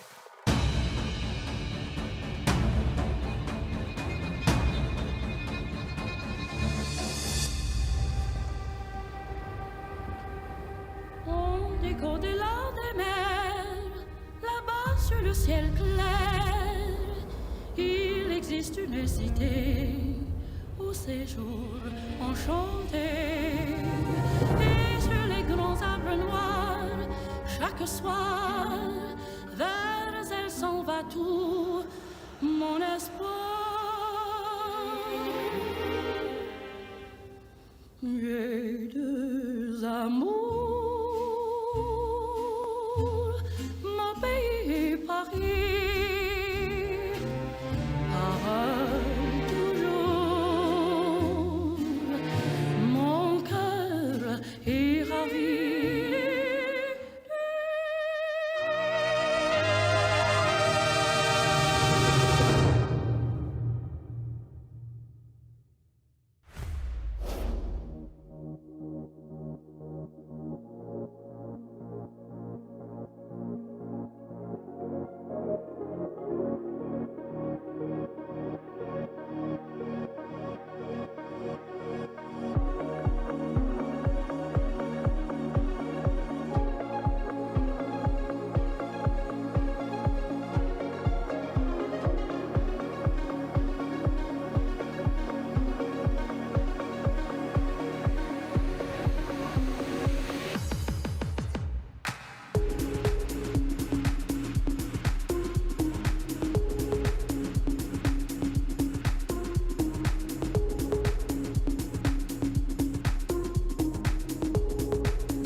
We've gotten to this point once again. Ladies and gentlemen, welcome back to EML, where Team Secret are leading the fight against Team Falcons in our upper bracket winners matchup. 100 SI points and better seeding are on the line in this matchup going into the Munich Major. And so far, Team Secret's coordination has been gaining them up in spades.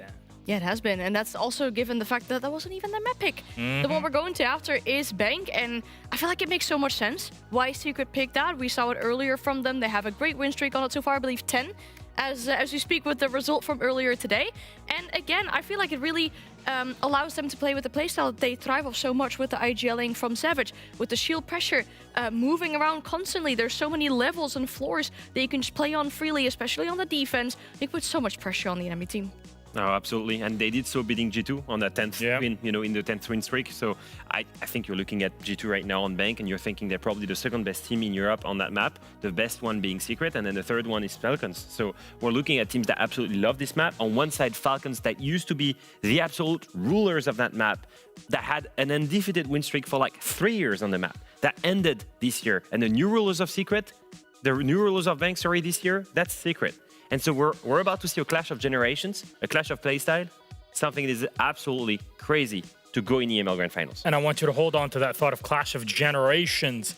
Joom and Shaiko, we talked about them prior to map 1. Let's give us a bit of an update here on what's been going on. And in our first map, it seems like we are still on equal footing, but with Shaiko leading but just a bit, Leo.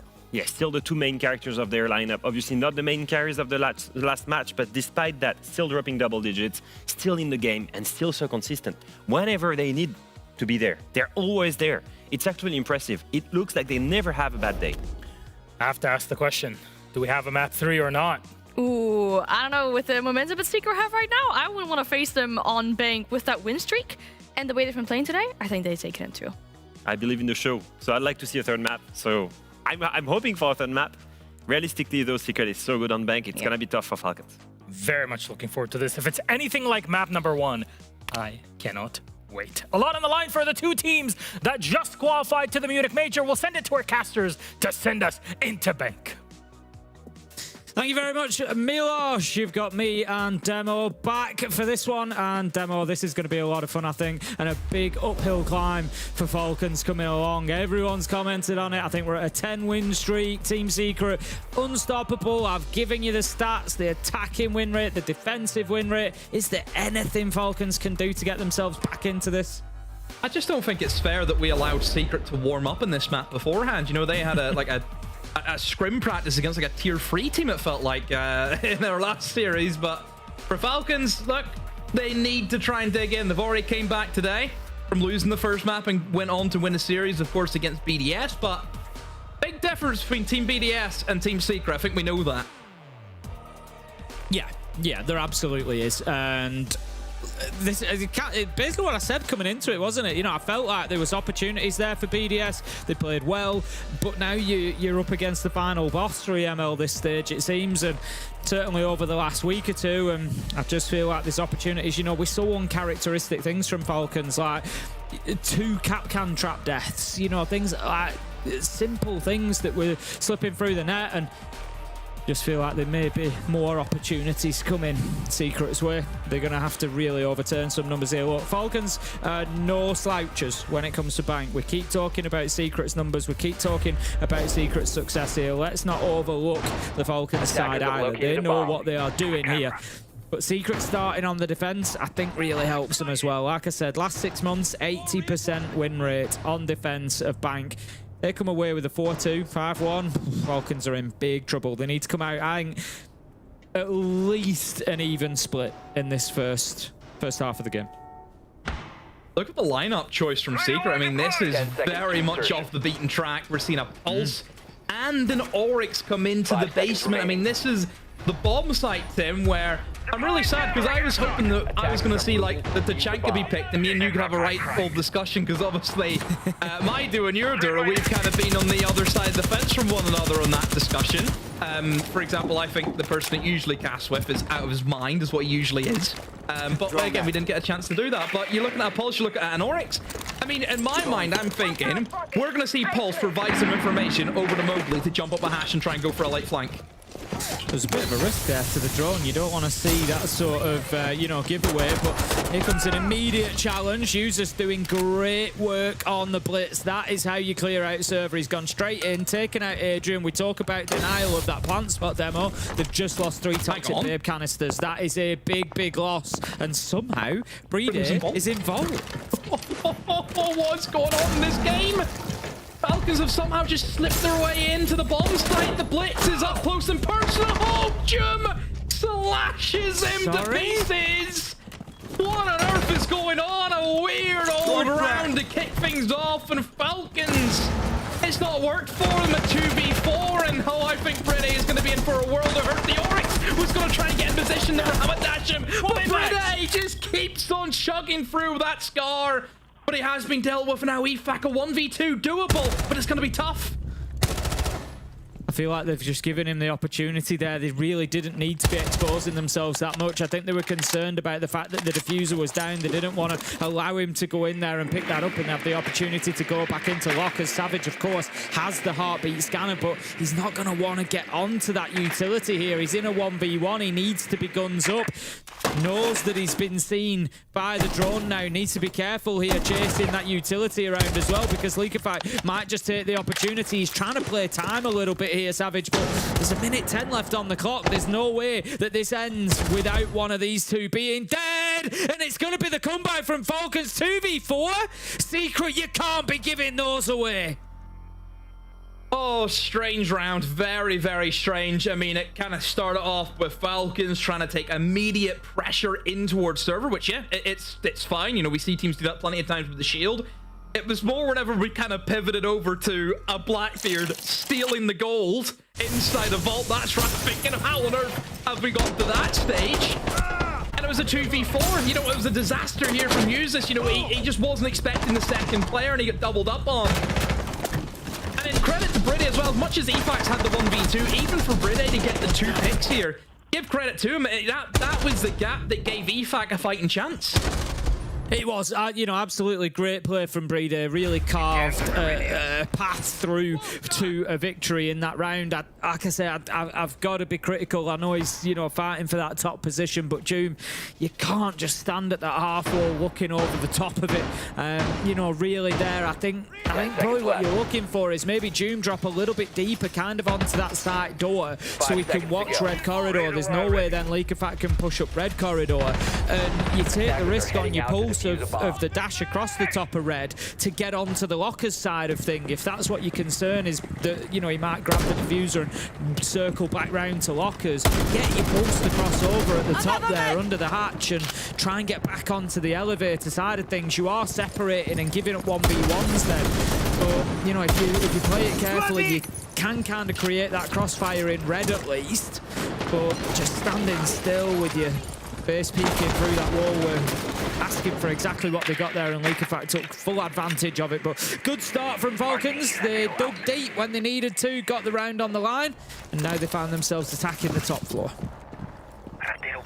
Yeah, and you look at the bans as well that Secret went for. They have restricted at least the ace, but there was still an opportunity for Falcons if they wanted to go for the Habana, though, to try and open up the Canto wall, but haven't actually chosen that. So instead, it's just going to be Usus by himself over towards the lobby rappel in hopes that he can lock down some angles with the DMR. Now looking over towards Trump, but and nobody peeking their head out at the moment. The closest person to it would be Noah with the UMP, and well, since Castle lost that ACOG, Tim, he's not going to be too strong at challenging these long angles. No, it's going to be a tough fight. Needs to be careful there. They have cleared out the castle barricade on his detectors, his metal door as well, just at the edge of Banana, so something else to be aware of. Rotero drone is going to open things up, but talking about opening up, Doom has a much stronger performance this time, gets his revenge on Liquefy for the last round, takes him down. That's the sense of the board demo. What's that going to do to the execute? Well, it just means they have to try and force their way in using the guns, and ho-ho! Look who it is, Solotov, the standout man in the last game for Falcons, does make himself known, being able to move in, and oh, a big old whiff, but finally gets the pick. Actually, I think Usus was able to finish him off from the Spider-Man rappel. Look where he is inside a lobby, and Jim tries to fight back, but Secret They don't even know where these players from Falcons are, but still, it ends up as used as being the lone man, and Adrian catches him as he goes for that repel. I mean, Timmy can hardly keep up, it was just kills galore. It feels like Secret are intent on giving Falcons opportunities here. 2 challenges onto windows there that they lost. You know, you're putting yourself at a massive disadvantage. They can't plant from outside on the windows. They're looking to get them cleared off, of course, but it was just the head-on nature that Secret have gone at them with. I think they were fortunate to get that round. It was a game closer than it necessarily needed to be, but Falcons are playing this so aggressively on the attack, just getting straight in there as soon as, you know, you called it yourself, as soon as that sense goes down, they've no choice but to just go in and take the challenges with the gunfight. So it's like, well, you know what, we can do it now, or we can do it in a minute and a half's time. We might as well take the pain now, and in they go, they take the fights. It didn't quite play out for them that time. It's going to be 1-1 on the scoreboard as we move into round 3. Going to be open area for our next site and a top floor presence from Secret. Yeah, open area, open up the rotation. Hopefully you look at the lineup again. Coming in for Secret. It is all about trying to, I think, restrict the angles. You know, that castle now makes a second appearance. You see Noah starting to barricade up that top floor. And again, a lot of the time you'll see teams, if they want to try and sweep from top down, they will utilize still those exterior windows, trying to get themselves in towards CEO, in towards mating, and try and clear out the roamers from that perspective. Now for Falcons, you look at their lineup, they've got the Blitz on board, ready to go. Bride also got the kit in hand. Just depends where they actually want to use them. And I mean, whenever the Blitz is over towards back alley, my mind's thinking, are they maybe going to try and go for a rush here, Tim? Because you would normally have your Blitz ready to go, trying to clear up the roamers, but I don't know. We'll see how it kind of pans out, but maybe not, as I think Bride is just repelled up now towards the top floor. But hey, there was just maybe that moment where they could maybe have looked in for that rush, but have now fought against it. No, I think you're right. I think there was definitely a little bit, you know, it's maybe plan A, plan B. You know, they've got multiple options there in front of them.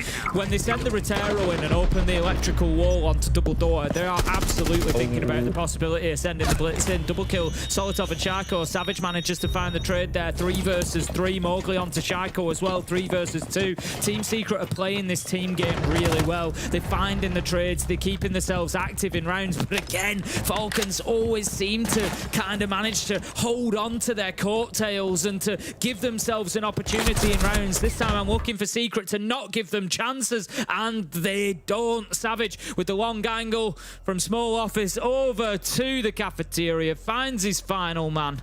And that's going to be another round for Team Secret. And this is not looking good for Falcons. When they got that first round, I looked at it, I said, you know, I thought to myself, we've spoke about the stats a lot here. We've spoke about how good Secret are on this map. And it looks like Falcons might be about to give them a game. But then the last 2 rounds, Secret seem to be finding their feet. I mean, that last attack just felt very dysfunctional from Falcons. If you look at the opportunity spotting, it was on for that rush. Like, Secret really left themselves open for that rush, especially over the first player who died, this kill right here from Solotov. That just kind of gives the green light for that Blitz and everyone else to move in towards Kitchen and go for that plant. And we know, Tim, the plant in that bomb site, it's a blind spot. You know, you can plant behind the bomb chassis, nobody can really touch you. But it just felt as though nobody went with the Blitz. Bride was kind of by himself, and I think that's what put him off going for the plant. Bride went deep. He went towards the defenders rather than looking for that plant because no one was with him. Everyone was trying to do their own thing, and it didn't pay out. It's puzzling for a team with this standard, and we know the caliber of this team, to kind of fall to basics. You know, work with each other, double up. 5 seconds to go. I think they've been beaten up, Demo, to be honest with you. I think, you know, they've had a tough game of it on Clubhouse. They're probably, you know, feeling like they've been put through the ringer a little bit. Like you said, you know, I said at the time, I think there was a little bit of a thought towards the rush. The Rotero went, it cleared the path. But then, like you say, it just didn't have everything else in position along to allow them to go for it. So it's going to be another basement defense. A slightly more standard lineup, I think we can say here. We've got the Warden, we've got the Tubero, Smoke, Goyo, everything that we would expect. I'm kind of pleased to see it because I feel like Secret maybe gave them a little bit of part of that opportunity to get that first round. This time, they've said absolutely not. That's so unfortunate. EFAC. Tried to kill the guy in the elevator, ended up killing the splits. And that is a horrific start for Falcons. That would have been their main way of... Oh dear, Shaiko is lashing out. He's just dropped in. What are you doing, Shaiko? Come on now. Here we go. That's not how to behave. I mean, that's childish from Shaiko doing that. Adrian gets picked up as well, so he didn't even get a kill for his trouble. Adrian down on 20 HP, but that doesn't matter because he's still got those 3 toxic vape canisters that he can use. If we look, let's look at the positives for Falcons. They've still got Leakafac on the Maverick, so they've got the hard breach of Bride as well. They've got everything they need to be able to soften this side up, but they're going to have even few players if they keep wandering in to the lines of sight of Secret there, just wandering on to Marble Stairs. Let's have a little look. No, you're going to take shots, you're going to take damage. It's a problem. And like you say, Falcons at the minute demo, they just seem to have switched off. Oh, I worry for them now, Tim, because the Falcons team we've seen before, things can just get, you know, bad to worse, and they just start doing silly things. And this here is a perfect example of, again, another drop for no real reason. Solotov and Bride. What can they do? There's a Goyo right beside Solotov as well, which hasn't been shot. Well, there's one of them, and hang on a minute. I'm going to try and attempt the plant. Is anyone from Secret here to respond? Oh, yes, they are. Adrian able to get that smoke off. Now Solotov in the 1v3 up against the Goyo and the smoke, so really planting isn't going to be on for him. Savage has also found his way upstairs, and I'm pretty sure Solotov knows this. Yeah, gonna go for the wall bang. Is able to pick off Savage. Has got that down, just doesn't know it yet. There we go. 30 seconds, but still, Tim, just too much to do, I think, for Solotov. It's going to be a massive throw for Secret if they win this. Yeah, it's going to be a real problem. Solotov, that is bad timing. It was just unfortunate. Goes into his drone just as the smoke canister pops, so he's going to take an absolute lungful of damage there. You can see now he's down to probably 1 shot from most guns, maybe not the SMG, but yeah, it's going to be tough. He's going to not even get a fight out of this, I don't think, to be honest with you. He's going to have to try and put the diffuser down. He knows there's no point really going for the attempt, and Secret, they just lock it up, get themselves another round, and they're sitting pretty at the minute. Yeah, I don't know what Falcons are doing. I mean, Shaiko especially, and you know I'm a massive Shaiko fan, but nobody's getting my criticism, Tim. Nobody does, and this for no reason at all. Like, really. Like, the best outcome was he was going to get a kill. He was still going to die. Like, well, 1 for 1 does you no favors whenever you're already a man down. There's still going to be a man advantage for Secret. And you're a Grim who has tons of util. Yeah, your best scenario there is 1 for 1. You're going to get whoever's in red, because that's where he's drop facing. He nearly does get the smoke, but he's got 1 in garage, he's got 1 in CCTV, he's got 1 towards elevator. There's no way you come away with 2 kills there, you know, whether you're Shaiko or anybody else. So like you say, I think Falcons, yeah, absolutely right to call the tactical timeout here. You know, whatever's going on, there needs to be a conversation here with Stuflex to say, look, you know, we need to calm down and just get our heads about us here, because we're dropping hatches, we're doing crazy plays that we really don't need to do. Just go back to basics. Just go back to basics and clear the map. Get map control. Clear utility step 2. Create a little bit of space. Try and put a diffuser down. You know, just get back to what Falcons do so well normally. Swapping mags.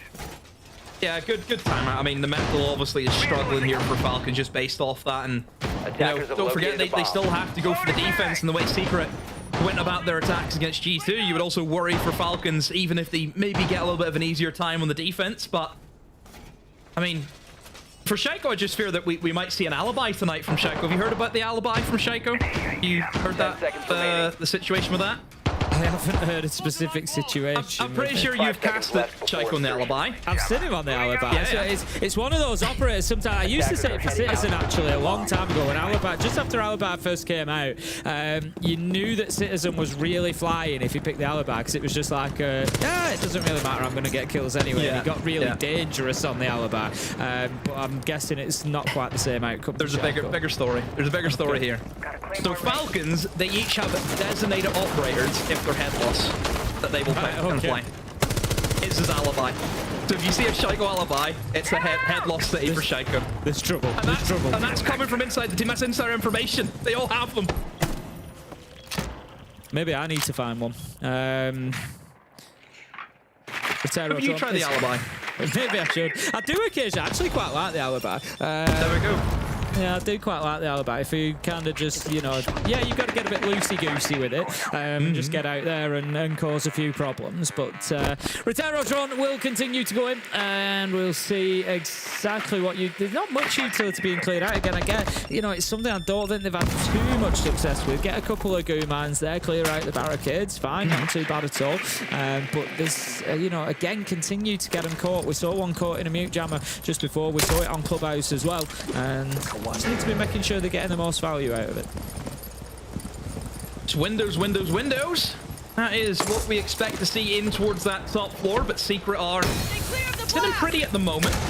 Haven't really been pressured that much by Falcons. T4, I hear. Hasn't went off though, Jim. It might have been shot or something. Still, no kills as of yet in Secret. I think they just want to wait and see if they can go for the swing. You see the Grim has went for the utility dump, and again, Brede is the man we need to watch him because he has the diffuser. He's the person who's going to try and get in there and go for that plant, but still with a minute left, and here we go, they're going to send it. Yeah, Solotov goes in, looking to just get aggressive towards Janitor. Nearly catches his man, but Shaiko does find the opener onto Noah. Doom, however, takes down that man on the top floor. Savage hits the mark with the Nitro. 3 versus 3 as Leakerfact manages to pick up Adrian. It's like a rubber band again. It's back and forward. And as you say, Brede gets dropped not only with the Grim, but with the diffuser 2v2. Leakerfact fighting hard here, but he's going to take some damage. Savage does on the other side. 35 seconds left to go, and this round is anybody's. Oh, EFAC has been downed. Jum has been able to catch the kill. The issue is, even if Uses makes this into a 1v1, he's not going to be able to go for the plant. He has to play for the kill. Savage creeping up in towards Janitor, and Uses is none the wiser. Savage saves him again. He was a big performer against G2 on Bank, and he's carrying that over here against Falcons. Yeah, Falcons at the minute just... I don't know what's going on. We've got Users, you know, on the Chalet there. Manages to get himself into a good position. It's effectively a 1v2. But then... I'm not going to be critical here of him trying to finish off the down player. He absolutely needs to, because otherwise they're just a cam. They're just, you know, they're going to be feeding that intel in, saying exactly where he is. But he has to go back to it a couple of times, kind of misses his shot. His focus stays on that down player for so long that it's just absolutely free for Savage to walk in from Janitor. He just shoots him in the side. There's no, you know, contest there whatsoever. I came into this saying that a 3-3 first half was essential for Falcons. We now find them 4-1 down and, quite frankly, struggling. Bomb located by attackers. Secret just looking so damn good again. Yeah. As they were in G2. Really making a name for themselves on Bank. I mean, we've got so many, I mean, even Lou mentioned, we've got so many good teams on Bank inside of this league. I mean, we've got Falcons, Secret, G2, obviously all very, very confident. I mean, even VP, and look, the struggles that VP have had, I still think they're a good Bank team nonetheless. I mean, they also had a really good record for a good old while on that map. So, yeah, we're we're spoiled for choice here, Tim, isn't it? Just in terms of who can play Bank, but Secret, I think they're the top dogs at the moment. Yeah, they really are. They really are. They're going to bring the Hibana along this time. Straight away, getting that wall open. But what does it matter when Doom's just going to open things up immediately with a kill onto Solotov? That's the Nitro being used. Yeah, but it's only your Ash gone down. It's not the end of the world. You've still got your Blitz. But oh, now half health. Not is able to walk in. Manages to get one for free, but will get no more. Brede takes a load more damage. Savage finishes him off. Hits him with the Pokeball with the impact nade. 2 versus 1 now. Adrian and Noah have got it all to do, and they're going to do none of it. Going to get him shut down, and that is going to be a 5-1 half for Team Secret. Yeah, Secret just in cruise control, really. Anything that Falcons are throwing at them, Secret are ready for it. Just every position covered. The trade game is off the charts again. Yeah, just it feels like it's done. And that's sad to say, but this just has not been a competition compared to... I mean, even Clubhouse at times was dire, but nowhere near as miserable as what we're seeing right now. I mean, these past 3 rounds from Falcons have just been... It's been a whitewash.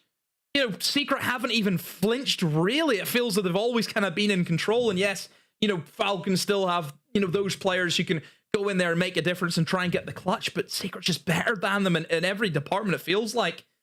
And yeah, 5-1 is so well deserved, and now Secret get to go on the attack. And again, earlier against G2, they made the attacks look just a pleasure to watch. So easy for them. So I think Falcons, again, they're in for it. They need to be switched on, because we know the different play styles that Secret have. They can play any style of Siege. And I think that's exactly what we're going to see. The ban, I was just going to say, we need to see a Monty ban here. They've got to take, they have to take Monty away from Savage. They've done that, but all that does is put Savage on blitz. You know, he's because they've not been able, because it's banked, they want to take away at least one of those ranged hard breaches. They can't just go for the full shield ban after the first 3 rounds. So Savage is going to have a shield option throughout this. Secret need 2 rounds here. That is all. And the way they've looked tonight, I don't see any way that Falcons stop them. Falcons looking for the open area extension is what many teams do. Of course, you'll leave that hatch open to give your roamers a way out if they need it. Our Secret looking to sweep in from that top floor. Noah getting in with the drone work, and for Noah on that day, most is going to be very valuable, of course, to Secret in clearing out this roam game, as long as they can get him some tags that spot out some of these defenders, and you know, Deimos detected a bomb. It just shut down any roam game. Again, as has the wall hacks, as we like to say. Can't do much against it. Now, obviously, for a team like Secret and the way that they want to operate with these shields, it's all about putting Savage in a position where he can cause the most chaos. And a lot of the times that we've seen this kind of take in from the Blitz, it stems from this Taylor's Narcans. They try and force them through almost the middle of the map and try and isolate some of these defenders here in and around these areas. Just managing to get out of the way in time there. Had absolutely no idea that they'd been picked up on the drone, but movement naturally does take them away from the danger. Solotov's got himself into a tricky little position there and needs to be spotted out. Shaiko picking up Mowgli. Good start for Team Falcons, but the aggression onto the door doesn't pay. It's 3 versus 3 as Doom steps up and goes big for his team again, finding a double. Adrian manages to down users. It's 3 versus 2. A shield on the board. You gotta say that this is winnable for Team Secret. Oh, Savage was 1 tick away from being down by the goo mine. Shaiko has been able to get out of there, but Secret have been able to come away with a man advantage. Now, this is interesting. We're in a position for Secret where they can't really use Savage. He dies to a lot of things. Goo mines, dies to the smoke, of course, and they go. I think has he died to the goo mine? I'm pretty sure he has, or is that a bit of barbed wire? I don't know. He died to something, which was the point I was trying to make. And yeah, 2v2 now, the Blitz off the board. So Secret has to try and find a way into this bomb site. But Bride has 2 smoke canisters still remaining. Could it be a hatch drop? Is that where they're going to try and go? But no. Instead, Adrian's still going to go ahead with the kind of traditional approach. Open a way in for that default plant position. And as long as Noah can go for the cover on the hatch, he can try and go for the plant. It's going to be difficult, realistically, for Falcons to stop this. The canisters go out. They're assuming that the plant is going to be deeper than it is. They've missed the throw, Demo! They've missed the throw! Adrian's going to stick it! Noah's on the hatch! This just swung in Team Secret's favour massively. Breed it, though! He finds the Demos on the retake! Oh my, Adrian in a 1v2. His teammate dropped the hatch for what reason, I don't know. And now Adrian has to hold on to the skinny angles. They're going to go for the defuse, and Shaiko is there with the cover. I can't help but feel, Tim, that was a big old blunder from Noah. He dropped the safety of the hatch. Was it a case of just wanting to put a body so Adrian would get the diffuser? Now, he didn't need to do it. He could have sat up in the hatch and just won the round for his team. I'm at a loss for words. I'm at a loss for words from a team that are so good on this map. Yeah, I'll watch that back later. I'll try and understand. But as you say, you know, I'm thinking straight away, Noah's got the hatch. They've won this. Like, as soon as they get this diffuser down, no, they have to, you know, Falcons have to go and retake above. Otherwise, they just don't have a chance. There's no way. But Noah just gives them everything that they needed. Everything that they needed on a plate. And Falcons did well. You can only beat what's in front of you. That was not a good smoke. It missed its spot. But ultimately, they took the chance that was offered to them. They punished the mistake. And they get themselves a second round. Throwing a dread mine. 10 seconds to insertion. Throwing an F-knot. Oh my. Falcons have been... Oh, it almost sounds like a mercy round, you know. Secret have gifted them that one over. But still, Falcons a long way to go yet. And Secret, and they'll be kicking themselves thinking, how have we lost that? So now we move in to our mid-floor bomb site, not the top floor. Gonna go straight in for the open area. Again, traditionally for Secret, they will like to clear above. They'll try and utilize the ram to open up, of course, the vert angles in towards Tellers and Archives. And Savage not on the shield this time. They brought in the Ying to see if they can maybe try and explode in towards that 12th floor, try and blind their opponents as they go in for the repels.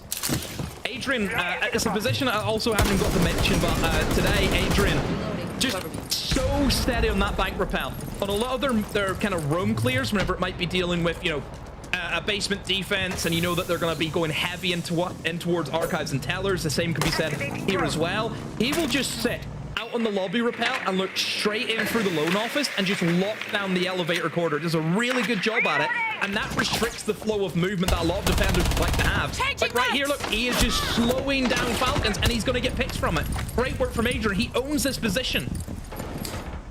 Doom ultimately able to pick up Solotov. Uses is downed as well, so we're effectively now in a 5 versus 3. I think he's trying to hit him with the flashbang there, just to get that final kill onto him. I'm not sure if that was the play or not, or whether he just doesn't know that Uses is down, maybe. Mowgli does manage to find Brede, finds a second onto Leaker fight. This round is over. It's going to be 6-2. Shaco's got it all to do. Doom ultimately takes down. It's just, they're styling on him now, Demo. He sends in the Rotero to get the final kill onto the downed man. Shaco goes from 1v5 to 1v4. He's half health, though, and living on an absolute dream at the minute. He's got a prayer to try and get him back into this one, but I just don't think it's going to be enough. In come the Candelas as well. He's just going to be bullied for the remainder of this round, however long the bit is last 55 seconds to go. Surely a matter of time until Secret spot him out here. The diffuser is going to go down as well. They don't need to hunt down Shaco in this situation. They can just wait for him to come along. As you see, 4 different directions the bullets rain in from, and ultimately it is Doom that manages to get that final kill, and he's going very well so far on this map, and you kind of wonder, he's 11-6. Is he going to get himself that top spot that he wants so badly? Oh, well, he's hunting for it. He's chasing for it.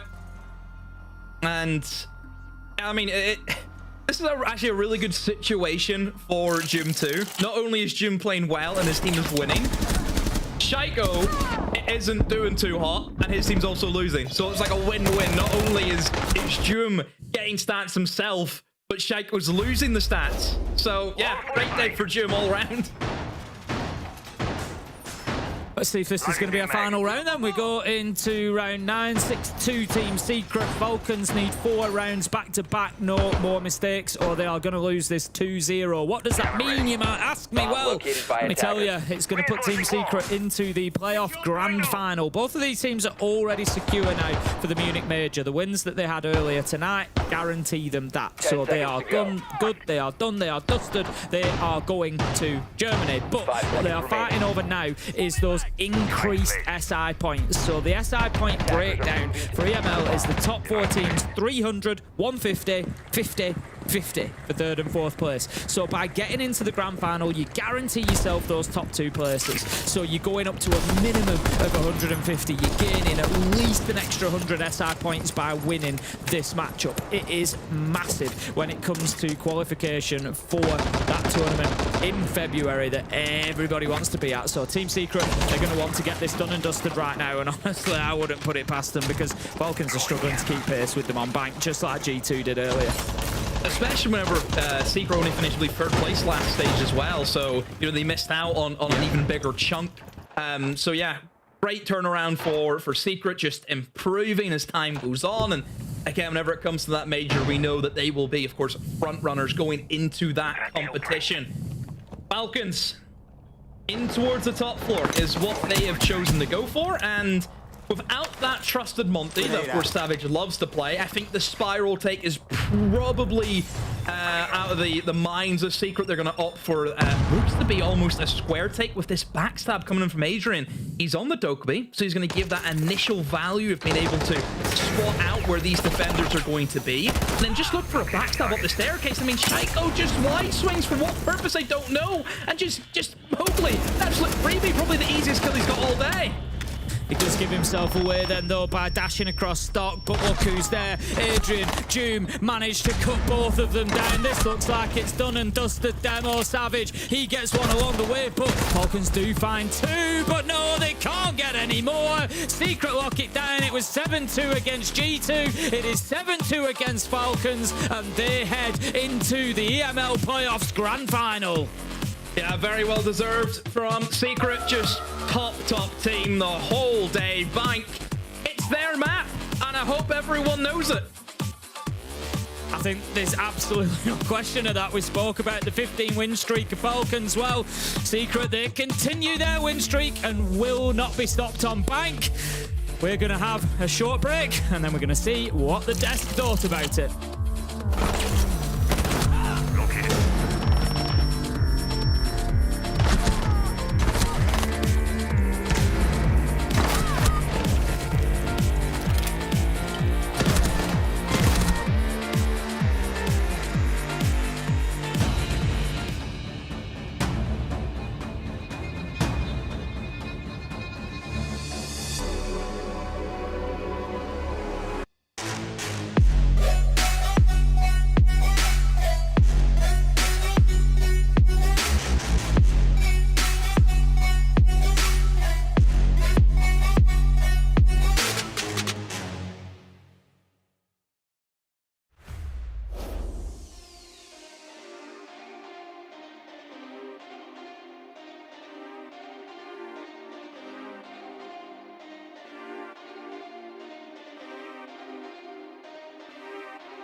It is done and dusted. Team Secret trample all over Team Falcons. Shot clean out of the sky. Bam, bam. And what a way for them to do it on bank, keeping the streak up. Brother, we've had 3 best of 3s today. I know. Cut me some dance. I know. I'm so happy. I'm so happy about what we've just seen. It's so good. It's so good. Quality was really good. And fast-paced.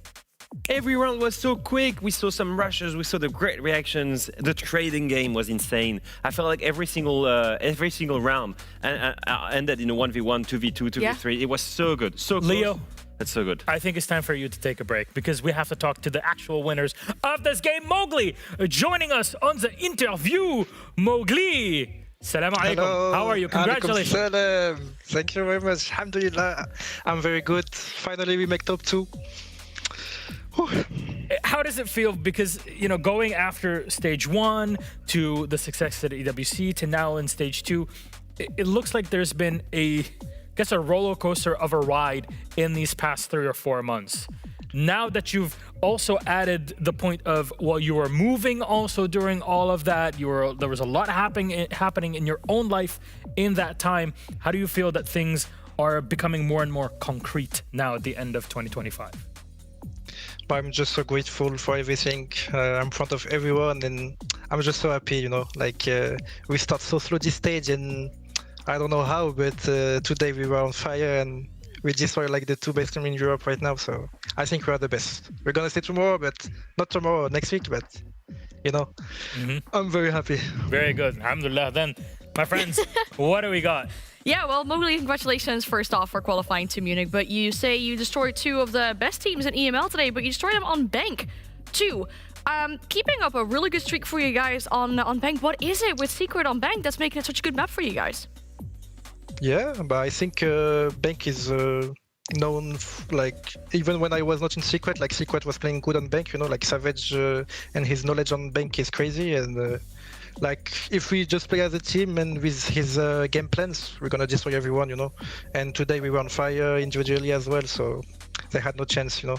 Speaking of that, man, do you have something in particular or someone in particular to highlight in the team as the main guy that helped the team come back from the early matches that were looking not the best, I guess, in the stage, but then now you're on a crazy trajectory? Is there one guy in the team that you'd like to praise for this comeback?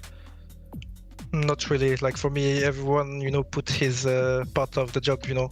Like, we have Savage with his leading skills, you know.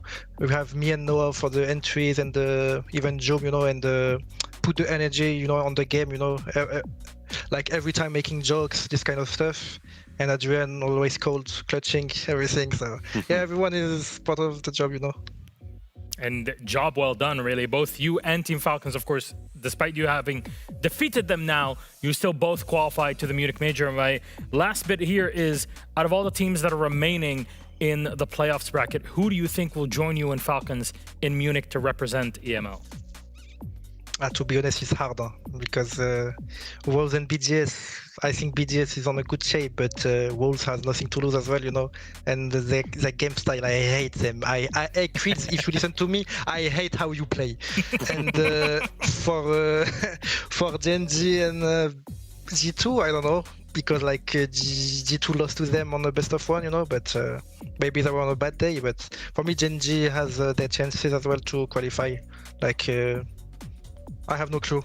We're gonna see through next week.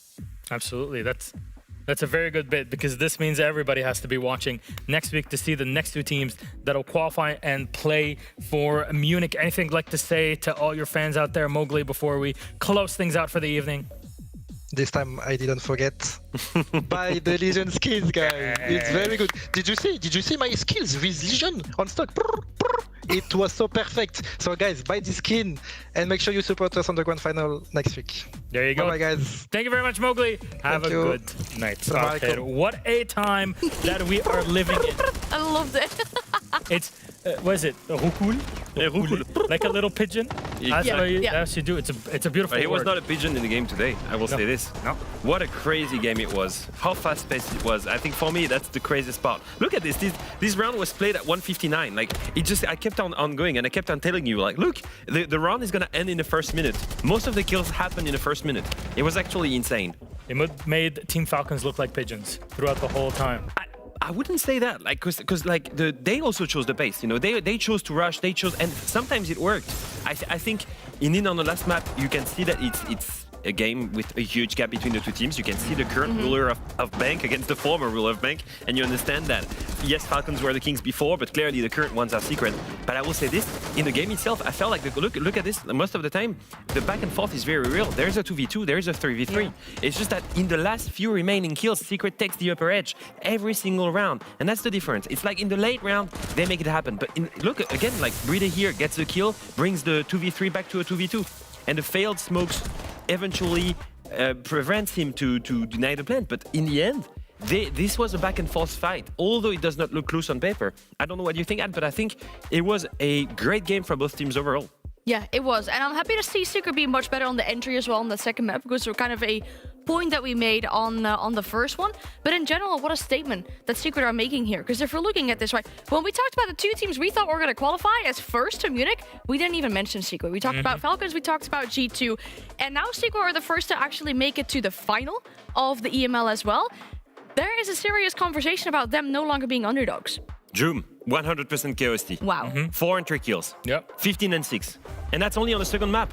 I mean, it's absolutely crazy. Look at the difference between those two in this match. Completely crazy. When it looks close between the two after the first map, it just escalated in the second one, and Joom really took the upper edge. He's not number 2 anymore, he's number 1. I can imagine Joom right now with that same look that he had, crushing his opponent's keys at EWC, staring at this graphic thinking, Shaiko, never heard of him. No. I mean, this has to be really good, right? It's a kind of the mental thing as well.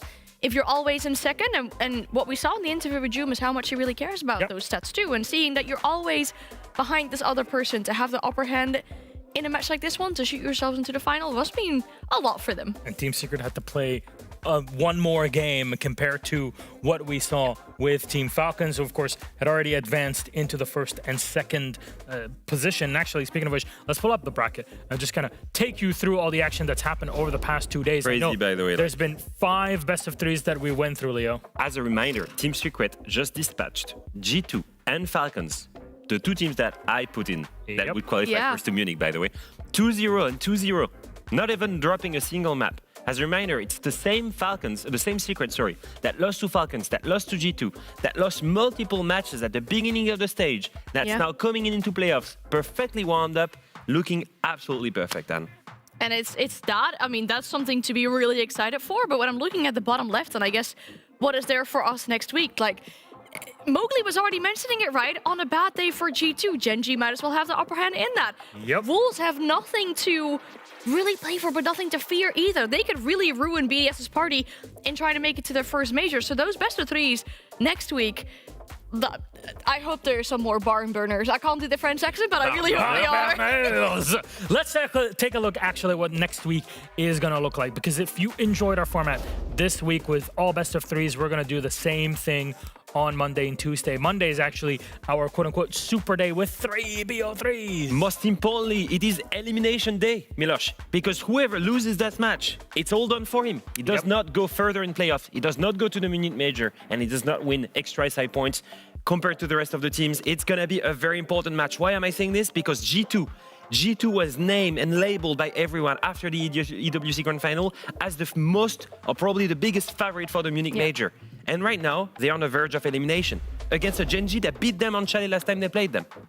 If anything, with the schedule you just saw, you just have to win that best of 3 to make it through. It is a lot of pressure to be put in a situation like that. There's 2 more spots left, but you have to go through the gauntlet, and it would really suck, to be very honest, for G2 to get to this position where they're in second place and then get into this game, drop down in the second day, and then find themselves 1 match away from elimination, as you say, Leo. Yeah, it's gonna be a really important day. I will say this: it's gonna be an important one, especially because some teams were not supposed to be there. I'm thinking of the Wolves. I'm thinking of the BDS that were struggling the entire stage. These guys, they're gonna be really hungry to go further. They will be. Very much looking forward to next week. But for this one, I want to thank you all for having been with us. It's been a lot of matches and a lot of fun that we've had here. Thank you very much, and for being with us, part of the family, always here on the entire platform in the Fortress. Your mark is always felt, and it's good to have you teaching us some dances for this week. But for all of you watching at home, we're going to have a lot of fun once we see you next Monday. 5 best of 3s await us. Monday, Tuesday. Yeah, Leo, we love you too. You're always here, though.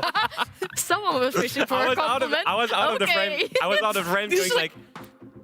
Yeah, we love you too. Thank you, It's Dad. great. Finally, a bit of that. We'll see you next week. Until then, take care. Bye-bye. Good night. And we love you too, Miloš. I love you too, son.